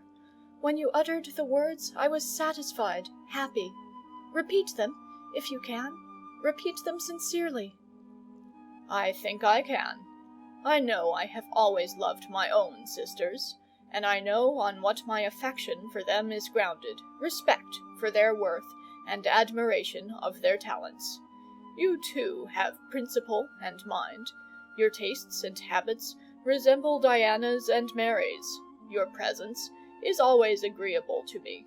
In your conversation, I have already for some time found a salutary solace.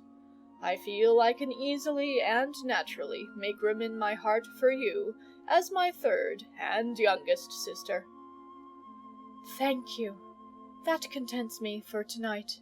Now, you had better go, for if you stay longer, you will perhaps irritate me afresh by some mistrustful scruple. And the school, Miss Eyre? It must now be shut up, I suppose. No, I will retain my post of mistress till you get a substitute. He smiled approbation, we shook hands, and he took leave. I need not narrate in detail the further struggles I had, and arguments I used, to get matters regarding the legacy settled as I wished.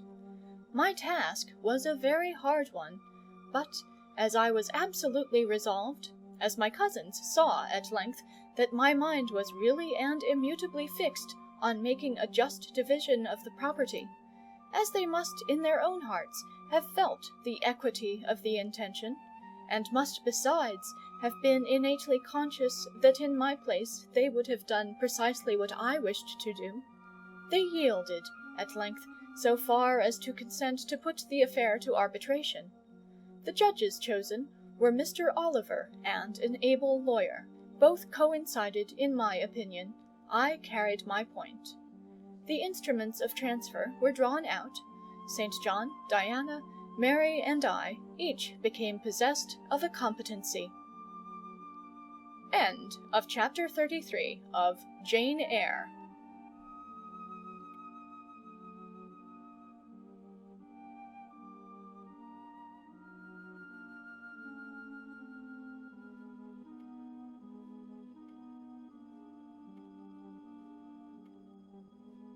Chapter 34. It was near Christmas by the time all was settled. the season of general holiday approached. I now closed Morton School, taking care that the parting should not be barren on my side. Good fortune opens the hand as well as the heart wonderfully, and to give somewhat when we have largely received is but to afford a vent to the unusual ebullition of the sensations. I had long felt with pleasure that many of my rustic scholars liked me, and when we parted, that consciousness was confirmed. They manifested their affection plainly and strongly. Deep was my gratification to find I had really a place in their unsophisticated hearts. I promised them that never a week should pass in future that I did not visit them and give them an hour's teaching in their school. Mr. Rivers came up as, having seen the classes, now numbering 60 girls, file out before me and lock the door, I stood with the key in my hand, exchanging a few words of special farewell with some half-dozen of my best scholars, as decent, respectable, modest, and well-informed young women as could be found in the ranks of the British peasantry. And that is saying a great deal, for after all, the British peasantry are the best taught, best mannered, most self-respecting of any in Europe. Since those days I have seen paysans and Bayerinnen, and the best of them seem to me ignorant, coarse, and besotted compared with my Morton girls. "Do you consider you have got your reward for a season of exertion?" asked Mr. Rivers when they were gone. "Does not the consciousness of having done some real good in your day and generation give pleasure?" "Doubtless." "And you have only toiled a few months. Would not a life devoted to the task of regenerating your race be well spent?" "Yes," I said, "but I could not go on for ever so. I want to enjoy my own faculties as well as to cultivate those of other people. I must enjoy them now. Don't recall either my mind or body to the school. I am out of it and disposed for full holiday." He looked grave. "What now? What sudden eagerness is this you evince? What are you going to do?"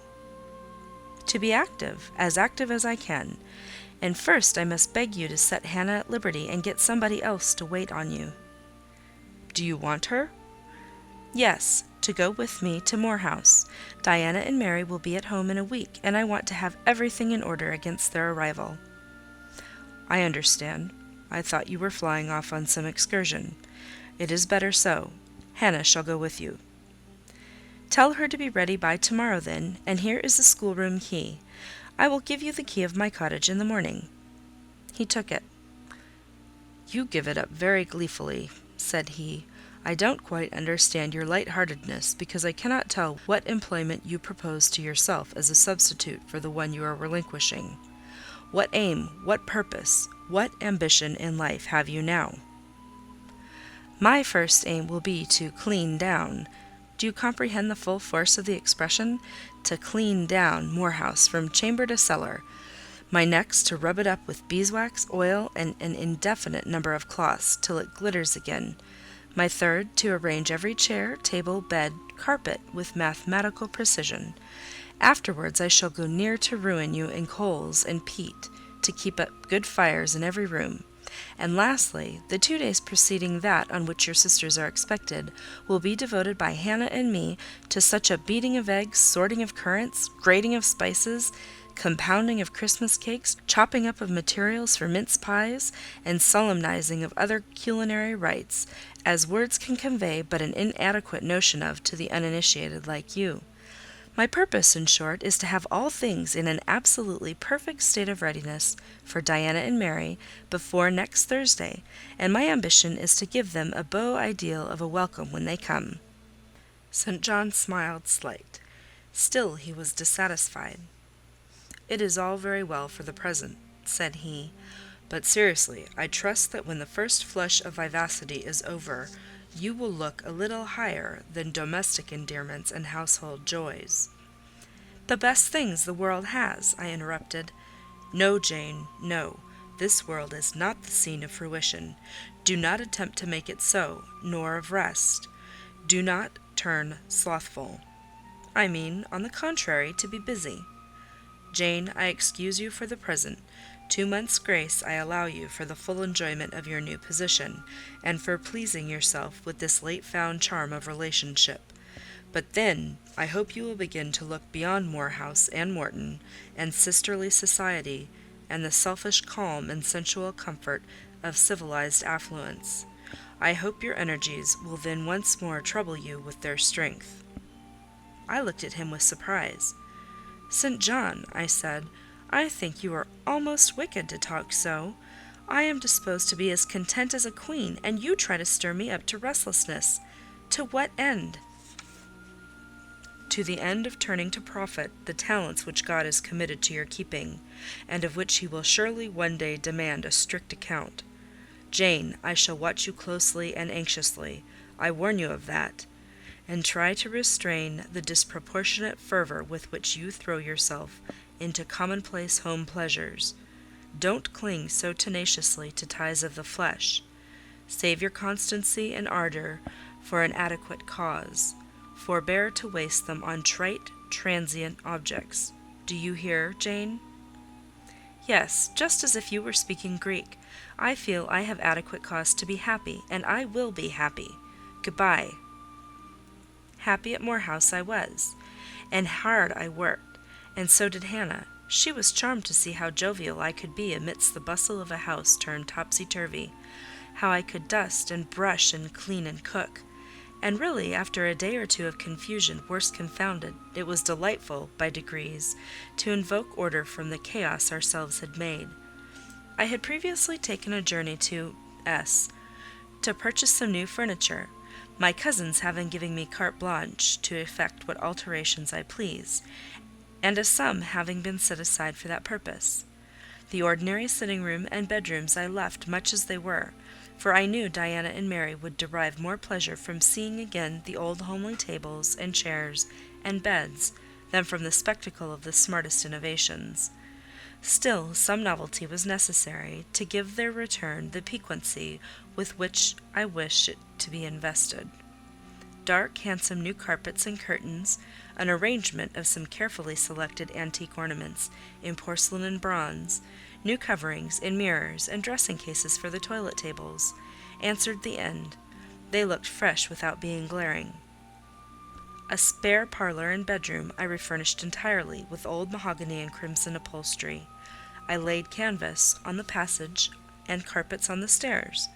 When all was finished, I thought Moor House as complete a model of bright, modest snugness within, as it was, at this season, a specimen of wintry waste and desert dreariness without.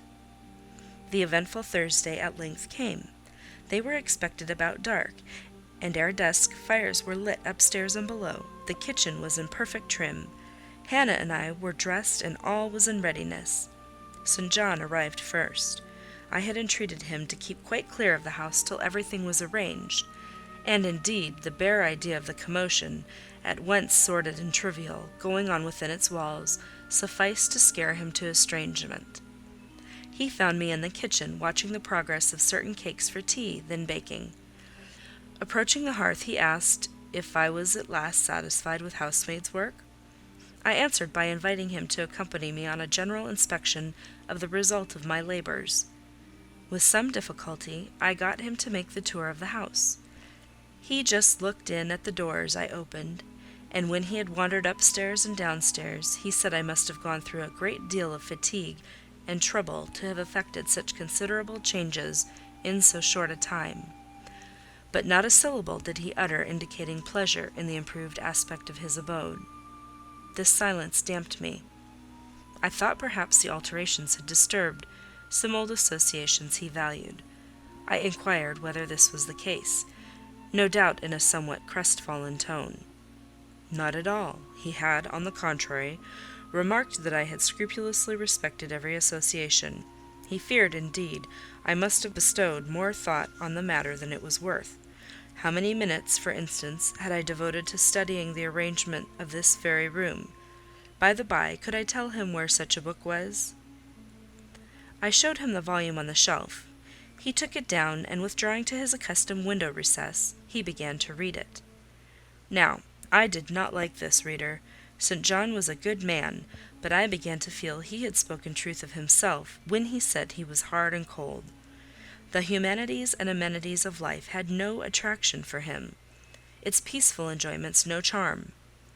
Literally, he lived only to aspire after what was good and great, certainly, but still he would never rest, nor approve of others resting around him. As I looked at his lofty forehead, still and pale as a white stone, at his fine lineaments fixed in steady, I comprehended all at once that he would hardly make a good husband, that it would be a trying thing to be his wife. I understood, as by inspiration, the nature of his love for Miss Oliver. I agreed with him that it was but a love of the senses. I comprehended how he should despise himself for the feverish influence it exercised over him, how he should wish to stifle and destroy it, and how he should mistrust its ever conducing permanently to his happiness, or hers. I saw he was of the material from which nature hews her heroes, Christian and pagan, her lawgivers, her statesmen, her conquerors, a steadfast bulwark for great interests to rest upon, but at the fireside too often a cold, cumbrous column, gloomy and out of place. This parlour is not his sphere, I reflected. The Himalayan ridge, or Kaffir bush, even the plague-cursed Guinea Coast swamp, would suit him better. Well may he eschew the calm of domestic life. It is not his element. There his faculties stagnate. They cannot develop or appear to advantage. It is in scenes of strife and danger, where courage is proved, and energy exercised, and fortitude tasked, that he will speak and move, the leader and superior. A merry child would have the advantage of him on this hearth.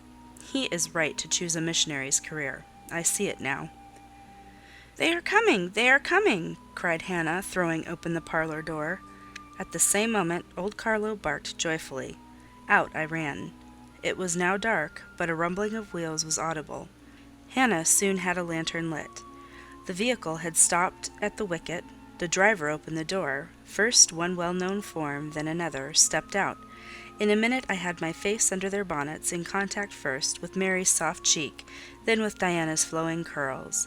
They laughed, kissed me, then Hannah, patted Carlo, who was half wild with delight, asked eagerly if all was well, and being assured in the affirmative, hastened into the house. They were stiff from their long and jolting drive from Whitcross, and chilled with the frosty night air, but their pleasant countenances expanded to the cheerful firelight. While the driver and Hannah brought in the boxes, they demanded St. John. At this moment he advanced from the parlour. They both threw their arms round his neck at once. He gave each one a quiet kiss, said in a low tone a few words of welcome, stood a while to be talked to, and then, intimating that he supposed they would soon rejoin him in the parlour, withdrew there as to a place of refuge. I had lit their candles to go upstairs, but Diana had first to give hospitable orders respecting the driver. This done, both followed me. They were delighted with the renovation and decoration of their rooms, with the new drapery and fresh carpets and rich tinted china vases. They expressed their gratification ungrudgingly. I had the pleasure of feeling that my arrangements met their wishes exactly, and that what I had done added a vivid charm to their joyous return home. Sweet was that evening. My cousins, full of exhilaration, were so eloquent in narrative and comment that their fluency covered St. John's taciturnity. He was sincerely glad to see his sisters, but in their glow of fervour and flow of joy he could not sympathize. The event of the day, that is, the return of Diana and Mary, pleased him, but the accompaniments of that event, the glad tumult, the garrulous glee of reception, irked him. I saw he wished the quieter morrow was come. In the very meridian of the night's enjoyment, about an hour after tea, a rap was heard at the door. Hannah entered with the intimation that a poor lad was come at that unlikely time to fetch Mr. Rivers to see his mother, who was drawing away. "Where does she live, Hannah?" "Clear up at Whitcross Brow, almost 4 miles off, and moor and moss all the way." "Tell them I will go." "I'm sure, sir, you had better not. It's the worst road to travel after dark that can be. There's no track at all over the bog, and then it is such a bitter night, the keenest wind you ever felt. You had better send word, sir, that you will be there in the morning." But he was already in the passage, putting on his cloak, and without one objection, one murmur, he departed. It was then 9 o'clock. He did not return till midnight. Starved and tired enough he was, but he looked happier than when he set out. He had performed an act of duty, made an exertion, felt his own strength to do and deny, and was on better terms with himself. I am afraid the whole of the ensuing week tried his patience. It was Christmas week. We took no settled employment, but spent it in a sort of merry domestic dissipation. The air of the moors, the freedom of home, the dawn of prosperity acted on Diana and Mary's spirits like some life-giving elixir. They were gay from morning till noon, from noon till night. They could always talk, and their discourse, witty, pithy, original, had such charms for me that I preferred listening to and sharing in it to doing anything else. St. John did not rebuke our vivacity, but he escaped from it. He was seldom in the house. His parish was large, the population scattered, and he found daily business in visiting the sick and poor in its different districts. One morning, at breakfast, Diana, after looking a little pensive for some minutes, asked him if his plans were yet unchanged. "Unchanged and unchangeable," was the reply, and he proceeded to inform us that his departure from England was now definitely fixed for the ensuing year. "And Rosamond Oliver?" suggested Mary, the words seeming to escape her lips involuntarily, for no sooner had she uttered them than she made a gesture as if wishing to recall them.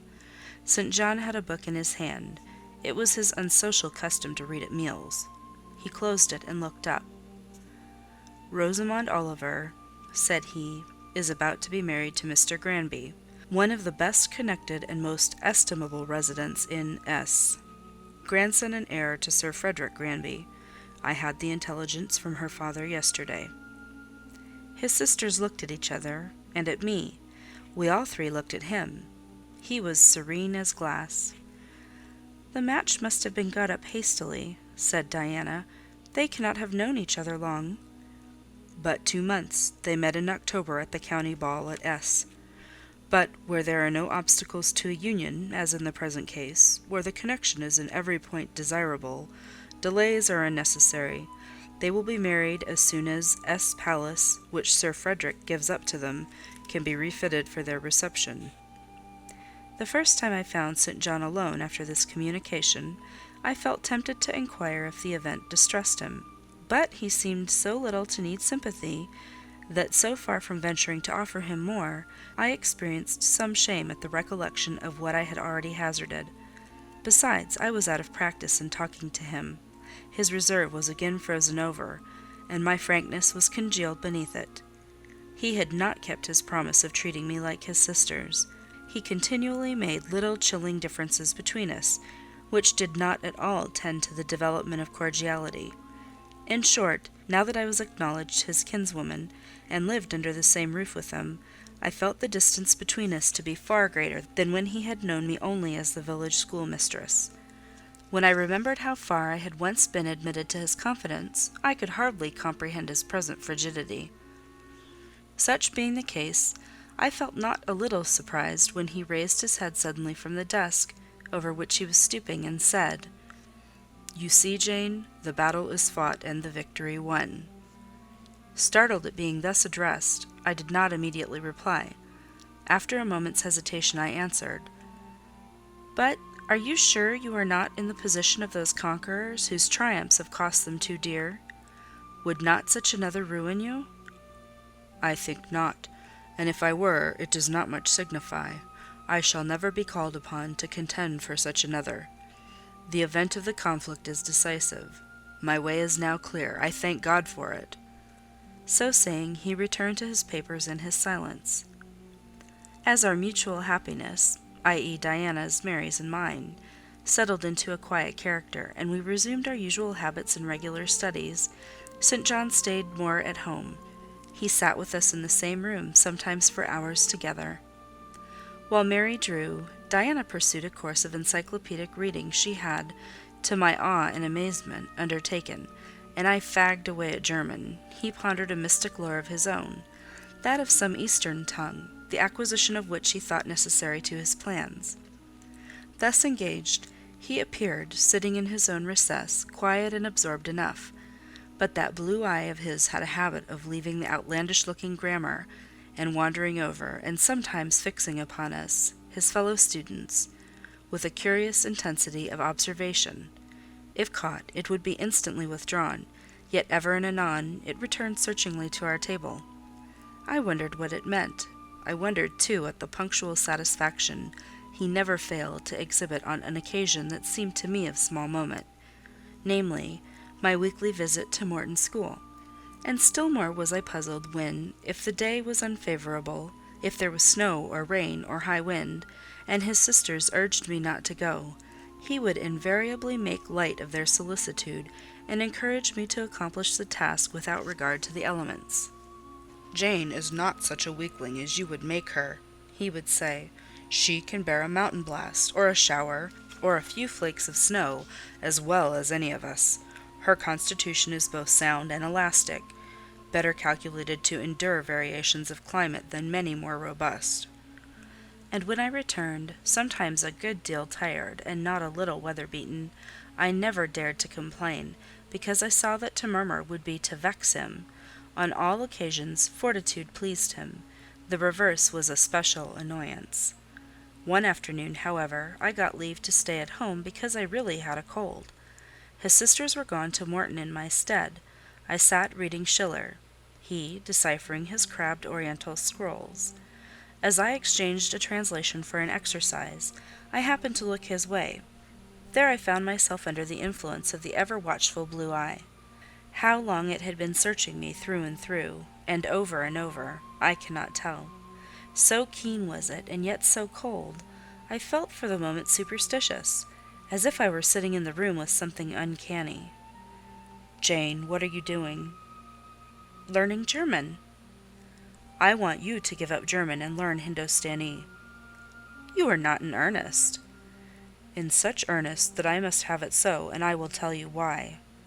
He then went on to explain that Hindostani was the language he himself was at present studying, that, as he advanced, he was apt to forget the commencement, that it would assist him greatly to have a pupil with whom he might again and again go over the elements, and so fix them thoroughly in his mind, that his choice had hovered for some time between me and his sisters, but that he had fixed on me because he saw I could sit at a task the longest of the three.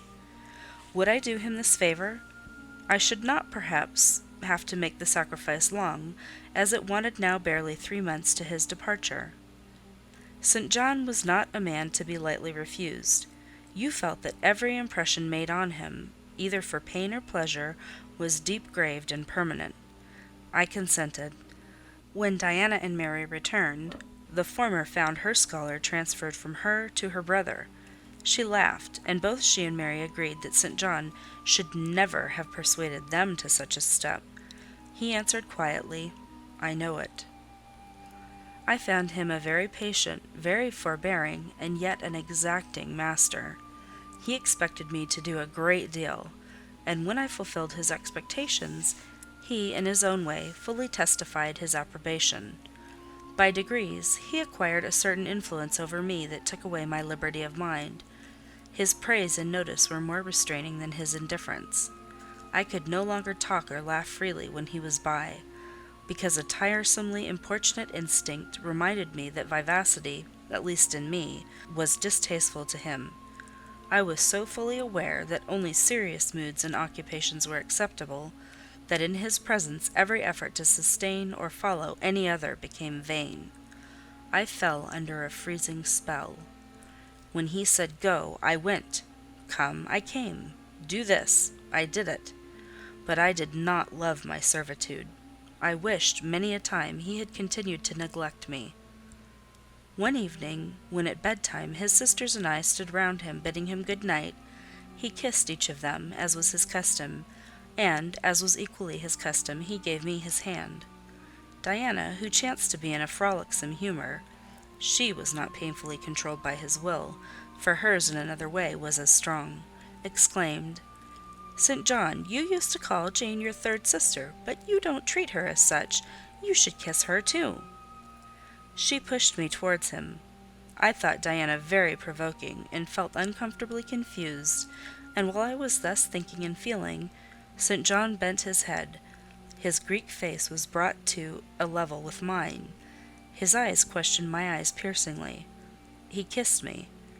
There are no such things as marble kisses, or ice kisses, or I should say, my ecclesiastical cousin's salute belonged to one of these classes. But there may be experiment kisses, and his was an experiment kiss. When given, he viewed me to learn the result. It was not striking. I am sure I did not blush. Perhaps I might have turned a little pale, for I felt as if the kiss were a seal affixed to my fetters. He never omitted the ceremony afterwards, and the gravity and quiescence with which I underwent it seemed to invest it for him with a certain charm. As for me, I daily wished more to please him, but to do so, I felt daily more and more that I must disown half my nature, stifle half my faculties, wrest my tastes from their original bent, force myself to the adoption of pursuits for which I had no natural vocation. He wanted to train me to an elevation I could never reach. It racked me hourly to aspire to the standard he uplifted. The thing was as impossible as to mould my irregular features to his correct and classic pattern, to give my changeable green eyes the sea-blue tint and solemn lustre of his own. Not his ascendancy alone, however, held me in thrall at present. Of late it had been easy enough for me to look sad. A cankering evil sat at my heart and drained my happiness at its source, the evil of suspense. Perhaps you think I had forgotten Mr. Rochester, reader, amidst these changes of place and fortune. Not for a moment. His idea was still with me, because it was not a vapour sunshine could disperse, nor a sand-traced effigy storms could wash away. It was a name graven on a tablet, fated to last as long as the marble it inscribed. The craving to know what had become of him followed me everywhere. When I was at Morton, I re-entered my cottage every evening to think of that, and now at Moor House I sought my bedroom each night to brood over it. In the course of my necessary correspondence with Mr. Briggs about the will, I had inquired if he knew anything of Mr. Rochester's present residence and state of health, but, as St. John had conjectured, he was quite ignorant of all concerning him. I then wrote to Mrs. Fairfax, entreating information on the subject. I had calculated with certainty on this step answering my end. I felt sure it would elicit an early answer. I was astonished when a fortnight passed without reply, but when 2 months wore away, and day after day the post arrived and brought nothing for me, I fell a prey to the keenest anxiety. I wrote again. There was a chance of my first letter having missed. Renewed hope followed renewed effort. It shone like the former for some weeks, then, like it, faded, flickered. Not a line, not a word reached me. When half a year wasted in vain expectancy, my hope died out, and then I felt dark indeed. A fine spring shone round me, which I could not enjoy. Summer approached. Diana tried to cheer me. She said I looked ill, and wished to accompany me to the seaside. This St. John opposed. He said I did not want dissipation, I wanted employment. My present life was too purposeless, I required an aim, and, I suppose, by way of supplying deficiencies, he prolonged still further my lessons in Hindostani, and grew more urgent in requiring their accomplishment. And I, like a fool, never thought of resisting him. I could not resist him.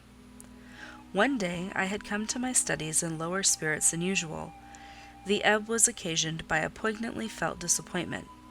Hannah had told me in the morning there was a letter for me, and when I went down to take it, almost certain that the long-looked-for tidings were vouchsafed me at last, I found only an unimportant note from Mr. Briggs on business. The bitter check had wrung from me some tears, and now as I sat poring over the crabbed characters of flourishing tropes of an Indian scribe, my eyes filled again. St. John called me to his side to read. In attempting to do this, my voice failed me. Words were lost in sobs. He and I were the only occupants of the parlour. Diana was practising her music in the drawing-room.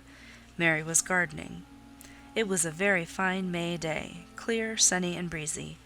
My companion expressed no surprise at this emotion, nor did he question me as to its cause. He only said, "We will wait a few minutes, Jane, till you are more composed."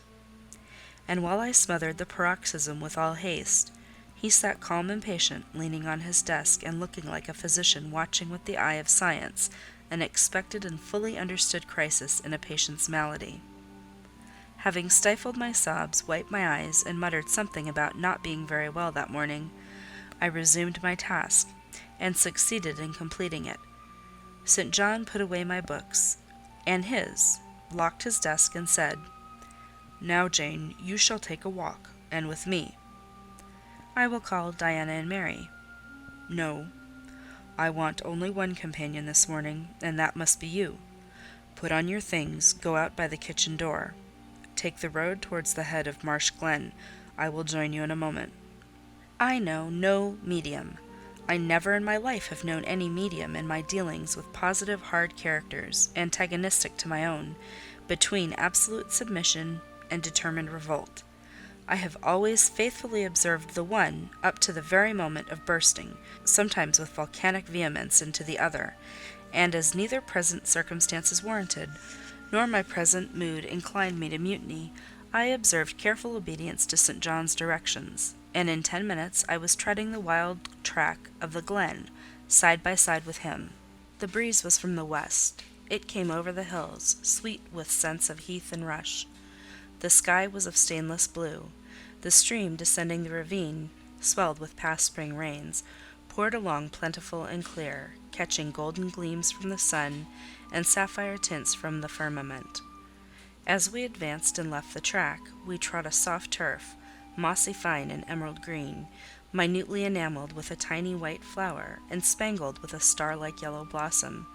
The hills, meantime, shut us quite in, for the glen, towards its head, wound to their very core.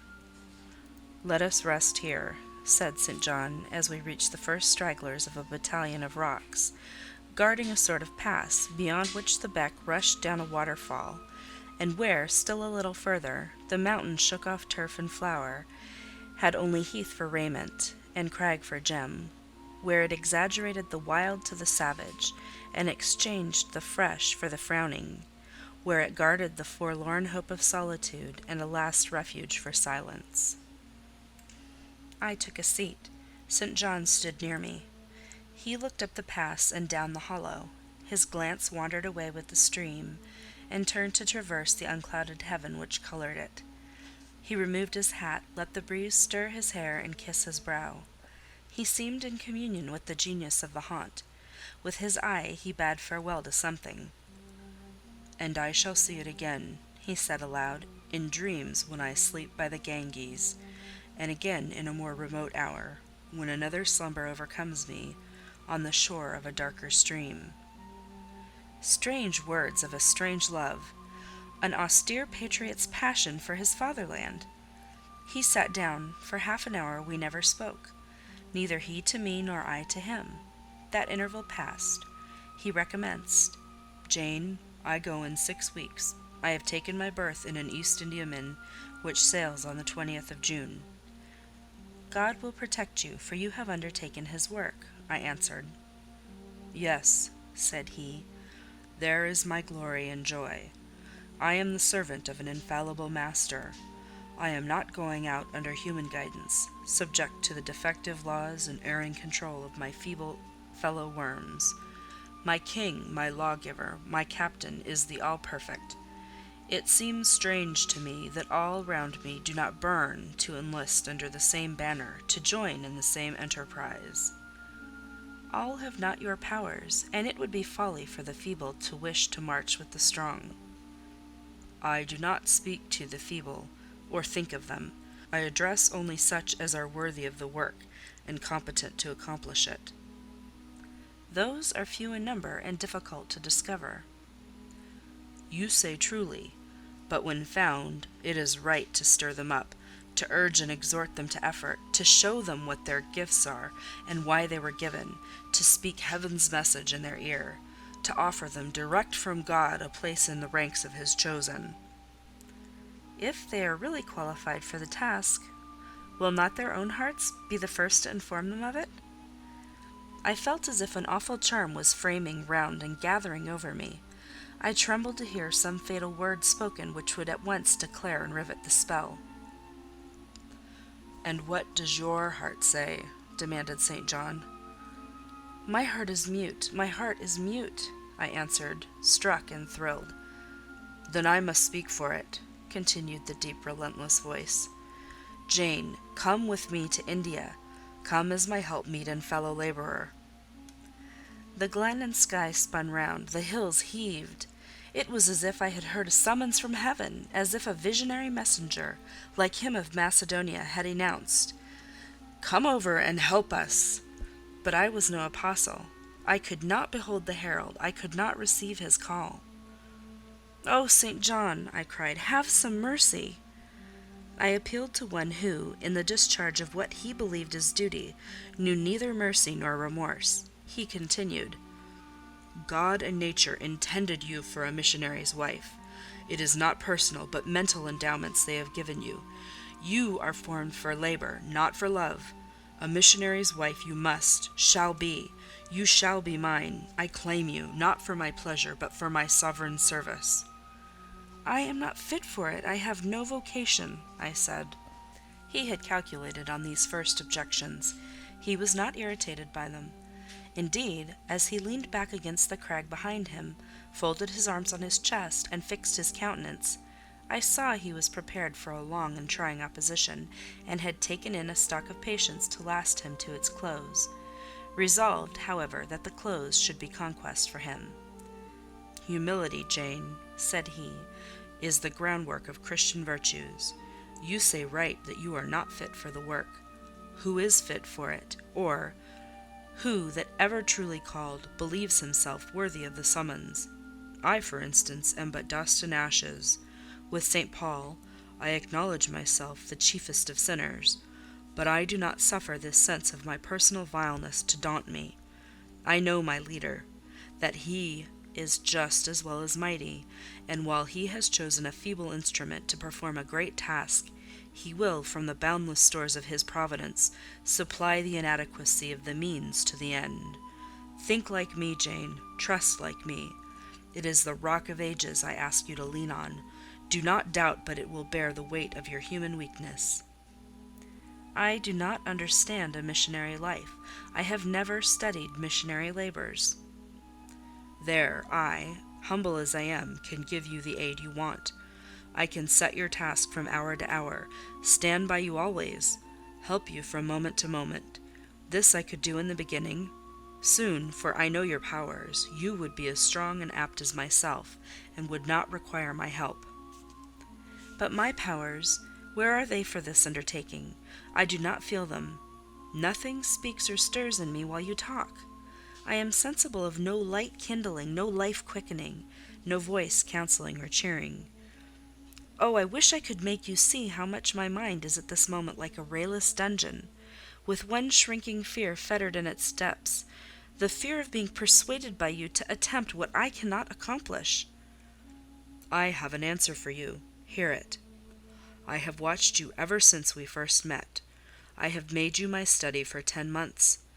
I have proved you in that time by sundry tests, and what have I seen and elicited? In the village school I found you could perform well, punctually, uprightly, labour uncongenial to your habits and inclinations.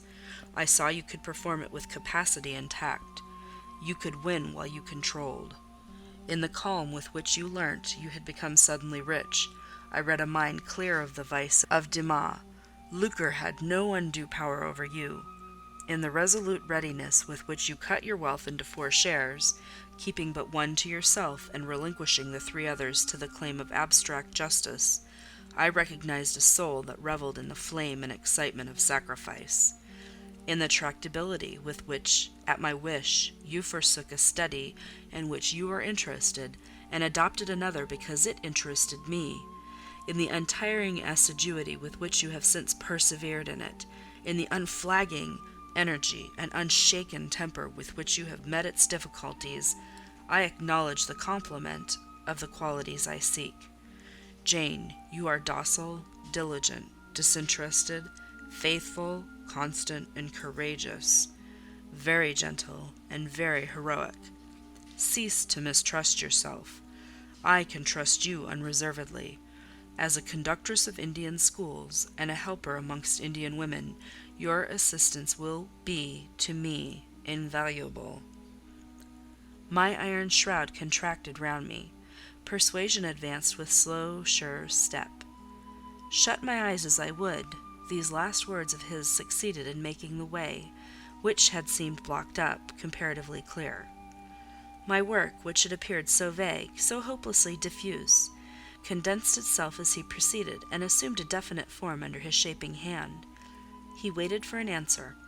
I demanded a quarter of an hour to think before I again hazarded a reply. "Very willingly," he rejoined, and rising, he strode a little distance up the pass, threw himself down on a swell of heath, and there lay still.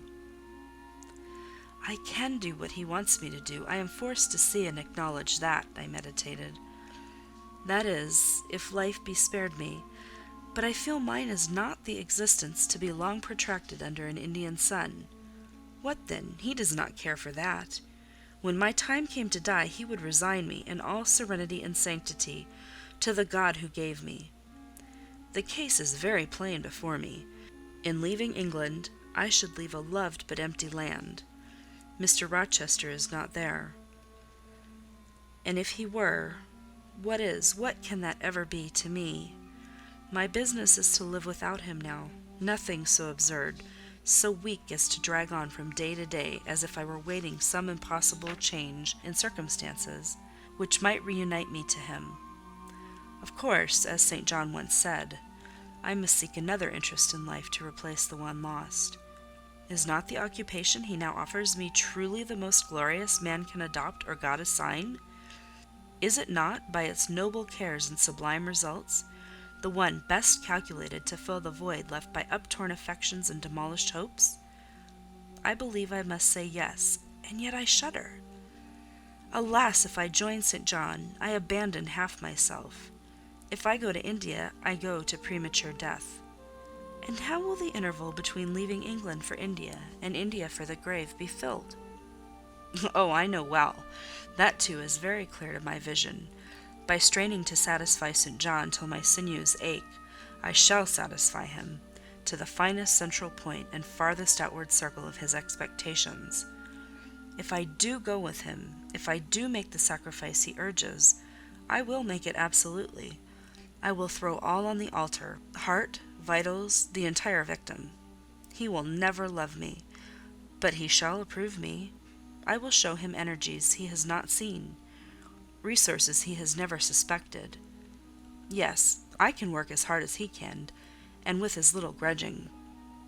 Consent, then, to his demand is possible, but for one item, one dreadful item.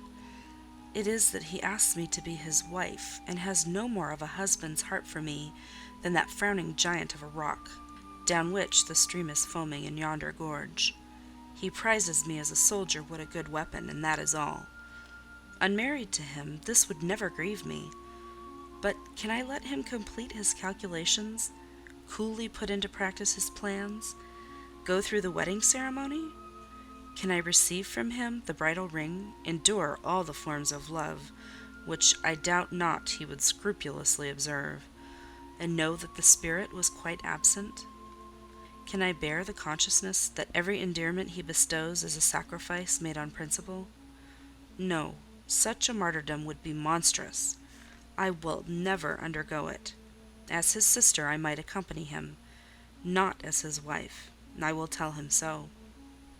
I looked towards the knoll. There he lay, still as a prostrate column. His face turned to me, his eye beaming watchful and keen. He started to his feet and approached me. I am ready to go to India, if I may go free. Your answer requires a commentary, he said. It is not clear. You have hitherto been my adopted brother, I your adopted sister. Let us continue as such. You and I had better not marry. He shook his head. Adopted fraternity will not do in this case. If you were my real sister, it would be different. I should take you and seek no wife. But, as it is, either our union must be consecrated and sealed by marriage, or it cannot exist. Practical obstacles oppose themselves to any other plan. Do you not see it, Jane? Consider a moment. Your strong sense will guide you." I did consider, and still my sense, such as it was, directed me only to the fact that we did not love each other as man and wife should, and therefore it inferred we ought not to marry. I said so. "St. John," I returned, "I regard you as a brother, you me as a sister, so let us continue." "We cannot, he answered with short, sharp determination. "It would not do. You have said you will go with me to India. Remember, you have said that." "Conditionally." Well, to the main point. The departure with me from England, the co-operation with me in my future labours. You do not object? You have already as good as put your hand to the plough. You are too consistent to withdraw it. You have but one end to keep in view, how the work you have undertaken can best be done. Simplify your complicated interests, feelings, thoughts, wishes, aims. Merge all considerations in one purpose, that of fulfilling with effect, with power, the mission of your great master. To do so, you must have a coadjutor, not a brother. That is a loose tie, but a husband. I, too, do not want a sister. A sister might any day be taken from me. I want a wife, the sole helpmeet I can influence efficiently in life and retain absolutely till death. I shuddered as he spoke. I felt his influence in my marrow, his hold on my limbs. "Seek one elsewhere than in me, St. John. Seek one fitted to you." "One fitted to my purpose, you mean, fitted to my vocation.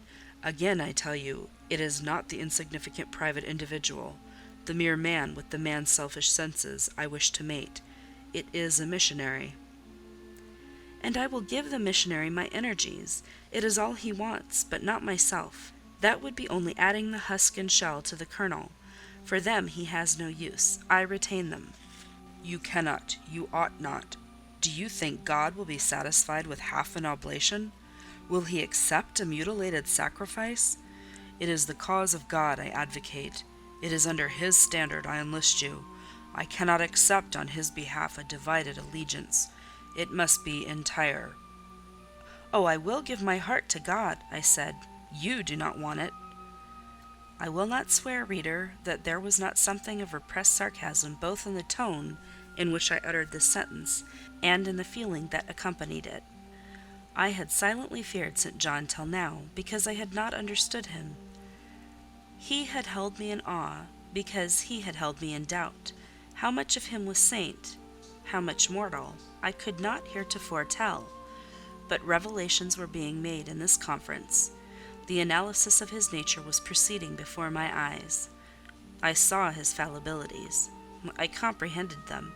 I understood that, sitting there where I did, on the bank of heath, and with that handsome form before me, I sat at the feet of a man, airing his eye.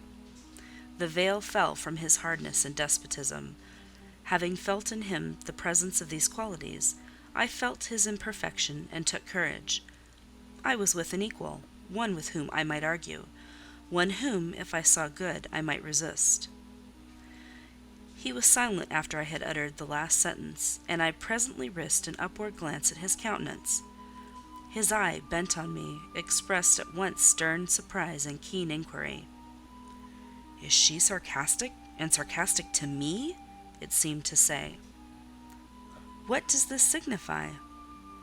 "Do not let us forget that this is a solemn matter," he said ere long, "one of which we may neither think nor talk lightly without sin.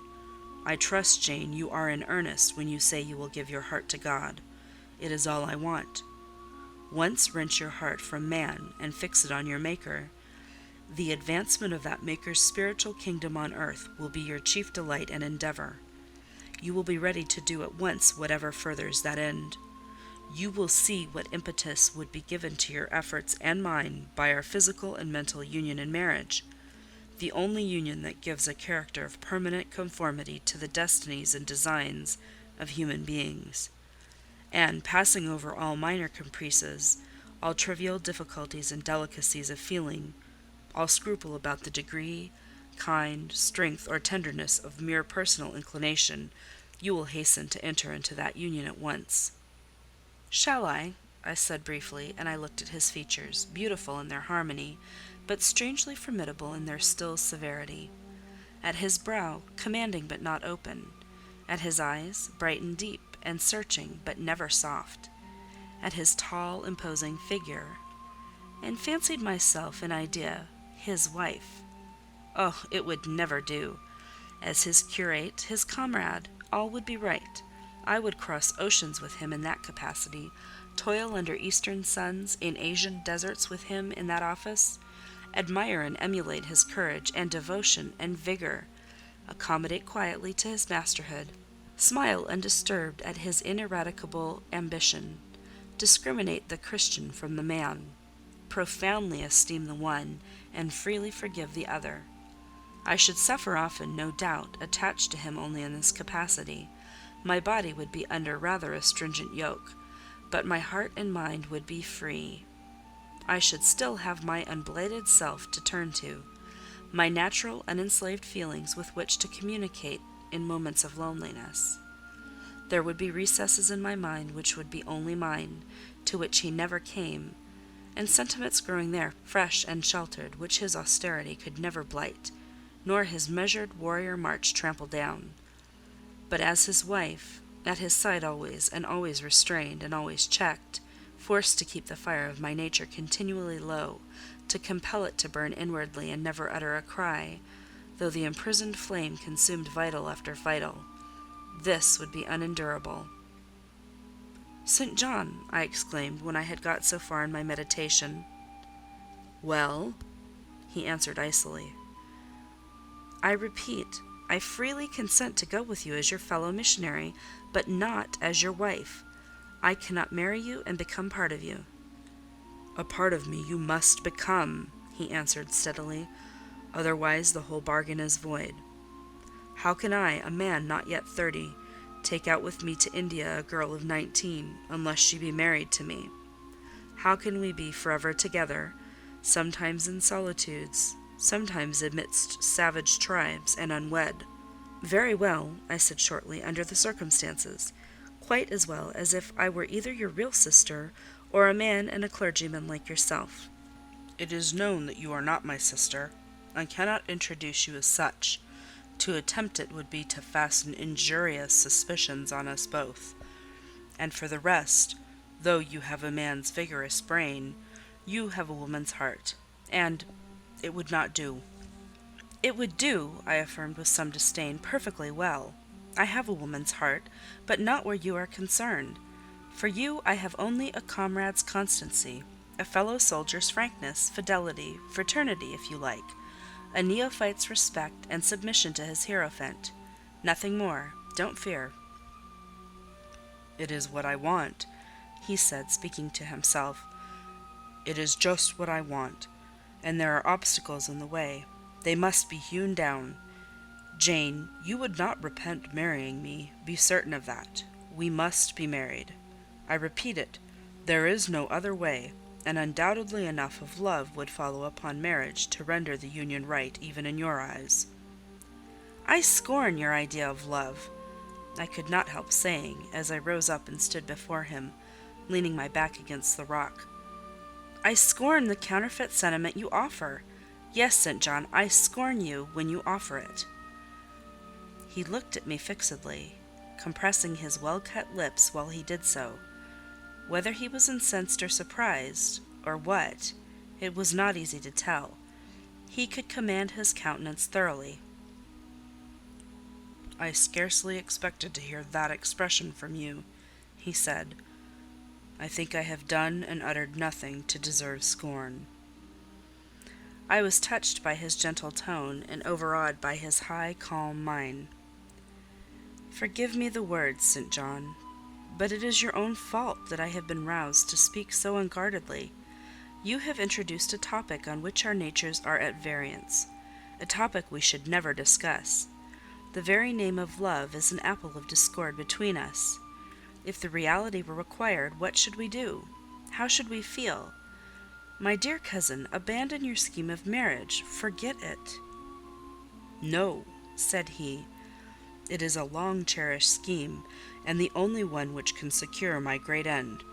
but I shall urge you no further at present. Tomorrow I leave home for Cambridge.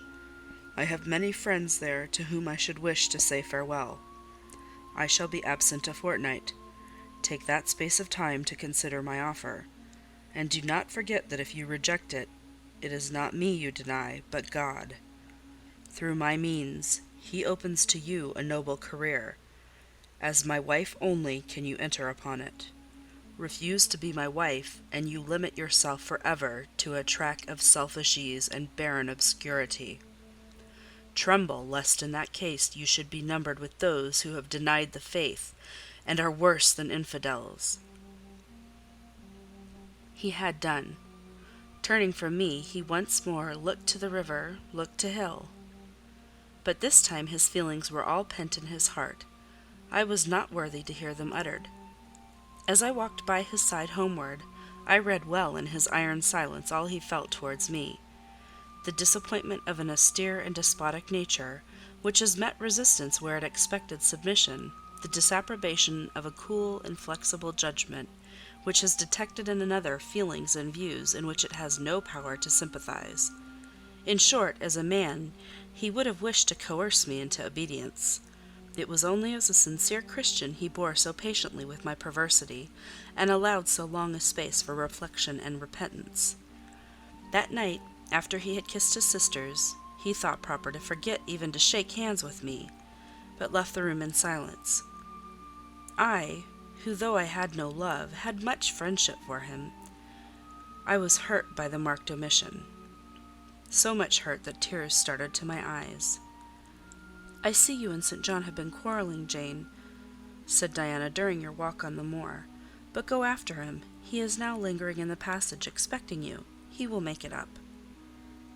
I have not much pride under such circumstances. I would always rather be happy than dignified, and I ran after him. He stood at the foot of the stairs. "Good night, St. John," said I. "Good night, Jane," he replied calmly. "Then shake hands," I added. What a cold, loose touch he impressed on my fingers! He was deeply displeased by what had occurred that day. Cordiality would not warm, nor tears move him. No happy reconciliation was to be had with him, no cheering smile or generous word. But still the Christian was patient and placid, and when I asked him if he forgave me, he answered that he was not in the habit of cherishing the remembrance of vexation, that he had nothing to forgive, not having been offended. And with that answer he left me. I would much rather he had knocked me down. End of chapter 34.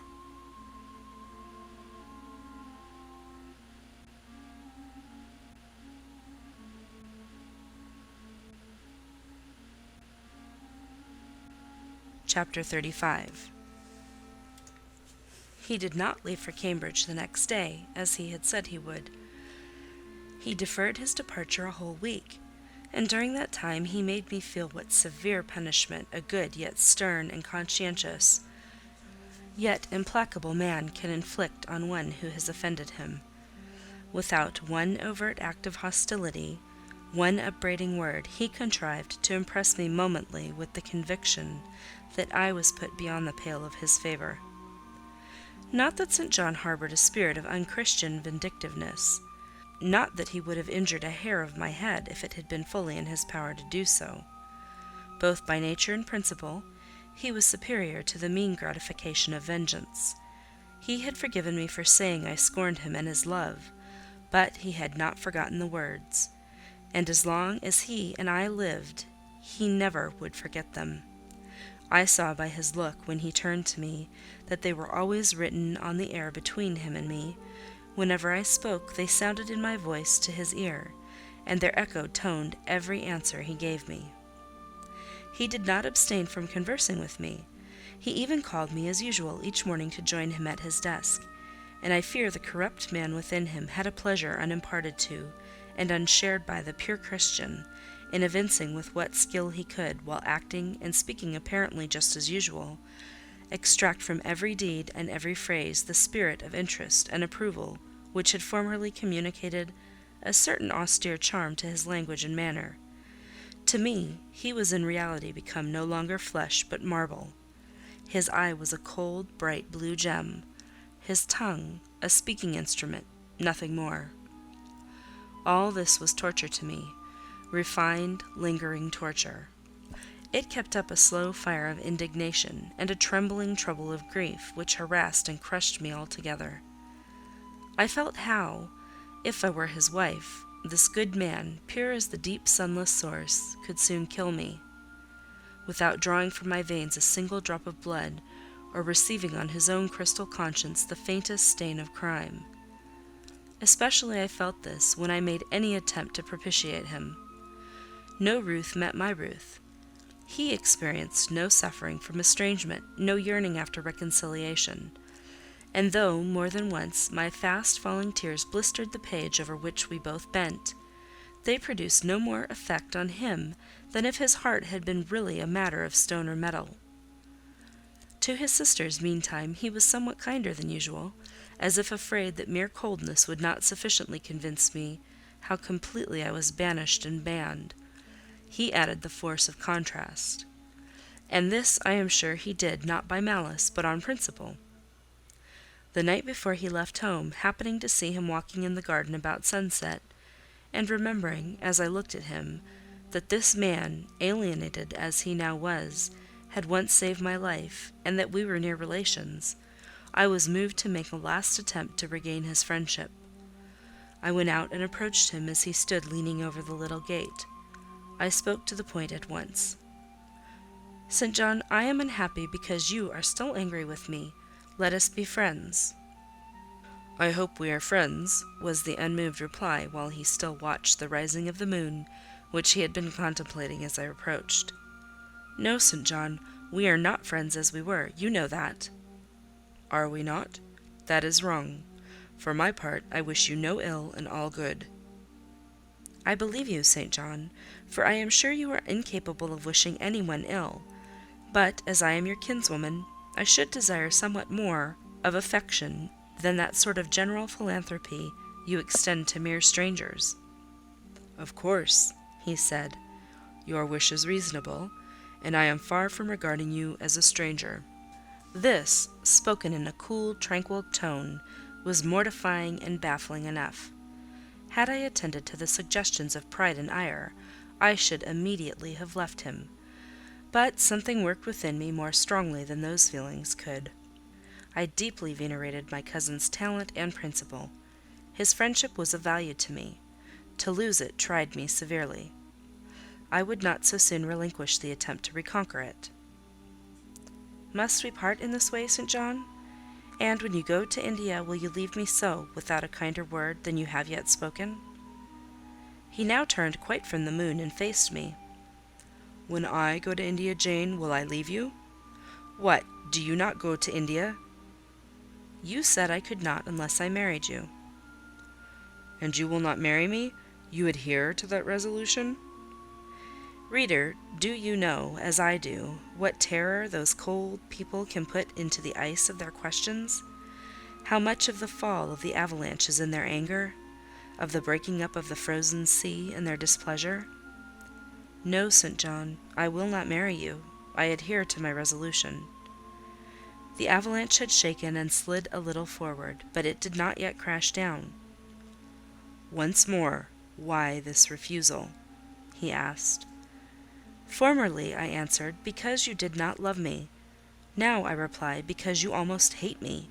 If I were to marry you, you would kill me. You are killing me now." His lips and cheeks turned white, quite white. "I should kill you? I am killing you? Your words are such as ought not to be used, violent, unfeminine, and untrue. They betray an unfortunate state of mind. They merit severe reproof. They would seem inexcusable, but that it is the duty of man to forgive his fellow, even until 77 times. I had finished the business now. While earnestly wishing to erase from his mind the trace of my former offence, I had stamped on that tenacious surface another and far deeper impression. I had burnt it in.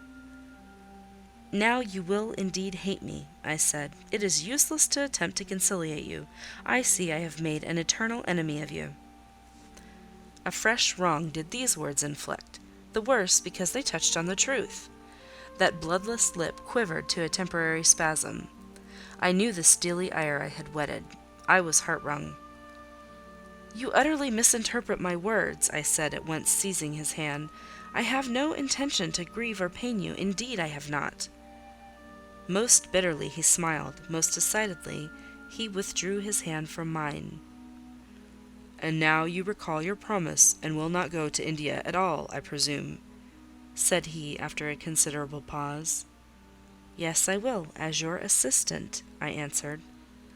A very long silence succeeded. What struggle there was in him between nature and grace in this interval I cannot tell. Only singular gleams scintillated in his eyes, and strange shadows passed o'er his face. He spoke at last. "I before proved to you the absurdity of a single woman of your age proposing to accompany abroad a single man of mine. I proved it to you in such terms as I should have thought would have prevented your ever again alluding to the plan. That you have done so I regret for your sake." I interrupted him. Anything like a tangible reproach gave me courage at once. "Keep to common sense, St. John. You are verging on nonsense. You pretend to be shocked by what I have said. You are not really shocked, for with your superior mind you cannot be either so dull or so conceited as to misunderstand my meaning. I say again, I will be your curate if you like, but never your wife." Again he turned lividly pale, but, as before, controlled his passion perfectly. He answered emphatically but calmly, "A female curate who is not my wife would never suit me. With me, then, it seems you cannot go. But if you are sincere in your offer, I will, while in town, speak to a married missionary whose wife needs a coadjutor. Your own fortune will make you independent of the Society's aid, and thus you may still be spared the dishonour of breaking your promise, and deserting the band you engaged to join." Now, I never had, as the reader knows, either given any formal promise or entered into any engagement, and this language was all much too hard and much too despotic for the occasion. I replied, "There is no dishonour, no breach of promise, no desertion in the case. I am not under the slightest obligation to go to India, especially with strangers. With you I would have ventured much, because I admire, confide in, and as a sister I love you. But I am convinced that, go when and with whom I would, I should not live long in that climate." "Ah, you are afraid of yourself," he said, curling his lip. "I am. God did not give me my life to throw away, and to do as you would wish me would, I begin to think, be almost equivalent to committing suicide. Moreover, before I definitely resolve on quitting England, I will know for certain whether I cannot be of greater use by remaining in it than by leaving it." "What do you mean?" It would be fruitless to attempt to explain, but there is a point on which I have long endured painful doubt, and I can go nowhere till by some means that doubt is removed. "I know where your heart turns, and to what it clings. The interest you cherish is lawless and unconsecrated. Long since you ought to have crushed it. Now you should blush to allude to it. You think of Mr. Rochester?" It was true. I confessed it by silence. "Are you going to seek Mr. Rochester?" "I must find out what has become of him." "It remains for me then," he said, "to remember you in my prayers, and to entreat God for you, in all earnestness, that you may not indeed become a castaway. I had thought I recognized in you one of the chosen, but God sees not as man sees. His will be done." He opened the gate, passed through it, and strayed away down the glen. He was soon out of sight. On re-entering the parlour, I found Diana standing at the window, looking very thoughtful. Diana was a great deal taller than I. She put her hand on my shoulder, and stooping, examined my face. "Jane," she said, "you are always agitated and pale now. I am sure there is something the matter. Tell me what business St. John and you have on hand.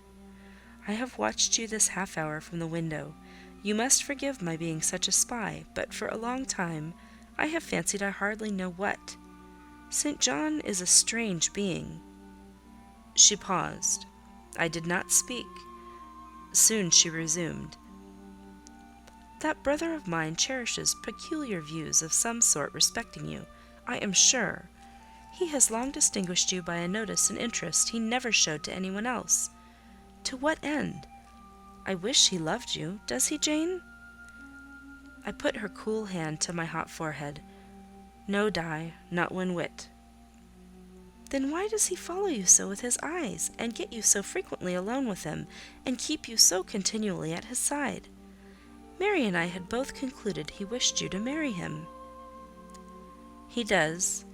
He has asked me to be his wife." Diana clapped her hands. "That is just what we hoped and thought. And you will marry him, Jane, won't you?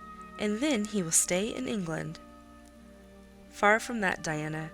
His sole idea in proposing to me is to procure a fitting fellow-labourer in his Indian toils." "What!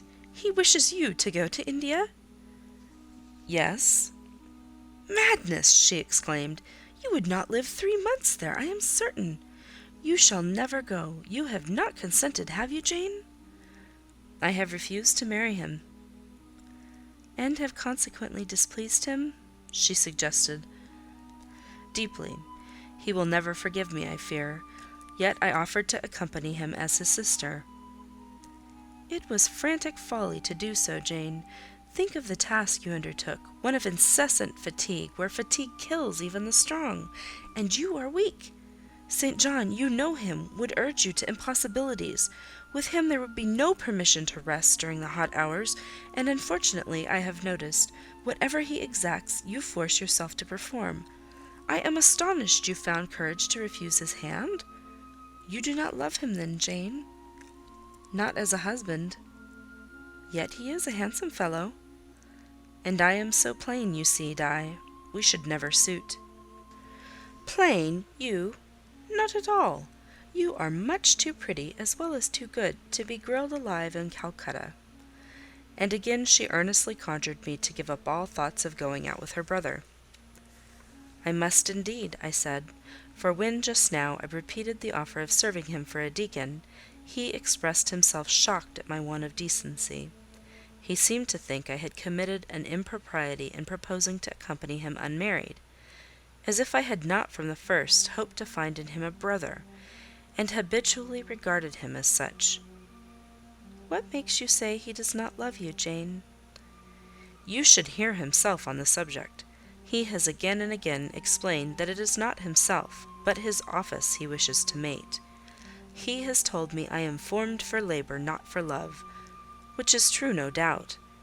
But, in my opinion, if I am not formed for love, it follows that I am not formed for marriage.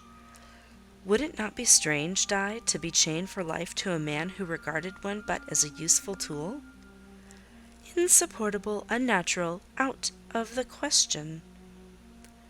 "And then," I continued, "though I have only sisterly affection for him now, yet, if forced to be his wife, I can imagine the possibility of conceiving an inevitable, strange, torturing kind of love for him, and because he is so talented, and there is often a certain heroic grandeur in his look, manner, and conversation. In that case, my lot would become unspeakably wretched.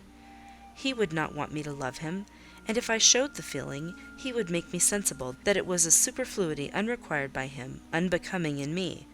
I know he would." "And yet St. John is a good man," said Diana.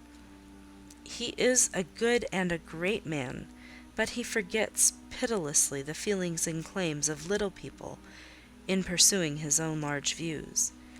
It is better, therefore, for the insignificant to keep out of his way, lest in his progress he should trample them down.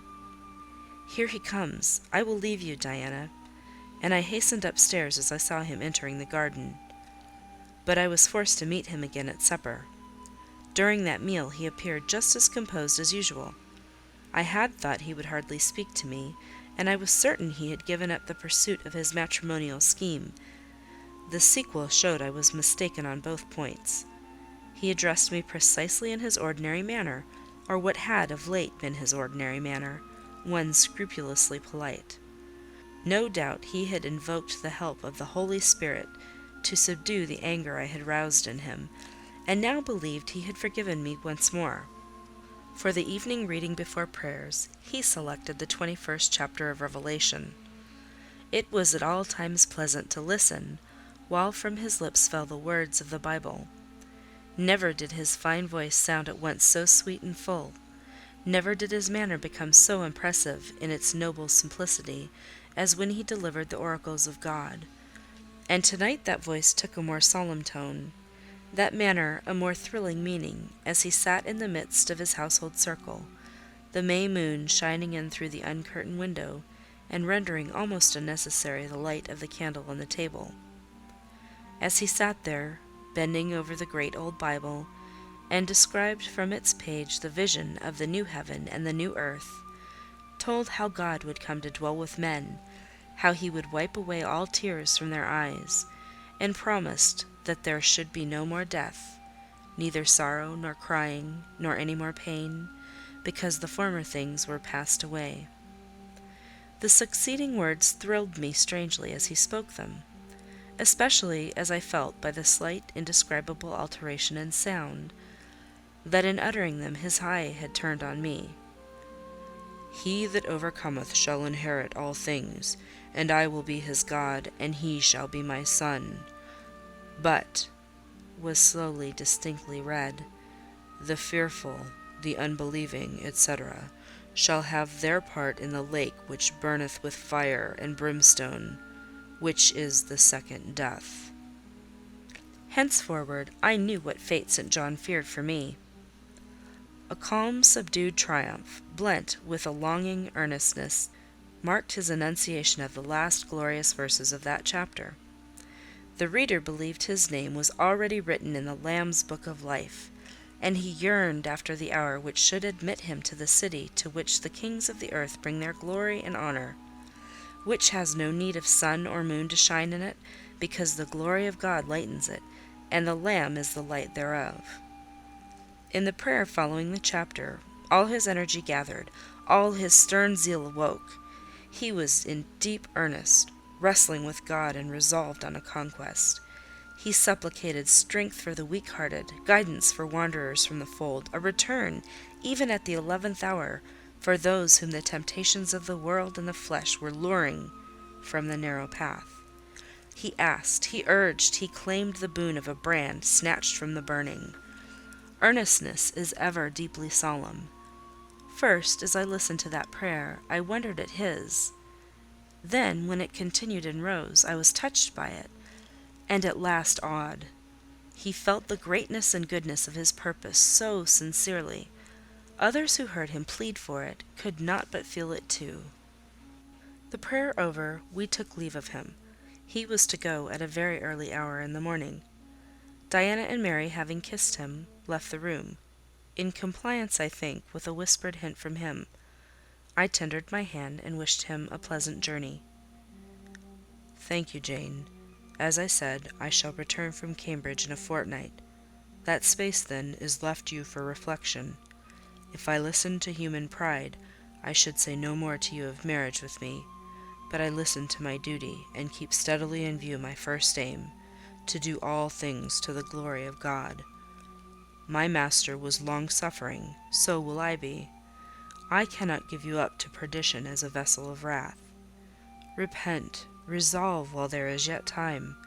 Remember, we are bid to work while it is day, warned that the night cometh when no man shall work. Remember the fate of Dives, who had his good things in this life. God give you strength to choose that better part which shall not be taken from you." He laid his hand on my head as he uttered the last words. He had spoken earnestly, mildly. His look was not, indeed, that of a lover beholding his mistress, but it was that of a pastor recalling his wandering sheep, or better, of a guardian angel watching the soul for which he is responsible. All men of talent, whether they be men of feeling or not, whether they be zealots or aspirants or despots, provided only they be sincere, have their sublime moments, when they subdue and rule. I felt veneration for St. John, veneration so strong that its impetus thrust me at once to the point I had so long shunned. I was tempted to cease struggling with him, to rush down the torrent of his will into the gulf of his existence, and there lose my own. I was almost as hard beset by him now as I had been once before in a different way by another. I was a fool both times. To have yielded then would have been an error of principle. To have yielded now would have been an error of judgment. So I think at this hour, when I look back to the crisis through the quiet medium of time. I was unconscious of folly at the instant. I stood motionless under my hierophant's touch. My refusals were forgotten, my fears overcome, my wrestlings paralyzed. The impossible, i.e. my marriage with St. John, was fast becoming the possible. All was changing utterly with a sudden sweep. Religion called, angels beckoned, God commanded, life rolled together like a scroll. Death's gates opening showed eternity beyond.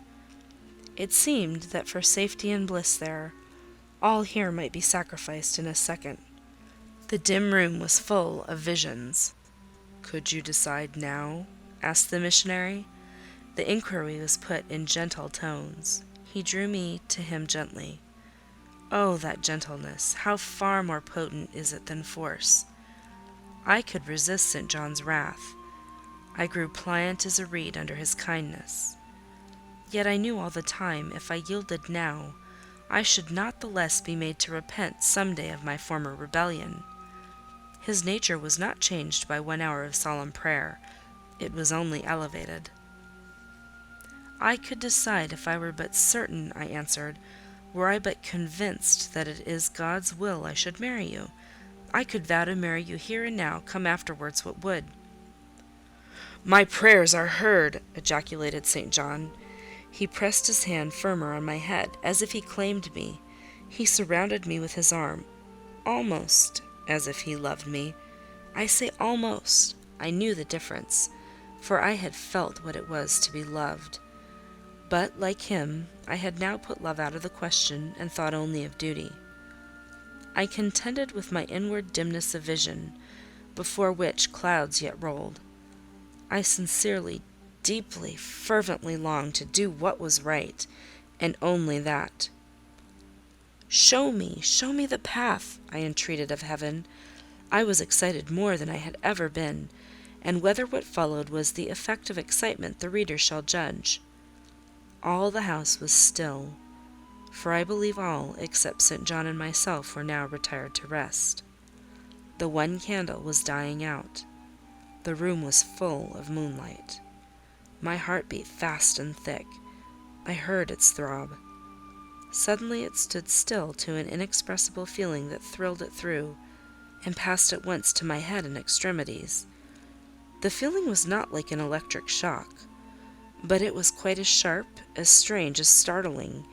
It acted on my senses as if their utmost activity hitherto had been but torpor, from which they were now summoned and forced to wake. They rose expectant. Eye and ear waited, while the flesh quivered on my bones. "What have you heard? What do you see?" asked St. John. I saw nothing, but I heard a voice somewhere cry, "Jane, Jane, Jane," nothing more. "Oh God, what is it?" I gasped. I might have said, "Where is it?" for it did not seem in the room, nor in the house, nor in the garden. It did not come out of the air, nor from under the earth, nor from overhead. I had heard it, where or whence, for ever impossible to know. And it was the voice of a human being, a known, loved, well-remembered voice, that of Edward Fairfax Rochester, and it spoke in pain and woe wildly, eerily, urgently. "I am coming," I cried. "Wait for me. Oh, I will come." I flew to the door and looked into the passage. It was dark. I ran out into the garden. It was void. "Where are you?" I exclaimed. The hills beyond Marsh Glen sent the answer faintly back. "Where are you?" I listened. The wind sighed low in the firs. All was moorland loneliness and midnight hush. "Down, superstition!" I commented, as that spectre rose up black by the black yew at the gate. "This is not thy deception, not thy witchcraft. It is the work of nature. She was aroused, and did no miracle, but her best."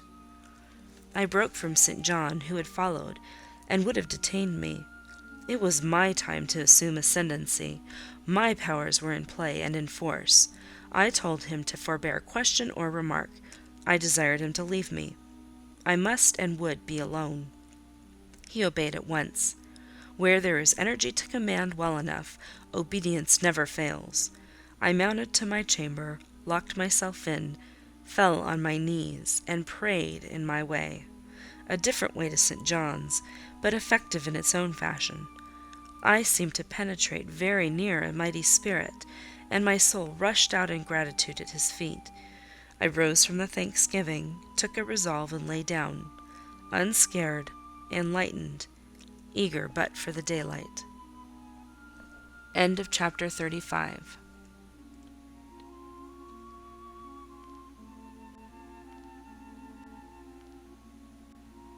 Chapter 36. The daylight came. I rose at dawn. I busied myself for an hour or two with arranging my things in my chamber, drawers, and wardrobe, in the order wherein I should wish to leave them during a brief absence. Meantime, I heard St. John quit his room. He stopped at my door. I feared he would knock. No, but a slip of paper was passed under the door. I took it up. It bore these words: "You left me too suddenly last night. Had you stayed but a little longer, you would have laid your hand on the Christian's cross and the angel's crown. I shall expect your clear decision when I return this day fortnight. Meantime, watch and pray that you enter not into temptation. The spirit, I trust, is willing, but the flesh, I see, is weak. I shall pray for you hourly. Yours, St. John." "My spirit," I answered mentally, "is willing to do what is right, and my flesh, I hope, is strong enough to accomplish the will of heaven, when once that will is distinctly known to me. At any rate, it shall be strong enough to search, inquire, to grope an outlet from this crowd of doubt, and find the open day of certainty." It was the 1st of June, yet the morning was overcast and chilly. Rain beat fast on my casement. I heard the front door open and St. John pass out. Looking through the window, I saw him traverse the garden. He took the way over the misty moors in the direction of Whitcross. There he would meet the coach. "In a few more hours I shall succeed you in that track, cousin," I thought. "I too have a coach to meet at Whitcross. I too have some to see and ask after in England before I depart for ever."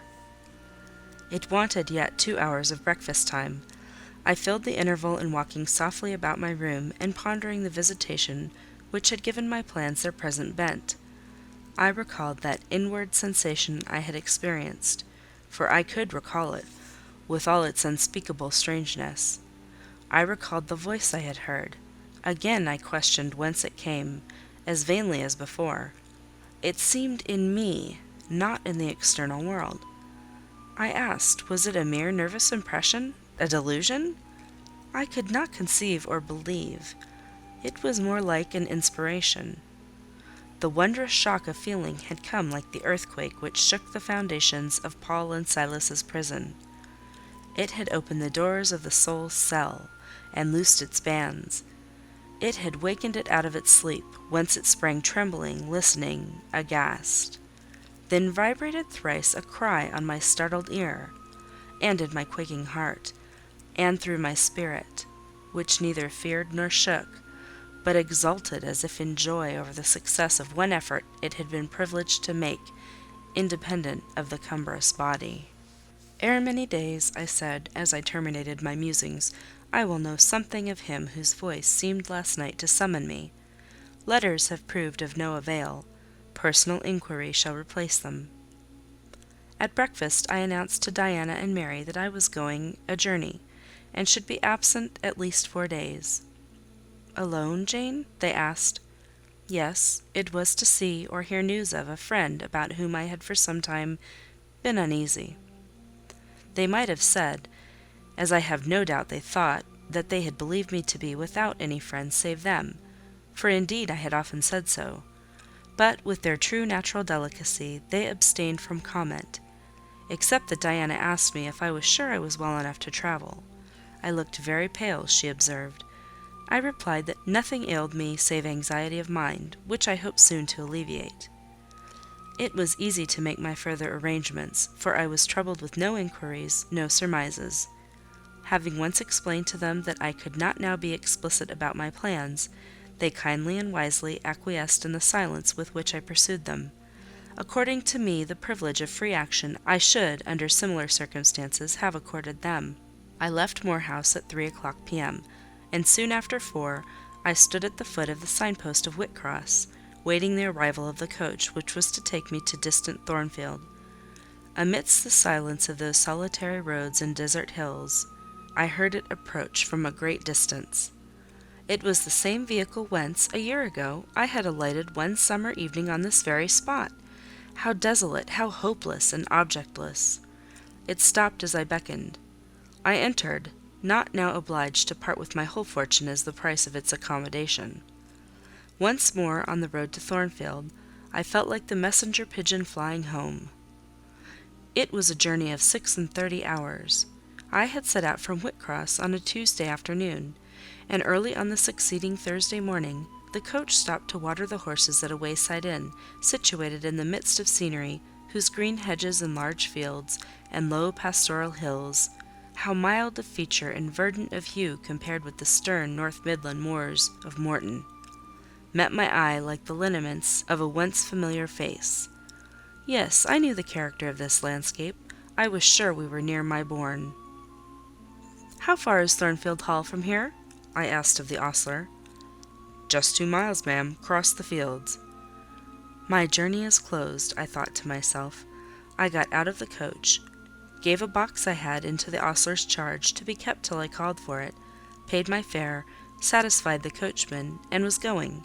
The brightening day gleamed on the sign of the inn, and I read in gilt letters, "The Rochester Arms." My heart leapt up. I was already on my master's very lands. It fell again, the thought struck it. Your master himself may be beyond the British Channel, for aught you know, and then, if he is at Thornfield Hall, towards which you hasten, who besides him is there? His lunatic wife, and you have nothing to do with him. You dare not speak to him or seek his presence. You have lost your labour. You had better go no farther, urged the monitor. Ask information of the people at the inn. They can give you all you seek. They can solve your doubts at once. Go up to that man and inquire if Mr. Rochester be at home. The suggestion was sensible, and yet I could not force myself to act on it. I so dreaded a reply that would crush me with despair. To prolong doubt was to prolong hope. I might yet once more see the hall under the ray of her star.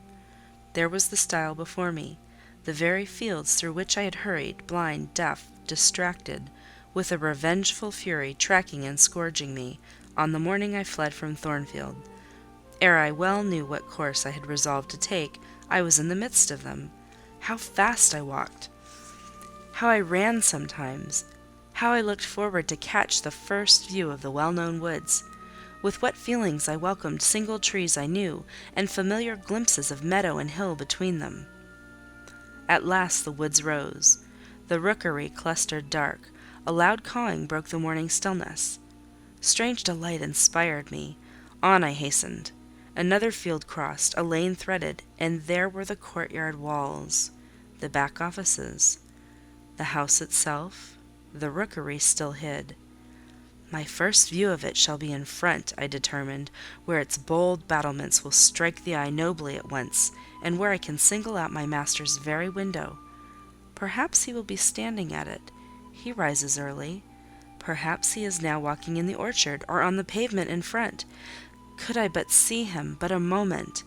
Surely in that case I should not be so mad as to run to him?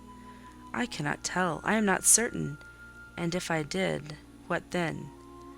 God bless him, what then? Who would be hurt by my once more tasting the life his glance can give me? I rave. Perhaps at this moment he is watching the sunrise over the Pyrenees, or on the tideless sea of the south. I had coasted along the lower wall of the orchard, turned its angle. There was a gate just there, opening into the meadow, between two stone pillars crowned by stone balls. From behind one pillar, I could peep round quietly at the full front of the mansion. I advanced my head with precaution, desirous to ascertain if any bedroom window blinds were yet drawn up. Battlements, windows, long front, all from this sheltered station were at my command. The crows sailing overhead perhaps watched me while I took this survey. I wonder what they thought. They must have considered I was very careful and timid at first, and that gradually I grew very bold and reckless. A peep, and then a long stare, and then a departure from my niche, and a straying out into the meadow, and a sudden stop full in front of the great mansion, and a protracted, hearty gaze towards it. What affectation of diffidence was this at first? They might have demanded. What stupid regardlessness now? Here an illustration, reader. A lover finds his mistress asleep on a mossy bank. He wishes to catch a glimpse of her fair face without waking her. He steals softly over the grass, careful to make no sound. He pauses, fancying she has stirred. He withdraws. Not for worlds would he be seen. All is still. He again advances. He bends over her. A light veil rests on her features. He lifts it, bends lower. Now his eyes anticipate the vision of beauty, warm and blooming and lovely in rest. How hurried was their first glance, but how they fix! How he starts! How he suddenly and vehemently clasps in both arms the form he dared not a moment since touch with his finger! How he calls aloud a name and drops his burden and gazes on it wildly! He thus grasps and cries and gazes, because he no longer fears to waken by any sound he can utter, by any movement he can make. He thought his love slept sweetly. He finds she is stone dead. I looked with timorous joy towards a stately house. I saw a blackened ruin. No need to cower behind a gate-post, indeed, to peep up at chamber lattices, fearing life was astir behind them. No need to listen for doors opening, to fancy steps on the pavement or the gravel walk. The lawn, the grounds were trodden and waste. The portal yawned void. The front was, as I had once seen it in a dream, but a shell-like wall, very high and very fragile-looking, perforated with paneless windows. No roof, no battlements, no chimneys, all had crashed in. And there was the silence of death about it, the solitude of a lonesome wild. No wonder that letters addressed to people here had never received an answer. As well dispatch epistles to a vault in a church aisle. The grim blackness of the stones told by what fate the hall had fallen. By conflagration. But how kindled? What story belonged to this disaster? What loss besides mortar and marble and woodwork had followed upon it? Had life been wrecked, as well as property? If so, whose? Dreadful question. There was no one here to answer it. Not even dumb sign, mute token. In wandering round the shattered walls and through the devastated interior, I gathered evidence that the calamity was not of late occurrence. Winter snows, I thought, had drifted through that void arch.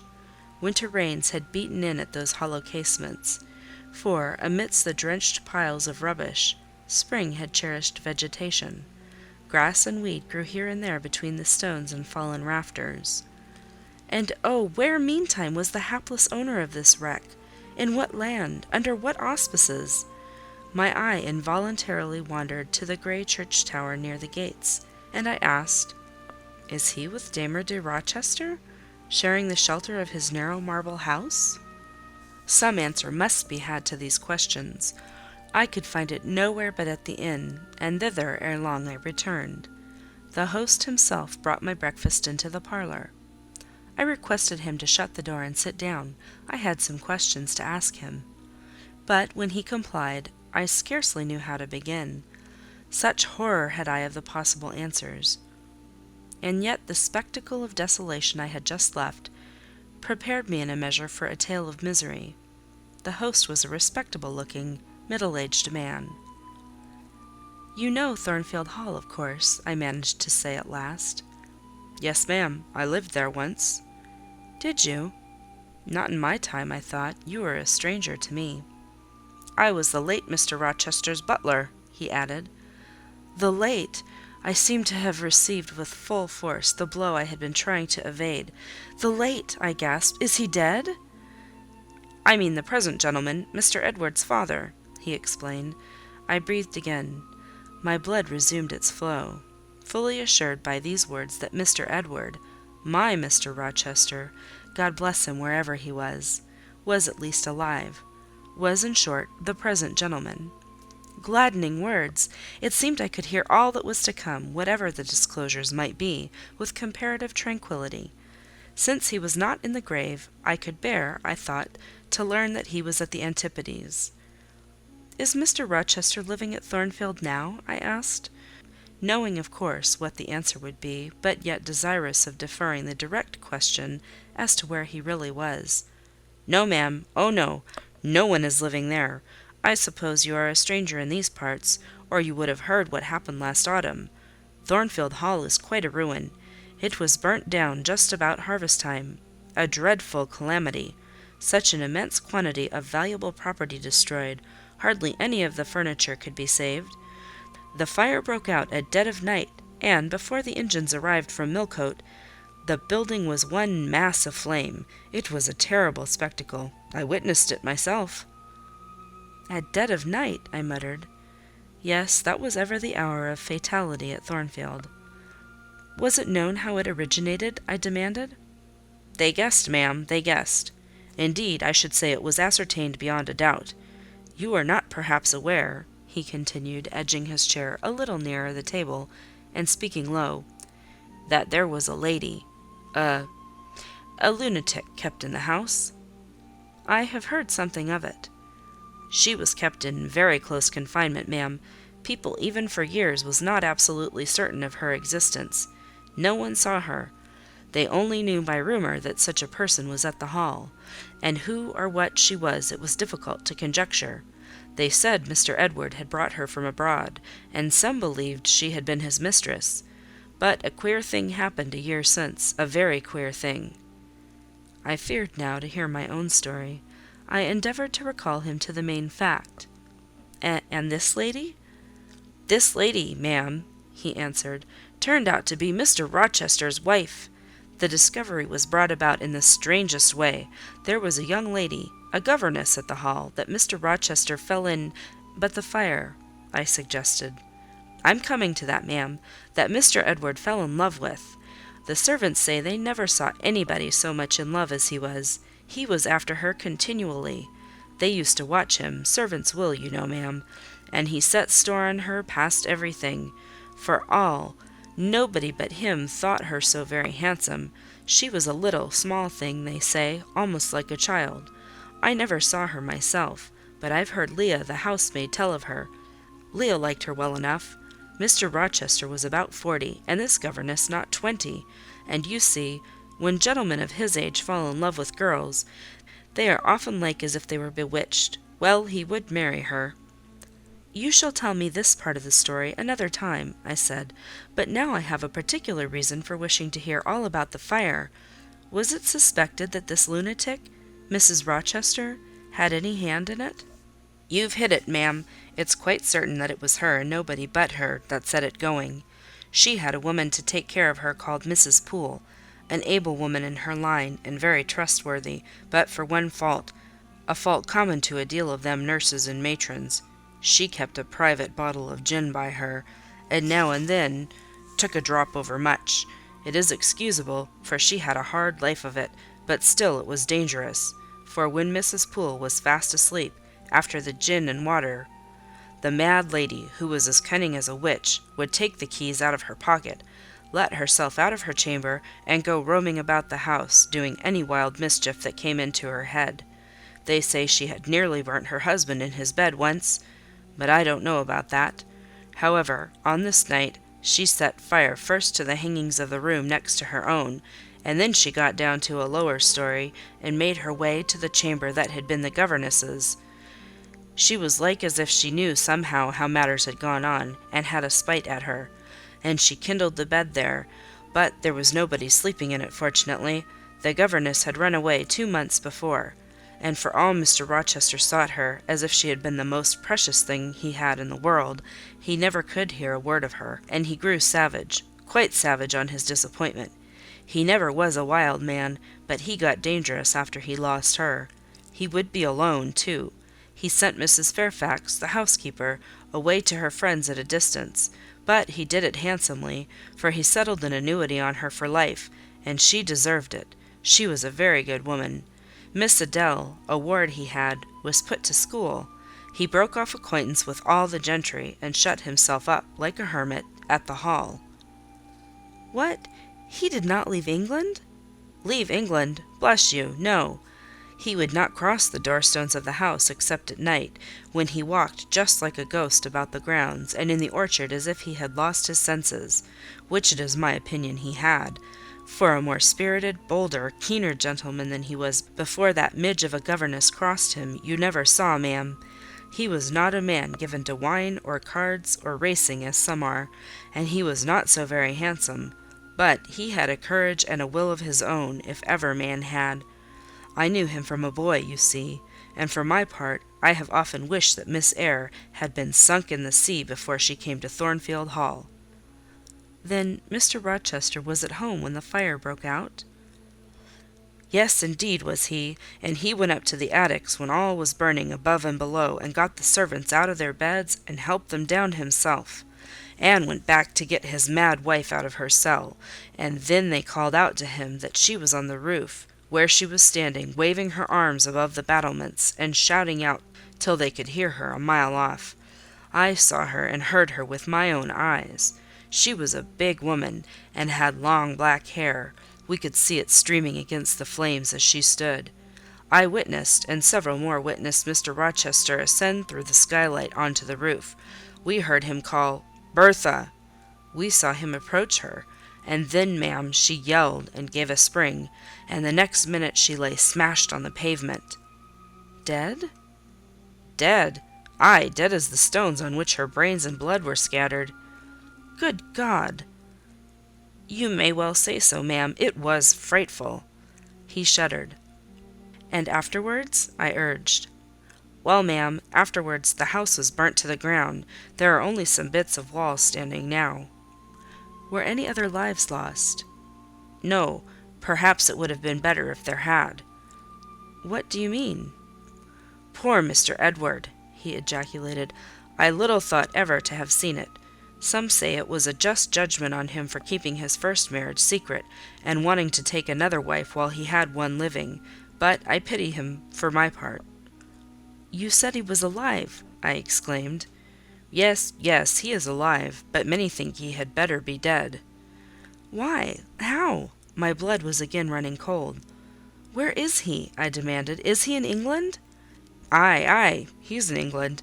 He can't get out of England, I fancy. He's a fixture now." What agony was this? And the man seemed resolved to protract it. "He is stone blind," he said at last. "Yes, he is stone blind, is Mr. Edward." I had dreaded worse. I had dreaded he was mad. I summoned strength to ask what had caused this calamity. "It was all his own courage, and a body may say, his kindness in a way, ma'am. He wouldn't leave the house till every one else was out before him. As he came down the great staircase at last, after Mrs. Rochester had flung herself from the battlements, there was a great crash. All fell. He was taken out from under the ruins, alive but sadly hurt. A beam had fallen in such a way as to protect him partly, but one eye was knocked out, and one hand so crushed that Mr. Carter, the surgeon, had to amputate it directly. The other eye inflamed. He lost the sight of that also. He is now helpless, indeed blind and a cripple." "Where is he? Where does he now live?" "At Ferndean, a manor house on a farm he has, about 30 miles off. Quite a desolate spot." "Who is with him?" "Old John and his wife. He would have none else. He is quite broken down, they say." "Have you any sort of conveyance?" "We have a chaise, ma'am, a very handsome chaise. Let it be got ready instantly, and if your postboy can drive me to Ferndean before dark this day, I'll pay both you and him twice the hire you usually demand." End of chapter 36.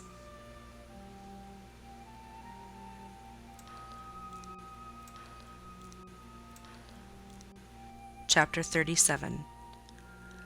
The manor house of Ferndean was a building of considerable antiquity, moderate size, and no architectural pretensions, deep buried in a wood. I had heard of it before.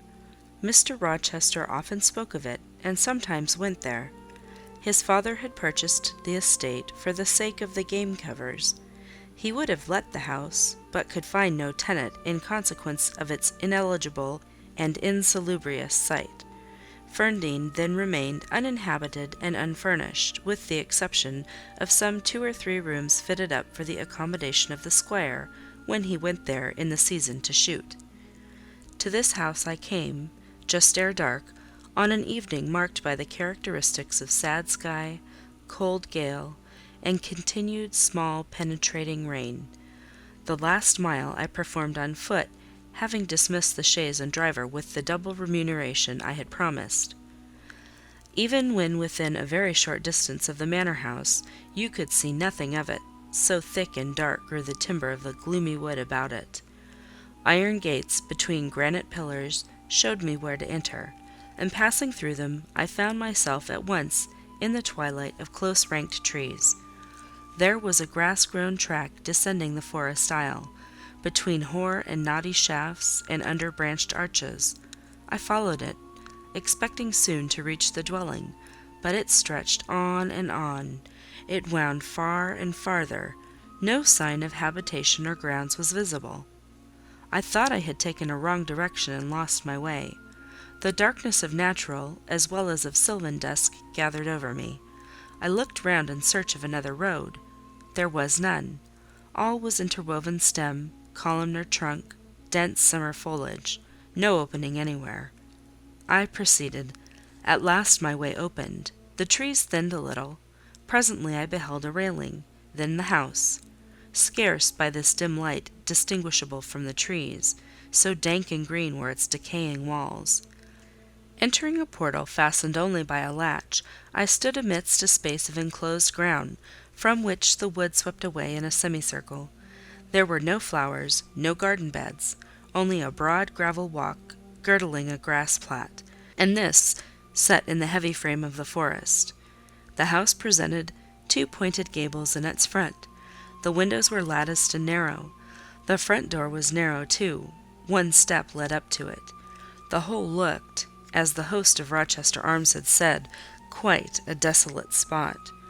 It was as still as a church on a weekday. The pattering rain on the forest leaves was the only sound audible in its vicinage. "Can there be life here?" I asked. Yes, life of some kind there was, for I heard a movement. That narrow front door was unclosing, and some shape was about to issue from the grange. It opened slowly. A figure came out into the twilight and stood on the step, a man without a hat. He stretched forth his hand as if to feel whether it rained. Dusk as it was, I had recognized him. It was my master, Edward Fairfax Rochester, and no other. I stayed my step, almost my breath, and stood to watch him, to examine him, myself unseen, and alas, to him invisible. It was a sudden meeting, and one in which rapture was kept well in check by pain. I had no difficulty in restraining my voice from exclamation, my step from hasty advance. His form was of the same strong and stalwart contour as ever. His port was still erect, his hair was still raven black, nor were his features altered or sunk. Not in 1 year's space, by any sorrow, could his athletic strength be quelled, or his vigorous prime blighted. But in his countenance I saw a change, that looked desperate and brooding, that reminded me of some wronged and fettered wild beast or bird, dangerous to approach in his sullen woe. The caged eagle, whose gold-ringed eyes cruelty has extinguished, might look as looked that sightless Samson. And, reader, You think I feared him in his blind ferocity? If you do, you little know me. A soft hope blent with my sorrow that soon I should dare to drop a kiss on that brow of rock, and on those lips so sternly sealed beneath it. But not yet. I would not accost him yet. He descended the one step, and advanced slowly and gropingly towards the grass plat. Where was his daring stride now? Then he paused, as if he knew not which way to turn. He lifted his hand and opened his eyelids, gazed blank, and, with a straining effort, on the sky, and towards the amphitheatre of trees. One saw that all to him was a void darkness. He stretched his right hand. The left arm, the mutilated one, he kept hidden in his bosom. He seemed to wish, by touch, to gain an idea of what lay around him. He met but vacancy still, for the trees were some yards off where he stood. He relinquished the endeavour, folded his arms, and stood quiet and mute in the rain, now falling fast on his uncovered head. At this moment John approached him from some quarter. "Will you take my arm, sir?" he said. "There is a heavy shower coming on. Had you not better go in?" "Let me alone," was the answer. John withdrew without having observed me. Mr. Rochester now tried to walk about. Vainly, all was too uncertain. He groped his way back to the house, and re-entering it, closed the door. I now drew near and knocked. John's wife opened the door for me. "Mary," I said, "how are you?" She started as if she had seen a ghost. I calmed her. To her hurried, "Is it really you, miss, come at this late hour to this lonely place?" I answered by taking her hand, and then I followed her into the kitchen, where John now sat by a good fire. I explained to them in a few words that I had heard all which had happened since I left Thornfield, and that I was come to see Mr. Rochester. I asked John to go down to the turnpike house, where I had dismissed the chaise, and bring my trunk, which I had left there. And then, while I removed my bonnet and shawl, I questioned Mary as to whether I could be accommodated at the manor house for the night, and finding that arrangements to that effect, though difficult, would not be impossible, I informed her I should stay. Just at this moment the parlour bell rang. "When you go in," said I, "tell your master that a person wishes to speak to him, but do not give my name." "I don't think he will see you," she answered. "He refuses everybody." When she returned, I inquired what he had said. "You are to send in your name and your business," she replied. She then proceeded to fill a glass with water, and place it on a tray, together with candles. "Is that what he rang for?" I asked. "Yes, he always has candles brought in at dark, though he is blind." "Give the tray to me, I will carry it in." I took it from her hand. She pointed me out the parlour door. The tray shook as I held it. The water spilt from the glass. My heart struck my ribs loud and fast. Mary opened the door for me, and shut it behind me. This parlour looked gloomy. A neglected handful of fire burnt low in the grate, and leaning over it, with his head supported against the high, old-fashioned mantelpiece, appeared the blind tenant of the room. His old dog Pilot lay on one side, removed out of the way, and coiled up as if afraid of being inadvertently trodden upon. Pilot pricked up his ears when I came in. Then he jumped up with a yelp and a whine, and he bounded towards me. He almost knocked the tray from my hands. I set it on the table, then patted him, and said softly, "Lie down." Mr. Rochester turned mechanically to see what the commotion was, but as he saw nothing, he returned and sighed. "Give me the water, Mary," he said. I approached him with the now only half-filled glass. Pilot followed me, still excited. "What is the matter?" he inquired. "Down, Pilot," I again said. He checked the water on its way to his lips, and seemed to listen. He drank and put the glass down. "This is you, Mary, is it not?" "Mary's in the kitchen," I answered. He put out his hand with a quick gesture, but not seeing where I stood, he did not touch me. "Who is this? Who is this?" he demanded, trying, as it seemed, to see with those sightless eyes, unavailing and distressing attempt. "Answer me! Speak again!"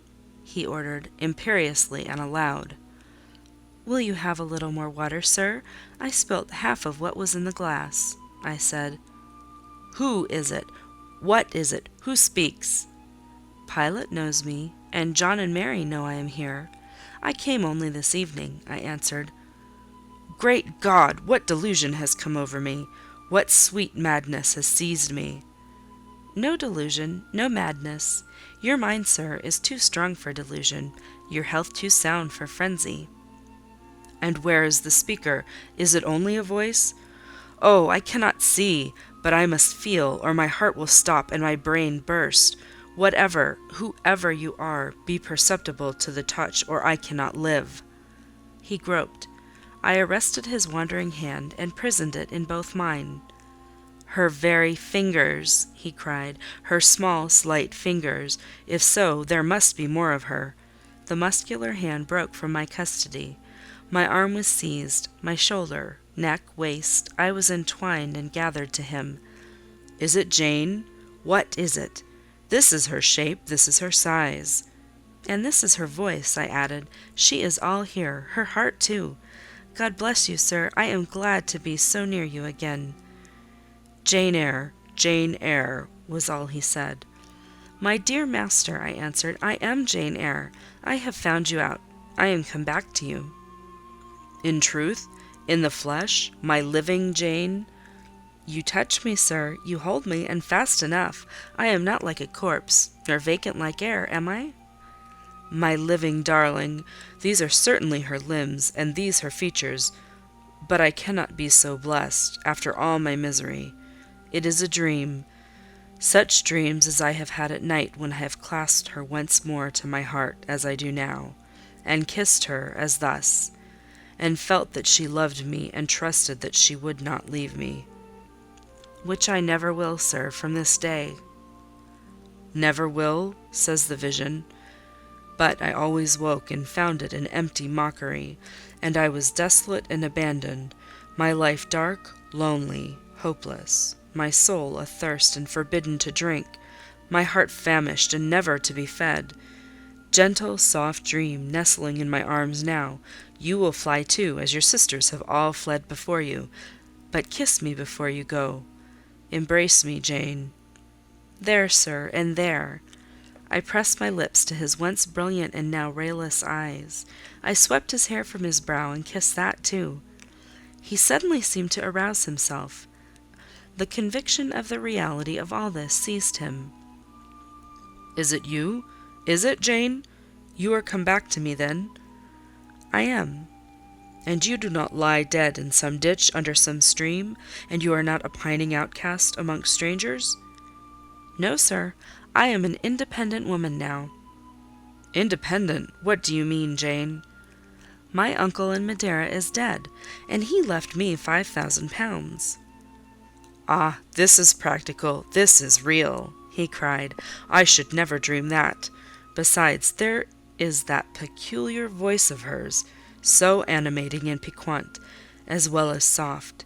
It cheers my withered heart, it puts life into it. What, Janet, are you an independent woman? A rich woman?" "Quite rich, sir.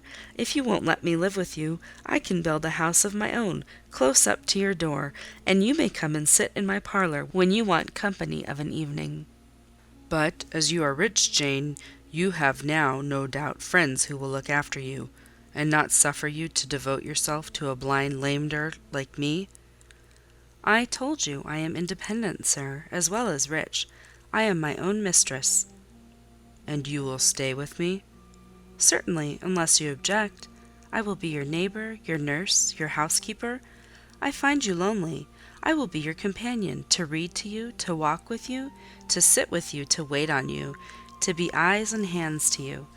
Cease to look so melancholy, my dear master. You shall not be left desolate so long as I live." He replied not. He seemed serious, abstracted. He sighed.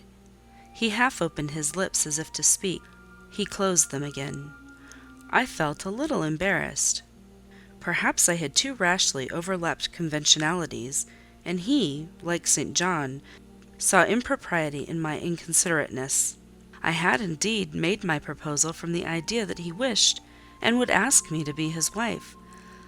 An expectation, not the less certain because unexpressed, had buoyed me up, that he would claim me at once as his own.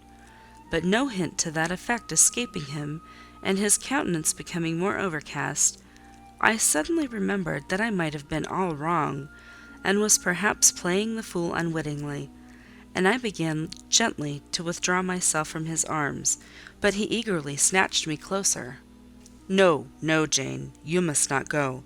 No, I have touched you, heard you, felt the comfort of your presence, the sweetness of your consolation. I cannot give up these joys. I have little left in myself. I must have you. The world may laugh, may call me absurd, selfish, but it does not signify. My very soul demands you. It will be satisfied, or it will take deadly vengeance on its frame." "Well, sir, I will stay with you. I have said so." "Yes, but you understand one thing by staying with me, and I understand another. You, perhaps, could make up your mind to be about my hand and chair, to wait on me as a kind little nurse, for you have an affectionate heart and a generous spirit which prompt you to make sacrifices for those you pity, and that ought to suffice for me, no doubt. I suppose I should now entertain none but fatherly feelings for you. Do you think so? Come, tell me." "I will think what you like, sir. I am content to be only your nurse, if you think it better." "But you cannot always be my nurse, Janet. You are young. You must marry one day." "I don't care about being married." "You should care, Janet. If I were what I once was, I would try to make you care, but a sightless block." He relapsed again into gloom. I, on the contrary, became more cheerful, and took fresh courage. These last words gave me an insight as to where the difficulty lay, and as it was no difficulty with me, I felt quite relieved from my previous embarrassment. I resumed a livelier vein of conversation. "It is time someone undertook to rehumanize you," said I, parting his thick and long uncut locks, "for I see you are being metamorphosed into a lion, or something of that sort. You have a faux air of Nebuchadnezzar in the fields about you, that is certain. Your hair reminds me of eagle's feathers. Whether your nails are grown like bird's claws or not, I have not yet noticed." "On this arm I have neither hand nor nails," he said, drawing the mutilated limb from his breast and showing it to me. "It is a mere stump, a ghastly sight. Don't you think so, Jane?" "It is a pity to see it, and a pity to see your eyes, and the scar of fire on your forehead, and the worst of it is, one is in danger of loving you too well for all this, and making too much of you." "I thought you would be revolted, Jane, when you saw my arm and my cicatrized vision." "Did you? Don't tell me so, lest I should say something disparaging to your judgment. Now, let me leave you an instant to make a better fire and have the hearth swept up. Can you tell when there is a good fire?" "Yes, with the right eye I see a glow, a ruddy haze." "And you see the candles?" "Very dimly. Each is a luminous cloud." "Can you see me?" "No, my fairy, but I am only too thankful to hear and feel you." "When do you take supper?" "I never take supper." "But you shall have some tonight. I am hungry. So are you, I dare say, only you forget." Summoning Mary, I soon had the room in more cheerful order. I prepared him likewise a comfortable repast. My spirits were excited, and with pleasure and ease I talked to him during supper and for a long time after.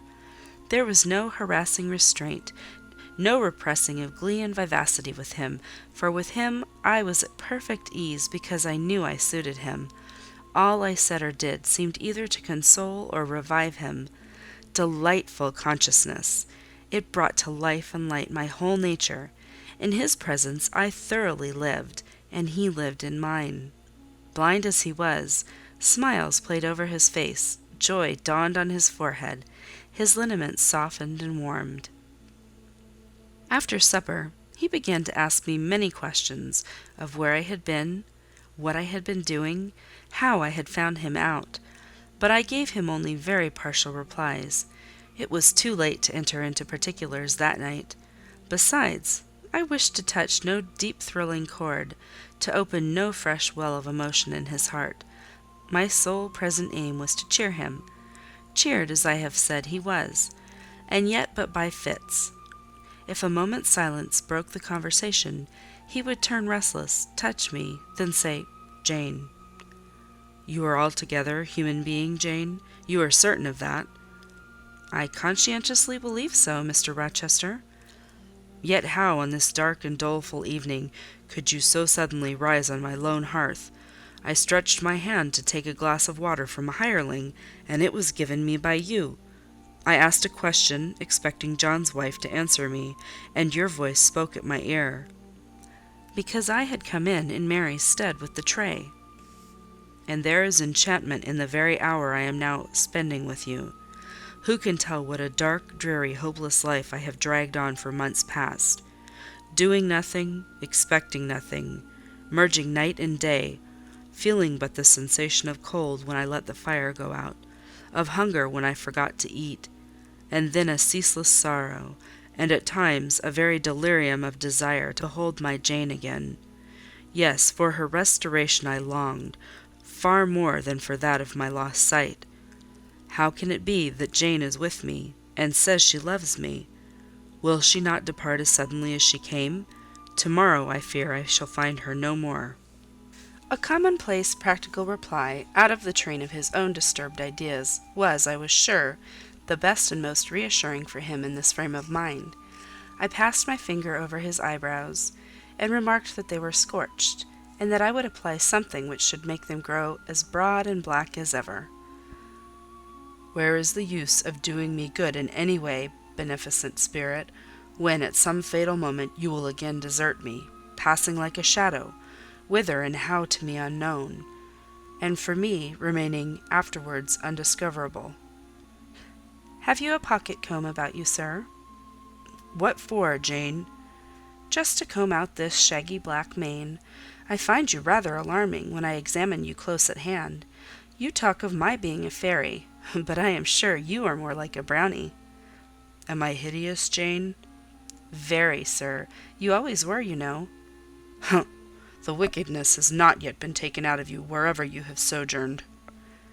"Yet I have been with good people, far better than you, 100 times better people, possessed of ideas and views you never entertained in your life, quite more refined and exalted." "Who the deuce have you been with?" "If you twist in that way you will make me pull the hair out of your head, and then I think you will cease to entertain doubts of my substantiality." "Who have you been with, Jane?" "You shall not get it out of me to-night, sir. You must wait till to-morrow. To leave my tale half told will, you know, be a sort of security that I shall appear at your breakfast table to finish it. By the by, I must mind not to rise on your hearth with only a glass of water then. I must bring an egg at the least, to say nothing of fried ham." "You mocking changeling, fairy-born and human-bred, you make me feel as I have not felt these 12 months. If Saul could have had you for his David, the evil spirit would have been exorcised without the aid of the harp." "There, sir, you are redd up and made decent. Now I'll leave you. I have been travelling these last 3 days, and I believe I am tired. Good night." "Just one word, Jane. Were there only ladies in the house where you have been?" I laughed and made my escape, still laughing as I ran upstairs. A good idea, I thought with glee. I see I have the means of fretting him out of his melancholy for some time to come. Very early the next morning, I heard him up and astir, wandering from one room to another. As soon as Mary came down, I heard the question, "Is Miss Eyre here?" Then, "Which room did you put her into? Was it dry? Is she up? Go and ask if she wants anything, and when she will come down." I came down as soon as I thought there was a prospect of breakfast. Entering the room very softly, I had a view of him before he discovered my presence. It was mournful indeed to witness the subjugation of that vigorous spirit to a corporeal infirmity. He sat in his chair, still but not at rest, expectant evidently, the lines of now habitual sadness marking his strong features. His countenance reminded one of a lamp quenched, waiting to be relit, and alas, it was not himself that could now kindle the lustre of animated expression. He was dependent on another for that office. I had meant to be gay and careless, but the powerlessness of the strong man touched my heart to the quick. Still I accosted him with what vivacity I could. "It is a bright sunny morning, sir," I said. "The rain is over and gone, and there is a tender shining after it. You shall have a walk soon." I had wakened the glow. His features beamed. "Oh, you are indeed there, my skylark! Come to me. You are not gone, not vanished. I heard one of your kind an hour ago, singing high over the wood, but its song had no music for me, any more than the rising sun had rays. All the melody on earth is concentrated in my Jane's tongue to my ear. I am glad it is not naturally a silent one. All the sunshine I can feel is in her presence." The water stood in my eyes to hear this avowal of his dependence, just as if a royal eagle, chained to a perch, should be forced to entreat a sparrow to become its purveyor. But I would not be lachrymose. I dashed off the salt drops and busied myself with preparing breakfast. Most of the morning was spent in the open air. I led him out of the wet and wild wood into some cheerful fields. I described to him how brilliantly green they were, how the flowers and hedges looked refreshed, how sparklingly blue was the sky.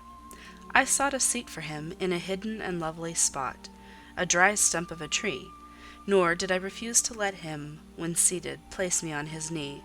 Why should I, when both he and I were happier nearer than apart?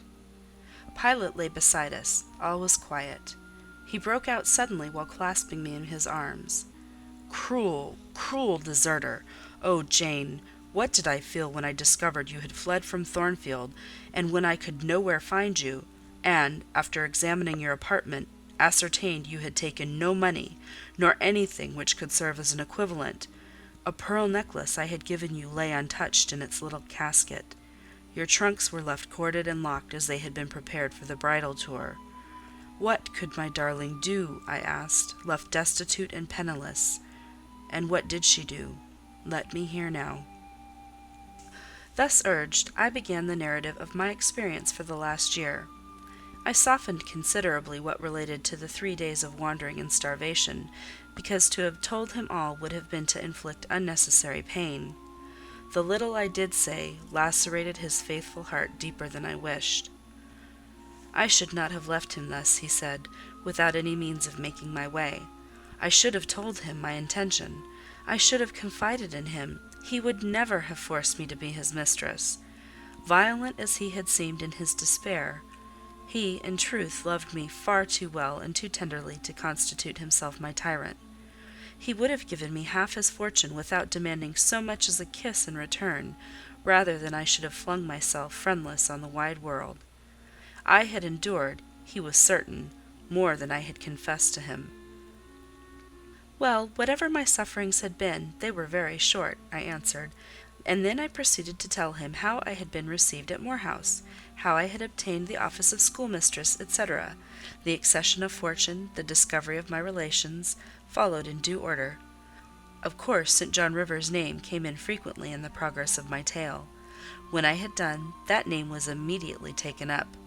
"This St. John, then, is your cousin?" "Yes." "You have spoken of him often. Did you like him?"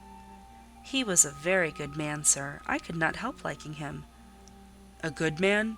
Does that mean a respectable, well-conducted man of 50? Or what does it mean?" "St. John was only 29, sir." "Jeune encore, as the French say. Is he a person of low stature, phlegmatic and plain? A person whose goodness consists rather in his guiltlessness of vice than in his prowess in virtue?" "He is untiringly active. Great and exalted deeds are what he lives to perform." "But his brain, that is probably rather soft? He means well, but you shrug your shoulders to hear him talk."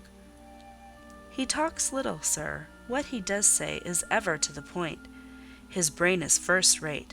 I should think not impressible, but vigorous." "Is he an able man, then?" "Truly able." "A thoroughly educated man?" "St. John is an accomplished and profound scholar." "His manners, I think you said, are not to your taste, priggish and parsonic?" I never mentioned his manners, but unless I had a very bad taste, they must suit it. They are polished, calm, and gentlemanlike. His appearance, I forget what description you gave of his appearance. A sort of raw curate, half strangled with his white neckcloth, and stilted up on his thick-soled high-lows, eh? St. John dresses well. He is a handsome man, tall, fair with blue eyes, and a Grecian profile. Aside, damn him! To me. Did you like him, Jane? Yes, Mr. Rochester, I liked him. But you asked me that before. I perceived, of course, the drift of my interlocutor. Jealousy had got hold of him. She stung him, but the sting was salutary. It gave him respite from the gnawing fang of melancholy. I would not, therefore, immediately charm the snake. "Perhaps you would rather not sit any longer on my knee, Miss Eyre," was the next somewhat unexpected observation. "Why not, Mr. Rochester?" "The picture you have just drawn is suggestive of a rather too overwhelming contrast. Your words have delineated very prettily a graceful Apollo. He is present to your imagination, tall, fair, blue-eyed, and with a Grecian profile. Your eyes dwell on a Vulcan, a real blacksmith, brown, broad-shouldered, and blind and lame into the bargain." "I never thought of it before, but you certainly are rather like Vulcan, sir." "Well, you can leave me, ma'am, but before you go," and he retained me by a firmer grasp than ever, "you will be pleased just to answer me a question or two." He paused. "What questions, Mr. Rochester?" Then followed this cross-examination. "St. John made you schoolmistress of Morton before he knew you were his cousin?" "Yes." "You would often see him? He would visit the school sometimes?" "Daily." "He would approve of your plans, Jane. I know they would be clever, for you are a talented creature." "He approved of them, yes." "He would discover many things in you he could not have expected to find? Some of your accomplishments are not ordinary." "I don't know about that." "You had a little cottage near the school, you say. Did he ever come there to see you?" "Now and then." "Of an evening?" "Once or twice." A pause. "How long did you reside with him and his sisters after the cousinship was discovered?" 5 months. "Did Rivers spend much time with the ladies of his family?" "Yes, the back parlour was both his study and ours. He sat near the window, and we by the table." "Did he study much?" "A good deal." "What?" "Hindostani." "And what did you do meantime?" "I learnt German at first." "Did he teach you?" "He did not understand German." "Did he teach you nothing?" "A little Hindostani." "Rivers taught you Hindostani?" "Yes, sir." "And his sisters also?" "No." "Only you?" "Only me." "Did you ask to learn?" "No." "He wished to teach you?" "Yes." A second pause. "Why did he wish it? Of what use could Hindostani be to you?" "He intended me to go with him to India." "Ah, here I reach the root of the matter. He wanted you to marry him." "He asked me to marry him." "That is a fiction, an impudent invention to vex me." "I beg your pardon, it is the literal truth. He asked me more than once, and was as stiff about urging his point as ever you could be." "Miss Eyre, I repeat it, you can leave me. How often am I to say the same thing? Why do you remain pertinaciously perched on my knee, when I have given you notice to quit?" "Because I am comfortable there." "No, Jane, you are not comfortable there, because your heart is not with me. It is with this cousin, this St. John. Oh, till this moment I thought my little Jane was all mine. I had a belief she loved me even when she left me. That was an atom of sweet and much bitter. Long as we have been parted, hot tears as I have wept over our separation, I never thought that while I was mourning her, she was loving another. But it is useless grieving. Jane, leave me. Go and marry Rivers." "Shake me off then, sir. Push me away, for I'll not leave you of my own accord." "Jane, I ever like your tone of voice. It still renews hope. It sounds so truthful. When I hear it, it carries me back a year. I forget that you have formed a new tie, but I am not a fool. Go." "Where must I go, sir?" "Your own way, with the husband you have chosen." "Who is that?" "You know, this St. John Rivers." "He is not my husband, nor ever will be. He does not love me. I do not love him. He loves, as he can love, and that is not as you love, a beautiful young lady called Rosamond.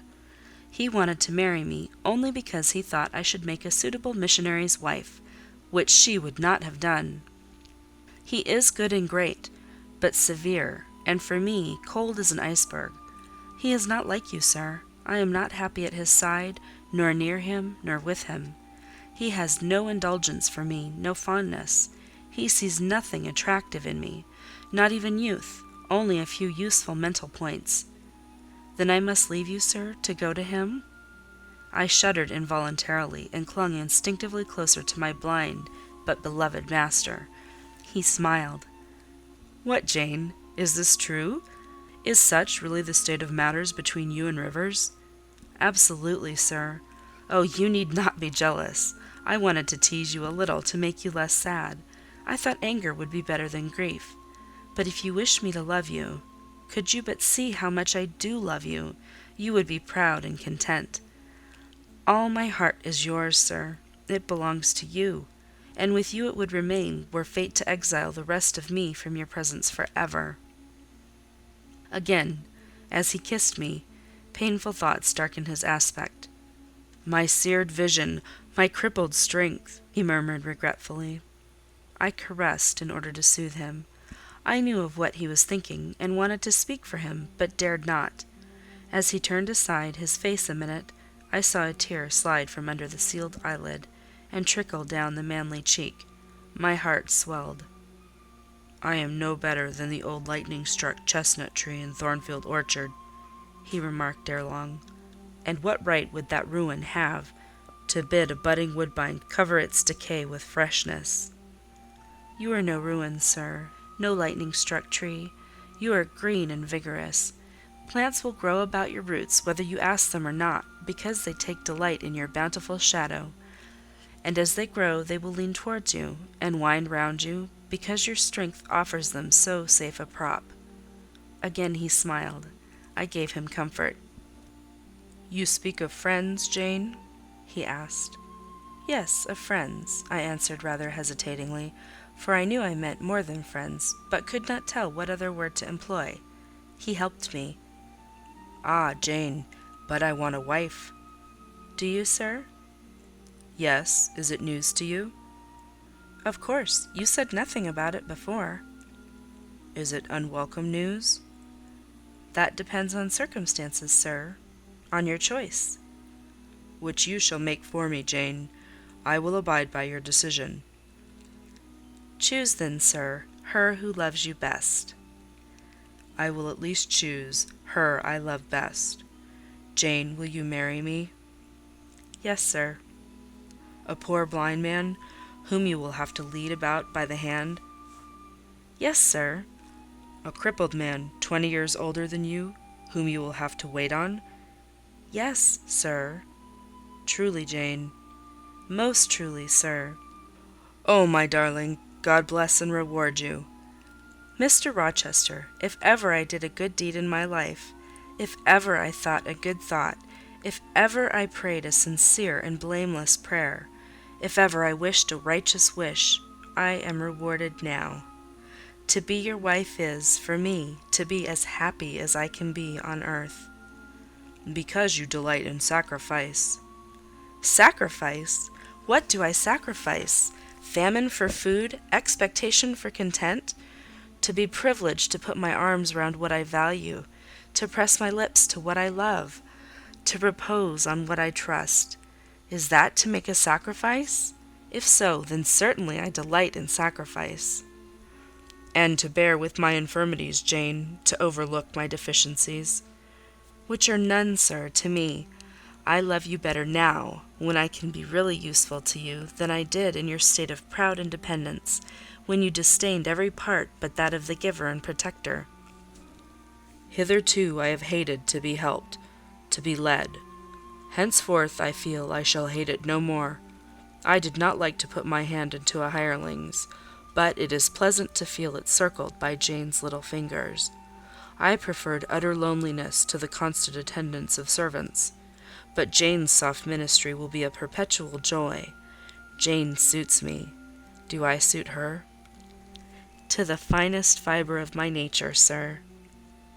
The case being so, we have nothing in the world to wait for. We must be married instantly. He looked and spoke with eagerness. His old impetuosity was rising. We must become one flesh without any delay, Jane. There is but the license to get. Then we marry. Mr. Rochester, I have just discovered the sun is far declined from its meridian, and Pilot is actually gone home to his dinner. Let me look at your watch. Fasten it into your girdle, Janet, and keep it henceforward. I have no use for it. It is nearly 4 o'clock in the afternoon, sir. Don't you feel hungry? The 3rd day from this must be our wedding day, Jane. Never mind fine clothes and jewels, now. All that is not worth a fillip. The sun has dried up all the raindrops, sir. The breeze is still. It is quite hot. Do you know, Jane, I have your little pearl necklace at this moment fastened round my bronze scrag under my cravat? I have worn it since the day I lost my only treasure, as a memento of her. We will go home through the wood. That will be the shadiest way. He pursued his own thoughts without heeding me. Jane, you think me, I dare say, an irreligious dog, but my heart swells with gratitude to the beneficent God of this earth just now. He sees not as man sees, but far clearer; judges not as man judges, but far more wisely. I did wrong. I would have sullied my innocent flower, breathed guilt on its purity. The Omnipotent snatched it from me. I, in my stiff-necked rebellion, almost cursed the dispensation. Instead of bending to the decree, I defied it.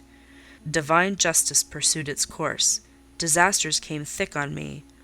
I was forced to pass through the valley of the shadow of death. His chastisements are mighty, and one smote me which has humbled me forever. You know I was proud of my strength, but what is it now when I must give it over to foreign guidance, as a child does its weakness? Of late, Jane, only of late, I began to see and acknowledge the hand of God in my doom. I began to experience remorse, repentance, the wish for reconcilement to my Maker. I began sometimes to pray. Very brief prayers they were, but very sincere. Some days since, nay, I can number them, 4. It was last Monday night. A singular mood came over me, one in which grief replaced frenzy, sorrow sullenness. I had long had the impression that since I could nowhere find you, you must be dead. Late that night, perhaps it might be between 11 and 12 o'clock, ere I retired to my dreary rest, I supplicated God that, if it seemed good to him, I might soon be taken from this life, and admitted to that world to come, where there was still hope of rejoining Jane. I was in my own room, and sitting by the window, which was open. It soothed me to feel the balmy night air, though I could see no stars, and only by a vague luminous haze knew the presence of a moon. I longed for thee, Janet. Oh, I longed for thee both with soul and flesh. I asked of God, at once in anguish and humility, if I had not been long enough desolate, afflicted, tormented, and might not soon taste bliss and peace once more. That I merited all I endured, I acknowledged. That I could scarcely endure more, I pleaded, and the Alpha and Omega of my heart's wishes broke involuntarily from my lips in the words, "Jane! Jane! Jane!" Did you speak these words aloud? I did, Jane. If any listener had heard me, he would have thought me mad. I pronounced them with such frantic energy. And it was last Monday night, somewhere near midnight? Yes, but the time is of no consequence. What followed is the strange point. You will think me superstitious. Some superstition I have in my blood, and always had. Nevertheless, this is true. True at least it is that I heard what I now relate. As I exclaimed, "Jane, Jane, Jane!" a voice, I cannot tell whence the voice came, but I know whose voice it was, replied, "I am coming. Wait for me." And a moment after went whispering on the wind the words, "Where are you?" I'll tell you if I can the idea, the pictures these words open to my mind, yet it is difficult to express what I want to express. Ferndean is buried, as you see, in a heavy wood where sound falls dull and dies unreverberating. "Where are you?" seemed spoken amongst mountains, for I heard a hill-sent echo repeat the words. Cooler and fresher at the moment the gale seemed to visit my brow. I could have deemed that in some wild, lone scene I and Jane were meeting. In spirit, I believe we must have met. You no doubt were at that hour in unconscious sleep, Jane. Perhaps your soul wandered from its cell to comfort mine, for those were your accents, as certain as I live, they were yours. Reader, it was on Monday night, near midnight, that I too had received the mysterious summons. Those were the very words by which I replied to it. I listened to Mr. Rochester's narrative, but made no disclosure in return. The coincidence struck me as too awful and inexplicable to be communicated or discussed. If I told anything, my tale would be such as must necessarily make a profound impression on the mind of my hearer, and that mind, yet from its sufferings too prone to gloom, needed not the deeper shade of the supernatural. I kept these things then, and pondered them in my heart. "You cannot now wonder," continued my master, "that when you rose upon me so unexpectedly last night, I had difficulty in believing you any other than a mere voice and vision, something that would melt to silence and annihilation, as the midnight whisper and mountain echo had melted before. Now, I thank God, I knew it to be otherwise. Yes, I thank God." He put me off his knee, rose, and reverently lifting his hat from his brow and bending his sightless eyes to the earth, he stood in mute devotion. Only the last words of the worship were audible. "I thank my Maker, that in the midst of judgment he has remembered mercy. I humbly entreat my Redeemer to give me strength to lead henceforth a purer life than I have done hitherto."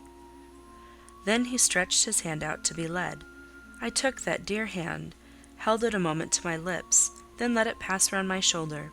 Being so much lower of stature than he, I served both for his prop and guide. We entered the wood and wended homeward. End of chapter 37.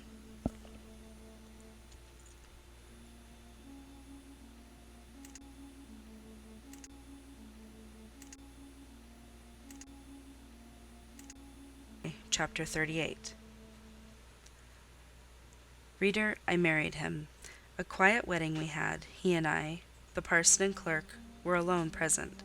When we got back from church, I went into the kitchen of the manor house, where Mary was cooking the dinner and John cleaning the knives, and I said, "Mary, I have been married to Mr. Rochester this morning."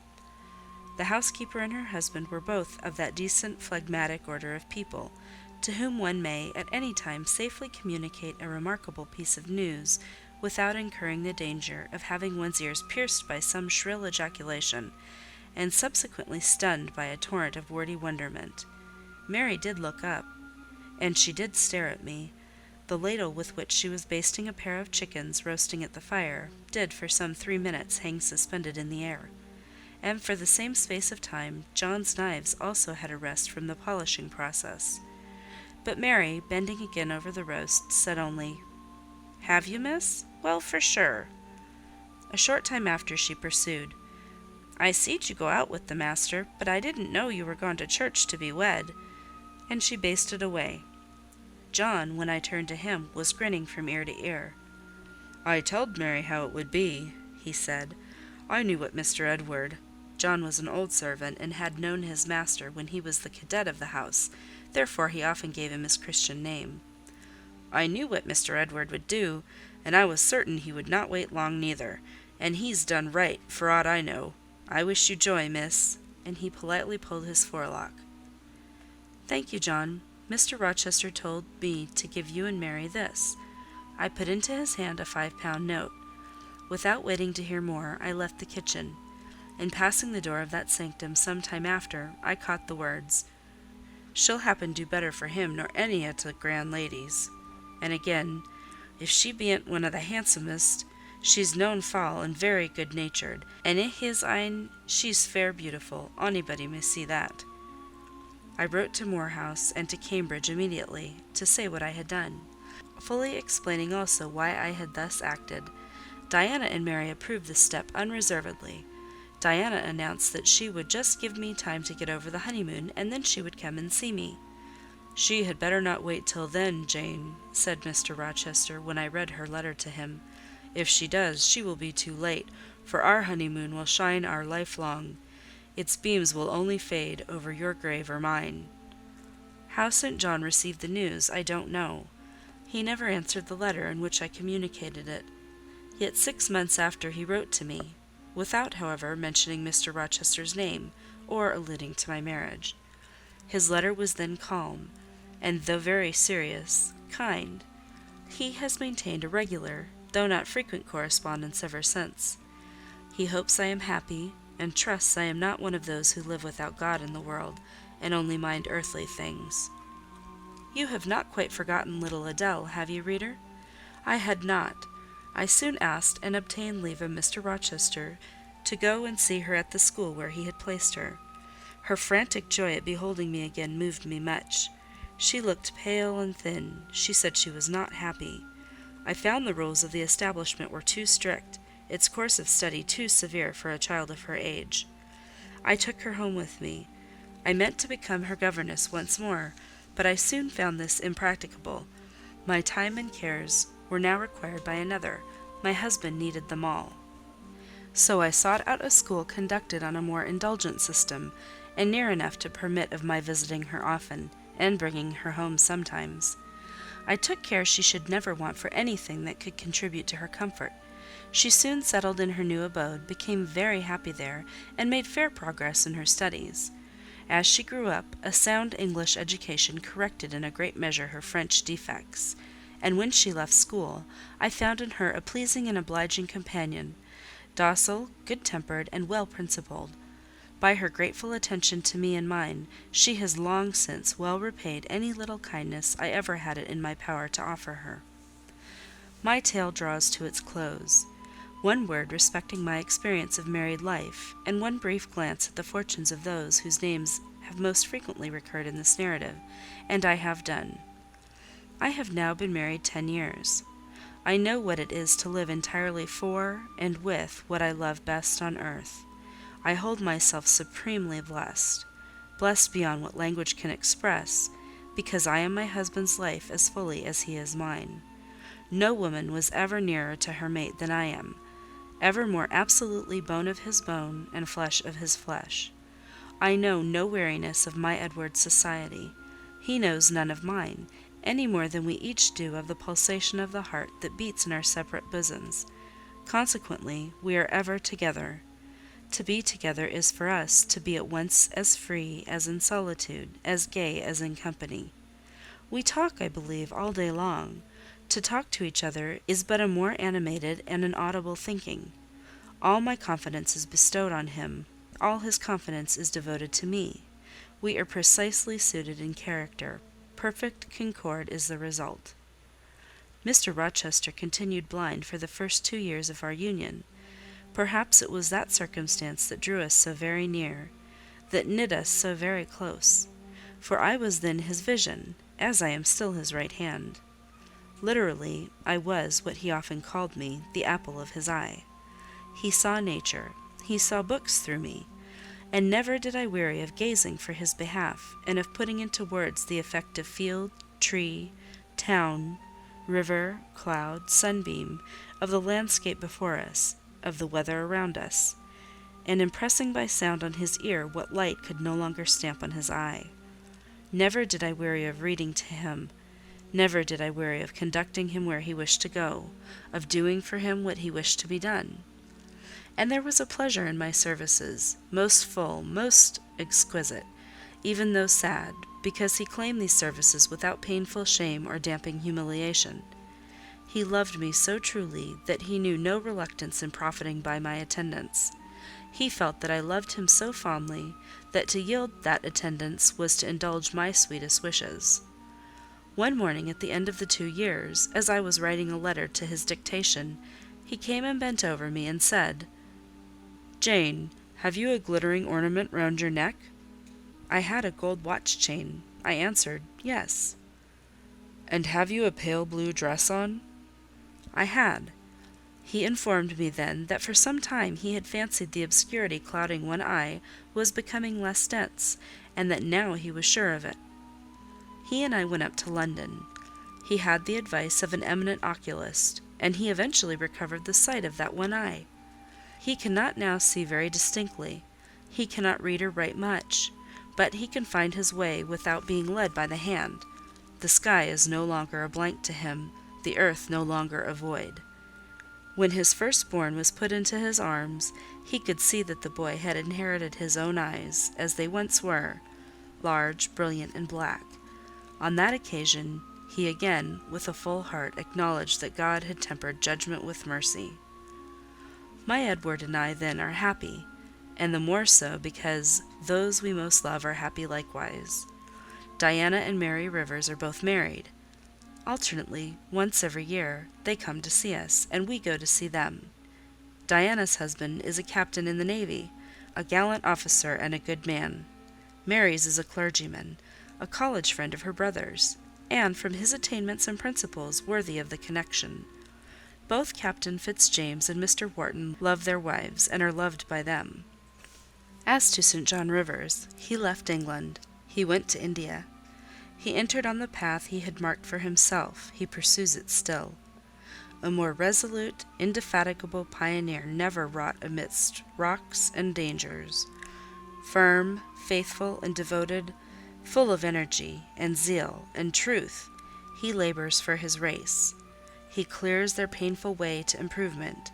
He hews down like a giant the prejudices of creed and caste that encumber it.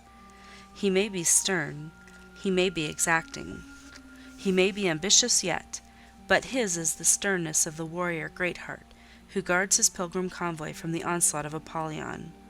His is the exaction of the apostle, who speaks but for Christ, when he says, "Whosoever will come after me, let him deny himself and take up his cross and follow me." His is the ambition of the high master spirit, which aims to fill a place in the first rank of those who are redeemed from the earth, who stand without fault before the throne of God, who share the last mighty victories of the Lamb, who are called, and chosen, and faithful. St. John is unmarried. He never will marry now. Himself has hitherto sufficed to the toil, and the toil draws near its close.